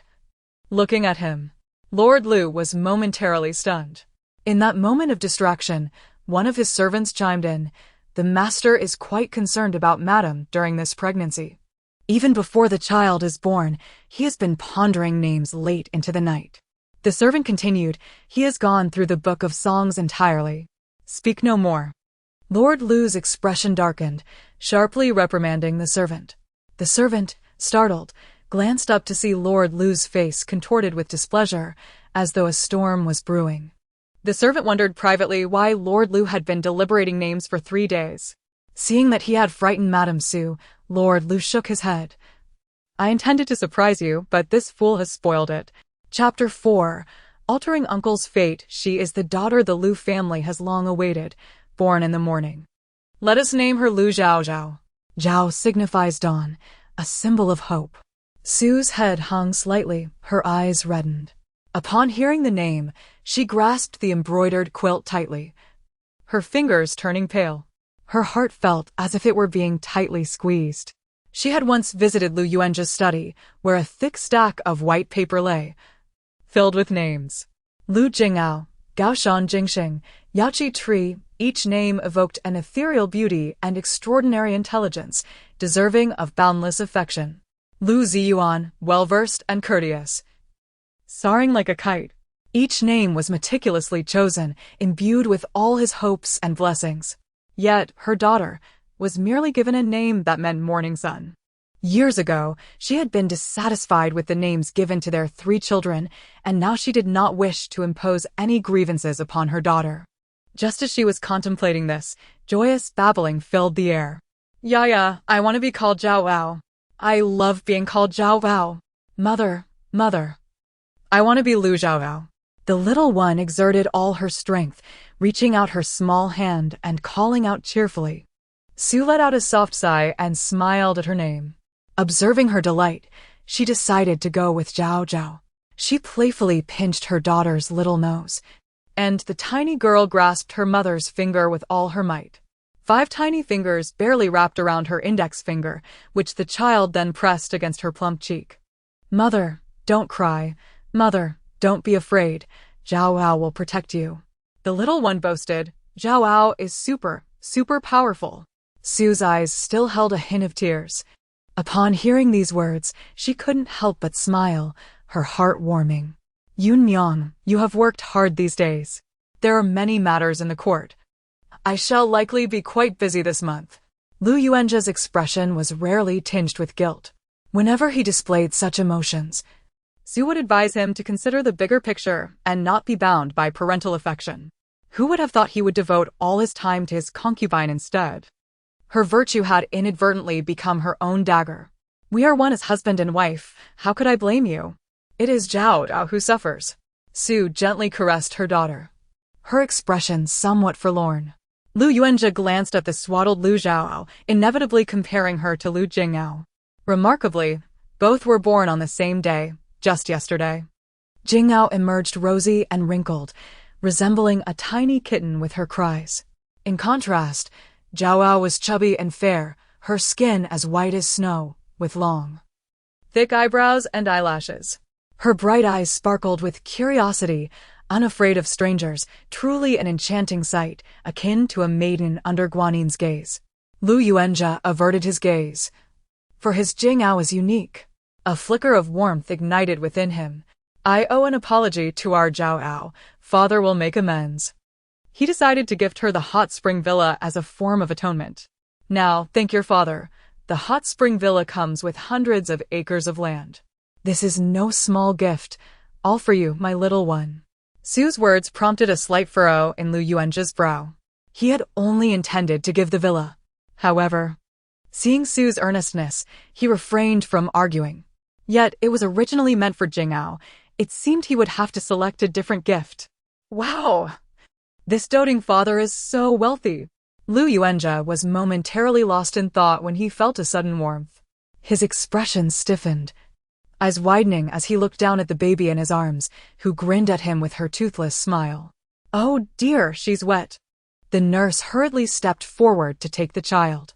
Lu Yuanjia's expression darkened as he stifled his frustration, knowing it was unreasonable to scold a newborn. Su stifled a chuckle at the scene. My lord, perhaps you should change your clothes. Once Lu Yuanjia left, Su gently patted Zhao Zhao's bottom. You little rascal. Serves him right. How could he not cherish such a beautiful mother? Let him bully her. When Lu Yuanjia returned in fresh attire and took a seat, he soon rose to leave. Su's brows furrowed. Where has the lord gone? The nurse, honest and perceptive, followed him discreetly. She soon returned with news to Deshan Hall. Deshan Hall was the residence of the old matriarch. Lu Yuanjia had left with the old matriarch's prayer beads. It was said she was in an exceptionally good mood and had rewarded him with them. Su felt a weight in her heart. The nurse, noticing her distress, offered. Those beads are surely intended for the eldest son. The loyal and courageous Marquis's residence had its taboos. The mistress bore 3 sons and 1 daughter. The eldest, Lu Yanchu, was exceptionally bright, and during those years, Lu Yuanjia had likely felt genuine affection for him.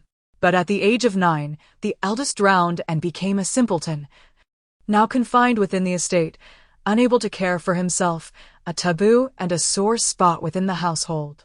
Su had once pleaded with the old matriarch for those prayer beads, but the matriarch had merely stated, they are Yanshu's fate. She had knelt for 3 days and nights without success. The old matriarch's string of beads was a gift from the abbot of the royal temple. It was said to consist of 1080 precious beads.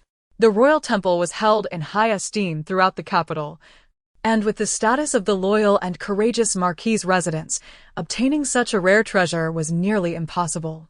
Yet, the old abbot had once gazed at her and proclaimed that the Marquis's residence would enjoy great fortune and have descendants blessed with virtue, thus gifting her the beads. The matriarch cherished them dearly, but today they had been given away. Su felt a deep ache within her. That night, Dinji returned, her complexion pale and laced with fear, her hands trembling as she pushed open the door. Madam. As soon as she entered, she knelt on the ground with a thud, daring not to utter a word, trembling as she produced a small wooden carving wrapped in white cloth from her bosom. Oh dear! Is this not the witchcraft that caused Uncle's demise? Little Zhao Zhao, bubbling with excitement, refused to sleep. Su's hand trembled, nearly dropping the wooden carving. There are guards outside. Do not worry, madam. Dimji forced herself to suppress her fear. She had nearly collapsed upon discovering the item. If this were to come to light, the Su family would face ruin. Holding significant power, any hint of suspicion would draw the emperor's ire.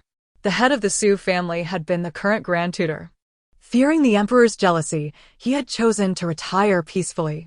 Having painstakingly alleviated the emperor's suspicions, should anything arise again, it might require blood to prove the Su family's innocence. The eldest brother was now a third-rank official, benefiting from their father's legacy, earning the respect of many in the court. This was also why the loyal and courageous Marquis sought her hand in marriage. Su scrutinized the wooden carving, which seemed soaked in blood, emanating a chilling aura. It bore deep, horrifying gashes, and on its back, the emperor's birth date was engraved. This handwriting. Su pressed her lips together tightly, clenching her jaw, blood trickling from the corner of her mouth. It was the handwriting of the eldest master. Having grown up in the Su household, Dingji naturally recognized it. Su's tears flowed freely. No, this belongs to me. Su's skin was adorned with minute goosebumps, a reflection of trepidation and fear, yet predominantly a sense of relief. As the youngest daughter in her family, she was raised by her elder brother, who also imparted to her the art of writing. After marrying into the illustrious Zhengyong Marquis's residence, Lu Yuanjia often praised her exquisite calligraphy, frequently requesting her to teach him how to write. As for herself, however, Due to Lu Yuanzha's disfavor, she severed all ties with her natal family following their marriage. Chapter 5. Born on the same day of the same month at this moment. Dang Ji was lost in thought for a long while. The master taught Su Shi, and Su Shi taught Lu Yuanzha. Madam, there are many who can imitate handwriting. Perhaps it is merely a misunderstanding. Dang Ji spoke with a dry tone. Su Shi had no evidence for this matter. Her suspicions arose solely from having heard Zhao Zhao's heartfelt words. With reddened eyes, Su Shi hoarsely said, "Bring me a brazier, and do not alert anyone." Her heart pounded like thunder. Could it truly be him? Was it her most trusted confidant who had betrayed her? Why? Why? It was he, Lu Yuanzha, who had personally sought her hand in marriage back then. Su Shi's eyes burned with fury. From the moment she entered the residence, Lu Yuanzha had asked her to teach him to write in the study. Did he ever truly care for her? At that time, she felt warmth, but now, she was engulfed in an icy chill. He had mentioned feeling oppressed in the Su family and had not returned home for 18 years, nor had he contacted his family.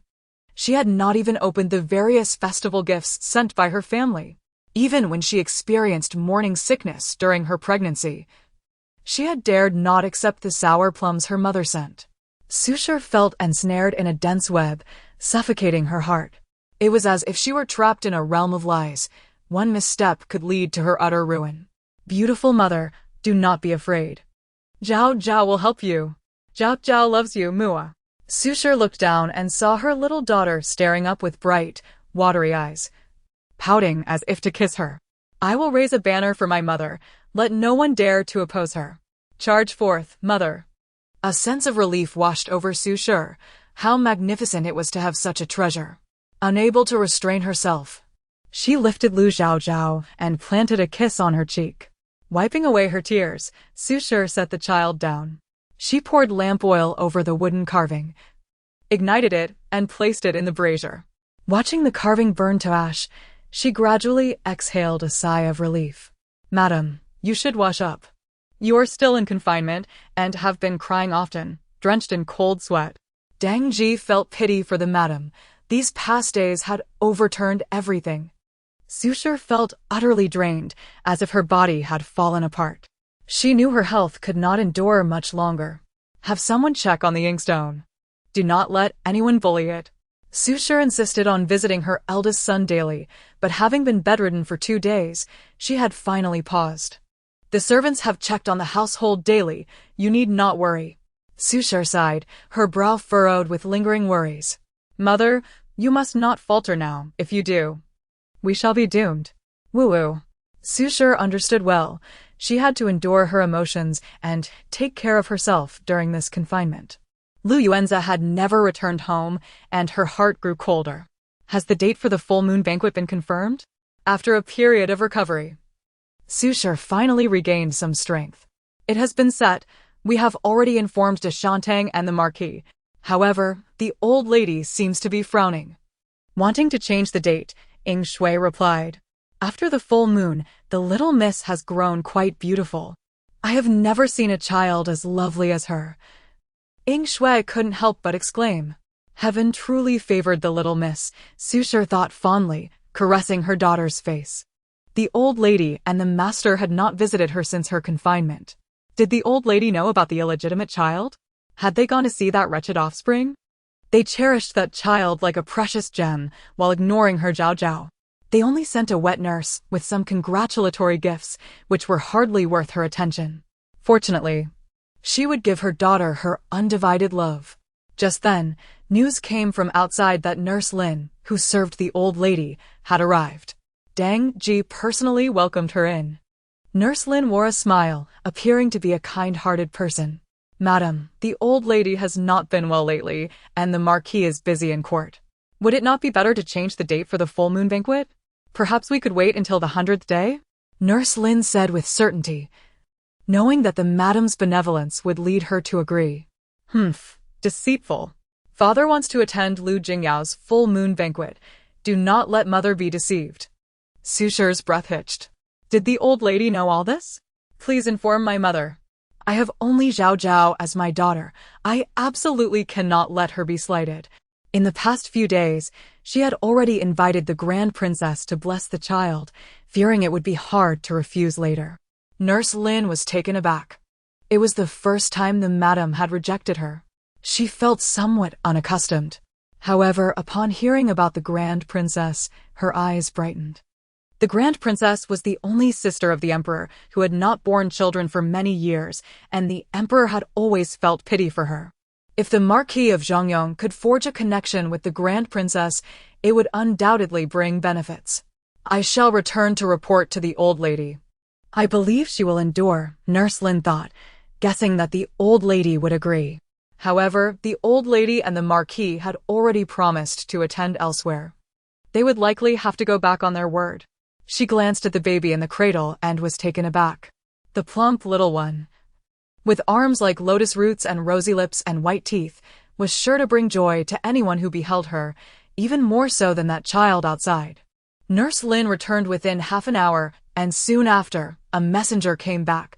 The old lady had agreed. That night, the Marquis, who had not returned home for a long time, finally came back. His tone bore a hint of grievance. Why did you set the date for the 6th of March? That day is Jingyao's full moon banquet. After a month away, the Marquis returned only to reproach her.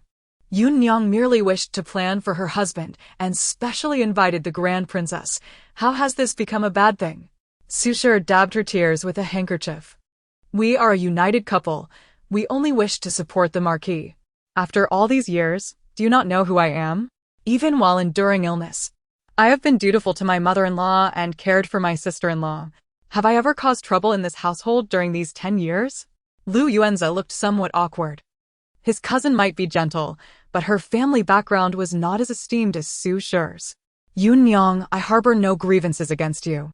We are young spouses. And you know me best.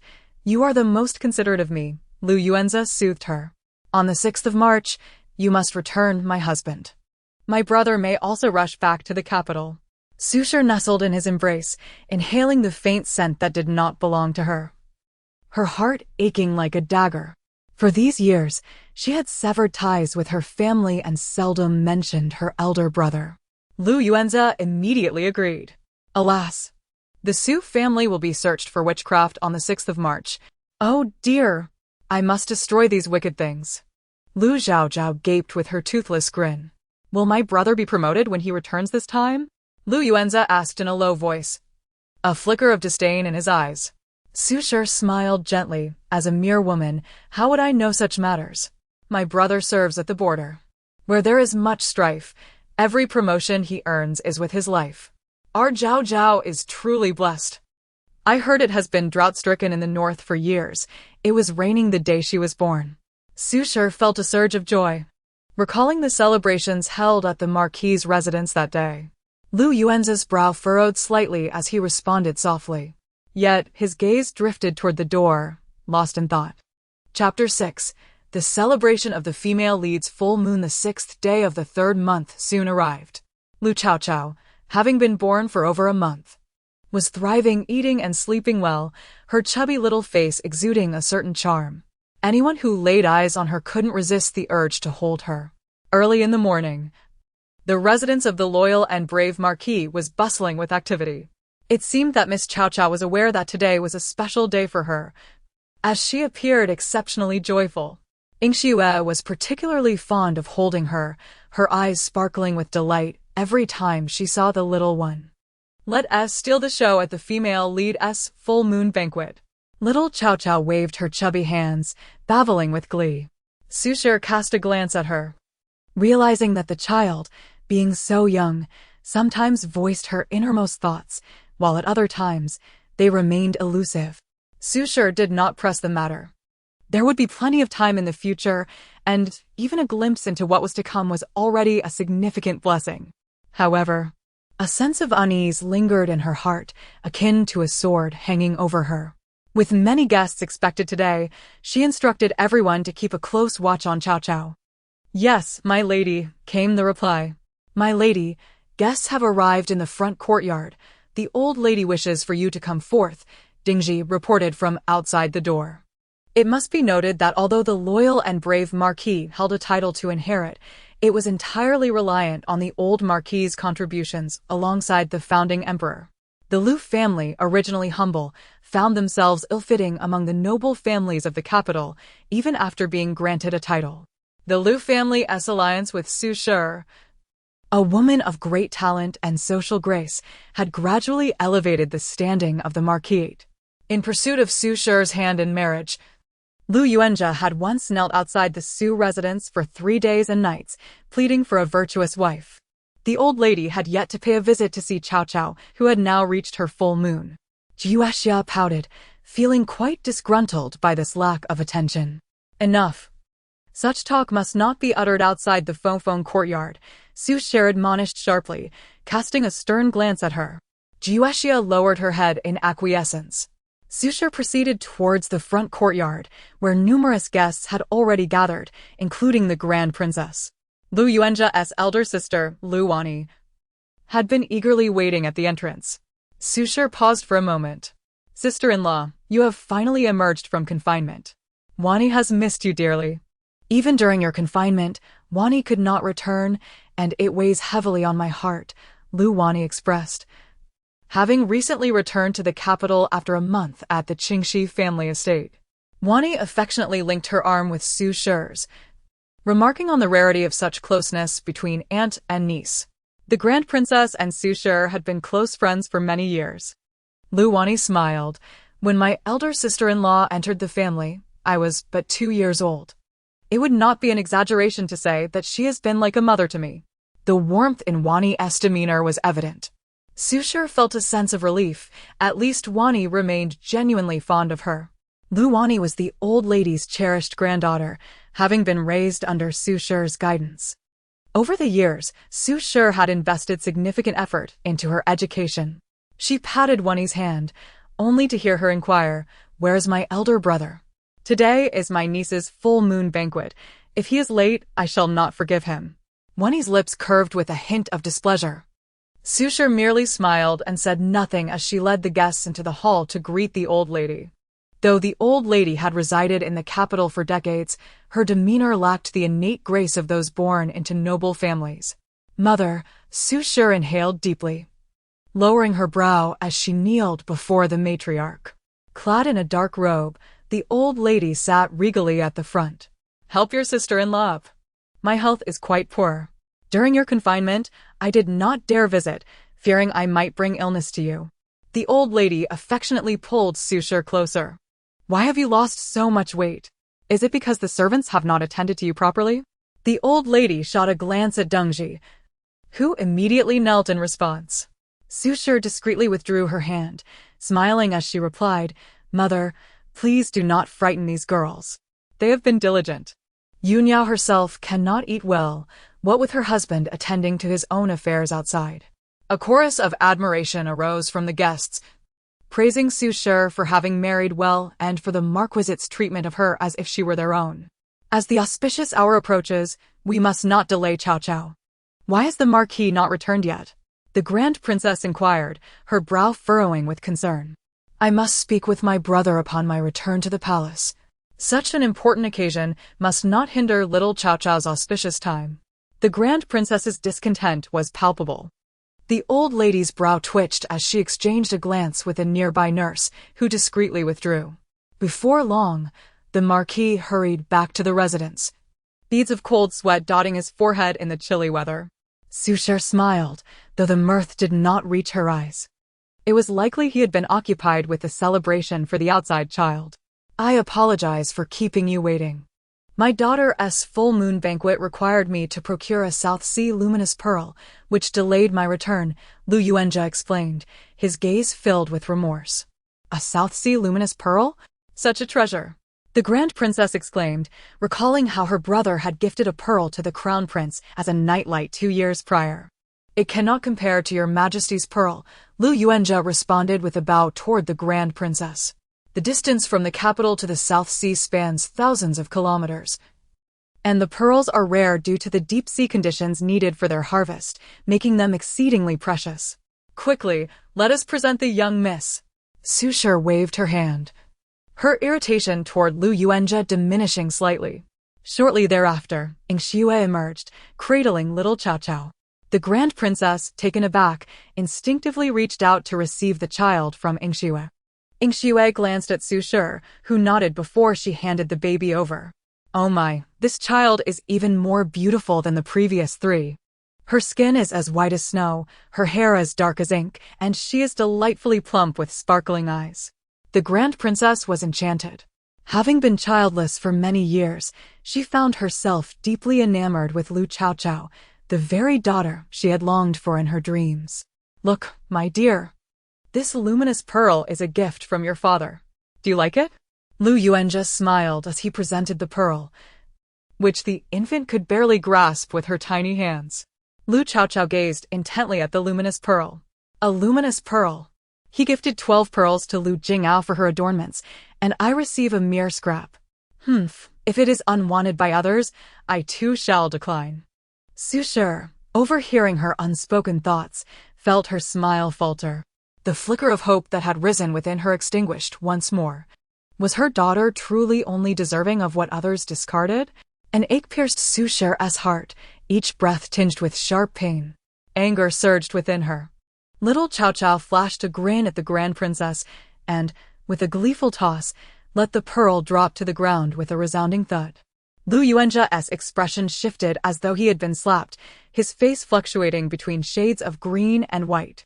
The guests were momentarily stunned, and the Grand Princess chuckled. Marquis, you must pay closer attention. Our little Chaochao seems to have little regard for such trinkets. My affection for Chaochao runs deep, and I feel a bond with her. Should the occasion arise, I would love to host her at the Grand Princess's residence for a few days. She reluctantly returned Lu Chaochao to Su Shi, her gaze lingering on the child with reluctance. Offering Su Shi a chance to save face, she concluded, Indeed, once the weather warms, I shall certainly pay a visit. Su Shi replied with a smile, her heart lightened. As they were speaking, the doorman came to announce that His Highness, the Crown Prince, had arrived. Chapter 7. A return of misfortune. Lu Yuanjia was momentarily taken aback, hurriedly leading everyone to greet the visitor. The young prince, merely 6 years of age, was exceptionally intelligent and garnered significant respect both in the court and among the populace. Since his birth, the emperor had taken it upon himself to educate him, never entrusting his tutelage to others. The emperor's aspirations for the prince were evident from his name, Xia Chengxi. Your Highness, what brings you here? Lu Yuanjia inquired. The Grand Princess frequently visited the palace and was naturally close to the prince. However, the prince, who was typically oblivious to worldly affairs, focusing solely on governance strategies, was an unexpected presence at the Lu residence. Though still a child, the prince exuded a commanding presence that rendered those around him hesitant to meet his gaze. He waved his hand dismissively, prompting Lu Yuanjia to step back. My aunt has come to celebrate the full moon banquet.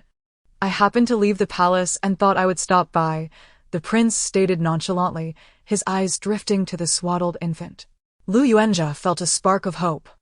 Since the passing of the late emperor, the Lu family had fallen from favor, their previous accolades diminished. The emperor's indifference towards the Lu household was palpable. If only they could forge a connection with the prince. Madame Su stepped forward to bow before the prince, who nodded slightly. Madame Su, please rise. I happened to pass by the Lu residence and noticed the full moon celebration. I wished to partake in the joy. Please bring the infant over. Madame Su nodded towards the cradle. Little Zhao Zhao blinked her eyes and, upon raising her gaze, saw a remarkably handsome young boy who was intently looking at her. Despite his tender age, the boy's serious demeanor made him appear unapproachable. The prince glanced at her briefly before attempting to avert his gaze. Suddenly, he was startled by the prattling of a nearby infant. Ah, it's the prince. Born during celestial anomalies, the precocious young prince. What a pity, though. For his fate seems ill-fated, merely a garment for others. The little one babbled before yawning and drifting off to sleep. The prince stared in astonishment, his round eyes filled with confusion. What had he just heard? Had he truly understood the thoughts of an infant? Do continue. What do you mean? He directed a piercing gaze at the baby, who, oblivious, succumbed to slumber. He longed to shake her awake and hear more. Perhaps the little miss is simply tired, Dang Ji remarked with a smile. The prince furrowed his brow, recalling the peculiar events of the day. He reached to remove a jade pendant from his waist, placing it gently in the swaddling. As I passed by and brought no gift, allow this token to serve as a congratulatory offering for little Zhao Zhao's full moon celebration. Lu Yuanjia was taken aback. He had not even managed to curry favor with the prince, yet Zhao Zhao had captured his attention. Simultaneously, a shadow of displeasure flickered within him. Such fortune should belong to Jing Yao.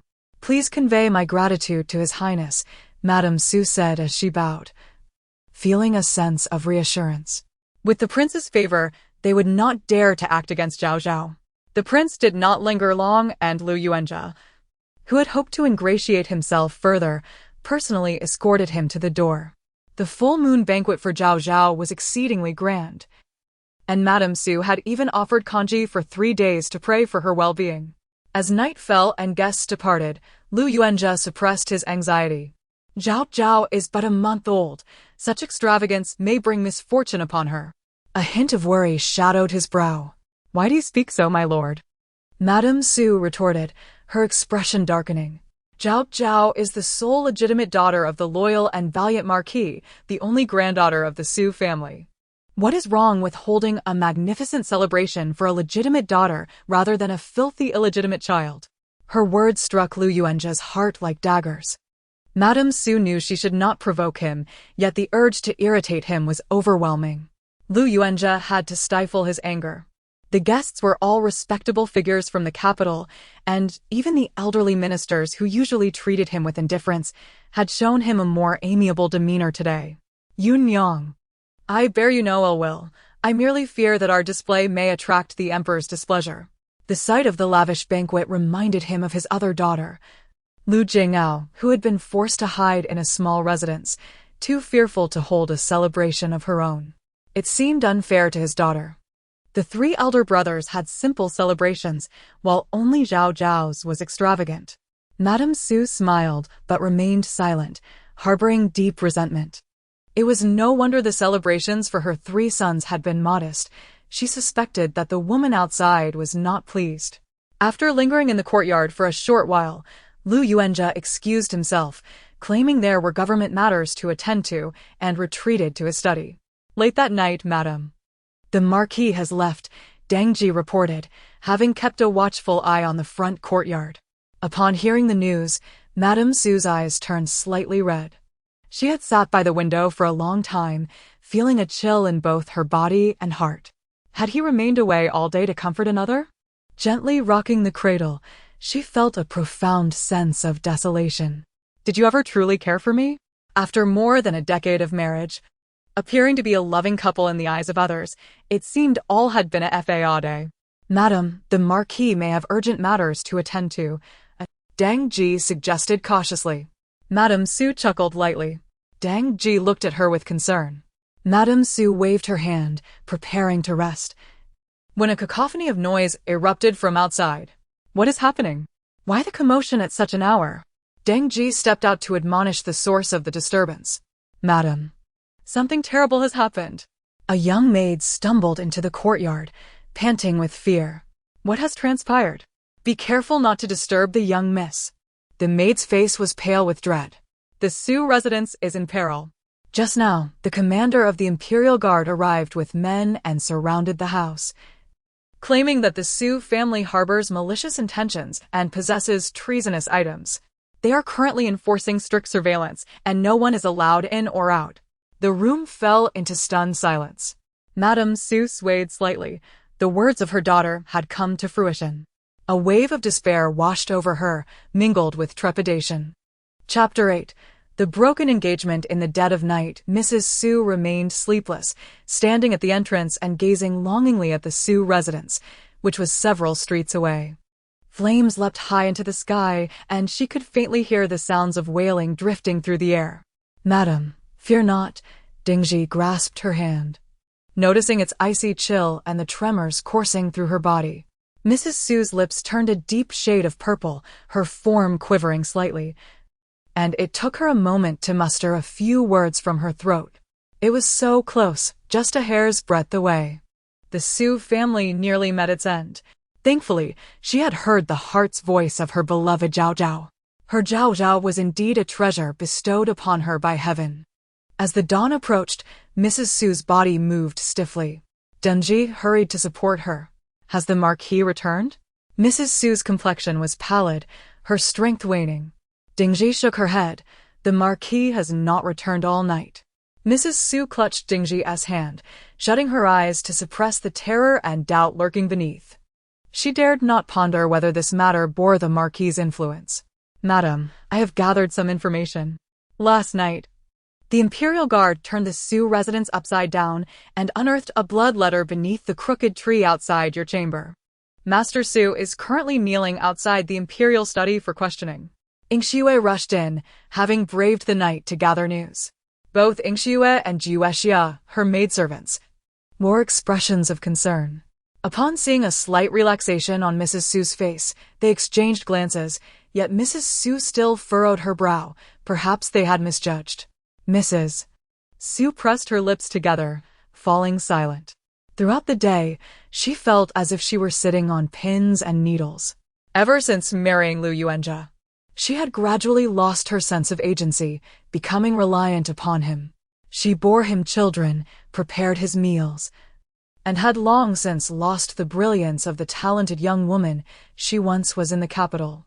Even her beloved family had turned their backs on her. A bitter taste spread across Mrs. Su's lips. She had sent for Lu Yuanjia, yet he had not returned home. She still harbored a desire to grant him one last chance for honesty. But Lu Yuanjia did not even come back. As dusk fell, the doorkeeper hurried to deliver news. Madam, someone from the Jiang family has arrived. Mrs. Su sprang to her feet. The Jiang family was the clan to which her eldest son, Lu Yanshu, was betrothed. Their visit at this time surely boded ill. Both the Jiang and Lu families were founding families of the nation. The Jiang family had thrived in civil service while the Lu family, rooted in military endeavors, had faltered due to Lu Yuanjia's frail constitution, forcing him to tread a scholarly path that had yielded little success over the years. Fortunately, marrying Mrs. Su had brought them a sliver of progress. Yet they remained overshadowed by the Jiang family. As Dingji helped Mrs. Su change into a fresh garment, she noticed a flicker of vitality returning to her demeanor and assisted her out the door. Mrs. Su paused momentarily. Please carry Zhaoao. Little Zhaoao, now over 40 days old, had grown plump and round, her cherubic face lighting up with smiles for anyone she encountered, radiating joy. Upon entering the main hall, Mrs. Jiang had already been seated with a tense expression for quite some time. A tray covered with a red cloth rested on the table. Mrs. Su hesitated slightly. Sister Su, it has been ages since we last met. I did not attend your full moon celebration. I truly feel remorseful. Mrs. Jiang sighed, her face revealing a hint of shrewdness. She had once held great hopes for Lu Yanshu, but who could have foreseen he would become a cripple, unable to care for himself and prone to madness? After all these years, with the Su family now imprisoned, she felt unencumbered. We are as family, and I cannot blame the Jiang family, Mrs. Su replied with a smile. Mrs. Jiang's expression shifted slightly, her brows knitting together before she spoke after a brief silence. Sister Su, let us speak plainly. The engagement to Yanshu must be dissolved. Mrs. Su's face fell. Yanshu is neither dead nor alive, yet he is unworthy of my Yunjin. As the esteemed daughter of the Jiang family, how could she marry a cripple? This engagement should have been annulled long ago. Mrs. Jiang cast a sidelong glance at Mrs. Su. The current Mrs. Su was a far cry from her former self. With the Su family in prison and Lu Yanshu rendered a cripple, there was no hesitation in breaking the engagement. Mrs. Su felt a sharp pain in her chest. Did Yanshu not leap into the water for Yunjin? She gritted her teeth. Her brilliant Yanshu had become like this for the sake of Jiang Yunjin. When Jiang Yunjin had fallen into the water, Yanshu had jumped in to save her, and she had been rescued. Yet, Yanshu had remained submerged for too long. And when he was pulled out, he was beyond saving. The thought of this brought Mrs. Su immense heartache, and countless nights were spent consumed by rage. Mrs. Zhang's expression darkened. My Yunjin, as a legitimate daughter, cannot marry a cripple. Moreover, Yunjin never asked him to save her. He jumped in on his own accord. This engagement should have been annulled long ago, tarnishing my son's reputation. Your crippled son should not bring harm to a good family's daughter. Do you have no conscience? He should be locked away for life. What marriage is there for him? Even being engaged is a disgraceful past. This engagement must be annulled, whether you agree or not. Mrs. Su's eyes blazed red as she gritted her teeth. Yanshu became a cripple because of her, yet the Jiang family wishes to discard him. My Yanshu's life is ruined. Little Zhao reached out her chubby hand from the swaddling cloth. Annul, pretty mother, please annul. She has caused my elder brother so much trouble. After marrying my elder brother, she secretly hit him, made him bark like a dog, forced him to crawl, and even made him drink urine. She brought people home to let my elder brother watch her sleep with others. My elder brother was driven to his wit's end. Mrs. Su's hand trembled as she held the tea, her breath becoming labored, spilling some of the liquid. Her fist clenched tightly, her nails digging into her flesh. A trickle of blood seeped from her fingertips. How much suffering had her child endured? Chapter 9. The infant's fury. Su's heart was suffused with the metallic tang of blood. Sister Su, we are all respectable individuals, with our men serving in the court together. A failed engagement should not lead to enmity. Lady Jiang remarked with a hint of derision. What nobility did the Su family possess? Their maternal home had crumbled. The eldest son was disabled. The second son a debauched scion, and the third son a laughingstock in the capital for his ignorance. Their only daughter seemed to have fallen out of favor with the Marquis. The Su family's lineage brought them nothing but ridicule from other noble families. Su discerned the veiled threat in her words. Indeed, Lady Jiang's eldest daughter, Jiang Yunjin, was a stunning beauty, and her son, Jiang Yunma, had just achieved the status of Xiaocai at 13, preparing to take the provincial examination. Chaochao, filled with indignation, ground her gums together, bleeding from the lack of teeth. Had she possessed teeth, she would have climbed up to bite a piece of flesh from that shameless woman.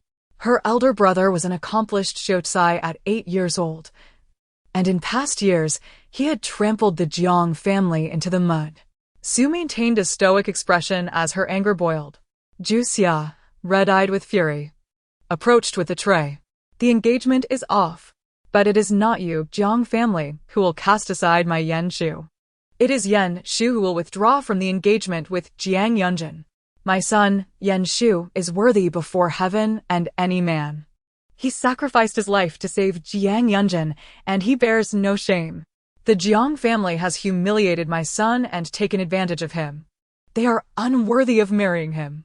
The Lu family demands the annulment of the engagement with Jiang Yunjin. Su seized the exchanged jade pendant and, before everyone, shattered it into pieces. Bravo, mother.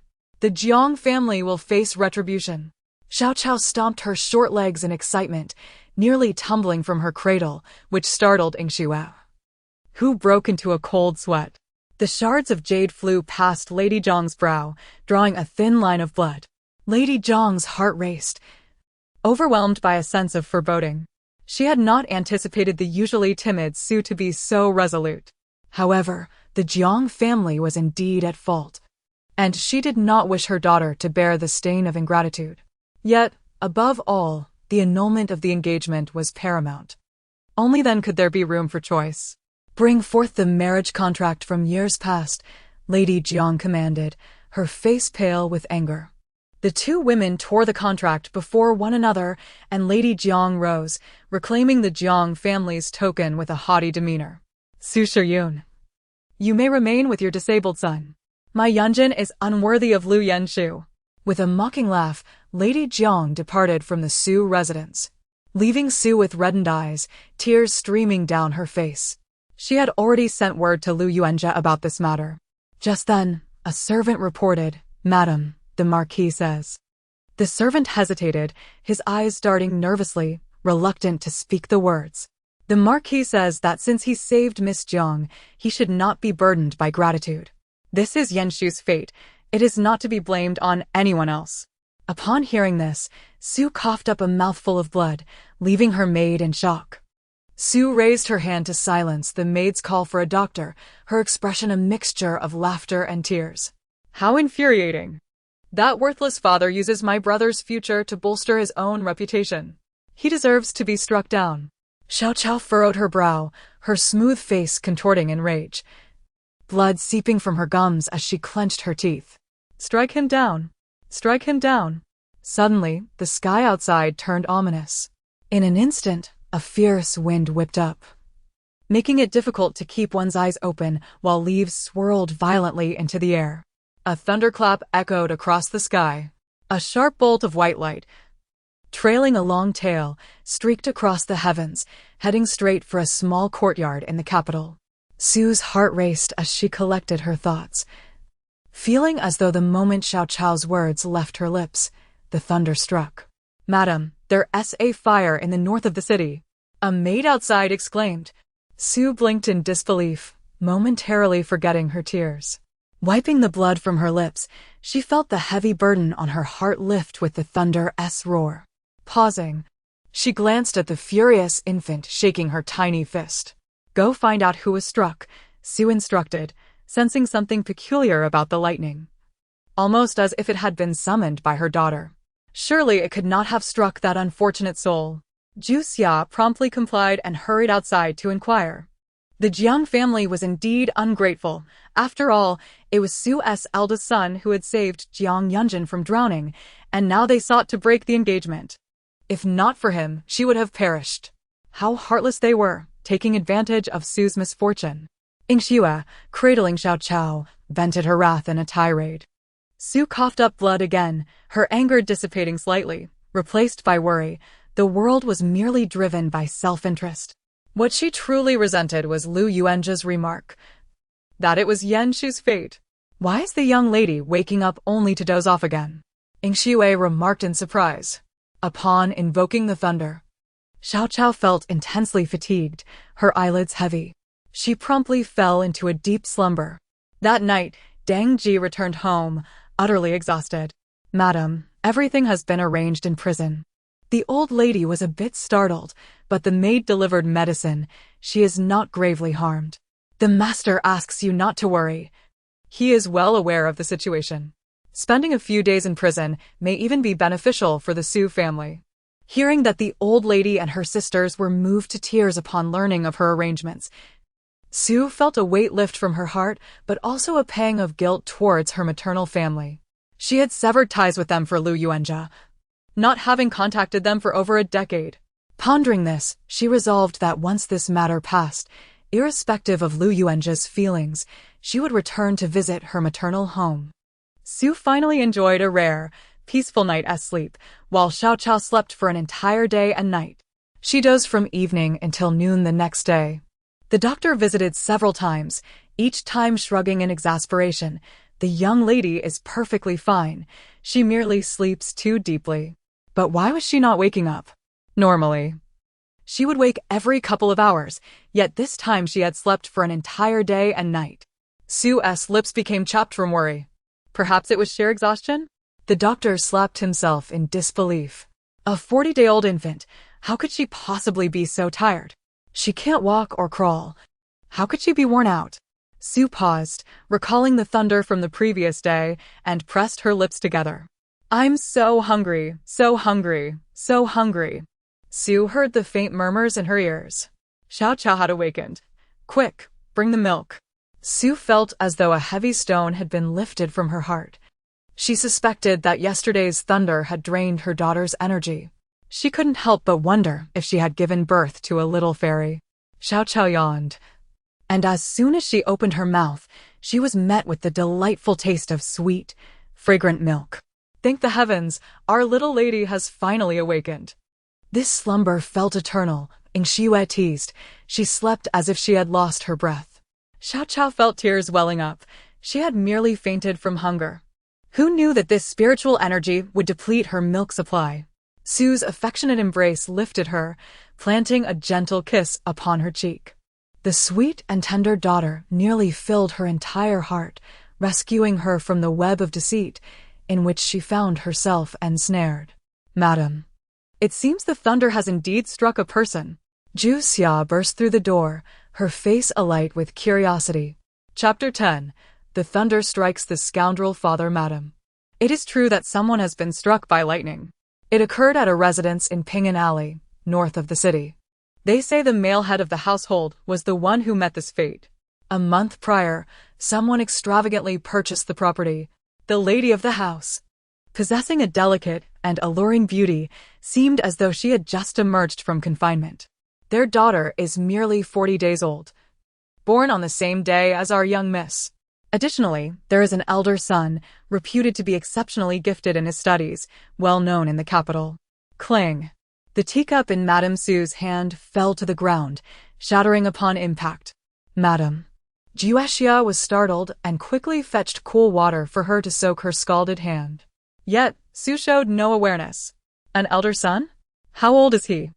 Her voice was hoarse, gripping Jiuexia's hand tightly, causing her pain.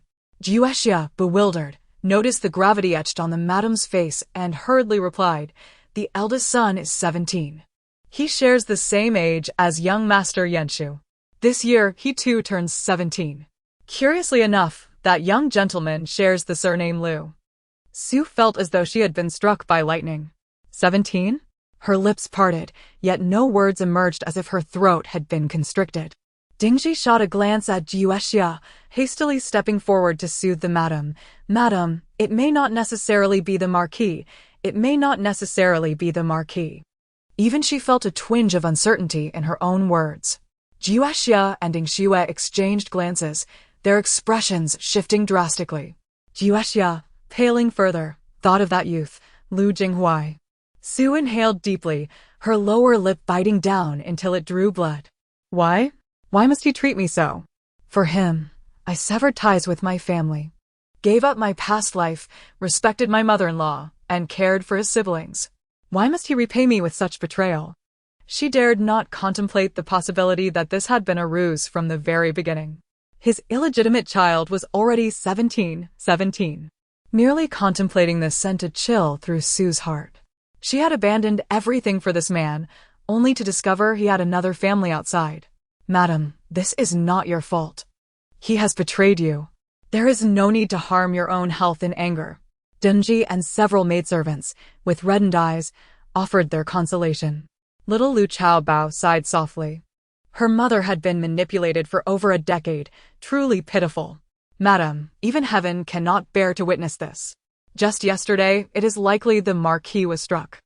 Jiuexia hastily interjected, previously harboring a sense of gossip, but now spoke with an air of justified retribution.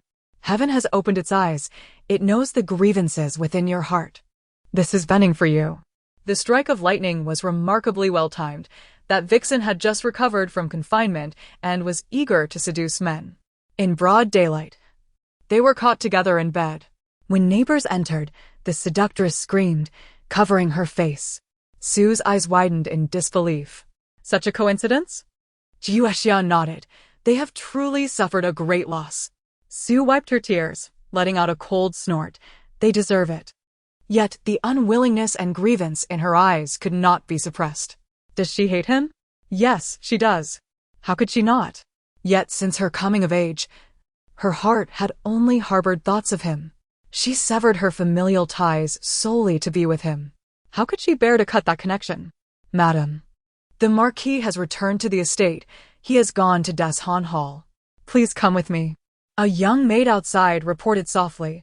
Sue furrowed her brows slightly, and Dengzi raised an eyebrow. One could not tell how the Marquis fared after being struck by lightning. Let us take Chao Bao and go see for ourselves. Sue rose and made her way towards Dahan Hall. Dahan Hall is situated on the eastern side of the loyal and brave Marquis' residence. The old matriarch cherishes tranquility. Thus, she built a Buddhist hall in the eastern courtyard, preferring to remain detached from worldly affairs and focus on her devotions. Passing through the inner lake of the estate and along the long corridor, one arrives at Deshan Hall. There is a burnt smell in the air. Little Chaochao wrinkled her nose, detecting a faint scent of charred remnants. As they approached Deshan Hall, the aroma intensified. Just then, Ingxiue adjusted her hold on Chaochao, who widened her eyes in astonishment. What a massive boiled egg! She slurped, her mouth watering. Su froze, abruptly raising her head to gaze at the boiled egg. In the center sat a completely bald head, devoid of any hair, charred and blackened. The youthful figure that had long captivated her heart, with an elegance and charm she could hardly relinquish, seemed to have collapsed in an instant. Su stood dumbfounded, unable to react for a moment. Why are you still standing outside? What are you doing in the wind? The old matriarch's voice broke through her thoughts. Su's mind was consumed by her daughter's exclamations, boiled egg, boiled egg, boiled egg. She loathed Lu Yuanjia, yet after years of brainwashing, she could not help but feel a twinge of pity upon seeing him. It was as if she had been split in two, one half filled with hatred, the other with love.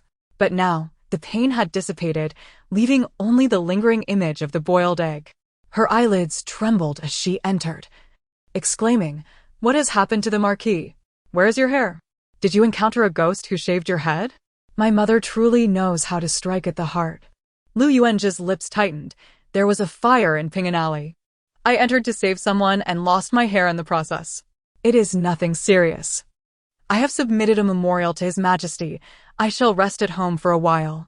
Su's eyes grew cold. Saving someone? How adept you are at embellishing your own image. Is the master also in Ping'an Alley? How fortuitous. I heard that someone was struck by lightning there. It is said that the couple was caught in broad daylight, completely exposed for all to see. Was the master rescuing them? Su could not hold back her jibe as she heard her daughter's exclamation. Indeed, Lu Yuanjia's face darkened, his fists clenching tightly. You, a mere woman. Why concern yourself with such matters? Su gripped her handkerchief, a slight smile gracing her lips. The entire capital is abuzz with this news.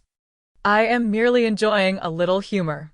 This caused the expressions of the mother-son duo opposite her to darken instantly. Little Chaochao chuckled mischievously. Su could not help but perk up her ears, for she could only occasionally hear her daughter's innermost thoughts and had to pay close attention. He and his mistress were struck. The two were caught bare, unable to return home. Now the entire city is searching for him. Unfortunately, as he fled, he shielded his head, and no one saw his face.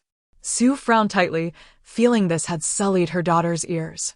You must remain in the estate to serve Lu Yuanjia. He toils for the Marquis's house throughout the year. Rare is the time he gets to rest. What use is a woman who cannot serve her man? The old matriarch, hearing Su's mockery, expressed her displeasure. You must not visit your family. It could lead to accusations of treason. The old matriarch shot her a stern look. Su straightened her posture. What does the Marquis think? Su gazed at him with a hint of melancholy. Lu Yuanjia glanced at her. I naturally feel pity for my father-in-law's suffering, but with His Majesty's wrath, no one dares to intervene. I can only do my utmost to protect the Marquis's house. Yuanjia, you are sensible. Do not bring harm to the Marquis's estate. He paused momentarily. As for Yanshu, do not grieve. Yanshu's fate is unfortunate. Miss Jiang is quite renowned in the capital, and it would not be wise to delay her. His gaze flickered slightly, which made Su instinctively suspicious.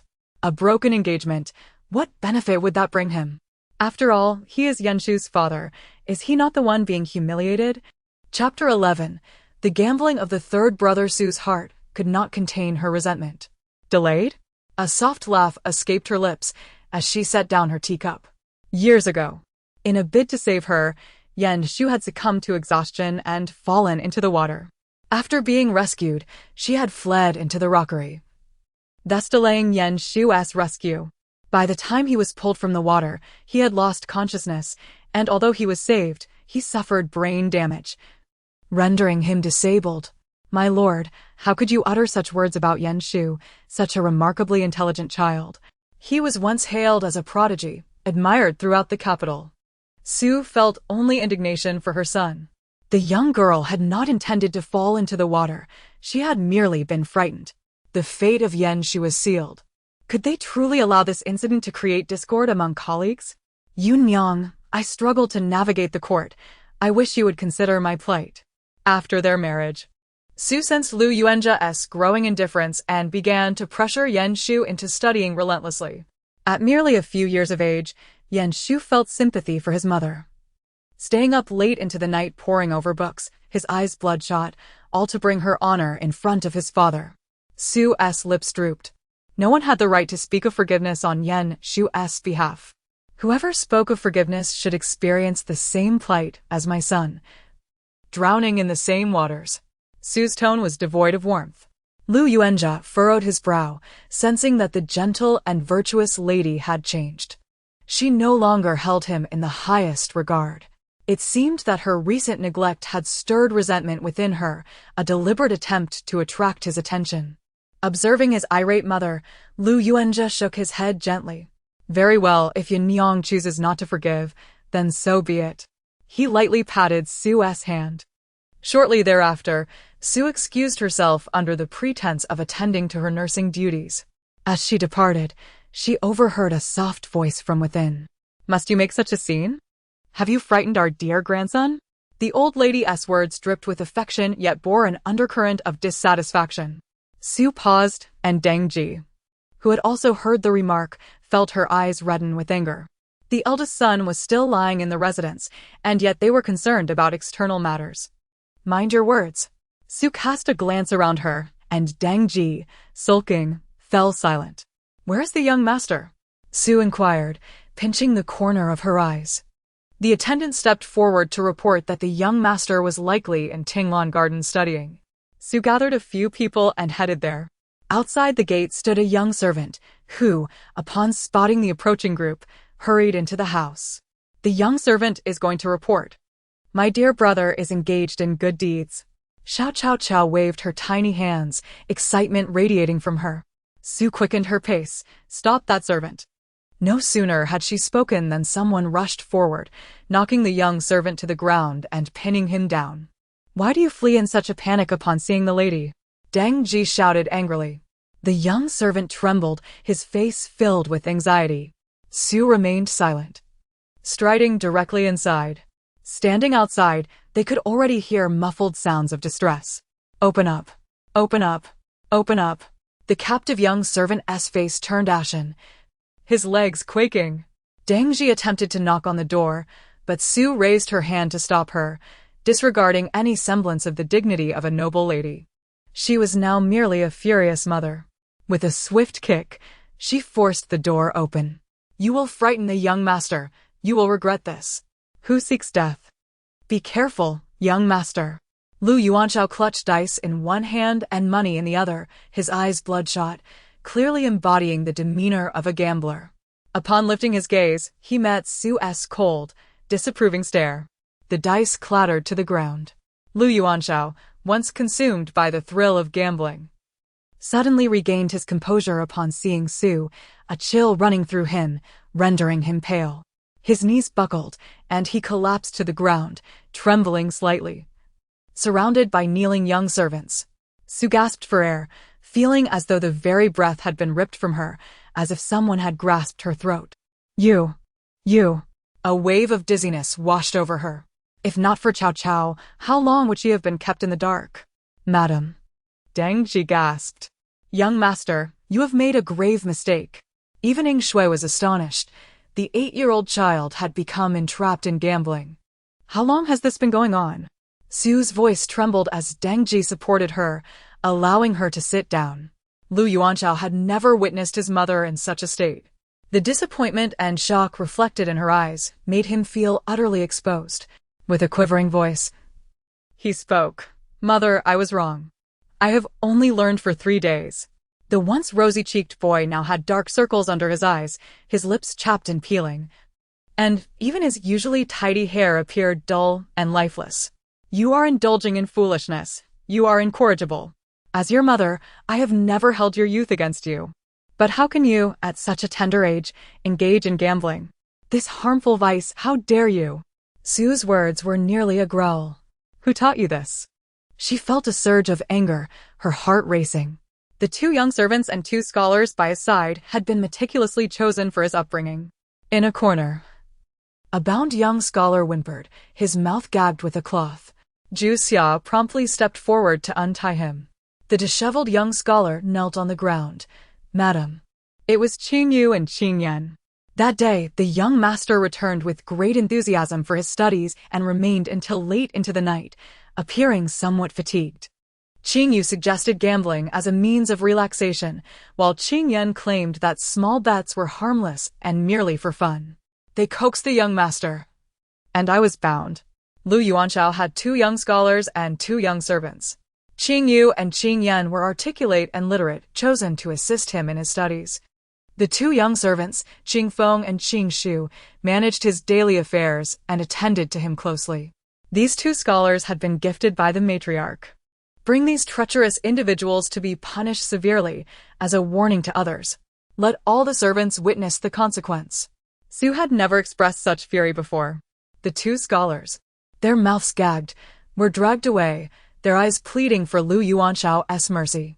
Lu Chaochao, desperate to plead for their lives, felt a deep connection with the 2 scholars who had been by his side since he was 3 years old. They were indispensable companions. These 2 are not innocent at all. They have been sent to the 3rd brother's side with a mission, solely to ruin him. They led him into gambling, encouraged him to skip classes, and insulted his teachers, pushing the 3rd brother into a precarious position. Lu Chaochao stood frozen, as though struck dumb. Swallowing back his plea for mercy upon hearing these words, Su cleared out everyone around Lu Chaochao. "Qin Shu, Qing Feng, you have done well this time. From this month onward, your monthly allowance will be doubled. Take good care of Chaochao for me." Su ordered 50 taels of silver as a reward.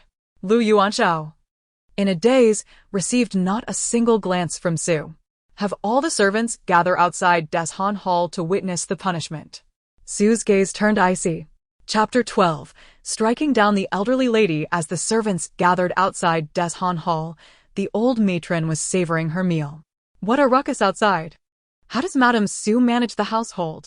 It is utterly disgraceful. She claims to be the daughter of a renowned family in the capital, yet she appears to be nothing extraordinary. My son once knelt at her doorstep for 3 days and nights, and she spoke of marrying down. Now, the entire Su family is imprisoned. The old lady's expression betrayed a hint of disdain.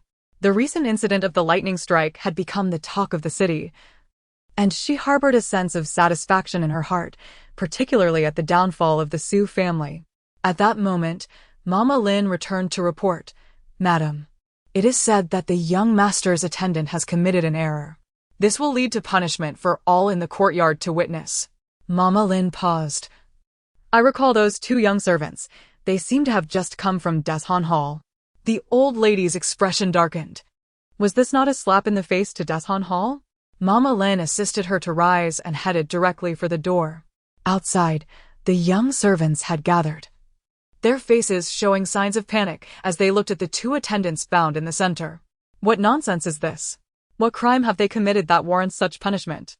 Do the noble families disregard human life in such a manner? The old lady leaned on her cane, publicly punishing her own servants. What did this signify? Madame Su bowed to the old lady. "Madam, these 2 wretches have deceived their superiors and led young Master Xiao into gambling, leading him astray. They emerged from Deshan Hall, personally selected by you, and I fear they have purposely concealed their misdeeds from you. If we do not punish them as a warning, will it not allow everyone to deceive you? Those unaware may mistakenly think you are intentionally leading your grandson astray." Madame Su's face was filled with anger.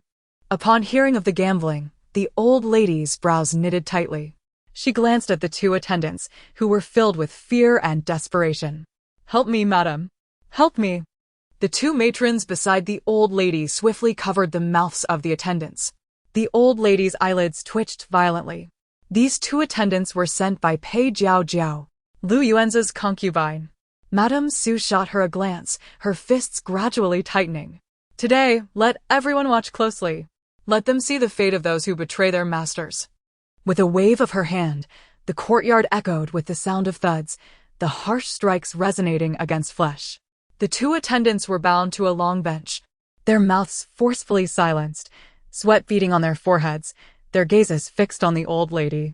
Muffled whimpers escaped from their blocked mouths, one strike after another, each more forceful than the last. In less than half an hour, blood spattered, pooling beneath the bench. The two attendants turned pale, blood trickling from the corners of their mouths, their bodies limp upon the bench, their flesh a gruesome sight. The other servants fell silent. Some maids were terrified to the point of tears. The old lady recoiled a step, shaken. "Madam, perhaps we should return?"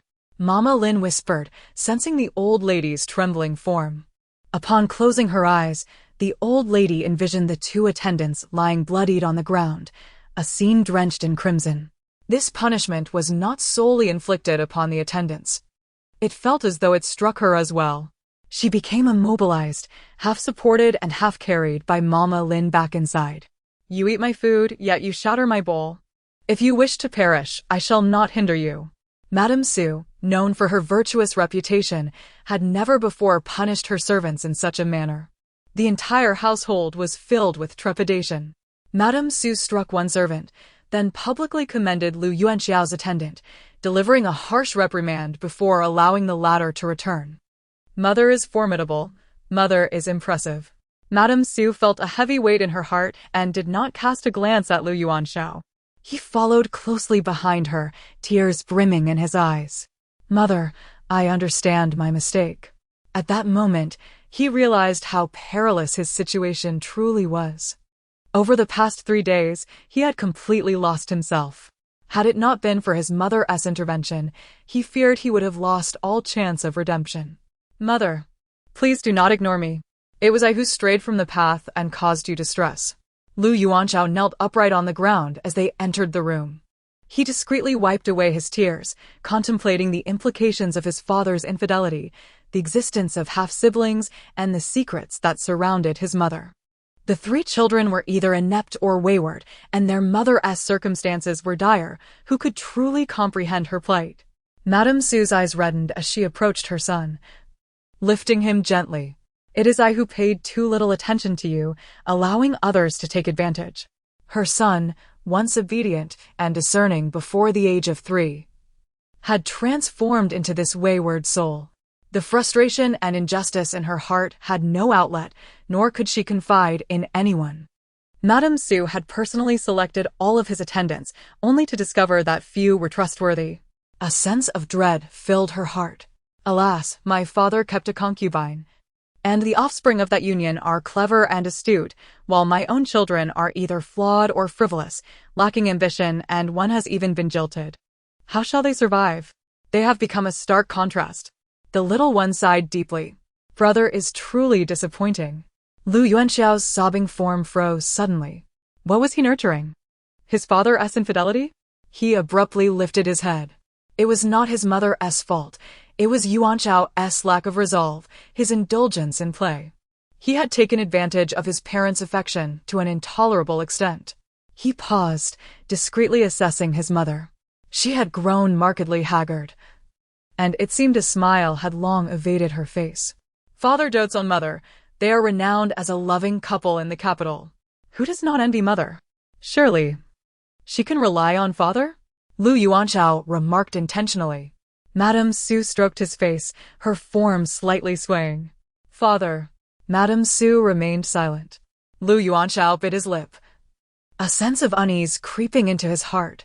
After acknowledging his mistake, he accompanied his mother for a meal and then discreetly inquired around the listening wind pavilion. It was then that he realized mother had given birth to Zhao Zhao 2 months ago, yet father had never once stayed in the courtyard. Even during the raid on his maternal grandfather's estate, he had not returned home. A chill crept through him. In his memories, his father was strict yet loving towards his children. His parents shared a harmonious relationship, and their bond was exceptionally strong. There were not even any concubines in the household. When a maid once attempted to seduce him, his father had been furious and had her sold away, leaving his mother in tears. Over the years, his father had been attentive, while his mother willingly managed the household. Who in the capital did not praise his father as a devoted husband?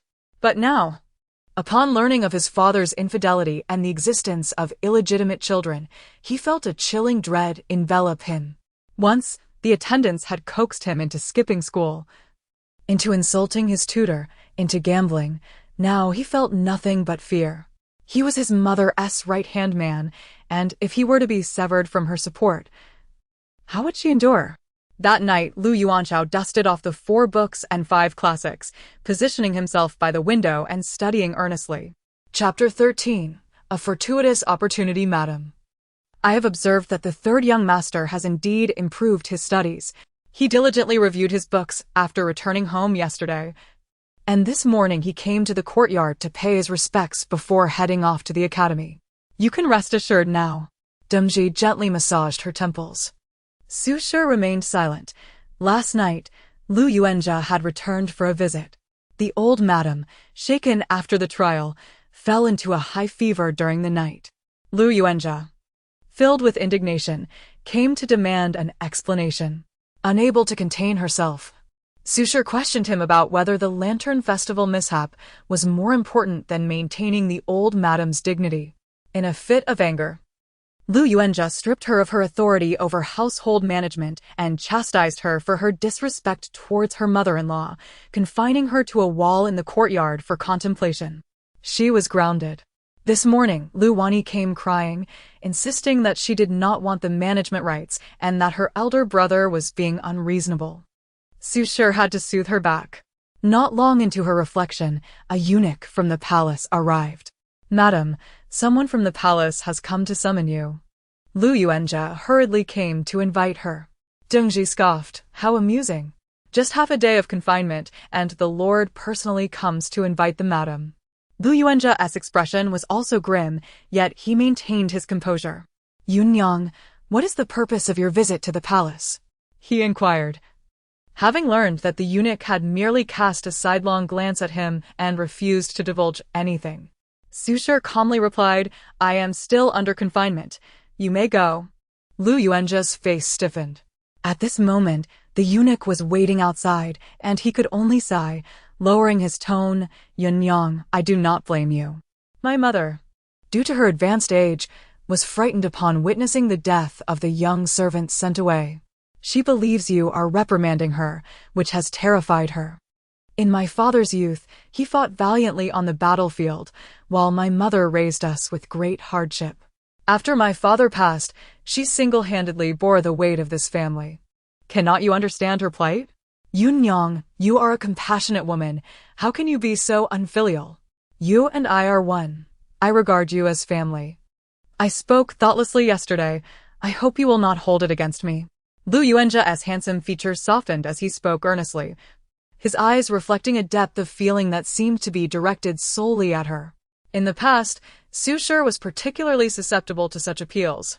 Today, your mother's hardships have nothing to do with my mother. Her suffering is not caused by my mother. This so-called filial piety is truly a fade. Little Zhao Zhao gurgled, spewing saliva.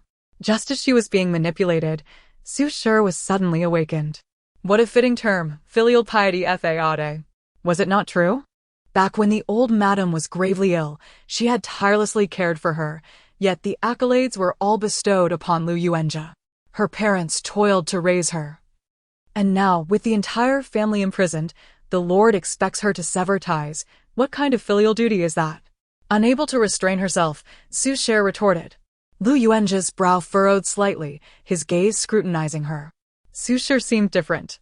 Yet, her years of compliance were not merely an act. She had dedicated herself to him, obedient to his every word. Her recent peculiar temper must be a result of feeling neglected, a ploy to draw his attention. Lu Yuanjia's expression revealed a hint of satisfaction. After years of training Su Shi, how could she possibly harbor any disloyalty? I understand you are upset. I will send someone tomorrow to make amends. Su Shi remained silent, merely tidying herself before stepping out to receive the imperial edict. Lu Yuanjia attempted to follow, but the eunuch cast him a glance, stating, Lord, please wait outside. Without summons, you cannot enter the palace. He glanced at the swaddled infant in Dingji's arms. Take the little girl with you. The Grand Princess has been inquiring about her for quite some time. Lu Yuanzha's expression darkened abruptly. Even the mere 40-day-old Zhao Zhao was invited to the palace. Oh dear, serves that scoundrel right. Little Zhao Zhao grinned widely. Su Shi mused, fearing that her blood letter placed under the crooked tree had borne fruit. She was welcomed into the palace. Please take care of Zhao Zhao, eunuch, she instructed, nodding to Dingji, who waited outside. Inside the imperial study, the atmosphere was tense. Upon entering, Su Shi caught a glimpse of her father and elder brother kneeling in the center, while the imposing figure in bright yellow sat before them. With her head bowed, she prostrated herself on the ground. Your servant pays her respects to your majesty. After the customary formalities, Su Shi was already drenched in sweat. The emperor remained silent, gesturing lightly. The eunuch brought forth ink and paper, announcing in a sharp tone, "Please, the honorable wife of the loyal and brave marquis, write a few words." Su Shi's heart raced, but being a woman of experience, she displayed a calm facade. She lifted the brush, and though the onlookers could not see what she wrote, the eunuch standing nearby twitched his brow slightly. After a moment, Su Shi set down the brush and knelt once more. The eunuch took the writing forward. The emperor gazed at the 8 large characters on the paper, remaining silent for a long while. Su Laoyi, with his hair and beard now gray, despite being a civil official, knelt with unwavering resolve. He had originally intended to martyr himself to make a statement, but upon seeing the emperor summon his daughter, a tear rolled down his cheek. Your Majesty, the old minister acknowledges. Before he could finish his confession, the emperor burst into hearty laughter, clapping his hands in delight. Excellent. Excellent. A splendid era of peace and prosperity. To Su Laoye's astonishment, the emperor rose from behind the desk, descending the jade steps to personally assist him to his feet. Old tutor, I have wronged you. Your family has been unequivocally loyal to Beizhou, and throughout generations, you have served faithfully. Even your daughter has devoted everything to Beizhou.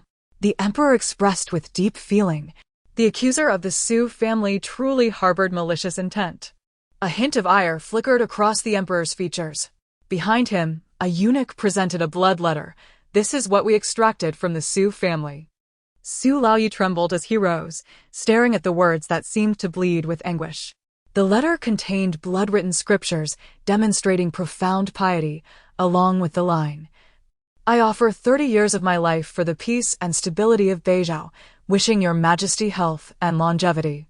In the corner, the names of all the Su family descendants were signed, each with their unique handwriting and blood handprints. The entire Su family stood united in loyalty. The emperor nodded in approval. Su Laoye's heart quivered. Only Su Shiyun could recognize the handwriting of all family members. Yet, she had never publicized this. Su Shiyun's palms were clammy with sweat. Fortunately, she had kept the knowledge of the family's handwriting secret, even from Lu Yuanzha. Had she not replaced the puppet in time, the Su family might have faced a bloody calamity today. Though I am a woman, I have been taught by my parents since childhood, and the Su family's children take it upon themselves to serve the court. All members of the Su family hold this as their creed. As a mere woman residing in the inner courtyard, I can only pray daily for your majesty's well-being. Su Shi kowtowed. The emperor laughed heartily. My dear official, you have raised an admirable daughter and exceptional descendants. The entire Su family is commendable. He then helped Su Yiting to his feet. Su Yiting, the eldest son of the Su family and Su Shiyun's older brother, knelt deeply in gratitude. Your servant shall not fail your majesty's expectations. Good. The emperor's expression radiated joy. Though Su was a woman of the inner chambers, her heart was devoted to the northern Zhao, and she was conferred a third-rank title. The emperor took great solace in the words that a lifespan of 30 years could be exchanged for peace and health.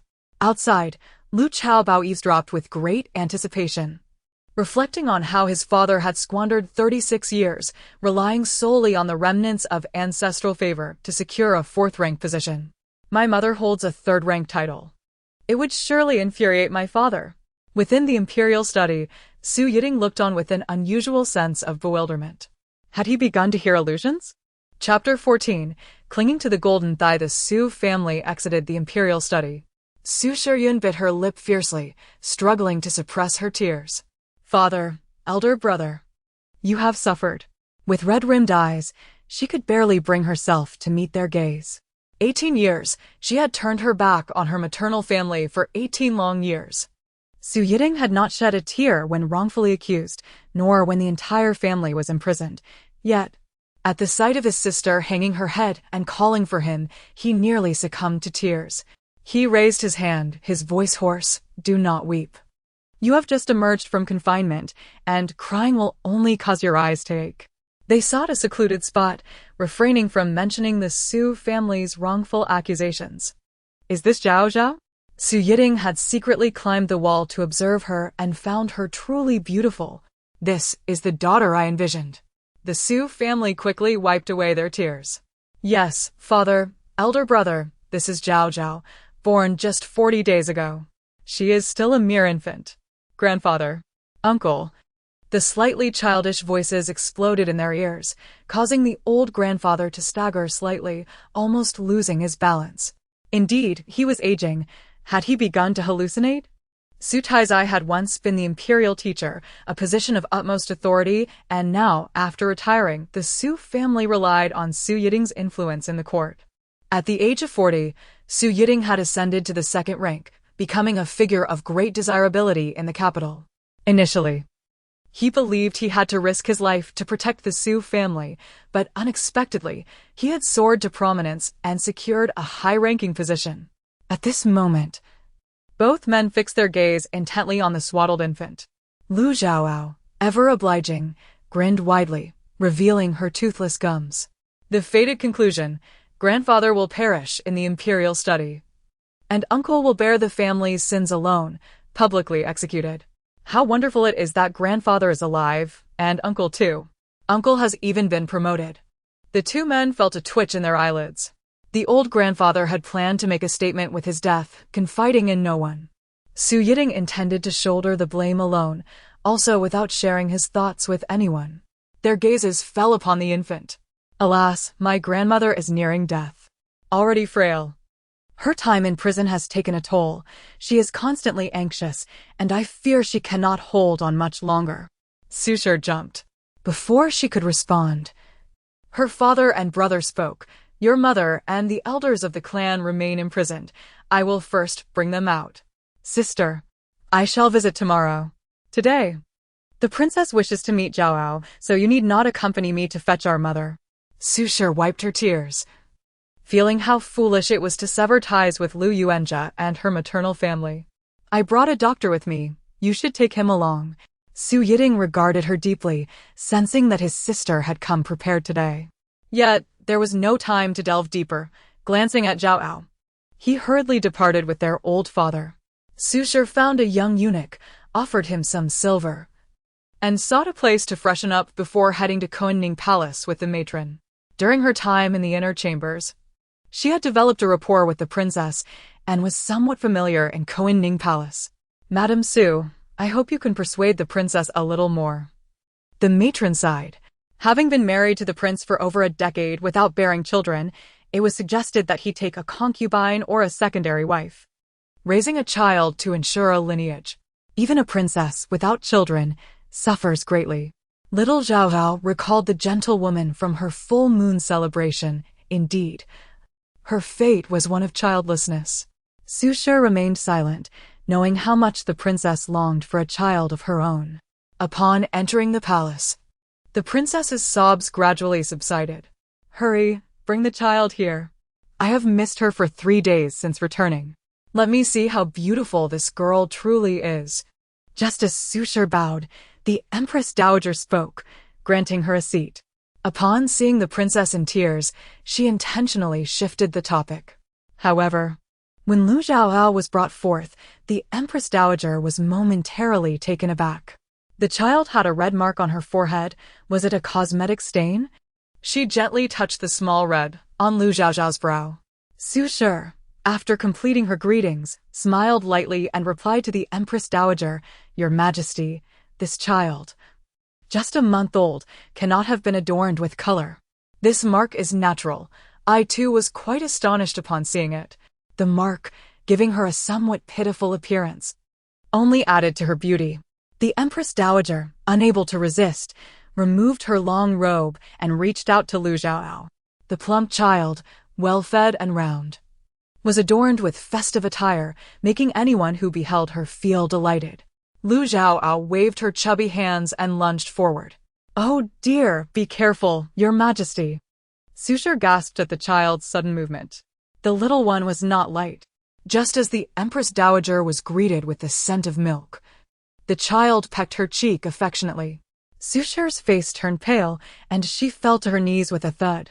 "I have kissed the most noble woman in the world." Mua. Susher nearly fainted. The Empress Dowager beamed, for elderly individuals most cherish the affection of children. Rumors circulated that if a child cried upon seeing an elder, misfortune awaited the elder. Conversely, if the child was joyful, the elder was blessed. The Empress Dowager, typically imposing, found herself smiling broadly at the sight of Lu Chaochao. It matters not, I am untroubled." Even the princess forgot her tears, glancing up with swollen eyes. "This is the daughter of my dreams," she thought, as every fantasy she held about having a child resonated through Lu Chaochao. How could she bear to send her husband to a concubine or raise another woman's child? That would be like tearing her heart out. The princess felt the urge to cry again.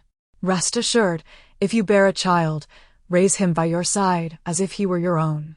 I understand you and the prince share a deep bond, but how many more years can he wait for a child? In recent years, he has grown increasingly impatient and has quarreled with you several times." Little Chaochao, nestled in the Empress Dowager's embrace, gazed curiously at the princess. The princess felt desolate and asked, "Do you think I cannot bear children?" She looked at Lu Chaochao, whispering her doubts. Perhaps her mother was right. The prince had given her over a decade of chances. The tender voice chimed, as she gazed at the princess, her tiny mouth babbling incessantly. "Giving birth is simple. When you return, I shall bestow upon you a child. Would you prefer a boy or a girl?"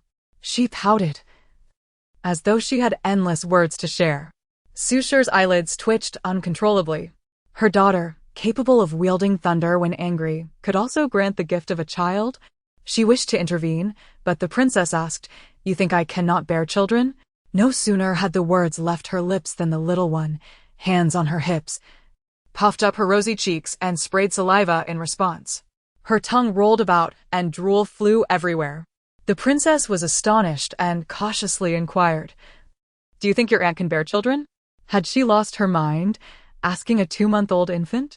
Then an even more astonishing scene unfolded. The little one, ceasing her drooling, grinned widely, her chubby hands clapping enthusiastically, the sound echoing in delight. The princess laughed joyfully. "Mother, Chaochao says I can bear children. Just grant me 3 more months. If I am not pregnant by then, I shall take a concubine. Everything shall be decided by you, mother." The princess resolved in her heart, kneeling at the feet of the Empress Dowager. She was aware that this time, her mother-in-law had sought the favor of the Empress. This was her final opportunity. Chapter 15. The gift of a child. The Empress Dowager stared blankly at her.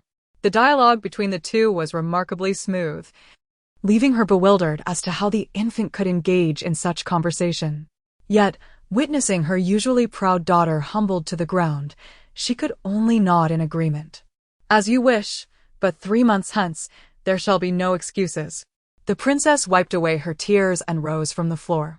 "Chaochao, you truly are the apple of my eye. Yano, you have given birth to a wonderful daughter."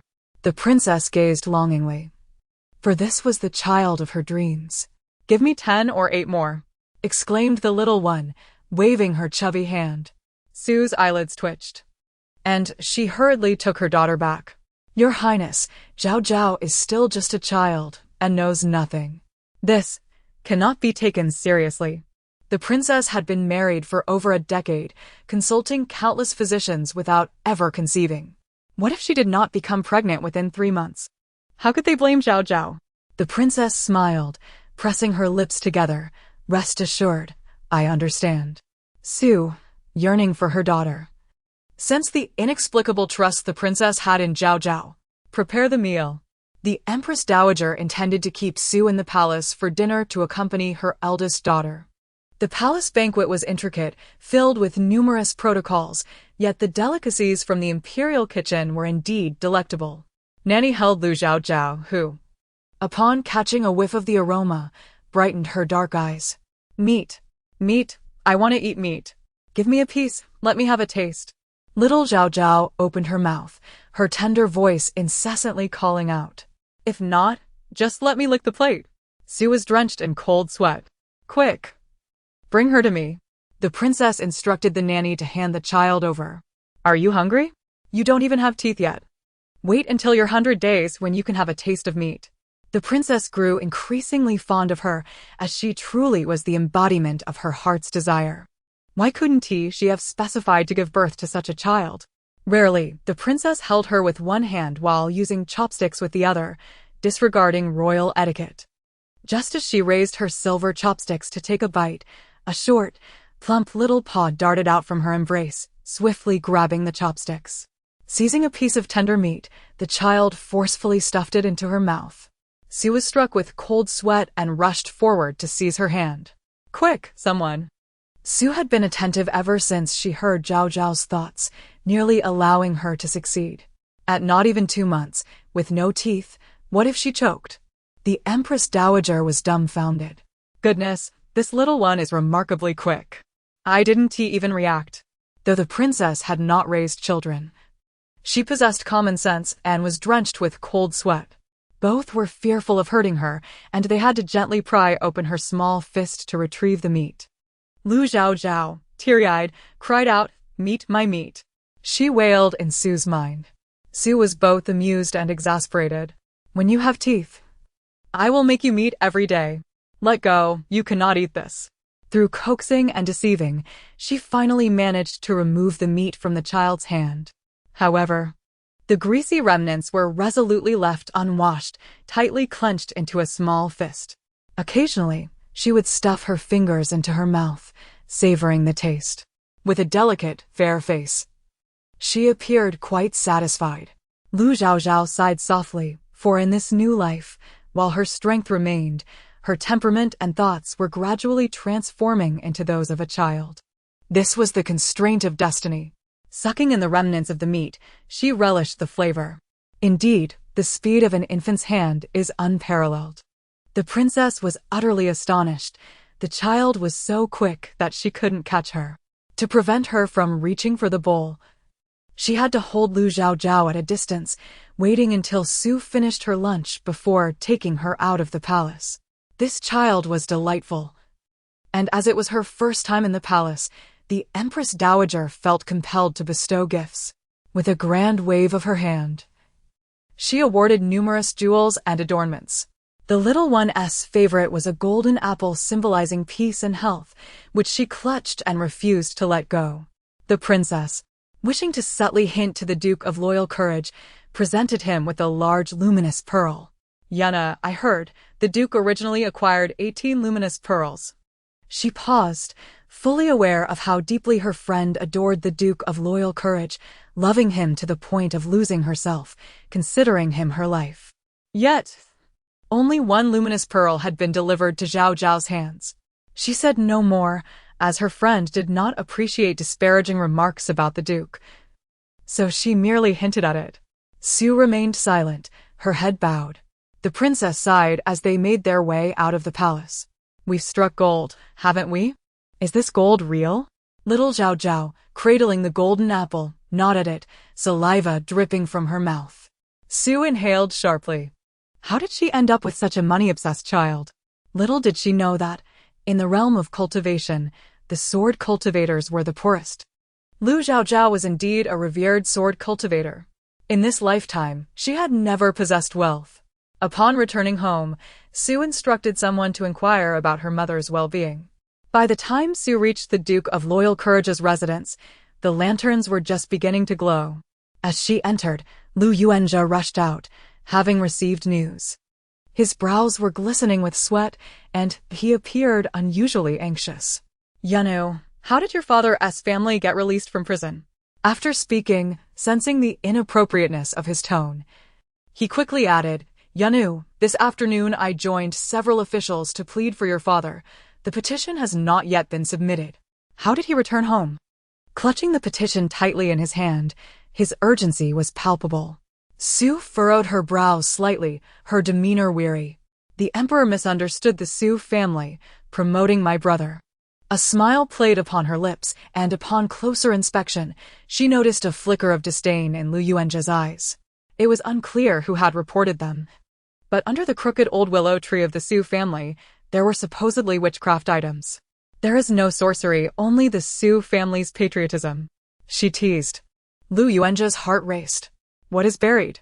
He asked, his tone growing cold. Buried is the Su family's unwavering loyalty to the court, Su replied. And a maid behind her chimed in, we must also thank the informant. Otherwise, how would the Su family have this fortune? The eldest master has been promoted to the second rank, which is faster than the old master's promotion. The Su family will rise again. Zhu Xia cast a glance at the Duke of Loyal Courage. His complexion turned pale instantly, his fists clenched tightly, struggling to suppress the sudden shock. This is truly a blessing. He inhaled softly. And this is not merely a blessing. Our Lady has received the Emperor's commendation and will be bestowed with a third-rank title. The decree will be issued tomorrow morning. Ying Shui held her head high. Her mistress was renowned in the capital during her youth. Had she not been suppressed by Lu Yuanzhe for years, she would not have become such a shadow of her former self. This time, Lu Yuanzhe's eyes turned red. The Duke moved within the court and Yana could not lag behind. He is envious. Your father's status is higher than his, and even his wife ranks above him. Ha ha ha, his eyes are burning with jealousy. Lu Chaochao laughed heartily in her mind. The scoundrel who eats soft rice deserves it. Chapter 16. The malicious sister-in-law Lu Yuanzhe possesses an exceptionally strong sense of pride. In the past, when he sought to marry the esteemed daughter of the Su family, he was met with derision behind his back. The Su family held a prestigious position in society, with several brothers who were paragons of virtue and talent. And they cherished their only daughter, Su Shiyun, with profound affection. She was the epitome of a noble lady. In contrast, the Duke of Loyalty and Valor's estate had become a mere shell after the late Duke's passing. Furthermore, due to Lu Yuanzhe's frail constitution and scholarly upbringing, his path was fraught with difficulties. The notion of marrying a daughter of the Su family was indeed a fanciful dream. Yet, to his astonishment, Su Shiyun was captivated by his handsome visage and resolutely declared that she would marry no one but him. After their marriage, upon inadvertently discovering Lu Yuanzhe's embarrassment and insecurity in the presence of her family, she severed ties with her own kin to protect his pride. At this moment, she held the title of a third-rank noble lady, a rank superior to Lu Yuanzhe's. Although the comparison of titles bore no real significance, she felt a secret satisfaction within her heart. Su Shiyun was of a pure and benevolent disposition, embodying grace and generosity. The noble title she possessed was rightfully hers. It was Lu Yuanzhe who felt inadequate, unable to secure a noble title for her. He exhaled a deep sigh, reminiscent of a bitter defeat. In the past, his father had once petitioned for a noble title for his mother, only to be denied by the emperor. Now, he felt as though he had received a stinging slap across the face. Su Shiyun smiled quietly, remaining silent. Had it been another time, she might have belittled herself to please him yet again. My parents have been released from prison, and my elder brother has been promoted. I wish to return home tomorrow, Su Shiyun remarked with a faint smile, eager to reunite with her family. Lu Yuanzhe responded with a soft acknowledgement. It was indeed appropriate to visit and offer congratulations. The little one incessantly grumbled, that scoundrel father will be furious. He tried to cheat and ended up losing out. It serves him right. This playful banter eased some of Su Shiyun's pent-up frustration. Not long after Su Shiyun returned home, Lu Wani personally delivered the steward's authority. Sister-in-law, you have finally returned. This authority was not something I contested for. It was forcibly given to me by my elder brother," she explained, flustered, her eyes glistening with unshed tears. Su Shiryun held genuine affection for her. When Lu Wani entered the household, she was merely 3 years old. The old patriarch had been unwell, and the matriarch kept vigil overnight. Lu Wani would sleep in Su Shiryun's room, and she had grown up under her care. How could I blame you? We are as close as mother and daughter. I know your character well. Noticing Lu Wani's cold hands, Su Shiryun specially brought her a cup of tea to warm her. It was Lu Wani's favorite pre-rain Longjing tea. Lu Wani huffed. Elder brother unjustly blames you, and I shall settle the score with him. If he dares to mistreat you, I will disown him as my brother. Her indignant demeanor warmed Su Shiryun's heart. It seemed that within the Lu family, only Lu Wani held genuine affection for her. Does your elder brother truly have feelings for me? Su Shiryun murmured absent-mindedly. Lu Wani paused, then affectionately took Su Shiryun's hand. Sister-in-law, although my elder brother can be infuriating, he is sincere towards you. He knelt at the Su family's gate for 3 days and nights to win you over. Just look, after all these years, there hasn't been a single flirtatious woman by his side. The entire capital knows of his devotion. If he were to act recklessly, I would be the first to object. I am your loyal confidant, and I will keep you informed. No one from the outside should dare intrude.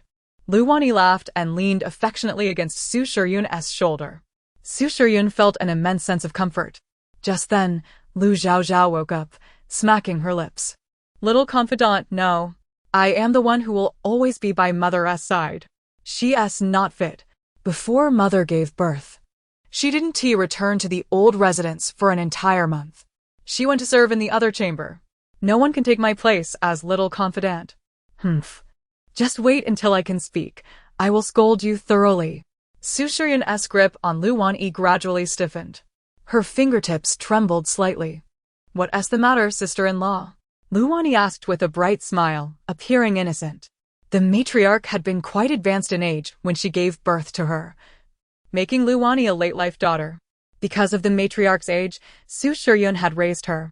The affection Su Shiryun poured into Lu Wani surpassed that of a biological child. Sister-in-law, regarding the recent top scholar. Lu Wani's cheeks flushed, a hint of shyness creeping in. She lightly bit her lip. At 19, she could no longer delay. Sister-in-law, you mentioned helping me gather information. She had taken a liking to the top scholar during the parade, her heart evidently stirred. Had Su Shiryun not heard Lu Chaochao's thoughts, she might have readily agreed. Yet now, Su Shiryun gently touched the ends of her hair when I entered the household in my wedding gown. You had just learned to walk and stumbled into my embrace, calling me mother. That scene remains etched in my memory. My affection for you surpasses that of any brother. Lu Wani's brows furrowed in surprise, as if she could not meet her gaze, her eyes shifting slightly. In her youth, she had caused some embarrassment, but fortunately, her sister-in-law treated her as her own daughter. All her manners were taught by Su Shiryun. Su Shiryun gazed deeply at her. I will inquire about the top scholar on your behalf, but as your sister-in-law, I must remind you that such matters require your mother's approval. Lu Wani pursed her lips in reluctant acceptance. In the past, Su Shiryun would have taken charge, meticulously gathering the portraits and backgrounds of all the eligible young men in the capital, presenting them for her selection. The Su family's influence in the capital was evident. Had Su Shiryun been the one to propose, Lu Wani's prospects would have surely soared. But now, she deferred to her mother. Her mother, coming from the countryside and lacking connections, would struggle to find a suitable match. After Lu Wani left, Su Shiryun's expression darkened suddenly. Madam, did you not mention that the late patriarch's disciples are quite talented and that you intended to recommend one to Miss Wani? Dangji had just finished preparing the gifts for tomorrow. Please investigate whether he returned to Qingxi old residence in February. Qingxi is a 3-day journey from the capital. We should be able to find some clues. Dangji paused before agreeing. At dinner, Lu Yuanchao returned from the academy, looking exhausted, as if he had shed his rebellious spirit. Mother, I have come to keep you company for dinner. Lu Yuanchao forced a smile, attempting to catch up on his studies. But the gap between aspiration and reality was painfully stark. He struggled with his lessons that day. Brother Yuanshao has become quite sensible, Deng Ji thought, feeling that having the third son around would ease the matriarch's heart somewhat. I wonder when your second brother will return? Su Shiyan sighed. Second brother is away for his studies. He will surely return before the new year, Lu Yuanshao murmured. After they finished their meal, Lu Yuanshao declared, I am going to see my sister, and he slipped into the adjoining room. The bond between the siblings was quite strong, eliciting a quiet chuckle from Deng Ji. Little Zhao Zhao looked up and spotted her unfortunate third brother. Chapter 17. Returning to one's roots. Third brother, with a forlorn expression, sprawled on her bedside. Woe is me. Sister, I am utterly drained. Studying is so exhausting. My heart is heavy. Although I have never been educated, how difficult can studying truly be? Lu Chaochao blew bubbles. Lu Yuanshao, feeling indignant, retorted, Sister, you are still young and have not endured hardship. Studying can be exceedingly arduous. Indeed, the most challenging endeavor in the world.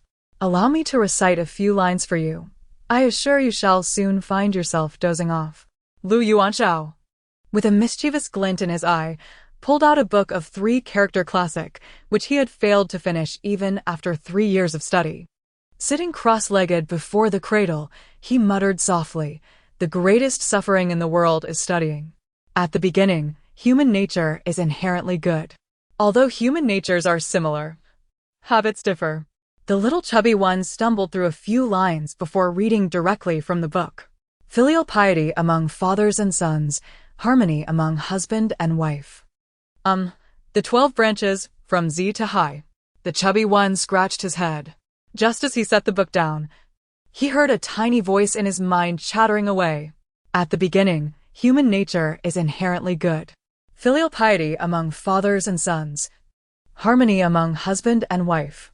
The small child spoke with an endearing innocence, even echoing third brother's stuttered phrases. With a thud, Lu Yuanxiao's 3-character classic fell to the floor. He gaped at the infant in the cradle. Isn't this something that can be learned with a sound mind? My third brother truly is rather dim-witted. Oh well, when I grow up, I shall take care of him.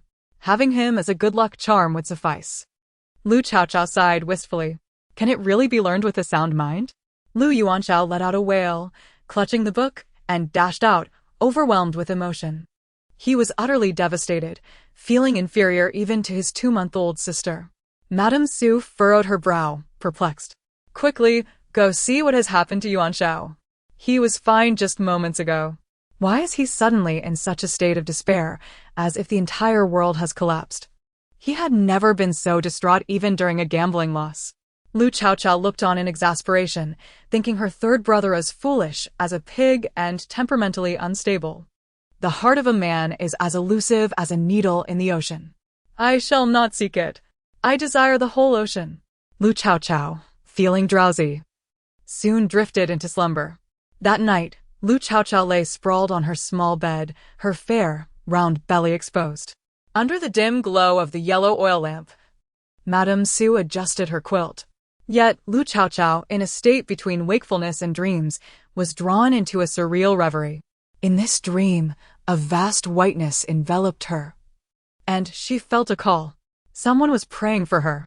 A devout follower vowed to eat vegetarian for life, dedicating their existence to Chaochao. Merely seeking a son and a daughter. If only they could bear a resemblance to Chaochao, that would be splendid. In her dream, the princess of Chong prayed. Upon opening her eyes, she was startled to see Lu Chaochao before her. Chaochao? The princess was momentarily taken aback. Having prayed for a child for over a decade, consulted countless physicians, and worshipped innumerable deities, this was the first occasion she had dreamt of Chaochao. Unexpectedly, the Chaochao in her dream spoke. Do you desire children? A boy? A girl? Or perhaps both? The little one's voice was even softer and sweeter than she had imagined, resonating warmly within her heart. Any of them will do. I am not picky. She dared not be choosy. The mere prospect of a child would bring her immense joy. Lu Chaochao extended her hands, and a glimmer of merit radiated from the princess. Ah, you have done good deeds throughout your life. It is only fitting that you receive this auspicious child. I shall grant you a pair of twins. After gathering the merit, a beam of light surged into the princess's womb, and her figure dissipated within the dream. In the princess's estate at that moment, Chaochao, the princess suddenly awoke with a start. Beads of sweat adorned her brow, and her heart was filled with uncertainty. Her husband, roused by her distress, inquired softly, and the maid lit the lamp, filling the room with warmth. Where? Was it a nightmare? Her husband, having been married for 14 years, shared a deep bond with her. If it were not for the lack of children, they would be the perfect couple. During the day, you expressed your fondness for Chaochao. Yet you were calling her name in your dreams? He was aware of her affection for Chaochao, but did not realize the depth of her adoration. The princess placed her hand on her abdomen. At this moment, she felt a warmth within, as if a small flame flickered there. She entwined her arms around her husband, turning towards him, their breaths mingling, and she murmured, "My dear, today I shall surely conceive." Beneath the oil lamp's glow, the princess's complexion flushed, her eyes sparkling with an inexplicable faith. Her husband felt a warmth in his heart, touched and enamored by her fervor. The maid discreetly withdrew, leaving the couple married for 14 years to a night without sleep. The following morning, when Lu Chaochao awoke, she was already dressed and seated in a carriage. "Madam, do not worry. The master and mistress will not blame you. She cherishes you dearly." Deng Ji, sensing her unease, offered gentle reassurances. Madame Su pressed her lips together in silence, reflecting on how foolish she had been after more than a decade away from home. What of the Marquis? Upon disembarking from the carriage, Su Shi momentarily lost her bearings at the sight of the Su family's entrance. The Marquis had not returned home the previous night. A messenger had come this morning, stating he would return before lunch. Deng Ji spoke softly. Su Shi's expression remained composed, but her heart bore a profound ache known only to her. As she stepped into the threshold, the doorkeeper announced, "The young lady has returned." "The young lady is home." The doorkeeper rushed in, proclaiming loudly. As Su Shi walked through the door, after years of marriage, the residence still resembled the one she remembered. The maids greeted her with deep bows. "Miss Yun," they called her, a name from her days in the boudoir, spoken with warmth and familiarity. Suddenly, she heard a cacophony of firecrackers outside. Having been away for over a decade, the fireworks had been prepared daily, ready for her return. The matron hurried over, tears streaming down her face. "The old lady and several sister-in-laws are awaiting your arrival." The matron cradled Lu Chaochao, startled by the child's remarkable appearance. In the heat of June, the day felt slightly sweltering. Lu Chaochao, with her lotus-like arms, giggled, endearing all who beheld her. "Thank you, Madame Wang."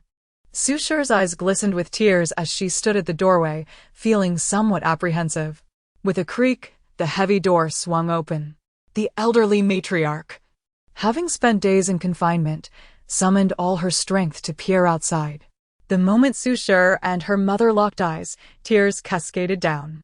She trembled as she entered, kneeling before the hall, crying out, "Mother, your daughter has returned to see you," but was too choked with emotion to continue.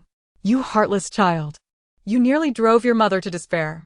The matriarch, usually composed and dignified, now wept inconsolably. Gently, she patted Su Shi's back while lamenting. "Why did you not come back to see me? I merely stopped you on your wedding day, and you have held a grudge against me for over a decade. How could I ever wish you harm? I have waited so long for you that my hair has turned white." The matriarch's touches were light, barely felt against her skin. "Mother, please do not cry. It is a joyous occasion that my sister has returned. Tears should not be shed." Su Yiding's wife, the eldest sister-in-law, stepped forward with reddened eyes to help the matriarch up. The elderly lady, with graying hair, fainted several times from crying, and Su Shi's heart felt as if it were being torn asunder. Chapter 18. Uncle listens to the heart's voice. The daughter, unfilial, now realizes her mistakes. Su Shi kneels before the hall, her heart heavy with regret.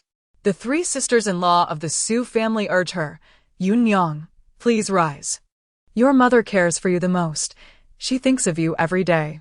Your favorite red bean cake and ginseng chicken soup have not ceased for 17 years since your marriage, all in hopes that you could return home and enjoy them anytime. Second sister-in-law, Li Shi, presents a bowl of ginseng soup, which has been prepared for 17 years. The third sister-in-law playfully prods her forehead. You must not throw tantrums anymore. We came to the Lu family to support you, yet you drove us away. The third sister-in-law, of the same age as Su Shi, is 33 this year, her demeanor cool and aloof, resembling a proud snow lotus. In the second year after Su Shi's marriage, her sisters-in-law visited her. Once a bright and sunny young lady from the Su family, she had become timid and indecisive within a year of entering the Lu family. A mere glare from her mother-in-law would leave her shrinking back, too afraid to retort. The legitimate daughter of the Su family was reduced to washing her mother-in-law's feet. The three sisters-in-law were furious and confronted the Lu family, only to have Su Shi side with them and expel her sisters-in-law. Since then, they had lost all contact. Despite residing in the capital, Su Shi unilaterally severed ties with them. It was Yun Nyang's fault. Her sister's heartfelt efforts were in vain. Yun Nyang recognized her mistakes. She solemnly bowed her head to her sisters-in-law, startling them. This little sister-in-law had once been the lifeblood of the Su family. When the men of the Su family returned home, the atmosphere became lively again. Upon awakening, the elderly matriarch clutched Su Shi's hand, her spirit visibly rejuvenated. The Su family had no custom of separating seats. The entire family gathered around a large round table, bustling with noise. Unfortunately, the children of the clan were all at school that day and missed out. Years ago, she knelt for 3 days at the door while fasting at home for 3 days, all for the sake of marrying him. Fortunately, he had treated her well, never taking a concubine in all these years. The elderly matriarch patted her youngest daughter's hand, causing Su Shi to stiffen. She bit her lower lip and glanced at her mother, aware that the lady did not wish to burden her family. Laughter and joy filled the room. Yet, Lu Chaochao was muttering incessantly, "Liars! Liars! My father is a liar! Whoa, my mother was deceived by him. My father has a mistress. Her son is 17. The same age as my brother. My sister and I were born on the same day, and he will lead to the Su family's demise." Wawuda. A loud clatter echoed as someone dropped their chopsticks. Grandfather died in the imperial study. Uncle was executed for sorcery, his head displayed for all to see. During the torrential rains in Linluo, my second uncle went out to provide disaster relief, only to be framed, causing the dam to break and resulting in countless deaths. He was torn apart by the desperate citizens. My third uncle was falsely accused of treason, meeting his end in a foreign land. My third aunt, suffering humiliation, knelt to retrieve my third uncle's corpse, then embraced him in the flames of passion to perish together. My third aunt was pregnant too. Alas! Su Sanyi suddenly coughed, his hands trembling as he gripped his chopsticks. Beside him sat the cool and aloof woman, Lu Chaochao's third aunt, his wife. In her youth, she was willful and headstrong, insisting on marrying Su Sanyi. Years of marriage left her feeling indifferent towards her. She believed she would spend her life this way, unaware that everything would change from this day forward. Su Sanyi's hands quivered as he absorbed the words about the humiliation endured to retrieve a body, embracing it in the flames of passion. Thoughts of love and a child in her womb flooded his mind. What is it? Sinshir glanced at him, her expression indifferent. She had endured Su Sanyi's coldness for over a decade, and he harbored nothing but disdain for her. Su Sanyi took a deep breath, suppressing the shock within him. His voice trembled, yet he unconsciously lowered it, sounding somewhat tender. "It's nothing, just choked on my food." Sinshir paused, silently pouring him a glass of water, and said no more. The three uncles of the Su family exchanged glances, their eyes fixated on Lu Chaochao. The Su family faced annihilation? Lu Yuanjia keeping a mistress? The three uncles shared astonished looks.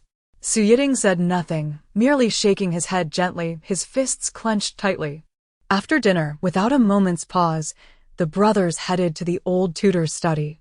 Did you hear Chaochao's heart's voice? Did you hear it? Both Su Eryi and Su Sanyi spoke in unison. The old tutor broke into a cold sweat on his forehead. As Su Yiting exhaled deeply, perhaps only we can hear it. It's uncertain if it's true. Su Sanyi murmured softly. The image of his wife flashed before him, and he felt a faint ache in his heart. Su Yiting's gaze deepened. No one understood better than him that this matter was indeed true. He wished to take the blame alone, telling no one. This was likely a chance bestowed upon the Su family by the heavens. It must not be divulged. Chaochao, she may be unlike ordinary people. The old tutor stroked his beard thoughtfully. He speculated that perhaps only direct blood relatives could hear it, requiring a bond of blood. The elderly matriarch likely did not hear it due to her frail constitution, bedridden for years. Let us send someone to investigate Lu Yuanjia. He swore by the heavens to marry Yunyang. If he wronged her, I shall make him wish he were never born. Su Yiting's eyes burned with anger. And the brothers engaged in an overnight discussion. It was not until evening that Lu Yuanjia finally arrived.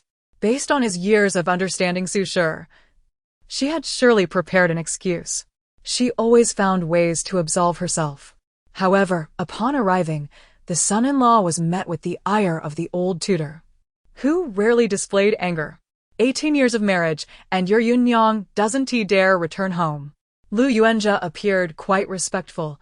Father, since the marriage, Yunyang has not allowed Yuanjia to visit. It is the son-in-law's unfiliality. He knelt before the door, bowing deeply in apology. Lu Yuanjia felt humiliated, his displeasure evident. Su Shi, however, did not offer him any excuses. Lu Chaochao was well loved in the Su family, with her 2 uncles having 5 brothers. Only Su Sanyi remained without children. Lu Chaochao was the sole daughter. Her sisters-in-law showered her with affection, and Lu Chaochao relished the warm atmosphere of the Su family. If only father and mother would divorce, kicking that scoundrel out would be wonderful, the little girl sighed within herself. Yet, she understood that Su Shi had been manipulated for nearly 20 years, and everything still required the right timing. It was necessary to break her mother's final straw. Upon hearing her daughter's words, Su Shi's expression darkened. Divorce? How easy it is to say. What would happen to her 3 sons? Before the curfew, Lu Yuanjia, suppressing his anger, took Su Shi back to their residence. As soon as they boarded the carriage, his expression suddenly soured. Yunyang, did we not agree that you would not return to the Su family for the time being? On their wedding night, he had revealed his swollen red knees from kneeling for 3 days and nights to Su Shi. He spoke of how he knew the Su family looked down upon him, how he could never hold his head high before his father and brothers, feeling deeply oppressed.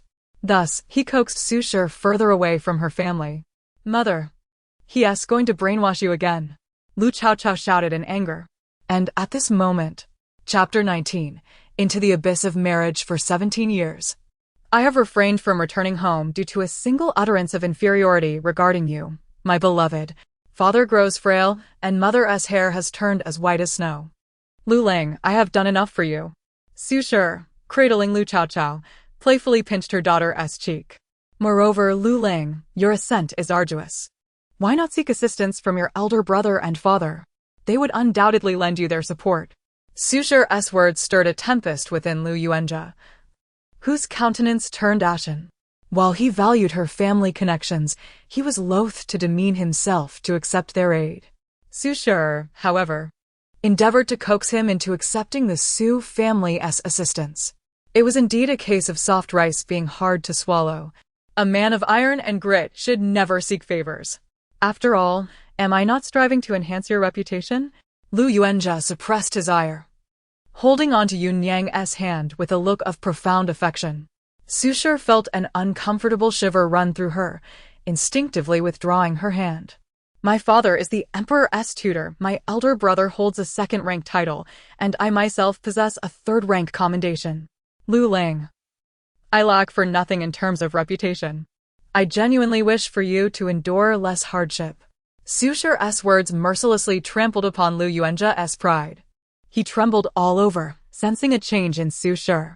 Yet, her insistence on wishing him less toil seemed to remain unchanged. She still loved him deeply. To the core of her being, Lu Yuanzhe managed to quell his frustration. Yun Yang. I have matters to attend to in the court and may require some silver for arrangements. If there are any rare treasures, that would be even better. Sushir's dowry was substantial, and over the years, she had contributed significantly from her private funds to support the Lu family. The Lu family's fortunes were pitifully meager. Even the grand estate had been renovated after her marriage. Sushir nodded and handed him the key to the storeroom. This is the key to the Lu family storeroom. After speaking, she covered her mouth and chuckled softly. I shall refrain from giving you access to my private treasury. The dowry from my family is meant for my use, and I know it would trouble your heart. Lu Yuanzhe's lips quivered, yet he ultimately said nothing. He desired access to Sushir's private treasury, but he wished for her to plead with him to accept it rather than ask outright. Finding an excuse to depart, Lu Yuanzhe seemed increasingly restless. On her way back to the residence, Sushir noticed people bearing congratulatory gifts heading towards the Jiang family. The Jiang family's eldest daughter had become engaged, and celebrations ensued. The crowd rushed forward, and one voice rang out, is that the Jiang girl engaged to the crippled Lu family?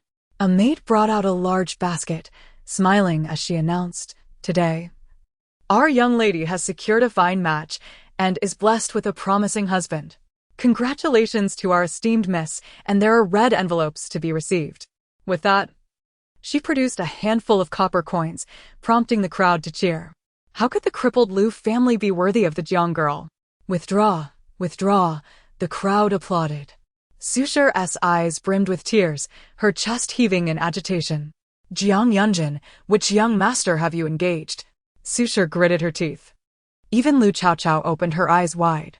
Deng Ji returned with a troubled expression, filled with rage. It is Lu Jinghuai, who just passed the scholar examination last month. And it was the Marquis himself who acted as the matchmaker. He is said to be a distant cousin. Sushir felt her strength wane. He did this deliberately, intending to rob my son of his support. Her nails dug deep into her flesh. He seeks to carve away my heart. He has offered my son's rightful wife to a paramour. This time, Sushir felt an overwhelming hatred for him. He even took it upon himself to act as matchmaker. No wonder he has been short of funds, needing to make arrangements. Engagements require considerable gold and silver, as well as various rare treasures. How cunning he is, sustaining a paramour with his legitimate wife's dowry. Sushir wiped away her tears. What of Lu Wani? Has she returned to Qingxi? She had managed to ascertain that information. Sushir was seething with rage, her expression icy. Deng Ji hesitated for a moment. Speak. The servant replied, I have not heard of her returning to Qingxi. She has remained in the capital all along, purchasing many items needed for infants. She even went to the gold shop to procure a set of gold bracelets and necklaces, as well as a safety lock for the baby. Deng Ji looked at her with concern. Madam, it seems you have lost the support of everyone. The entire Lu family is deceiving her. Sushir was so overwhelmed that she could no longer cry, her heart numbed by pain. The child who once clung to her leg has ultimately betrayed her. Mother, do not cry. Mother, Chaochao loves you, and Chaochao will make everything right.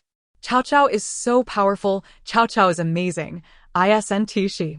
Lu Chaochao pouted her rosy lips, earnestly calling out to Sushir. Sushir pressed her cheek against Lu Chaochao's small face, grateful that she still had Chaochao. Mother, the newly crowned scholar is known for being abusive to his wife. In the countryside, there was a primary wife who was beaten to death by him. In your past life, you tried to dissuade Lu Wani, but she thought you were jealous of her and loathed you for it. Later, she even scarred Mother's face. Boo-hoo. Little Chaochao was heartbroken.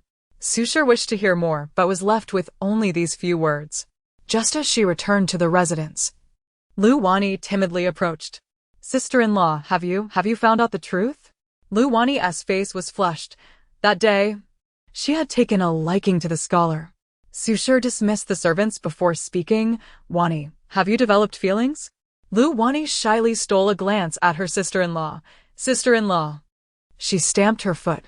Sushir, watching her from a distance where she could not be seen, felt indifferent. In her past life, she helped you escape the abyss. Yet you deliberately marred my face? Then, in this life, you shall marry into it. I have learned that the newly crowned scholar was once betrothed to a coarse and illiterate child bride. Lu Wani frowned slightly. However, that child bride met an unfortunate fate last year. Rumors circulated in the countryside that the scholar had a bad temper and often scolded his child bride. Wani would likely suffer. Perhaps it would be best to let it go? Sister-in-law, I cannot bear to see you mistreated. Susher seemed dissatisfied. There are many young masters in the capital. Surely, one can be found to match Wani. Lu Wani's eyes sparkled as she grasped Susher's hand. Shaking it enthusiastically, sister-in-law, dear sister-in-law, a man's temper is merely masculinity. Moreover, the child bride lacked talent and family background. She could not captivate him. Thus she deserved her fate. If a man strikes a woman, it is surely her fault. Wani possesses the ability and confidence. Lu Wani held her head high, her beauty not to be compared with that of a child bride. This woman's inability to manage a man has never been the man's fault. Lu Wani cast her a smile, her lips curving into a deep grin. Susher gritted her teeth in frustration. Let us observe further. A man's talent and official rank should not be prioritized over character. Susher deliberately opposed her. Regardless, I will marry him. I will seek my mother. If you disapprove, my mother will surely agree. Lu Wani was exceedingly pleased with this. Without delay, she hastily exited, heading towards Deshan Hall. Oh dear! Into the abyss we go! Lu Chaochao exclaimed joyfully, drooling with excitement. Chapter 20. The Crown Princess's pregnancy. As night fell, Mrs. Su was summoned to Deshan Hall. The elderly matriarch sought her assistance in gauging the sentiments of the newly crowned top scholar, Gu Ling. Although the matriarch was the biological mother of Lu Wani, her advanced age rendered her less influential. Now that Mrs. Su held the title of a third-rank noblewoman, she could certainly bring honor to Lu Wani. Mrs. Su spoke candidly, expressing her disapproval of Gu Ling. My dear mother, while Gu Ling possesses talent, he is unworthy of Wani. She deserves far better. Mrs. Su exclaimed, if Wani marries him, she will undoubtedly regret it. I raised her myself. How could I possibly lead her astray? Her voice escalated, ensuring that many within the residence overheard their altercation. Yet, what does it matter that you raised her?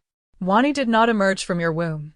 Perhaps you resent the rejection of the Yen family's marriage proposal and cannot bear to see her thrive, came the retort. Their disagreement ended on a sour note, and the news of their dispute spread throughout the household, which was precisely what Mrs. Su desired. She needed to distance herself from the affair. The following day, the matriarch sent someone to discreetly gather information. The endeavor unfolded with remarkable ease. Gu Ling, lacking power and prestige, had already achieved a remarkable match by courting the legitimate daughter of the loyal and valiant duke. Within the month, they exchanged engagement tokens and formalized the betrothal. Lu Wani, now 19, would soon turn 20, and the wedding was set for 3 months hence. The haste of the arrangement indicated the urgency from the Lu family. The household buzzed with laughter and joy, yet Mrs. Su's countenance remained as dark as a stormy sea, leading everyone to believe she was dissatisfied with the match. Only Lu Chaochao was aware of the truth. Each night, her mother awoke from dreams filled with laughter. Seasons changed, and 5 months had passed. Lu Chaochao shed her heavy winter garments for a delicate dress, revealing her tender, lotus-like arms, appearing soft and delicate as a dough ball. A touch of rouge on her brow made her resemble a celestial being. Today is the Qixi festival. How I long to see the lantern festival, she mused, her heart filled with yearning. I wish to go outside. I've never been out before. The voices of the maids outside echoed in her mind, and she discovered her ability to produce sounds, albeit imperfectly. She could sit steadily now, nurtured well in the womb, able to eat, sleep, and even crawl a short distance.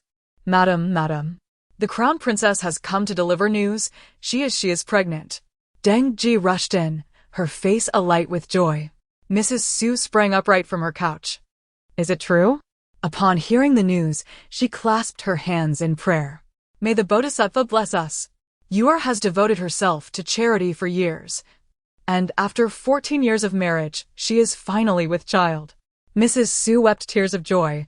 Her father, a grand tutor, often brought her to the palace, resulting in a close bond with the crown princess from a young age.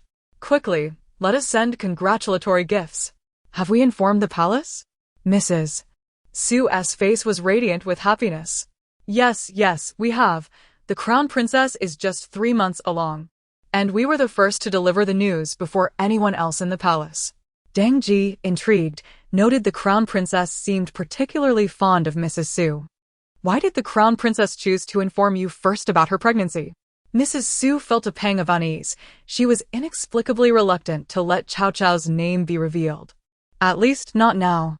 She gazed out the window at the resplendent Duke's residence, still as vibrant as ever, but she had begun to guard against it. The crown princess shared a special bond with Chaochao, and this matter must remain discreet. She recalled how perilously close they had come to losing Chaochao at birth. Deng Ji nodded in understanding. After a moment's reflection, Mrs. Su decided that since Yuer had finally conceived, she must personally pay a visit. Just then, Lu Chaochao returned from school. He visited his sister's cradle daily to recite his lessons. Chaochao, I need you to keep an eye on your sister today. She can crawl now, so be careful she doesn't fall from the bed. Your mother might return late, Mrs. Su said with a smile, knowing well the bond between him and his sister.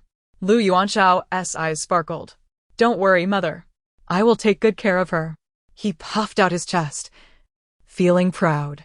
Though he could not recite as well as his sister, he was still her elder brother. This was the only confidence he had in front of her. As he recited his lessons before the cradle for 3 months, he had learned quite a bit, while his sister had mastered everything. He could hardly fathom the prowess she would possess once she entered school. He felt a strange sense of sympathy for her future classmates. Chaochao, your brother is here to see you, he announced, but before he entered, he heard her soft murmurs. Do you want to go out and play? If you give your dear brother a kiss, I'll sneak you out. What do you say? Lu Chaochao chuckled, his smile reminiscent of a mischievous wolf. Brother, dear brother, please sneak me out, Lu Chaochao exclaimed, nearly bursting with anticipation. Today was the Qixi festival, and she longed to see the romantic couples. She extended her delicate arm towards her brother. Lu Chaochao scooped her into his embrace, feeling the weight of her softness. Finally.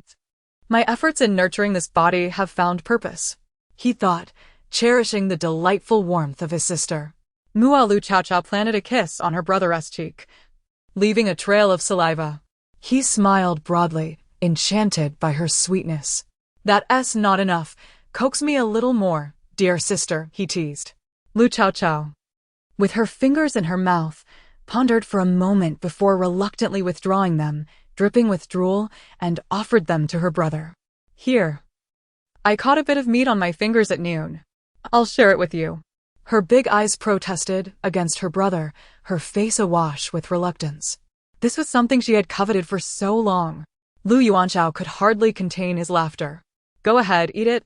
I won't fight you for it. Tears of mirth streamed down his face. How could my sister be so adorable? Lu Chaochao grinned, revealing her toothless smile, and popped her fingers back into her mouth. You shouldn't suck on your fingers too much. They'll shrink and turn pale, he advised, helping her with her clothes as the weather grew warmer and changing her diaper. He had become quite adept at these tasks. He opened the door and addressed the maids. My sister is going to take a nap. I'll stay with her. Please do not disturb us. As the maids complied, he closed the door, hoisting his sister onto his back and stealthily opening the window to leap outside. The scent of freedom. Lu Chaochao cheered, her bright eyes sparkling with excitement. Chapter 21. The elder brother's despair. Lu Chaochao perched upon the back of her elder brother, Lu Chaochao, who was well acquainted with the positions of the household guards. He led her through the corridors with great care. As they approached the inner door, Lu Chaochao suddenly straightened up. Chaochao, don't move. Be careful not to fall, Lu Chaochao exclaimed, startled by his sister's abrupt motion. However, Lu Chaochao merely sniffed and pointed towards the garden on her right. This secluded spot was rarely patrolled. A remote corner of the loyal and valiant Marquis's estate. Lu Yuanxiao's expression faltered, and he instinctively lowered his voice. This is Mingde Courtyard. It is where our elder brother resides. After his incident, he has secluded himself here, dismissing all the maidservants and forbidding anyone from tending to the place, leaving it desolate. When he was born, their elder brother had already fallen into misfortune. In those early years, he often heard tales of his brother's extraordinary talents. This area was forbidden. Their brother would be angered, and their parents dared not disturb him. Their grandmother even forbade any mention of him. After his injury, their brother had become exceedingly irritable, and rumors of his madness began to circulate. Lu Yuanxiao harbored a certain fear towards him. Yet, Lu Chaochao displayed an urgency, pointing insistently at the entrance of Mingde Courtyard. There's a smell of blood. We must check on our brother, she insisted, her heart racing with anxiety. In the original narrative, the brothers' tragedies were glossed over. But being thrust into the reality of it unveiled the depths of despair. A tremor of fear coursed through Lu Yuanxiao. He was aware of his sister's peculiar abilities. Preoccupied with thoughts of their brother, he set aside his fear and rushed to push open the door to Mingde Courtyard. The door was tightly shut, and despite his vigorous knocking, there was no response from within. It won't do. Our brother forbids anyone to serve him, and he has sent away all the servants. I heard he only kept a single attendant close, he lamented. The courtyard was left in disarray, only visited by stealthy servants during the night, who would leave at dawn. Lu Chaochao mused that their brother was so despondent that he had shut himself away. As the pungent scent of blood intensified in the air, Lu Chaochao's urgency surged. She raised her small hand and pointed toward the wall's base. Lu Yuanxiao's eyes widened in disbelief. Crawl through a dog hole? Absolutely not. A scholar cannot demean himself in such a way. Moments later, Lu Yuanxiao found himself squeezing through the dog hole, muttering, "How could a scholar's dog hole be called a dog hole? I shall rename it a scholar's entrance." With his hair a mess, he hauled his sister out from the hole. "You were too slow."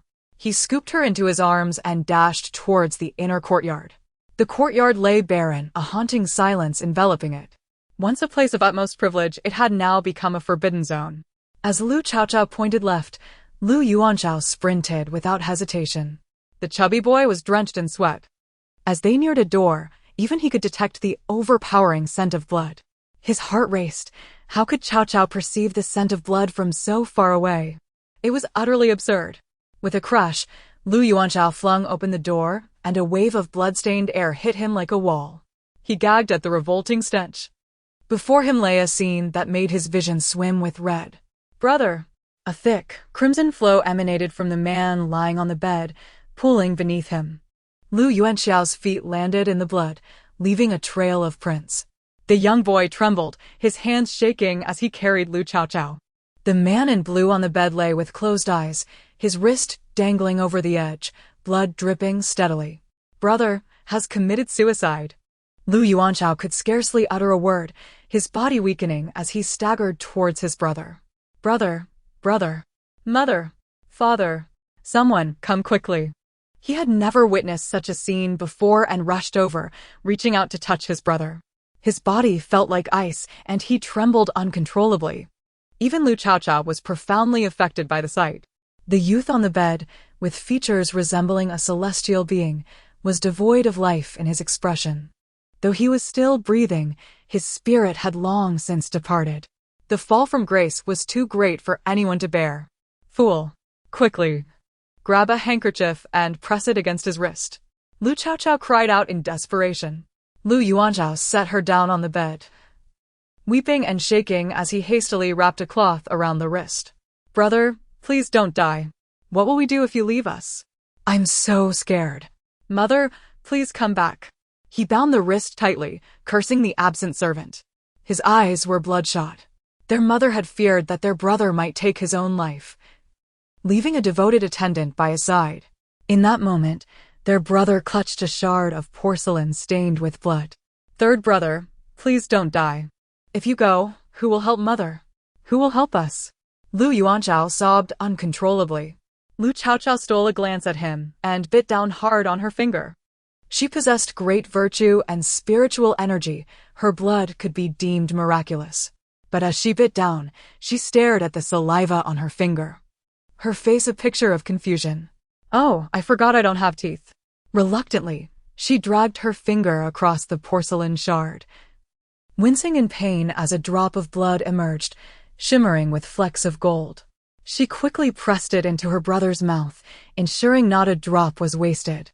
Her blood was precious indeed. At that moment, the heavens stirred with tumult, and a beam of golden light burst forth from the horizon. The golden rays cascaded to the earth, causing the plants to grow wildly, and in an instant, the city bloomed. The townsfolk emerged from their homes, kneeling in awe of this miraculous sight. The pallor of their brother's face visibly began to regain color. Lu Chaochao withdrew her finger, stealthily wiping the saliva on her brother's body, nonchalantly retracting her chubby digit. "Oh dear, brother, if you die, who will take care of mother? Father has taken a concubine, mother will be heartbroken." Lu Yuanchao wept, his grief palpable. Lu Yanshu slowly opened his eyes, catching the tail end of her lament. "Having consumed my blood, even the king of hell would not dare to claim you." "Huh. The king of hell himself must return you." Little Chaochao pondered quietly. In the original tale, Lu Yanshu's attempt at suicide had been thwarted by the physician, yet it had left him with deeper scars. Lu Yuanchao wept earnestly, oblivious to those words. Lu Yanshu sensed a metallic taste in his throat, yet it was faint and accompanied by a gentle scent of grass, as if infused with boundless vitality and strength. Although he felt his blood ebbing away and his breath fading, suddenly his wrist twitched. A warmth coursed from above. Even his long-numbed legs began to tingle slightly. His wrist no longer pained him. Chapter 22. There is still hope for my elder brother. Lu Yanshu gently opened his eyes. His gaze was calm and undisturbed, lying quietly in bed, utterly motionless, reminiscent of the 8 years of paralysis he had endured. "Elder brother? You're not dead. How wonderful! You scared me to death," Lu Yuanchao exclaimed, hastily tossing away the porcelain shard he had held. However, he hesitated to leave, fearing another outburst from his elder brother.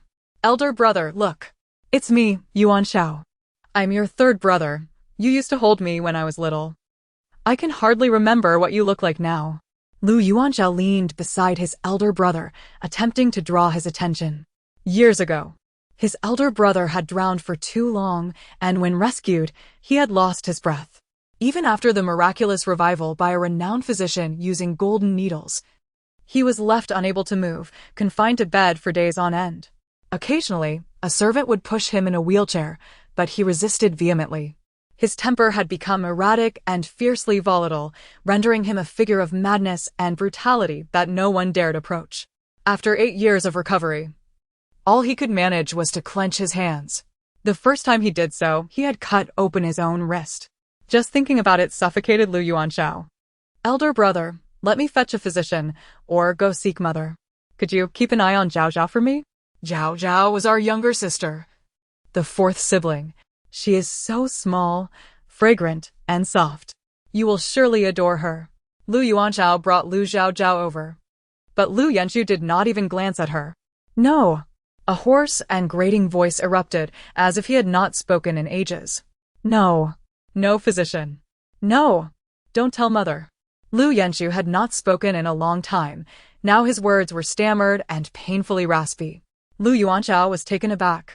"But your injuries." Yet, upon seeing his elder brother's rejection and impending fury, he refrained from pressing the matter. Noticing his elder brother's complexion had improved somewhat, he fetched a basin of water and a cloth, kneeling on the floor to clean the bloodstains. How could my elder brother, the tragic yet formidable villain, end up like this? A 9-year-old genius who drowned while saving others, only to be rendered paralyzed because his savior refused to call for help.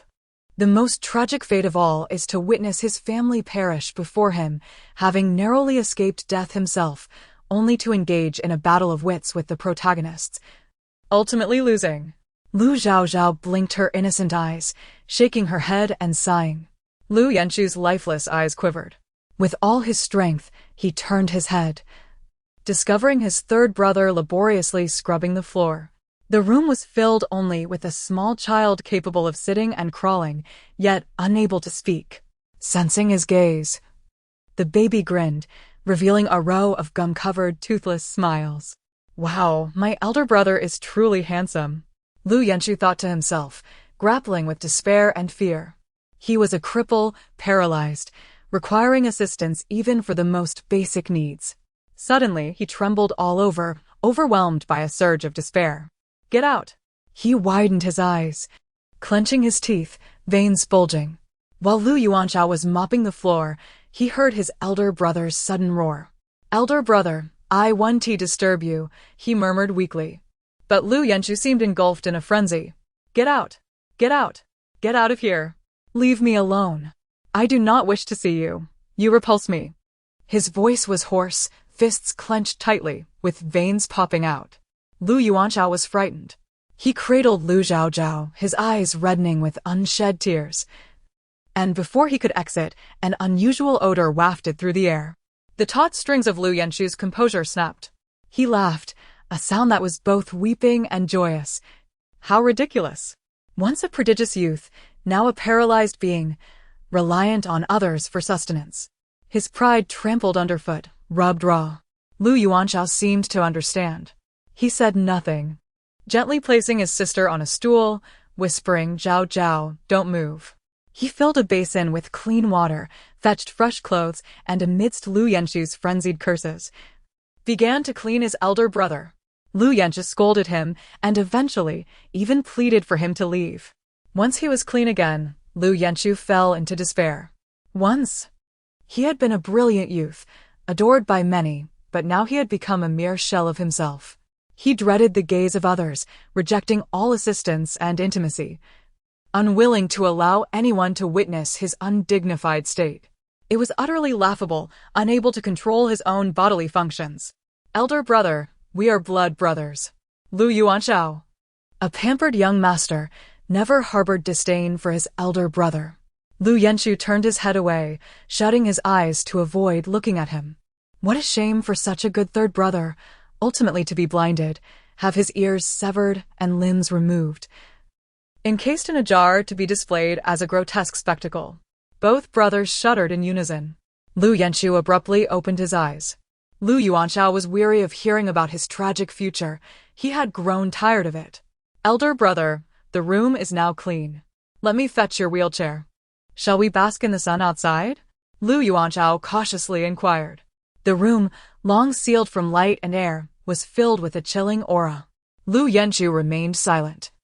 And Lu Chaochao, smiling, assisted him into a sitting position at the head of the bed, with Sister Jiang nestled beside him. Alas! My elder brother will still need to be fed and restrained in the future. This family is doomed. Lu Yanchu's expression was one of indifference. Fortunately, I can heal my elder brother's legs. Lu Chaochao chirped joyfully. Lu Yanchu coughed violently, turning sharply to look at Lu Chaochao. What did she say? Did she comprehend her words? Lu Yanchu questioned his sanity. Was he hallucinating? Had he truly heard that there was still hope for him? Yet, before he could fully grasp this notion, he felt a flicker of awareness. Lu Chaochao tilted her head, extending her chubby little arms toward him. Lu Yanchu smirked mockingly.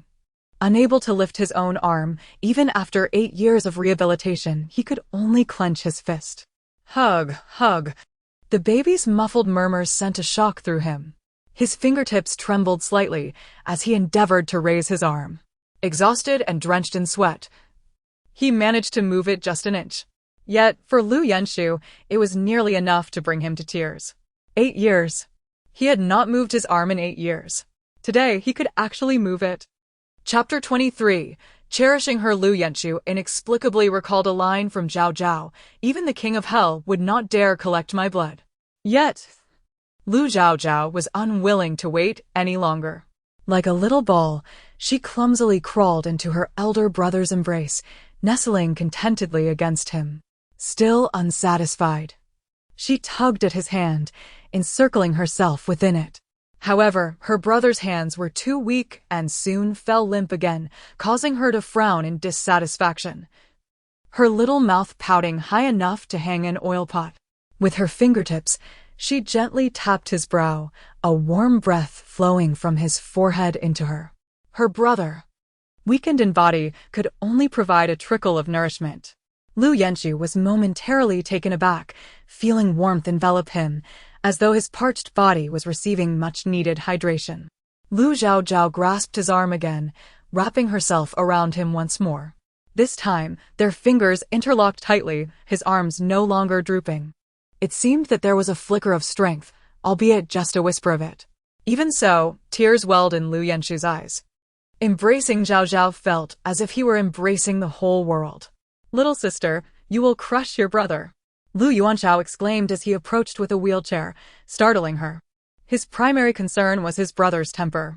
Lu Chaochao had a fiery disposition, remaining cold even to their parents, leaving no room for anyone to please him. At this moment, Lu Chaochao cautiously said, "Brother, she did not mean it. She is only 5 months old and does not understand." To his surprise, Lu Chaochao's voice was soft, as if he feared startling the infant in his arms. "It is nothing." Lu Chaochao's eyes widened in astonishment. What on earth had transpired? In the brief moment he turned away, his brother had already shielded their sister? After Lu Chaochao settled into the wheelchair, Lu Chaochao pushed him around the garden. His brother was emaciated, the thin fabric of his robe fluttering in the wind, while Lu Chaochao lay nestled in his embrace. "Brother is too thin. It is uncomfortable to hold him. He must eat more meat," he thought, his mouth watering at the thought. The garden appeared desolate, no longer the thriving place it once was. Lu Chaochao, still nestled against her brother, exclaimed, "Wow, what a huge pond. It would be perfect for raising fish and turtles. Why isn't it open?" The little girl chattered, and Lu Chaochao felt her vibrant spirit, lifting his gaze to the sky for the first time in ages. Brother smiled. "Wow, he looks so handsome when he smiles." Lu Chaochao's eyes widened in excitement. Lu Chaochao shot a covert glance at his brother, confirming that he indeed cherished his little sister. He thought to himself, with such a lovely sister, who could resist? "Oh, how I wish I could take her to school. Studying is so dull. Having her around would be so much more fun." After the 3 siblings strolled for a while, they heard a flustered young servant calling, "Young master, young master." It was Yuan Bao, Lu Chaochao's personal attendant. Yuan Bao rushed in, drenched in sweat, relieved to find Lu Chaochao seated in the wheelchair. Today was the day for collecting medicine, and he had gotten into a scuffle with a servant from the Jiang family. His hair was disheveled, and suspicious red marks decorated his face. Seeing his master out and about filled his eyes with tears of joy. "Young master, I brought back lunch. Shall we eat in the pavilion?" Since losing his independence, Lu Chaochao had subsisted on plain congee and vegetables, rarely indulging in meat, hoping to limit his trips to the restroom and maintain his remaining dignity. "Meat. It's a festival today. I want to smell roasted meat." Lu Chaochao's little face scrunched up, glaring at her strikingly handsome elder brother. Her tiny fists clenched, ready to throw a tantrum. Lu Chaochao smiled gently. Yuan Bao was taken aback. After 8 years, it was the first time he had seen the eldest master smile. He had served Lu Chaochao daily, knowing how desperately he wished for death, repeatedly attempting to end his own life, only to find himself pleading for more time. "Let us set up a barbecue stall in the pavilion. Prepare some meat porridge for me. He is too thin, and Zhao Zhao says it is uncomfortable." "Yes, yes," Yuan Bao exclaimed, tears of joy streaming down his cheeks as he limped towards the kitchen. Before long, a small stove appeared in the pavilion. The weather was pleasantly cool, not at all stifling. On the stove sat a clean iron pan, and the stone table was laden with thinly sliced meat and various sauces. The meat porridge simmered on the iron grate, bubbling away. Lu Chaochao, having toiled for half the day, was starving. His eyes gleamed at the sight of the table filled with meat dishes. Yuan Bao ladled a bowl of meat porridge, intending to feed his master. Lu Chaochao deftly picked up a slice of meat as thin as a cicada's wing and placed it on the iron pan. In an instant, The iron grate sizzled with the aroma of oil, and with a sprinkle of seasoning, the air filled with the fragrance of cumin.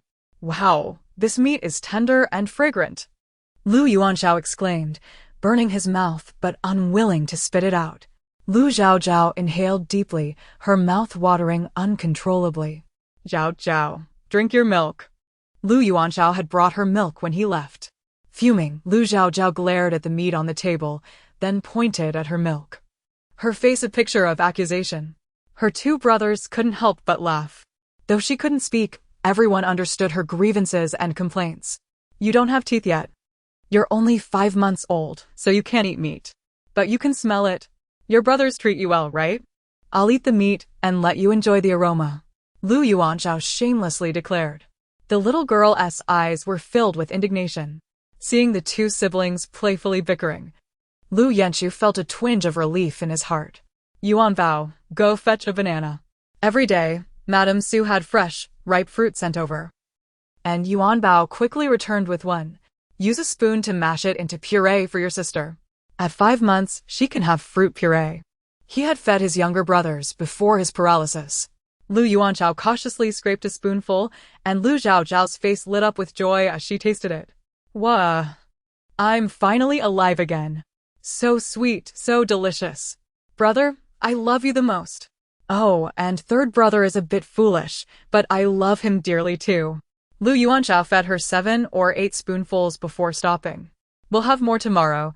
Too much at once will upset your stomach. Let us take it slow.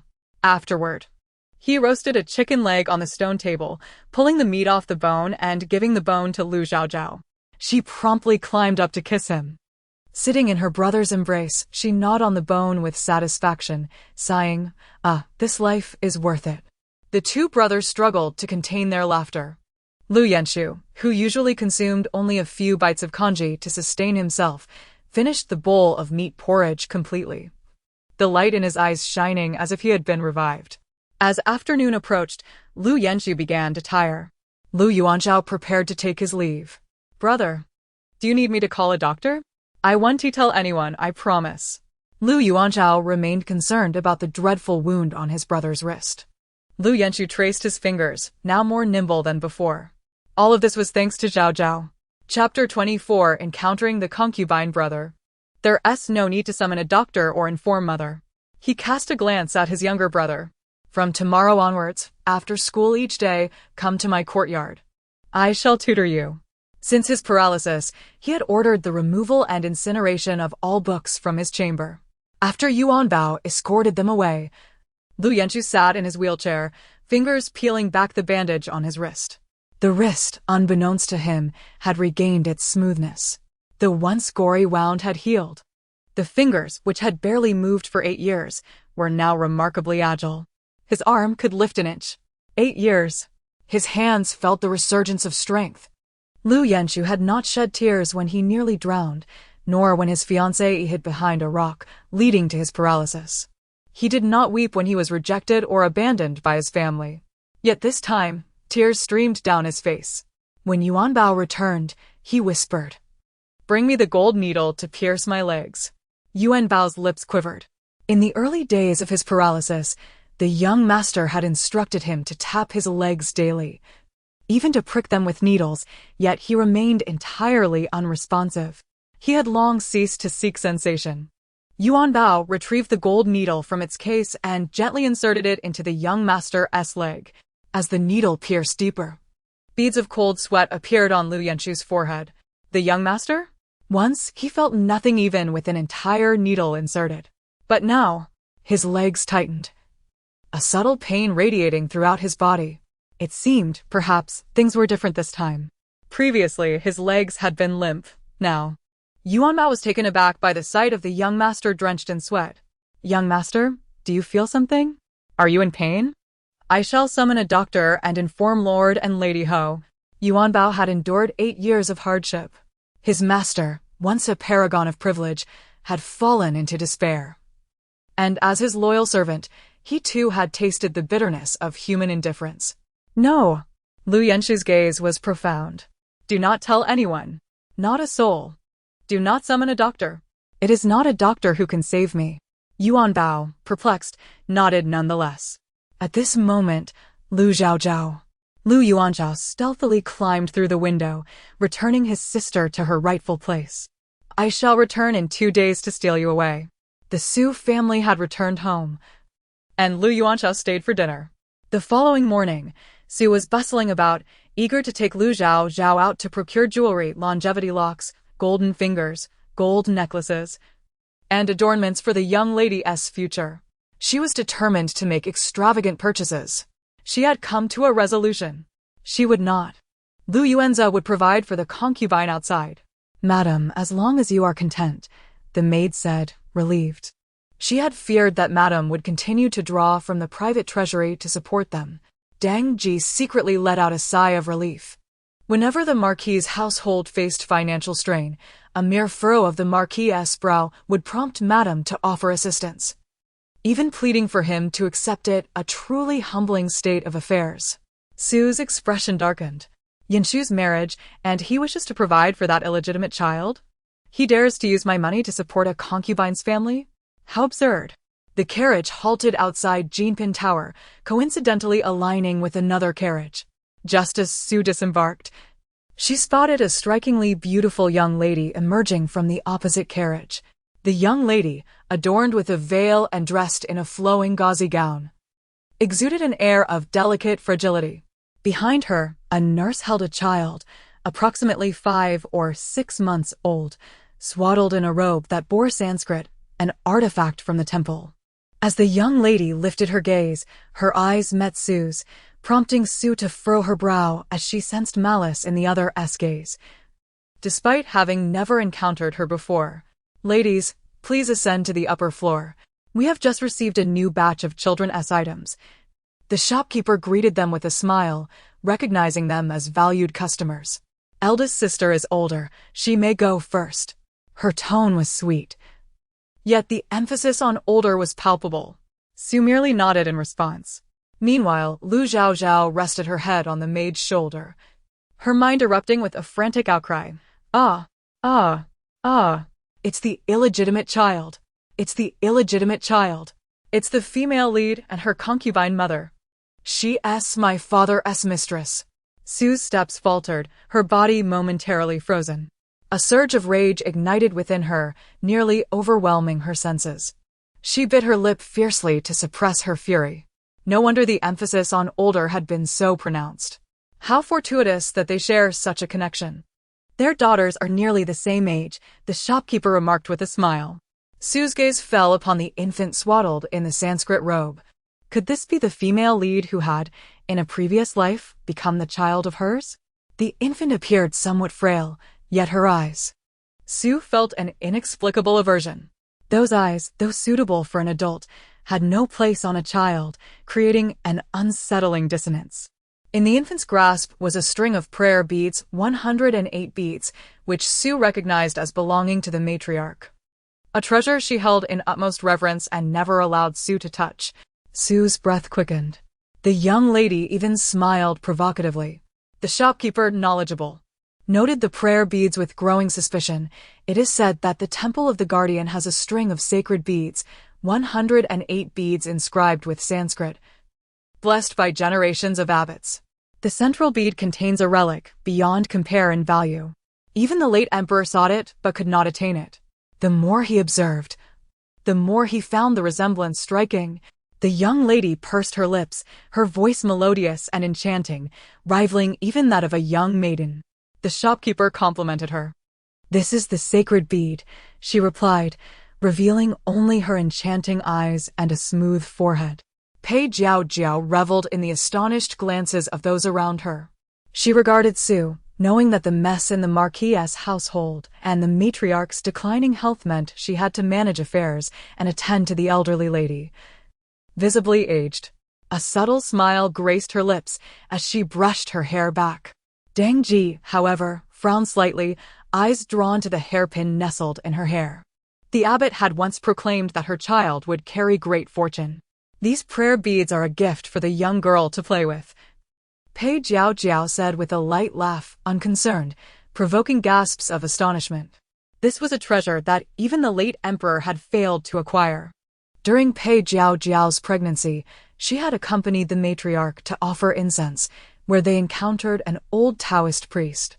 The priest knelt before the matriarch, requesting a bowl of water, declaring that she would bear a granddaughter, a heavenly treasure destined for greatness and divine protection.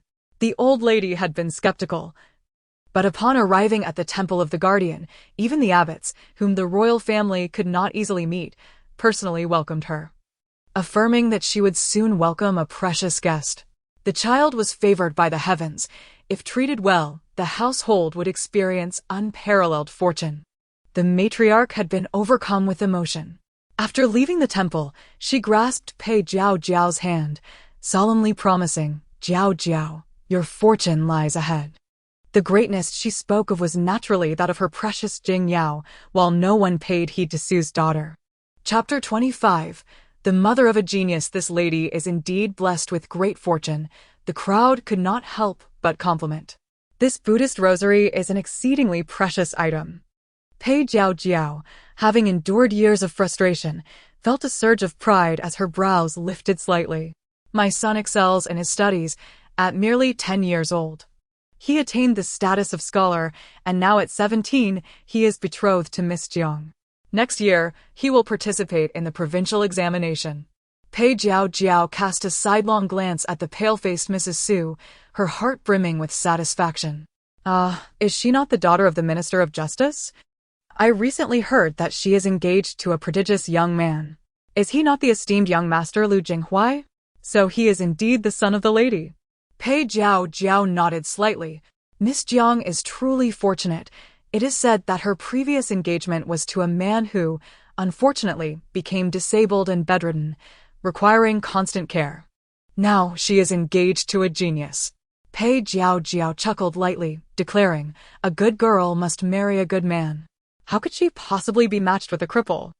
Her tone dripped with disdain. The crowd grew increasingly animated, for Lu Jinghuai had achieved the status of scholar at the tender age of 10, and he was the most promising candidate for the highest honor. The newly appointed top scholar was 33 this year, while Lu Jinghuai is merely 17, destined to become the youngest top scholar in Beizhou. The shopkeeper could not help but display a hint of goodwill, inquiring, "Is that exquisite quilt the baby is wrapped in the peaceful silk?" The peaceful silk is a special item from the Temple of National Protection, designed to bless infants. It requires close relatives to kneel on a 1,000-layered ladder, each step accompanied by a bow to obtain it. Pei Jiao smiled and nodded. This little girl is frail by nature, and her husband cherished her enough to seek the peaceful silk through such means. She gently caressed her daughter's cheek. When she was pregnant with her eldest son, Lu Jinghuai, she dedicated herself to his education, urging him to pursue the footsteps of Su's eldest son, Lu Yanshu.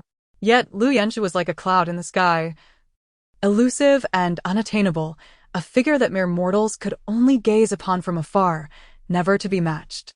That was her and her son's nightmare, a truth she understood better than anyone else. Because of Lu Yanshu, Lu Yuanzi gradually wavered in his affections for the Su family. Lu Yanshu was so exceptional that a father could not bear to cast him aside. During that time, he inadvertently placed the honor and disgrace of the marquise upon that child's shoulders.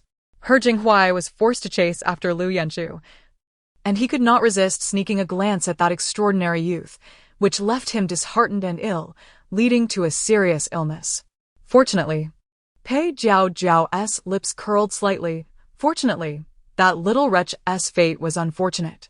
Like a rainbow at the horizon, dazzling yet fleeting. Over the years, she had diligently pushed her son Jinghuai to gradually take Lu Yanshu's place. Meanwhile, the once great Lu Yanshu had become a disabled figure, a source of shame for the marquise.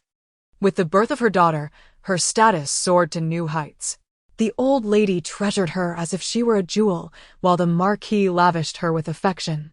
At this moment, she caressed her daughter's cheek, saying, "She has been doted upon by her father since birth.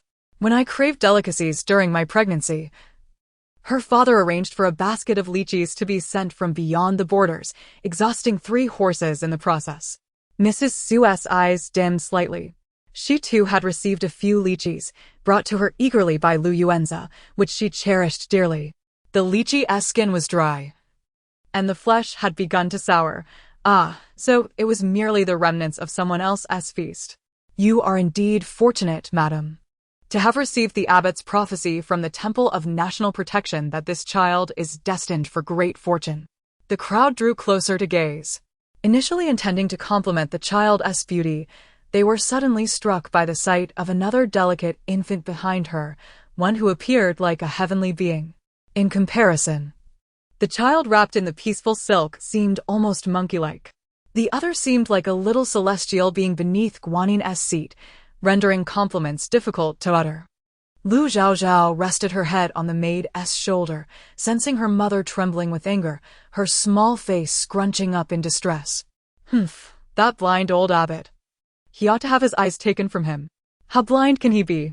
Lu Chaochao's eyes widened in disbelief, glancing at the rosary ahead. Those 108 beads had all been consecrated by a holy monk no miscreant would dare approach. With the 7th month approaching, would not evil spirits also steer clear? The crowd's envy intensified. Pei Jiao basked in the adoration of the masses, harboring no doubt about Mrs. Su, for after 17 years with the Marquis, she had detected no sign of anything amiss. Su Shiyun was utterly convinced of Lu Yuanza's integrity. Lu Chaochao, however, gazed intently at the string of beads. While others could not see, she could perceive clearly. Each of the 108 beads shimmered with a faint golden light, truly a protective charm. She felt a surge of indignation. How dare they? That abbot had lost his wits. Old fool, blind old fool, how dare you insult my mother? Mother, the hairpin on her head is your dowry. How infuriating. Mrs. Su felt a chill run down her spine. The last time she had scolded her father, she had nearly pulled out his hair. Lu Chaochao summoned a thread of spiritual energy, directing it straight toward the string of beads. Just as Pei Jiao reveled in the crowd's flattery, she suddenly heard a crisp sound of breaking. The crowd froze in shock. Under the watchful eyes of all, the beads, once imbued with spiritual power, shattered, scattering across the ground. The golden light that had once emanated from the beads dimmed into a dull gray upon contact with the earth. What on earth just happened? This cannot be a good omen, gasped the crowd. Someone picked up a bead that had previously felt warm and radiant, now reduced to a piece of decayed wood that crumbled into dust with the slightest pressure. Everyone felt a shiver run down their spines. Pei Jiao appeared as if choked, her expression one of shock and fear. The old lady had placed immense importance on this item. She knew well its significance. Mrs. Su tightly pressed her lips together, fearing she might laugh. It was rumored that these consecrated beads were unbreakable, yet now they had inexplicably shattered, their spiritual energy dissipated. Had this lady perhaps angered some unseen force? Mrs. Su quickly stepped aside, a sense of foreboding in the air. As her words fell, a wide space suddenly opened up around Pei Jiao. The crowd wore expressions of apprehension. Pei Jiao, her breath momentarily caught, stared at the onlookers, her eyes reddening with unshed tears. However, Mrs. Su's statement was logical and irrefutable, leaving her unable to counter. Even the shopkeeper cast her a discreet glance. Madam, I must apologize, but may I request that you visit us another time? I'm afraid today is rather inconvenient. The shopkeeper felt a chill creep up his back. With the 7th month upon them, the gates to the underworld were wide open, and the entire city would close its doors for 3 days. He dared not meddle with anything sinister, especially something capable of shattering consecrated beads. Pei Jiao's eyes flared with anger, her teeth clenched as she glared at Mrs. Su. Madam, it would be best if you returned home. The maid behind her tugged at Pei Jiao's sleeve, for although the Marquis lavished her with affection, he would not tolerate any disturbances.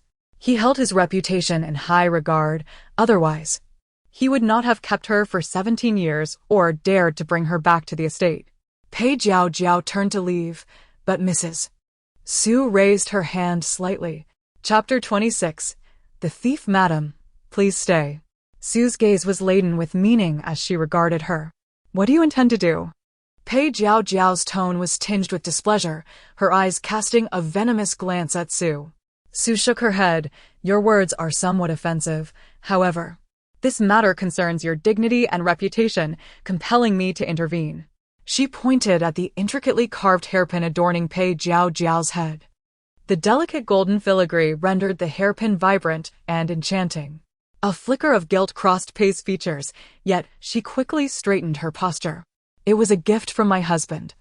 A treasured heirloom of his family. Is it true that the esteemed madam of the loyal and brave Marquis cannot afford such a trinket? This hairpin was bestowed upon me by the Marquis when Jing Wei was honored as a scholar. Su's eyes gleamed with sharpness. How curious it is that my dowry would be found upon your head, she declared. Fetch the authorities. Su's eyes sparkled with cold fury. This is, after all, an item from my private collection. Lu Yuanza, how audacious you are, to consume my offerings and yet use my dowry to support your mistress. I shall ensure you pay dearly for this. Do not summon the authorities. Pei Jiao suddenly exclaimed, her voice dripping with feigned sweetness. This hairpin was bestowed upon me by my husband's family. Do you possess any evidence to prove otherwise? How dare you tarnish my reputation without cause? Tears welled in her eyes, evoking sympathy from onlookers. Her slender figure, even with just her captivating eyes visible, was enough to mesmerize many. Su embodied a beauty marked by grace and dignity. Dang Ji, unwilling to leave, discreetly dispatched someone to report the incident to the authorities. Evidence? This hairpin was crafted according to a design I personally drew at the age of 15. There is no other like it in existence. The design is still in my possession. Would you like to see it? Or perhaps you have never truly examined it. Su's heart surged with resentment. Recalling the innocence of her 15-year-old self, who had foolishly succumbed to love and lost a genuine heart. This is a token of my bond with the Marquis. Inside the hairpin are inscribed our names, a testament to our unwavering affection. How ironic. This was the design she had created to commemorate her love for Lu Yuanza, intertwined with golden threads, encasing both their names. Su felt a dull ache in her heart. Suddenly, a small hand grasped her finger. Mother, do not be angry. Anger will only harm your health, whispered the child. Su smiled gently at her. Before long, the officials arrived. Pei Jiao's complexion paled as her maid shot her a warning glance, a maid left by Lu Yuanza, tasked with both serving and watching over her. Who reported this? The officer's demeanor was stern as he acknowledged Su with a respectful bow. Su, now holding a third-rank title, was someone not to be trifled with in the capital. The officers were well aware of her lineage as the legitimate daughter of the Grand Tutor and sister to the current minister Su Yiting. Su Yiting, at 37, had attained his position as minister, making the Su family someone to be reckoned with in the capital. The Su family is indeed fortunate. The emperor once feared them. And Su Yiting held his title for 8 years. Who would have thought that a mere accusation could elevate him further? It was the maid who reported this. The hairpin upon this lady's head is my mistress's dowry. I cannot fathom how it came to rest upon this lady's head. This lady is the mother of the renowned prodigy, Lu Jinghuai. Surely she cannot be a thief. Dang Ji stifled a laugh. The illustrious young genius, gifted beyond measure. Yet it seemed he had risen to prominence by stepping on the back of the eldest son, Lu Yanshu. Pei Jiao's face flushed crimson. The praises she had received for being the mother of a genius seemed to crumble around her. I did not steal. She shot back at Su, her eyes blazing with accusation. You are merely envious of my genius son. But Dang Ji swiftly yanked the hairpin from her head, unaware that it was entangled in her hair. Without a hint of remorse, she pulled hard. The hairpin was yanked away, revealing the engraved names of Lu and Su within. This truly is Madame Su's hairpin. The crowd gasped, astonished, pointing fingers at Pei Jiao. Could it be that the mother of the prodigy is indeed a thief? Some murmured, inciting tremors of fear in Pei. No, it wasn't me, she nearly shouted in desperation. Dang Ji, do you dare to claim it wasn't you when it is found upon your head? You assert your innocence, yet why not summon your husband to confront this? Pei Jiao fell silent, biting her lip, too afraid to utter Lu Yuanza's name. The crowd sensed the tension. Whispers spread like wildfire. Why not summon your husband? This lady, so elegantly attired, cannot be a thief. Oh dear, could it be that the prodigy is supported by stolen goods? They stood at the entrance of the Jinpin building, where many citizens passed by, pointing and gossiping. I heard just days ago he was betrothed to the Jiang family, and brought many gifts. Were those gifts also pilfered? Dang Ji added, her disdain palpable. Pei Jiao's eyelids twitched uncontrollably. The officials feared the marquis as household, yet were wary of Pei Jiao's son, who was rumored to be a favored pupil at Tianhong Academy, even noted by the director himself as capable of achieving the highest honors. The officer stated, I must ask this lady to accompany me. Pei Jiao hesitated. If she left, she would find it impossible to explain herself. Her maid tugged at her sleeve, urging her to go, knowing that remaining would only worsen the situation and tarnish her son's reputation. Reluctantly, Pei Jiao agreed to follow. The maid would accompany the officer, while Deng Ji represented Su and went to the magistrate's office. Su instructed Ing Shui to return home for the original design and the dowry list. After selecting gifts for her daughter, Su returned home with an air of composure. Upon her arrival, the matriarch summoned her to Deshantang. Madame Lin approached with an aggressive air, her eyes glinting with malice. Su stood outside Deshantang, aware that the old matriarch was napping. Please wait, madam, she said. But Lin showed no intention of allowing her entry. Su raised an eyebrow slightly. When she had first married, the matriarch had imposed similar rules upon her. At that time, Lu Yuanza had advised her, saying the matriarch had raised them alone, enduring much hardship. If she displayed any displeasure, Su should bear with it. As Su stood outside, the sunlight made her vision blur. And now, Chapter 27, Sacrificing Everything for a Dowry, Bring a Stool Over.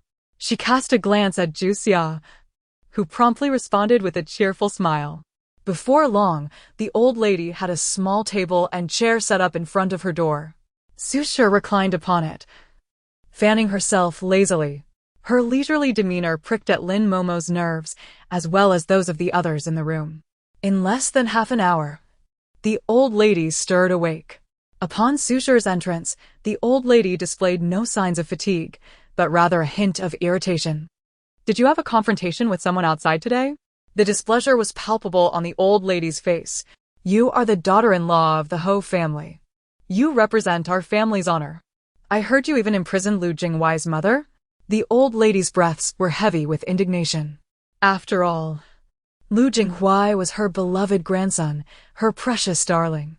Su Shi's own children were of little worth, making her more invested in Lu Jinghui. Su Shi stood upright, a slight smile gracing her features. Mother, you are quite well informed. She chuckled softly, covering her mouth. It was merely a trivial matter.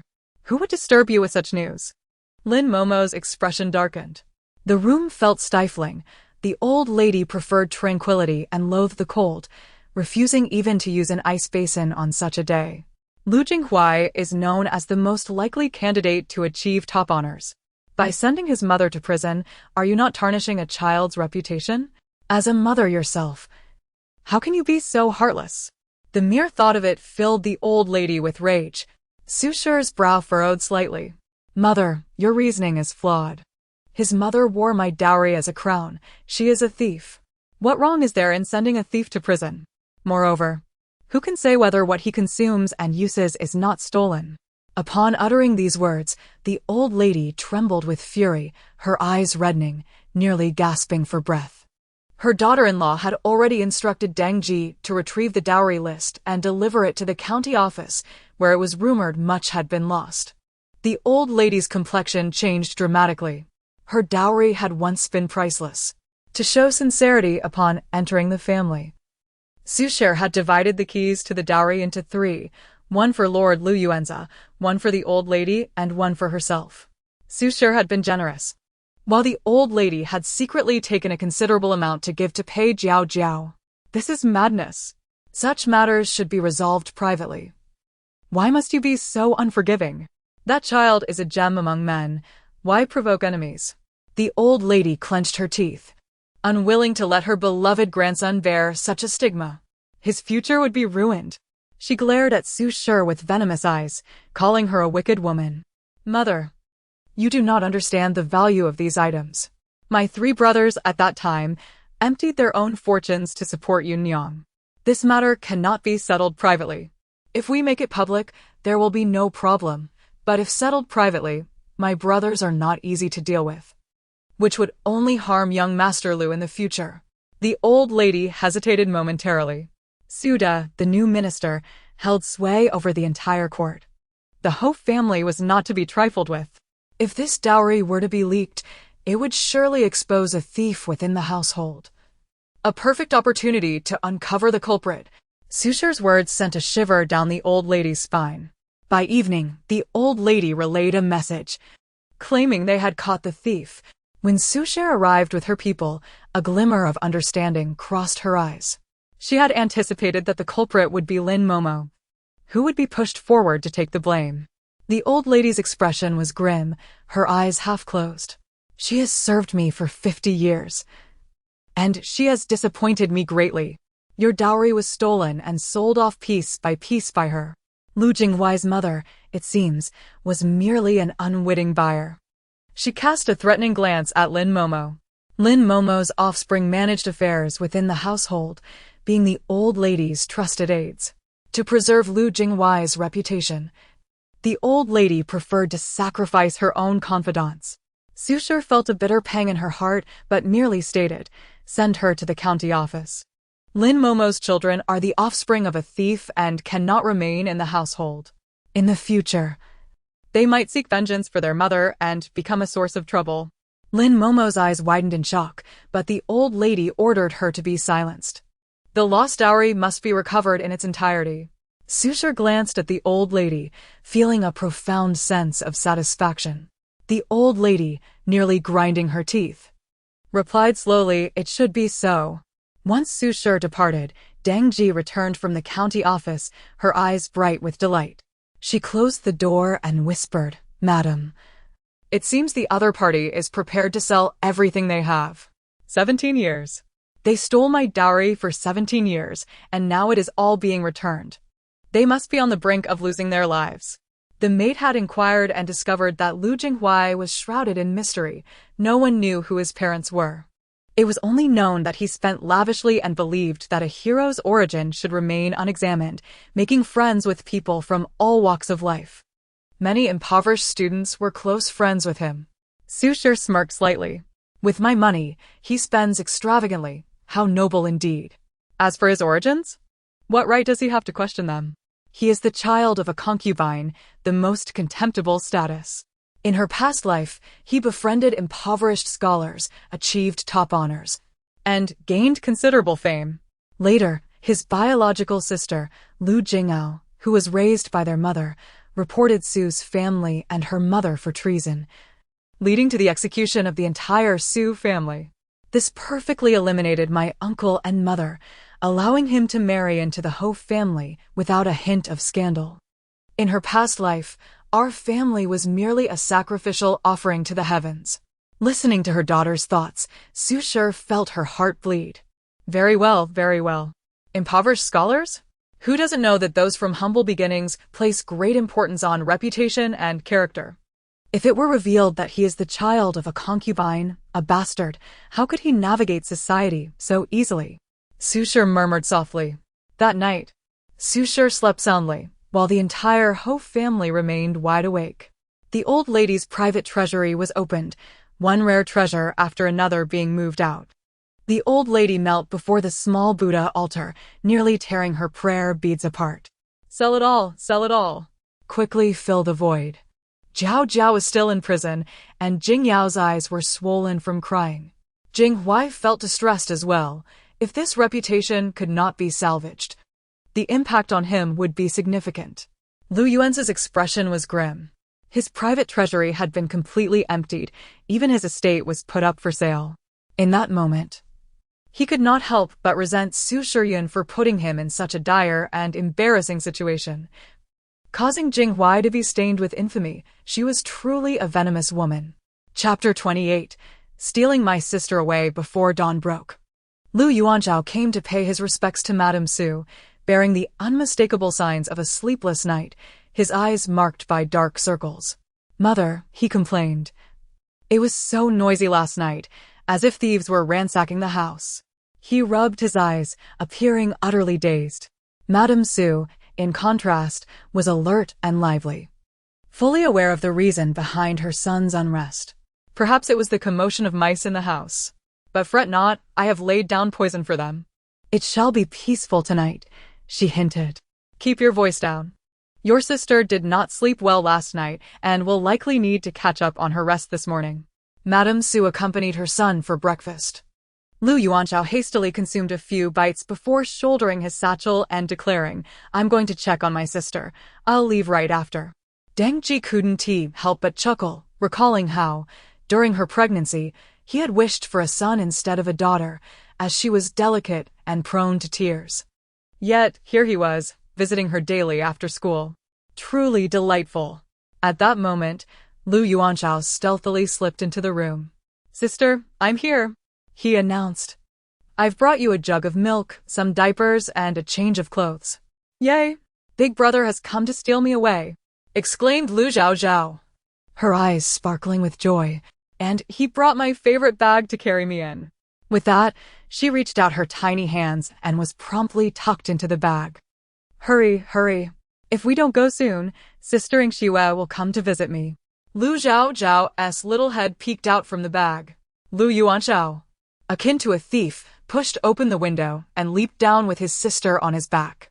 Today, the residence was bustling with activity, surprisingly allowing him to sneak his sister out.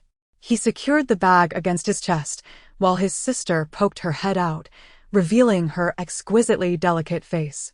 The capital city of Beizhou was a hub of vibrancy and activity, the streets teeming with life. "So many beautiful things. I want to buy them all," Lu Chaochao exclaimed, her eyes wide with excitement. Lu Chaochao bought a small figurine, taking a bite himself before offering it to his sister. As they wandered, the air was thick with the scent of freedom and wealth, mingled with the acrid aroma of burning paper money. People knelt along the roadside, setting alight paper offerings, while fresh divine paintings adorned the doorways of every household. A faint fear lingered on the faces of passers-by. "Fear not, sister. From the 13th to the 15th of July each year, everyone stays indoors. It is the time when the gates of the underworld open, and the living must take care to avoid the spirits. These paper ingots and money are offerings for them. The paintings on the doors serve to ward off evil spirits. Rest assured, the emperor summons the abbot of the national temple each year to safeguard the capital, so there will be no trouble." He gently ruffled his sister's hair when suddenly a voice called out from behind, "Peng Tengyuan, what do you have in that bag? Why is it moving?" Lu Chaochao quickly pressed his sister back into the bag. "What is it to you?" he retorted defensively, shielding the bag protectively. "Peng Tengyuan, you're such a coward. Carrying around a bag like that? Ha ha.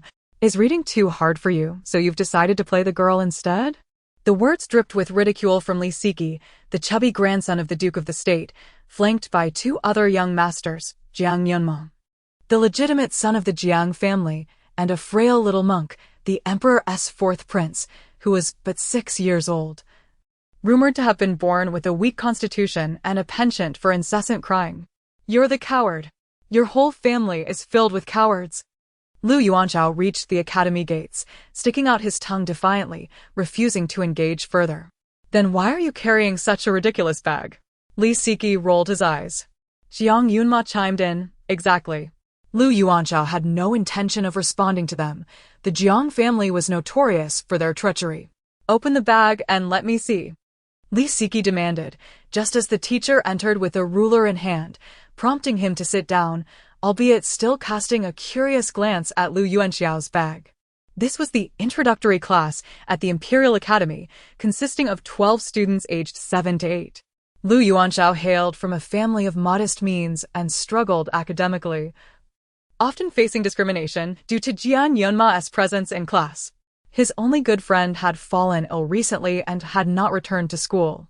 As the teacher lectured, Lu Yuanchao occasionally glanced down at his sister.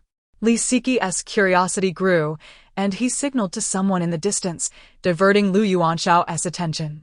In a moment of distraction, Li Siqi swiftly snatched the bag. Bang! The bag knocked over the books on the desk. The teacher's expression turned stern. Yuanchao, stand up. What did the teacher just explain? Lu Yuanchao stood in shock. In the chapter on governance, Meng Yizi asked about filial piety, and the master said, do not go against it. Fan Qi asked, and the master replied, Meng's son inquired about filial piety, and I answered him, do not go against it. Fan Qi asked, what does that mean? The master said, in life, serve with propriety, in death, bury with propriety, and offer sacrifices with propriety. Lu Yuanchao recited the passage verbatim. The teacher regarded him, gestured for him to sit down. While Li Siqi smirked provocatively at him, then lowered his gaze to the bag. As he peered inside, he beheld a doll, exquisitely crafted like fine porcelain. Perched in the bag, nibbling on her toes, her dark eyes fixed upon him. The sight left him speechless. Lu Chaochao, noticing Li Siqi, wrinkled her little face in hesitation, but generously offered her foot. Li Siqi's expression turned blank. Thank you for the invitation, but I do not enjoy nibbling on toes. His face twisted in discomfort. While infants may nibble on their hands and feet, why would they invite others to join in? Perhaps, to them, this was the joy of sharing something delightful. Let me see. Jiang Yanma prodded him, and Li Siqi glared back, clutching the bag tightly to shield it from view. Lu Yuanchao was restless, enduring the torment until class ended. He dashed to Li Siqi's side. Give her back, he demanded, beads of sweat forming on his brow. With Jiang Yanma stirring trouble, he feared for his sister's safety. What if Li Siqi bullied her? He regretted bringing her along, his eyes welling with tears. How could he speak to Siqi? If he raised his voice, would he be believed? Before Jiang Yanma could finish his thought, Li Siqi shot him a fierce glare. Shoo! Li Siqi raised a finger to his lips, then cradled the bag protectively. Lu Yuanchao, follow me. Jiang Yanma attempted to join, but Li Siqi quickly reprimanded. Jiang Yanma, you are not allowed to come. Frustrated, Jiang Yanma stomped his foot, wondering what could possibly be in that bag to provoke such a response from Li Siqi. The Imperial Academy sprawled widely, its gardens bursting with life. Li Siqi instructed a servant boy to stand guard outside the rockery while the fourth prince and Lu Yuanchao concealed themselves among the foliage. Lu Yuanchao's forehead glistened with sweat. Return my sister to me. Li Siqi shot him an incredulous look. I am not bullying your sister. You have some nerve bringing her to the academy. Did you steal her? Such a beautiful and adorable younger sister. If he were to bring her out, his mother would undoubtedly be furious with him. Chapter 29. A day at the academy. Will you take care of her? Your sister is overheated and has developed a rash. He discreetly loosened the cloth bag, and the little girl seemed to feel more comfortable. As Lu Yuanchao saw his sister nestled in his arms, peacefully asleep, he let out a sigh of relief. Your sister is truly beautiful, Li Siqi remarked enviously, astonished that Lu Yuanchao had such a lovely sister. Indeed. My sister is incredibly adorable. She even kisses me, Lu Yuanchao said, his face glowing with pride. Li Siqi felt a pang of envy. His mother had only borne 3 legitimate sons, while his concubines produced daughters who resembled monkeys. After a lingering gaze, he reluctantly returned the child to Lu Yuanchao. Lu Yuanchao placed her back in the cloth bag. What is her name? Li Siqi asked eagerly. At first, Lu Yuanchao was not fond of him. But seeing his affection for his sister, he couldn't help but boast. Her name is Zhao Zhao, Lu Chaochao. Such a lovely name. What does your sister eat? Shall we share a table for lunch? Li Siqi inquired, concerned that Lu Yuanchao might not take good care of Zhao Zhao. The fourth prince cast a surprised glance at him. The milk I brought this morning has soured. I won't sit with you. I detest Jiang Yunma. Lu Yuanchao replied, embarrassed that the heat had spoiled his sister's provisions. I'll send someone to the kitchen for more. Li Siqi paused, then Jiang Yanma cannot sit with me at lunch. I will protect your sister and absolutely won't tell anyone. Thus, their friendship began to falter. "Can I hold your sister a bit longer?" Li Siki pleaded with wide eyes. "She is just so adorable." After a moment's contemplation, Lu Yuanzhao nodded in agreement. When Lu Chaochao awoke, she was startled to find herself surrounded by several young boys. "What a big face. You scared me." "Shh, little sister Zhao Zhao, don't cry. I'll feed you milk," Li Siki said. He was the grandson of the Duke of Guarding the Nation, whose family had been at odds with the Su family for years. The feud between the Duke's residents and the Su family had long been bitter. "Does your sister need a diaper change? Is she thirsty? Can I bring her to the academy again tomorrow? Will she smile at me?" Li Siki bombarded Lu Yuanzhao with questions. Upon hearing him, Lu Chaochao grinned widely at Li Siki. "She smiled at me. Your sister smiled at me," he exclaimed, unable to resist gently brushing his cheek against hers. Feeling the soft, milky scent emanating from her, Lu Yuanzhao shook his head. "Tomorrow is July 13th. We must go out for the street parade. Scholars exude a scholarly aura, and when reciting loudly, they emit a righteous spirit that dispels malevolent forces. Each academy must participate in a street parade for 3 days, reciting as they walk to ward off evil spirits. Ordinary folk, on the other hand, would stay indoors during this time." Li Siki abruptly turned to the fourth prince, whose face had turned pale, revealing deep-seated fear. "Do not be afraid. We will return to the temple immediately after class," he reassured. The fourth prince shook his head. "My mother is unwell. I must stay in the palace to accompany her. Moreover, the abbot can ensure my safety." Lu Chaochao blinked in surprise. "Ah, he is of a frail constitution. Born on an ominous day and hour, he is weak. Had he not been born into royalty, he might not have survived. But living is its own torment, as those born under such signs can see ghosts. Is it not terrifying to be out during the ghost month?" she mentally criticized. Lu Yuanzhao's eyes widened in realization.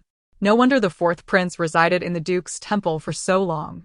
If it weren't for his mother, the virtuous concubine, falling gravely ill, he likely wouldn't have returned to the palace this year. After class, return to the palace early. Avoid any contact with malevolent entities. For these 3 days, do not venture outside, he warned. The fourth prince's frail state made him vulnerable to possession by evil spirits. Indeed, shortly after lunch, someone from the palace arrived to escort the fourth prince away. 3 years ago, he had snuck back to the palace on the Ghost Festival day, longing for home. When he regained consciousness, 3 days had passed. During those days, his temperament had drastically changed, and it was said that the concubine had fallen seriously ill from fright. Li Siki sighed, knowing more than he let on. That time, the fourth prince had awakened with bloodshot eyes, having savagely killed the concubine's dog and drained its blood. He had behaved like a malevolent spirit, awakening with no memory of the incident. Those 3 days were when he had been possessed. The most tragic part was that before the age of 3, he was too frightened to open his eyes, covering them with cloth every day. As a child, he frequently encountered ghosts, which made his upbringing exceedingly difficult. Was there truly no way to prevent such possessions? Even the high monks of the Duke's temple were powerless? Born frail and sickly, living in the cold temple, separated from his parents for years, while always being on guard against losing his body. Lu Yuanzhao previously thought the fourth prince aloof, but now he viewed him with pity. Li Siki shook his head. The abbot can only ensure temporary safety. Even the concubine cannot find a permanent solution. Their shared experience in caring for the little one fostered an unexpected camaraderie between them. How simple is that? Just cut a piece of my umbilical hair, and even the king of hell would be afraid. Lu Chaochao wiggled her chubby little feet, babbling incessantly. She discovered that the more she babbled, the more it aided her communication. The instinct to nibble on her hands and feet was impossible to suppress. Recently, she felt a tingling sensation in her gums, suggesting that her teeth would soon emerge. Frustrated, Lu Chaochao tugged at her hair. Don't pull. Just 2 strands left. Don't make me bald." Upon hearing her mention her umbilical hair, Lu Yuanzhao cast a curious glance. She still had her umbilical hair intact, But he questioned whether those two soft strands could truly ward off malevolent spirits. As the afternoon progressed, the bond between the two deepened, until just before class ended. They exchanged affectionate smiles while gazing at the cloth bag. Lu Chaochao, beaming, thought to himself, I have made a new friend. As he stepped out of the academy gates, he spotted Su Shi standing at the entrance with a stern expression, wielding a stick. The moment Lu Chaochao stepped out, he was met with a beating that echoed through the city. Everyone watched as Su Shi pulled out a plump, fair baby from his bag. The baby was as delightful as snow, an enchanting sight. Lu Chaochao, have you lost your mind, stealing your sister and bringing her to the academy? Su Shi fumed, knowing the panic she had felt that day. You nearly caused a city-wide uproar. I see you're feeling adventurous. Did you dare to sneak your sister out? Will you dare again? Su Shi shouted, brandishing the stick as she chased him. Lu Chaochao screamed, contemplating to himself, I would dare. Chapter 30. The terrifying night of the Ghost Festival. Kneel in the ancestral hall. Without my permission, do not come out. Su Shi's face was tense as she tightly embraced her daughter. Lu Chaochao hung his head, sulking with a soft sigh. Silently, he went to kneel in the ancestral hall. Dengzi, shaken, finally regained some composure. Mother, do not blame brother. Chaochao longs to go outside. She pecked a kiss on Su Shi's cheek. Su Shi glanced at her carefree daughter. Today, you are the happiest. You nearly frightened your mother to death. Just thinking about it makes her shudder. The young master also adores his sister, my lady. Dengzi wished to plead for Lu Chaochao. Usually, Lu Chaochao was sweet-tongued, never displaying the airs of a young master, and the maids were exceedingly fond of him. Su Shi shot her a reproachful glance. Enough, kneel until after dinner. Dengzi immediately cheerfully instructed that dinner be served half an hour earlier today. The lady is in high spirits, thanks to joyous news. Dengzi couldn't help but chuckle. Had the lady not been in such a good mood today, the young master might have faced harsher consequences. Su Shi suppressed a smile. Early this morning, everything she had lost from her private treasury was recovered, along with a substantial compensation. The sacrifices she had endured over the years had finally seen some monetary recompense. The Marquis's residence, it seemed, was nothing but an empty shell now. The old lady appeared with dark circles under her eyes early in the day, claiming she wanted to offer incense. Perhaps she was yearning for something from that side. Dengzi was indignant. My lady, why not? Let us part ways. She had contemplated this countless times before finally voicing it. Lu Chaochao suddenly bounced in her arms. Part ways, part ways, part ways. A new father, a new father. Look, the young miss is secretly delighted. Dengzi was reluctant. She wished for the lady to endure no more torment. Just thinking about the past 17 years, living within a web of deceit, made her feel unjustly aggrieved on the lady's behalf. Su Shi's expression faltered slightly. Dengzi, I have 3 sons and 1 daughter. Since ancient times, when a woman parts from her husband, she does not take her children with her unless the other party willingly relinquishes them. Presently, Lu Yuanzhi's leverage is insufficient. He lacks the means to abandon his children. Seeing her silent, Dengzi ordered the evening meal to be prepared. By evening, the old lady and Lu Yuanzhi returned to the Marquis's residence, both appearing weary, their eyes tinged with barely concealed anger. Su Shi had disrupted all their plans. Your daughter-in-law is truly malicious. She even aimed to ruin Jinghuai. Jinghuai is the seed of our Marquis's house, our hope. Did you see how he painfully restrained his despondency today? It broke my heart, the old lady lamented, clutching a handkerchief, tears welling up. Mama Lin, her confidant, had also been pushed out to bear the blame, and this time it seemed gravely injurious. How could she, as a mother, be so heartless? Just because her own child is unworthy, she seeks to ruin another's? The old lady's cane struck the ground with a resounding thud. Lu Yuanzhi furrowed his brow. Mother, be cautious with your words. They are not unworthy. They are my children. His expression was conflicted. The old lady struck him sharply with her cane. Pain shot through him, and he clutched his head, a trickle of blood seeping from his palm. Foolish. Had it been the past, with Yenshu, it would have been tolerable. Now, he is a cripple. A cripple who needs assistance for every basic need. Living only brings shame upon our Marquis's house. How clever is Jing Huai, renowned throughout the capital. And Jing Yao, not to mention, prophesied by the abbot, invaluable. But what of Jiao Jiao? Following you without status, suffering for 17 years. That venomous Shusher. The old lady's expression was filled with resentment. This time, she nearly brought about Jing Huai's ruin, a complete loss. Her maternal family is powerful. I had originally planned that if her child were to perish early, I would raise Jing Yao under her name. Registered in her name, with affection, she would not be wary. There would be opportunities to act against the Shusher family and Shusher Shuyun. In the future, Jing Yao could achieve great things and gain a good reputation. Unfortunately, were Jing Yao by our side, we could alleviate the longing we suffer. A fine granddaughter, yet she must be raised out of sight. Lu Yuanjia's gaze flickered. But he said nothing. As night fell, the servants hurriedly secured doors and windows, checking if the door gods were affixed. At midnight, a thick white mist rolled in from the horizon, enveloping everything. Within the mist, strange and terrifying creatures emerged, each more grotesque than the last. Headless figures wandered aimlessly, searching for their heads. There were severed limbs, gaping maws, and various bizarre entities that instilled fear. They floated ominously in the sky. Sharp, piercing sounds echoed in the ears. Shusher donned her garments while Dongji, hesitant to light the oil lamp, spoke in the moonlight.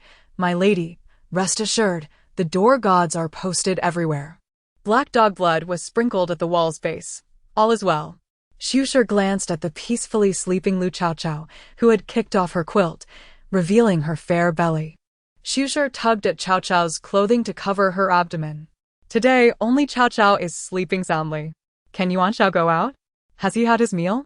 Shusher's expression turned slightly awkward. Jiuexia chuckled softly, lowering her voice. "Do not worry, brother Yuanxiao returned to rest long ago.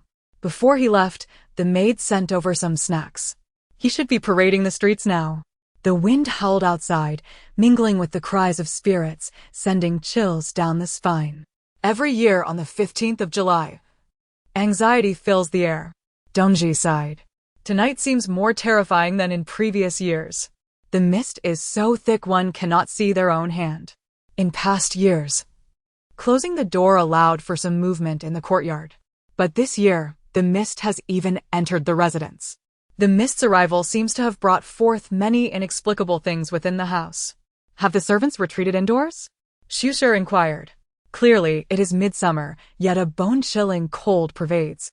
And she rubbed her arms, covered in goosebumps. This afternoon, she had instructed them to retreat indoors. Now, the courtyard is deserted. It seems we must wait until dawn for things to improve. My eyelids are twitching fiercely. I wonder how Yuanxiao is doing? This is Lu Yuanxiao's first time participating in the street parade. In Beiyao, it is customary for scholars over 8 years of age to partake in the parade to ward off evil.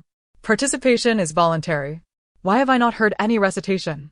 In previous years, the sounds of reading filled the streets, dispelling the terrifying darkness and bringing a glimmer of light.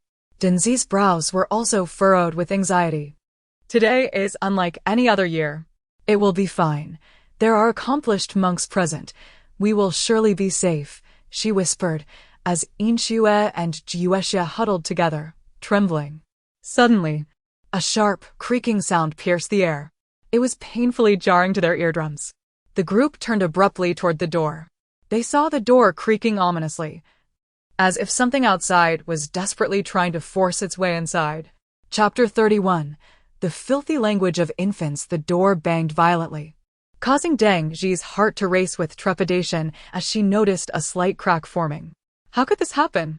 Were they not afraid of the door god painted in vermilion? That talisman failed to ward off evil? Sue's expression darkened slightly. Where did you acquire the vermilion painting? Deng Zhi's face drained of color. It was brought by the Marquis. The moment the words escaped her lips, she felt her strength wane, a chilling sensation coursing through her. Tears nearly spilled from her eyes. Before your delivery, the Marquis prepared the vermilion painting. At that time, I had no inkling he harbored ulterior motives, maintaining a mistress. Su felt an icy desolation within her. The door creaked ominously, pushing outward more forcefully. Ying Shui and Zhu Xia had retreated to the inner side, trembling as they stood protectively in front of their lady.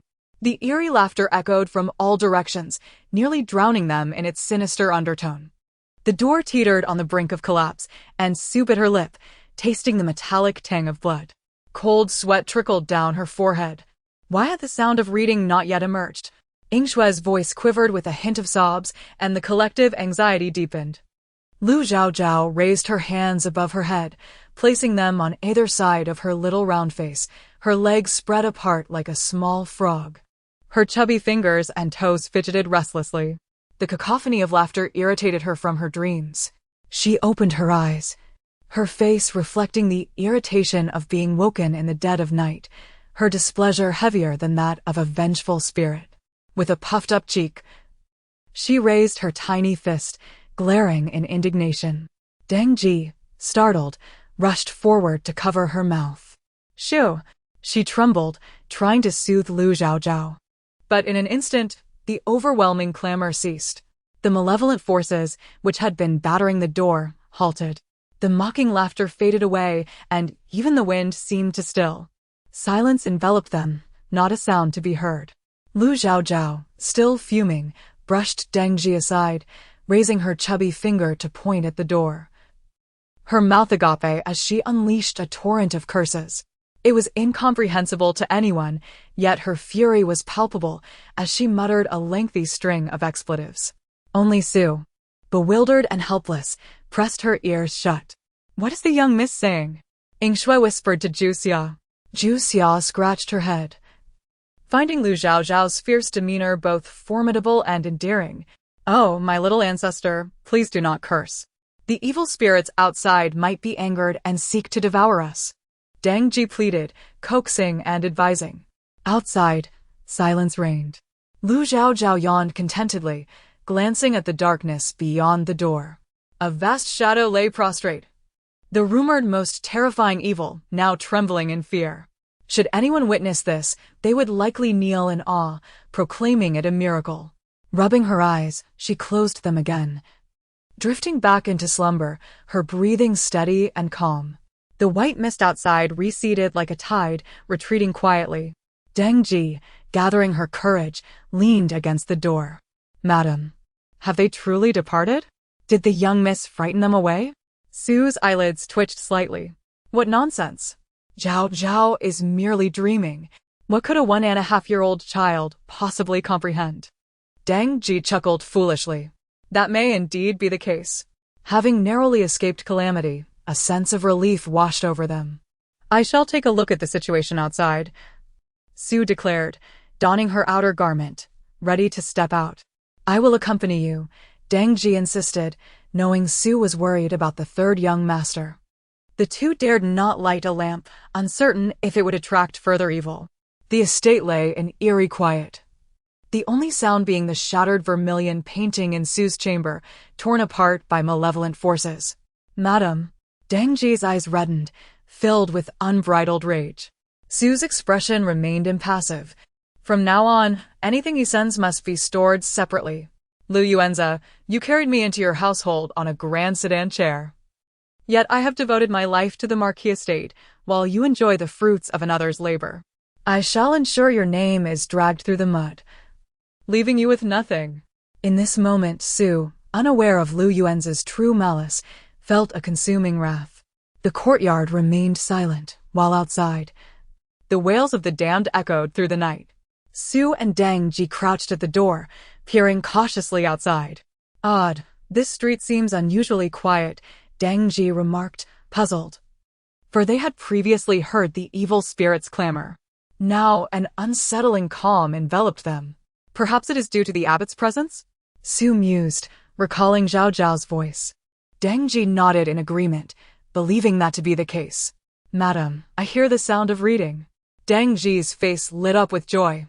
Indeed, the once dominating din of reading began to disperse the lingering spirits in the mist. Concerned for Lu Yuanshao, they chose not to leave. sitting on the steps at the door while waiting. This night felt interminably long, each moment a torturous trial, until the first light of dawn broke the horizon. A single ray of sunlight cascading onto the earth, causing the mist to retreat swiftly into the shadows, biding its time for the next arrival. Amidst the streets, muffled cries of relief echoed, a testament to their survival. Lu Chaochao returned home, feeling heavy-headed and light-footed, only to be welcomed back by Su at Tingfeng Courtyard. Was last night uneventful? Were you frightened? Su inquired, arranging breakfast. Though Lu Chaochao had little appetite, he consumed a few bites to ease Su's worries. At that moment, a twinge of fear gripped Lu Chaochao. Mother, I am unharmed. Was everything well at home last night? During our parade, we discovered that evil spirits had entered the courtyard, seemingly more potent than in previous years. There were even incidents of harm, but thankfully, the abbot arrived just in time. Otherwise, it could have escalated into a disaster. I was assigned to Lu Jinghuai's group, Lu Chaochao remarked, his lips curling in disdain, for he had learned from his sister that the young prodigy, Lu Jinghuai, was the result of his father's indiscretions. Su's eyes flickered with concern. At this moment, Lu Yuanxiao's expression grew peculiar. Mother, Lu Jinghuai has garnered significant fame, with many wagering that he will achieve the highest honors, destined to be the literary star. There are even whispers that he could single-handedly dispel the darkness of the Zhongyuan festival. But guess what? Last night, those evil spirits showed no fear of him. How strange. Logically, one would expect those spirits to shy away from the scholarly aura of a learned youth, especially one as distinguished as Lu Jinghuai. Yet, the reality contradicted this expectation. Lu Jinghuai, at 17, was participating in the parade for the first time. Lu Chaochao sat on the bed, clutching an apple, her upper teeth revealing a tiny, pearly cusp. With her milk teeth not fully emerged, she often used that little tooth to scrape apple puree for consumption. Of course, it was because he plagiarized his brother's work. Mother and son were momentarily stunned. Before the age of 8, my elder brother's name resonated throughout the capital, unmatched by any. Yet, after his paralysis 2 years later, he became the talk of the town as a child prodigy. Even achieving the title of scholar at the age of 10 was merely due to him stealing the questions my elder brother had suppressed. Lu Chaochao smacked his lips, for his title of genius was utterly unmerited. The expression on Su's face suddenly darkened. Chapter 32. The abbot blinded by her words. Lu Chaochao clenched her fists tightly. Even now, there are those who dare to compare her elder brother with Lu Jinghuai. The world refers to them as the dual talents of the Lu family. Whenever her brother is mentioned, people inevitably sigh in regret, lamenting that such a remarkable talent has been reduced to a state of disability. They often use him to extol Lu Jinghuai, allowing him to ascend by stepping on her brother's legacy. Mother, my studies are proving arduous. I wish to borrow my brother's past books and writings. Do you know where they might be? Lu Chaochao coughed lightly, feigning nonchalance in her inquiry. Susher pursed her lips. After your brother's incident, he became extremely averse to everything from his past. Your father had the servants move them away. They were long since given to Lu Jinghuai. Lu Chaochao, clutching an oversized apple that was larger than her cheeks, pondered aloud. It has indeed been a while since I last saw my elder brother. Susher's expression grew somber as memories of her eldest son flooded back. Still a source of unbearable pain in her heart, she had poured all her love and effort into him, and when the tragedy struck, it felt as though she had lost half her life. In the years that followed, he rarely left his room, and she could not enter. Occasionally, she would sneak in to see him while he slept, witnessing his gradual decline and the despair that consumed him, watching as his will to live slowly ebbed away. It has been 8 years. When would he finally step outside? Susher sighed softly. Perhaps her elder brother would soon find clarity. Lu Chaochao recalled their last meeting. He seemed particularly fond of Zhao Zhao, even breaking established rules for her sake. Susher smiled faintly but remained cautious about her hopes. For her eldest son to be alive was the extent of her desires. During the day, Lu Chaochao took a deep slumber. Over the next 2 days, She continued her nocturnal escapades, and 3 days passed. The little chubby boy had slimmed down considerably. The ordeal was too much. Enduring such trials yearly was hardly bearable. This accursed evil, why can't it ever be vanquished? Su Shi cursed inwardly. Lu Chaochao yawned. Mother, it is fortunate that I emerged unscathed. I heard the abbot has gone blind this year. A shiver of fear ran through her. Is that true? Su Shi gasped in surprise. When he left, his eyes were still covered with a black cloth. Lu Chaochao collapsed into bed as Su Shi recalled Zhao Zhao's last tirade against the abbot, cursing him for giving the prayer beads to Lu Jingao, wishing his eyes would be permanently blinded. Su Shi trembled. Her daughter appeared to possess quite remarkable qualities. Just after the Zhongyuan festival, Su Shi's second uncle came visiting. This time, she did not shy away but instead welcomed him with open arms. Whether Lu Yuanzhou was happy, she could not tell, but she was certainly elated. At that time, Lu Chaochao had just turned 6 months old, perfectly at the stage for solid foods, eagerly gnawing on a hard biscuit, drooling profusely. Dressed in a bright red skirt, she sat cross-legged on the couch, her sparse hair fashioned into 2 little buns. Chaochao, do you miss your second uncle? Her second uncle, responsible for water management, was amiable, a stark contrast to her seemingly stern elder brother, Su Yiding. He was particularly kind-hearted. Lu Chaochao extended her arms and was promptly scooped up. Behind him were 2 young boys, his sons, Su Yuheng and Su Yuqing, identical twins, 16 years old, remarkably handsome. Unfortunately, the difficulty of their birth had left them with some intellectual disabilities, known as soul loss syndrome. This is your little sister. Call her sister, their uncle said, caressing his sons' heads, feeling a pang of bitterness. How wonderful it would be been if they had been born healthy and whole. The twins blinked, their gazes towards Lu Chaochao clear yet bewildered. Do not blame them, Chaochao. Your brothers do not understand words, their uncle sighed. At 16, they could not even call for their parents. Lu Chaochao tilted her head. Yuheng Gij? Yuqing Gij? So they were a bit lost? No wonder they seemed a bit dazed, lacking something essential. The 2 brothers, oblivious to the world around them, suddenly turned their heads to look at Lu Chaochao.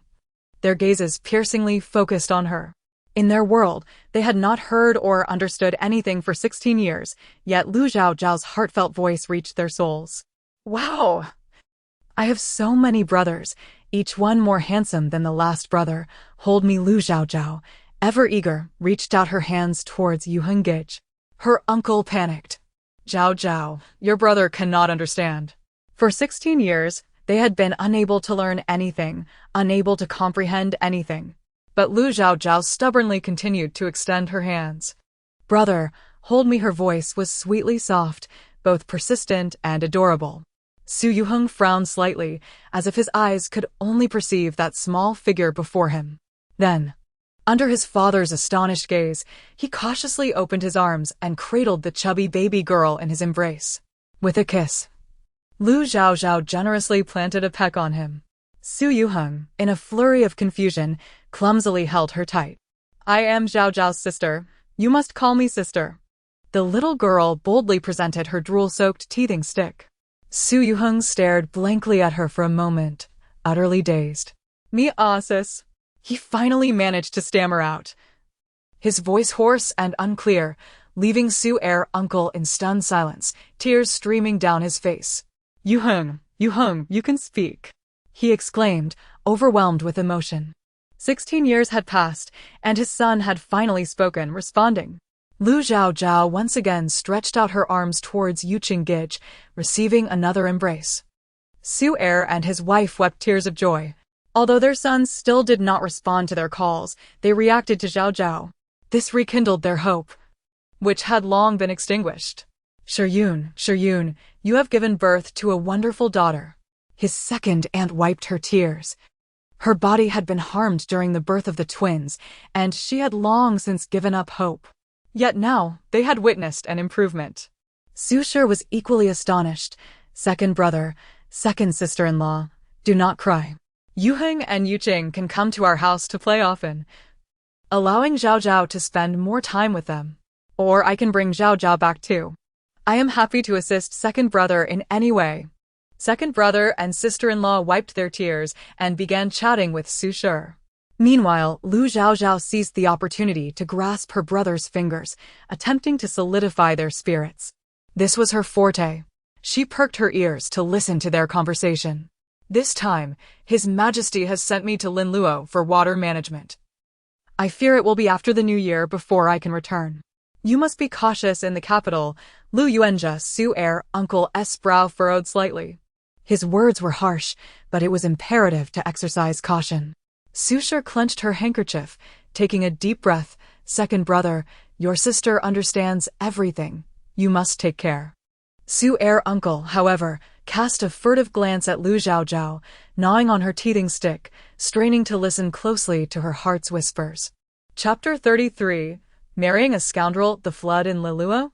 Isn't that the pivotal moment when my second uncle was torn apart by the disaster victims? Second uncle. You must be wary of Dong Jiaming. He will bring you harm. The little one anxiously fretted within. Meanwhile, the second uncle relaxed his furrowed brow, thinking, this is indeed the right person. Dong Jiaming. Fine, I shall remember him.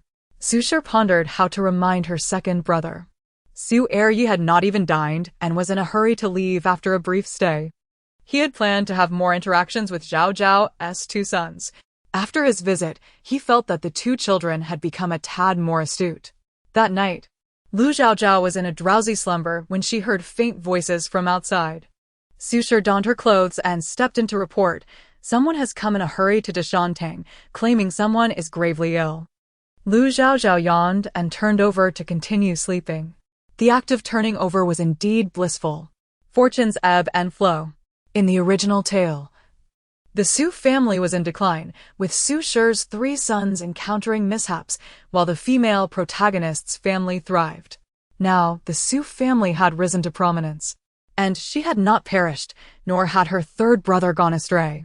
Their mother had even taken the opportunity to empty the Lu family storeroom, resulting in a series of misfortunes. Despite the commotion outside throughout the night, Lu Chaochao slept soundly. Early in the morning, Su Shi was summoned to Deshantang. The elderly lady appeared fatigued, and upon seeing the refreshed Su Shi, her irritation flared. It is all her fault. She is the one responsible for this predicament. You sleep so soundly while the marriage of Wan Yi is approaching, yet you do not concern yourself with it, leaving me, an old lady, to handle everything. What good is marrying you? The elderly lady muttered under her breath. Had it been any other time, Su Shi would have knelt to apologize. But at this moment, she replied, Mother, everyone knows how much I have cared for her over the years. Who in the capital is unaware? To speak frankly, the daughter-in-law is not at fault. How can you grow old? Others your age have already become grandmothers.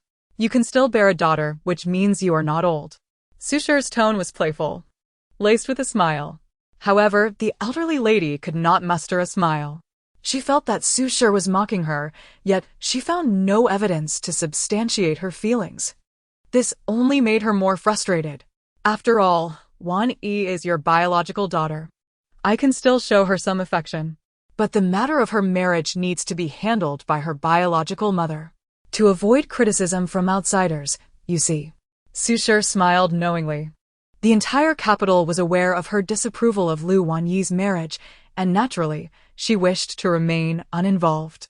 In the future, if Lu Wanyi were to regret it, it would bear no relation to her. The elderly lady's brow furrowed in annoyance.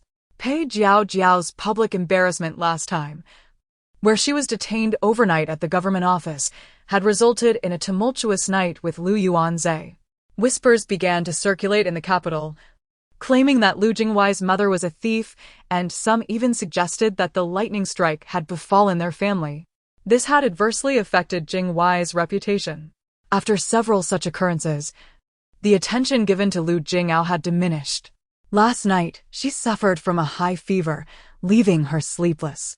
This further exacerbated her anxiety about Lu Jingao being raised outside. If she could be nurtured under Su Shi's care, she would inherit Su Shi's fortune and gain her trust, allowing her to keep a watchful eye on her beloved. You are Wan Yi's sister-in-law. Please look after her. Su Shi merely smiled in silence. Today, I have summoned you for a discussion. The Qingxi ancestral home sent word that a distant relative has encountered misfortune, leaving behind a lonely daughter. This girl is of a similar age to Zhao Zhao, but she is emaciated, with no kin to support her. They wish to know if we can extend a helping hand. I thought, since there are no children in the household the same age as Zhao Zhao, why not find her a companion? Zhao Zhao's brothers are unworthy, and having a sister would provide her with support. What do you think? Though the elderly lady spoke thus, her tone was resolute. Su Shi had been married for 17 years and had never refused any request. When the elderly lady had once fallen ill with a cold, bedridden and unable to rise, the household servants merely went through the motions in caring for her, while Su Shi, the once favored daughter, could not bear to see her son suffer. To humble Su Shi's authority, the elderly lady merely had to utter a single line, and Su Shi would personally attend to her needs without a word of complaint. She had never considered that Su Shi would refuse. Eventually, Zhao Zhao would be listed in the family lineage alongside her, to be raised as though they were twins. The elderly lady smiled at the thought of raising them as twins, ensuring that their birth dates need not be altered, thus allowing for a legitimate acknowledgement of kinship. Su Shi's nails dug painfully into her flesh. How dare they? How dare they even think of bringing an illegitimate child into the fold of the legitimate wife and expect her to raise it? Suddenly recalling that this had indeed been their initial plan, she realized that she had evaded a calamity by hearing Zhao Zhao's innermost thoughts. Had Zhao Zhao perished back then, and she had nurtured that illegitimate child as if it were precious, only to be ultimately betrayed by it, it would have been no less than a catastrophe for her. Su Shi's scalp tingled with fear. At this moment, she clenched her fists tightly, betraying none of her inner turmoil. Mother, I have Zhao Zhao. Why would I need another daughter? Besides, that child's parents are both gone? Su Shi asked with concern. The elderly lady merely hummed in acknowledgement. Mother, it's not that the daughter-in-law is unyielding. That child may be a harbinger of misfortune, bringing doom to her parents. Look, before she was born, everything was harmonious, and her parents were loving. After her birth, the family fell apart, and everything went awry. Perhaps she is fated to bring misfortune to her kin. The daughter-in-law is young and unafraid, but you. Su Shi sighed, hinting at something deeper. The elderly lady furrowed her brow, a flicker of displeasure crossing her eyes. Lu Jingao and Lu Jinghuai were her precious darlings. She could not tolerate any disparagement towards them. Jingao was acknowledged to possess a rare and valuable fate by a renowned monk. Very well, if you are unwilling, I shall not press you. The elderly lady did not dwell on it further. She merely felt regret that Lu Chaochao had not been drowned at birth. As Su Shi exited, the smile on her face collapsed instantly. What a dream! Lu Chaochao was entirely unaware of this, even if she were. She would never allow Lu Jingao to become her sister. As long as she was unwilling, no force in the world could compel her. At just 7 months, Lu Chaochao had sprouted her first tooth. The variety of solid foods she could consume had increased, and occasionally she could enjoy half a steamed egg. Meanwhile, Lu Wani was preparing to marry. In my previous life, my mother prevented you from marrying into a fiery pit, only for you to scorch my mother's face. This time, let us see if you will regret it. Clad in festive attire, Lu Chaochao's rosy cheeks made her appear even cuter and more innocent. Let us get rid of her, let us get rid of her. Let us get rid of her. The Duke of Loyalty and Bravery's residence was bustling with activity, adorned with colorful decorations and red lanterns hanging everywhere, all embellished with the character for double happiness. The elderly lady was overjoyed, and the mother-daughter duo wept for a while before sending her off. Among those arriving to escort the bride, Su Shi unexpectedly spotted Lu Jinghuai. It seemed that he had a good relationship with the newly appointed scholar, Guling. Did he know that Guling was abusive and would mistreat his wife? Su Shi observed coldly as she watched Lu Wani, with her delicate demeanor, stride towards the marriage she longed for. Chapter 34, Morning Play with the Scoundrel Fodder. After Lu Wani's marriage, the household instantly became considerably quieter. On the day of her return visit, Lu Wani appeared bashful, standing alongside the newly crowned champion, as if they were an exquisite pair. They resembled a match made in heaven. Lu Wani caught sight of Su Shi and couldn't help but smirk derisively. "Sister-in-law, thank goodness I did not heed your advice. Aling is such a fine man, yet you claimed he was unworthy and tried to prevent my marriage." She unhesitatingly betrayed Su Shi. Gu Ling cast a sharp glance her way, his expression tinged with a hint of coldness. "When did I ever offend the lady of the marquis?" Gu Ling furrowed his brow slightly. Su Shi replied nonchalantly, "Though Wani is not my biological daughter, every aspect of her upbringing has been guided by my hand. She is as dear to me as my own flesh and blood. I pampered her excessively, and, fearing she might have regrets, I intervened a little. As for her unworthiness, that is entirely a rumor. Who in the capital does not know how dearly I cherish her? Just based on a fleeting glance during the parade. You expect her to marry? How could I not intervene?" Su Shi sighed, as if her heart had been grievously wounded. Lu Wani pursed her lips, her face flushed. How could it be that she was enamored with Gu Ling during the parade? When she visited Pei Jiaojiao's residence, she had encountered Gu Ling seeking Lu Jinghuai, and it was then that she began to harbor feelings for him. Pei Jiaojiao had even gone to great lengths to invite Gu Ling over, and they had already been in contact privately. She merely wanted to leverage Su Shi's influence to elevate her own status, yet, unexpectedly, Su Shi had refused to meddle in her matrimonial affairs. Lu Yuanjia had returned home early, partaking in the midday meal, enjoying a return banquet. Lu Chaochao successfully snagged a few morsels of meat paste, excitedly wriggling in Dang Ji's embrace. "Auntie, if you remarry, we can eat meat again." Su Shi smiled. "Sister-in-law, I must say, how long has it been since the elder brother returned home? You ought to reflect on whether you have erred in some way." Lu Wani's tone bore a hint of schadenfreude as she nudged Su Shi, merely hoping for her assistance in securing a favorable match. Who would have thought she would be so unwilling to help? Moreover, in her efforts to extricate Pei Jiaojiao from prison, Su Shi had already sold off a considerable portion of her dowry. Men are destined for grand endeavors. What of a woman's grievances? Lu Wani nestled affectionately against Gu Ling, her eyes sparkling with happiness. Su Shi pinched her handkerchief, wiping the grease from Lu Chaochao's mouth. Indeed, indeed. Next time you face domestic violence, remember to reflect on why you are being struck." Lu Chaochao was delighted, eagerly awaiting her turn to be scolded. Wani was right. Su Shi even cast a playful glance at Gu Ling. "You mustn't come crying to me later." By the time the return banquet concluded, it was already evening. The maidens hastily prepared winter garments for the young miss. A chill in the air signaled an impending change in weather. Dang Ji sat by the bedside, embroidering a tiger head hat for Lu Chaochao by the flickering oil lamp. "Call me mother?" Su Shi was coaxing Lu Chaochao. The little one's mouth broke into a grin, revealing her lone baby tooth. "Cool, Mom." Her words were unclear, yet she could speak. What a delightful development! Su Shi felt a surge of joy. While Lu Chaochao was still learning to talk, that little girl had already begun to articulate her thoughts.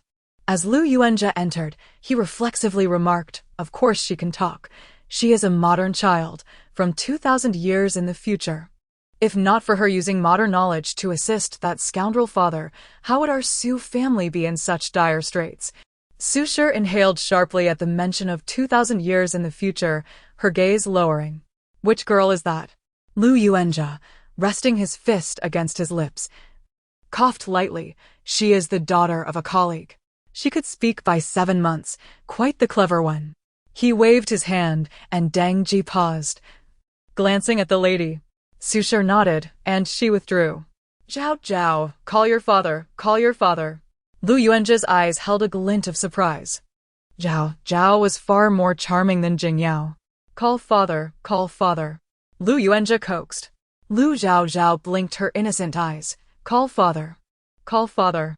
Her soft, tender voice melted hearts. Lu Yuanjia shook his head. "Yes, call father, father, father." He pointed to himself. Yet Lu Chaochao chirped sweetly. "Woof." Su Shi stifled a laugh, covering her mouth, her entire body shaking with mirth. Lu Yuanzha's temple throbbed, and after a long moment, he suppressed his anger, though his expression darkened with displeasure. What good is beauty? Jing Yao clung to him, while Zhao Zhao turned her back on him. Zhao Zhao, I am your father, he thought, a hint of annoyance glimmering in his eyes. Zhao Zhao innocently pointed at him. Dog hole. Dog hole. She wore an expression of naive innocence that nearly drove Lu Yuanzha to the brink of fury. She is still young. Why lose one's temper with a child? Lu Yuanzha set Zhao Zhao aside, lowering his voice, his refined features softening with intimacy. Shiyun, how long has it been since we lived together after Zhao Zhao was born? He gently caressed Su Shiyun's shoulder, but she felt only revulsion. Struggling to suppress her urge to swat his hand away, she glanced at the fervent-eyed Zhao Zhao. Zhao Zhao is watching. Girls are delicate. They cling to me. Does the Marquis sleep alone, feeling lonely? Su Shi smiled lightly. Lu Yuanzha caught Zhao Zhao's gaze, wishing to express tenderness, but lost interest. He awkwardly withdrew his hand. Yun, do not think too much. How could I feel lonely? Moreover, apart from you, I desire no one else. However, Lu Yuanzha's tone faltered. Is there something troubling you, Marquis? Su Shi inquired, her concern palpable. Lu Yuanzha found himself at a loss for words. In former times, Su Shi would have readily handed him the keys to her private treasury, allowing him to choose without hesitation, never permitting him to beg in indignity. How could he express that the household was in dire straits? Lu Jinghuai's engagement to Miss Jiang had been finalized, and the dowry had been proposed, yet all had been utilized to repay Su Shi. Even Lu Wenyi's dowry was insignificant. Su Shi had never added to it. Lu Yuanzha felt a swell of discontent. Is the Marquis short of funds? Su Shi's eyes brightened as she spoke generously. If you are in need, you must tell me. We are one in marriage, having been together for many years. Why should we divide our resources? Su Shi's words moved Lu Yuanzha. He yearned for it, yet desired Su Shi to plead with him for it. The household was devoid of funds. Consuming his wife's dowry was only right. The Marquis living off Yun's wealth would only please her. Su Shi, aware of Lu Yuanzha's strong sense of pride and preference for face, seemingly casually remarked on his sensitive points. Lu Yuanzha's face turned dark, his fists clenched. I am not short of money. Yun's private treasury is for my own use. I have not yet reached the point of relying on a woman's dowry. His tone was somewhat harsh. By the way, have Yanshu come forward to testify, stating that he willingly broke off the engagement with Miss Jiang, not wishing to burden her. The rumors circulating that Lu Jinghuai snatched Yanshu's fiancée are disgraceful. Do not tarnish her future. She is a genius destined for greatness. The hidden joy in Lu Yuanzha's eyes was restrained. Bang! Su Shi's expression darkened as she smashed the teacup on the table. Chapter 35. The theft of brother's work. Is this what the Lord has come to discuss? You wish for Yanshu to come forth as a witness? Having been rejected and scorned, you still want him to serve as a witness? You are merely rubbing salt into Yanshu's wounds. Lu Yuanzha spoke gently. Yun Yang. Yanshu is already disabled. What harm is there in him enduring some grievances? If he does not step outside, he cannot be harmed. His tone was light, inciting fury in Su Shi. As for Lu Jinghuai, I have seen him. A 17-year-old youth who, if he were to achieve the highest honors, would surely soar to greatness. It is better to cultivate a good relationship. Some even claim he is the second Yanshu. His talent and writings are not inferior to Yanshu's. Lu Yuanzha's eyes sparkled, as if he had been revived. Su Shi regarded him with indifference. Did he not recall that Yanshu was even more astute than Lu Jinghuai? No one shall tread upon my son to ascend. Su Shi trembled, her lips pale. This is not merely asking for a witness.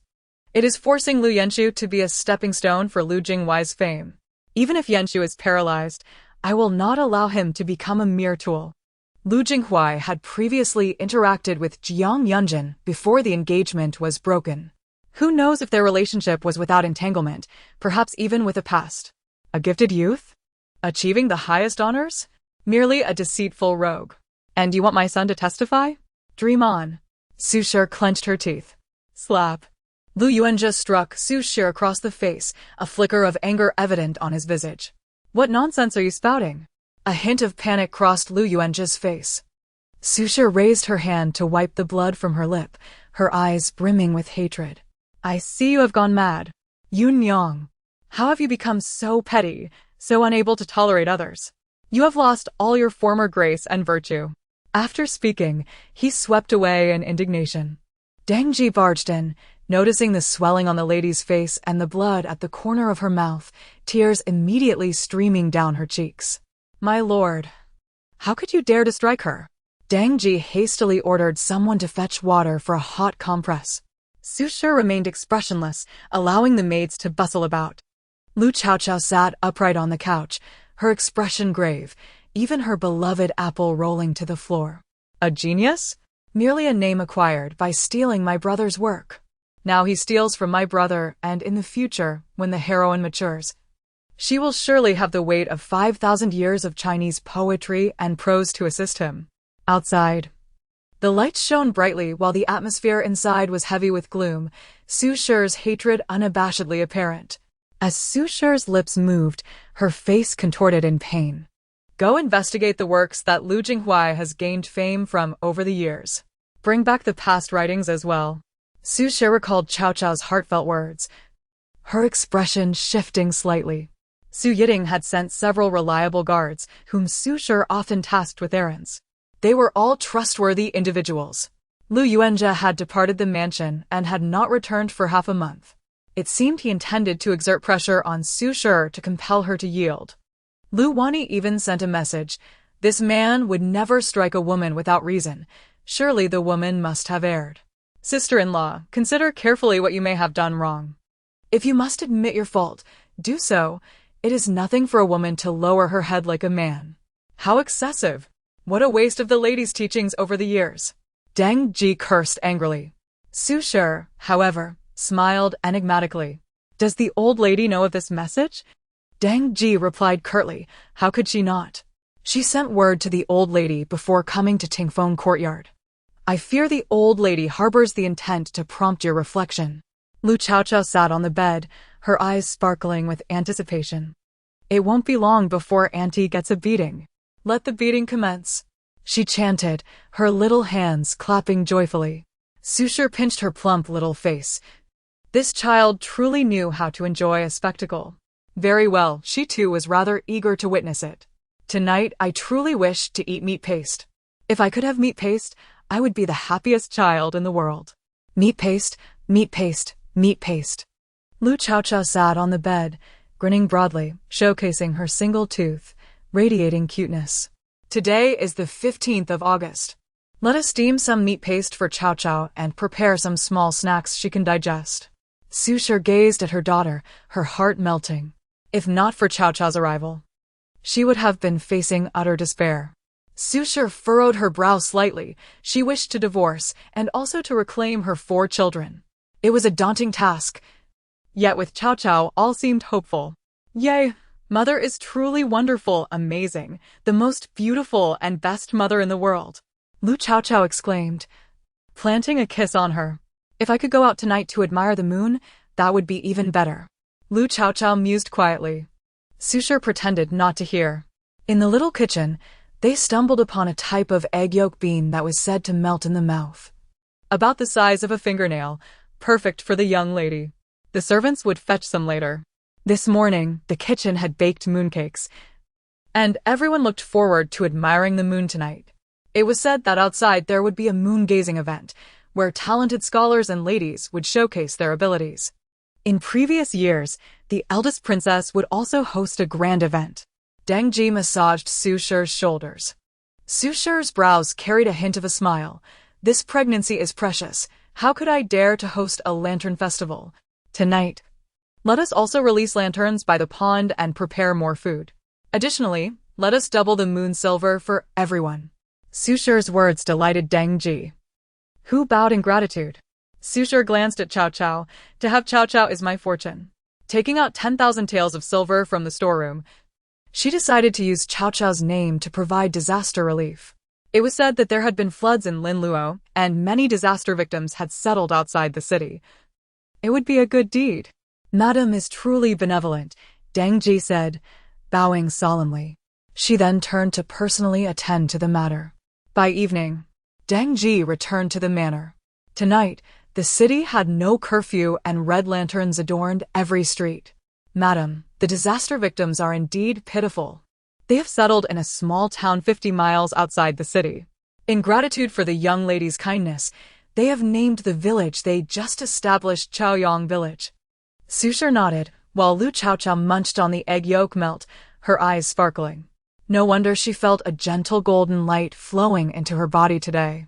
However, for the disaster victims, this would also become a form of protection. Little did they know, when calamity struck, Chaoyang Village would be the sole survivor. Bearing her name was indeed a blessing from heaven. Madam, the Lord, still has not returned to the manor. The old lady merely made an excuse to go worship and has also gone to the temple fair, Deng Ji said hesitantly. The maids lowered their voices, fearful of provoking Susher's wrath. The Lord had not returned for 10 days. Susher's expression remained calm. Had it been before? She would have been filled with anxiety and remorse, humbly seeking forgiveness. Now, with Lu Yuanjia attempting to oppress her, he was merely dreaming. She wished for nothing more than to consume his flesh and drink his blood. Very well, if he does not return, let us enjoy a peaceful festival. Susher understood that today was the Mid-Autumn Festival, a day for reunion. Pei Jiaojia would surely devise a way to keep Lu Yuanjia there. In order to embarrass her and force her to apologize, he would naturally stay put. Would she feel humiliated? Tears welled up in Deng Ji's aggrieved eyes. The lady of the house was the rightful wife, the one honored in a grand procession. Yet, now, the Lord was celebrating the Mid-Autumn Festival with a concubine. This was a profound insult to the lady.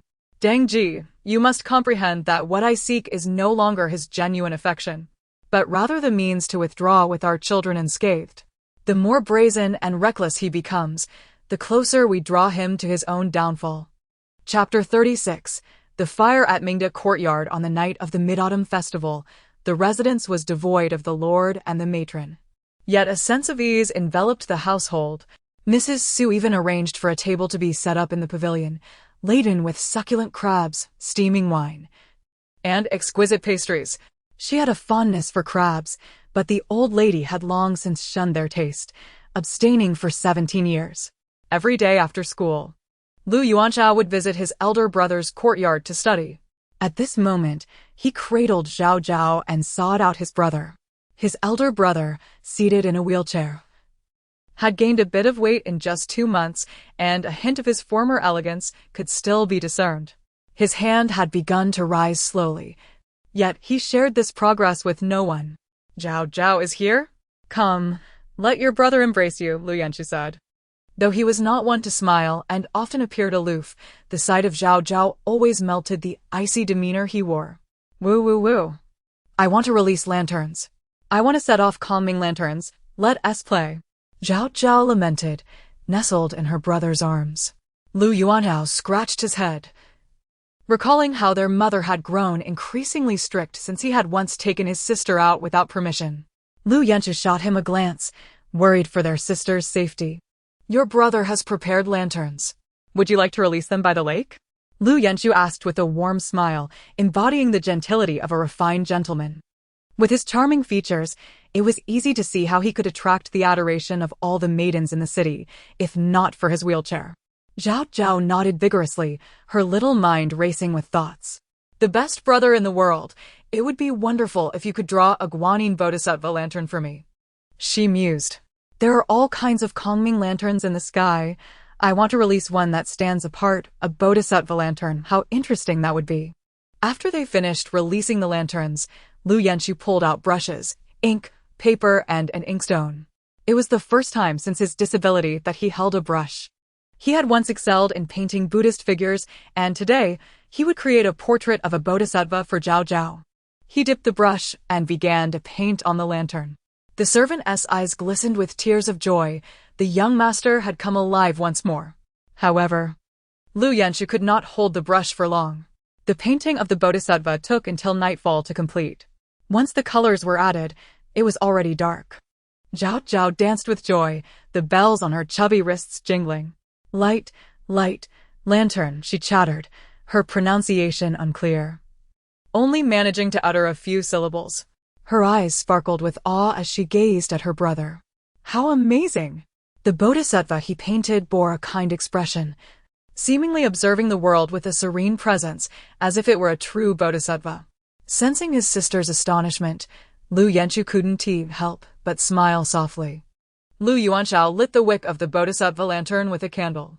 At that moment, the lantern seemed to come alive, radiating a divine light that enveloped everything with a compassionate aura. Lu Yuanchao took a step back, unable to meet its brilliance, almost overcome with the urge to kneel in reverence. Rumors of his brother's extraordinary talents in music, chess, calligraphy, and painting were evidently true. With his presence, he overshadowed everything else. Zhao Zhao gazed up at her brother, her little mouth agape in wonder. The bodhisattva lantern slowly ascended into the sky, joining the multitude of Kongming lanterns. The lanterns glowed softly as they floated between heaven and earth. Zhao Zhao blinked her eyes and gently formed a mudra, channeling a spirit into the lantern. In an instant, all the Kongming lanterns began to gather around the bodhisattva lantern, as if countless stars were embracing their divine essence. Look! What is that in the sky? Someone exclaimed, astonished. At that moment, a crowd had gathered around the high platform, admiring Lu Jinghuai's performance. Initially reveling in the praises directed at him, now all eyes turned skyward. The lively city fell into a sudden hush, as if time had been paused.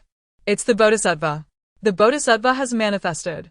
People shouted, falling to their knees in fervent worship. Heavenly spirits have appeared. Are they here to bless us? The crowd erupted with joy, while Lu Jinghuai stood awkwardly on the platform, biting his lip to suppress the anger welling up within him. The entire city was prostrating before the Bodhisattva, while Zhao Zhao remained blissfully unaware of the profound impact her lantern had caused. She had no inkling that the matron of the loyal and valiant duke's residence had knelt beneath the lantern all night, praying for Lu Jinghuai to achieve top honors in the imperial examinations. Stifling a yawn, Zhao Zhao felt a wave of fatigue wash over her. The festivities had kept her from napping. Brother, I'll take my sister back to sleep. You should rest as well, Lu Yuanchao said, cradling his sister with care. Having matured significantly since learning of their father's infidelity. Not going home, Zhao Zhao murmured drowsily. Lu Yanchu, lost in thought over the wine, suggested.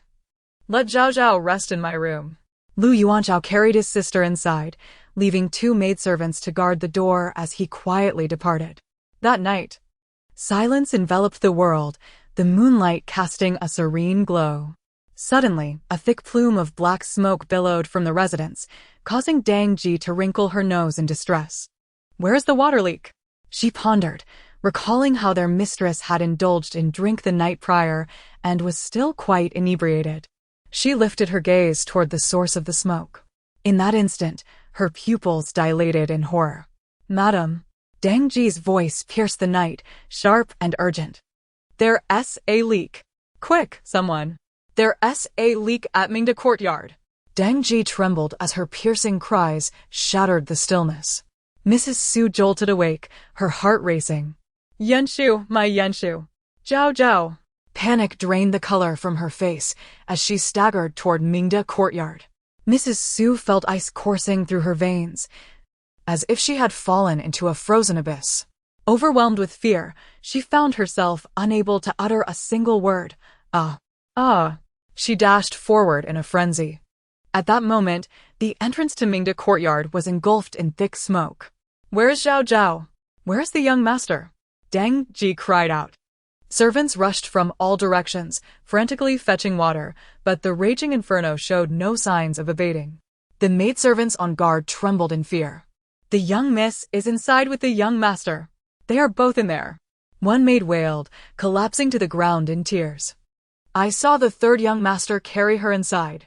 Mrs. Su wavered, nearly collapsing. Madam, Dang Ji cried out, horrified. Mrs. Su's throat was parched as she crawled and sobbed. What will become of Yanshu? He hasn't come out. Zhao Zhao is only 7 months old. She will be scared. Let me go. My Zhao Zhao. My Zhao Zhao is still inside. Madam, the flames are too fierce. You cannot go in. Dang Ji held Mrs. Su tightly.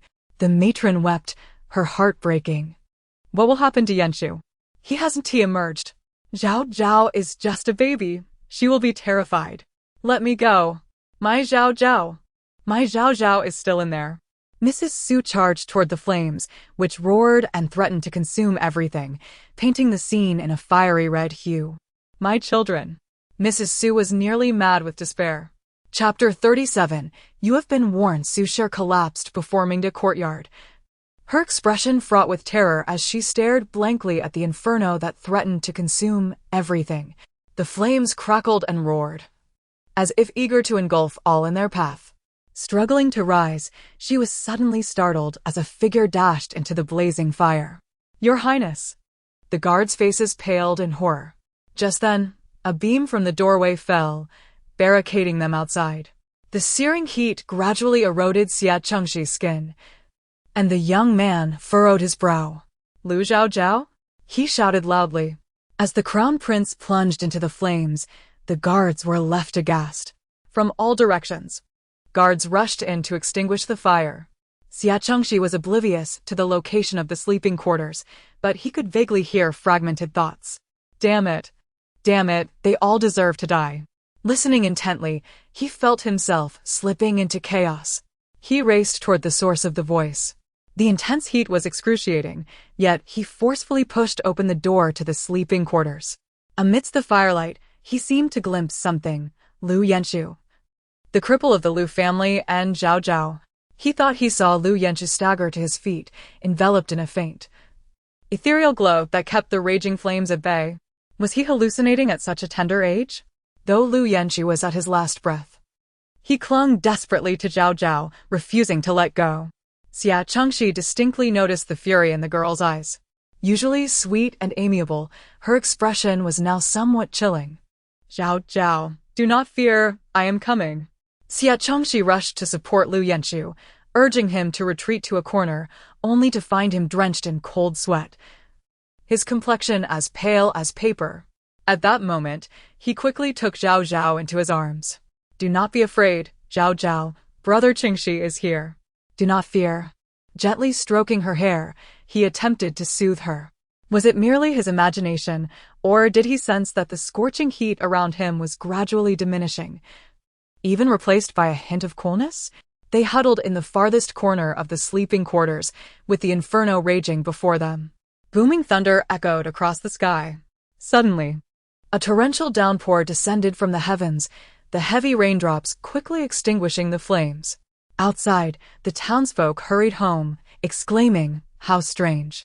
The celestial observatory clearly predicted no rain for the past half-month. As the rain extinguished the fire, Lu Yanxu seemed to finally relax, collapsing onto the ground. Su Shi stumbled through the door, her heart shattering at the sight of her children. Yanxu! Zhao Zhao! She cried, rushing forward.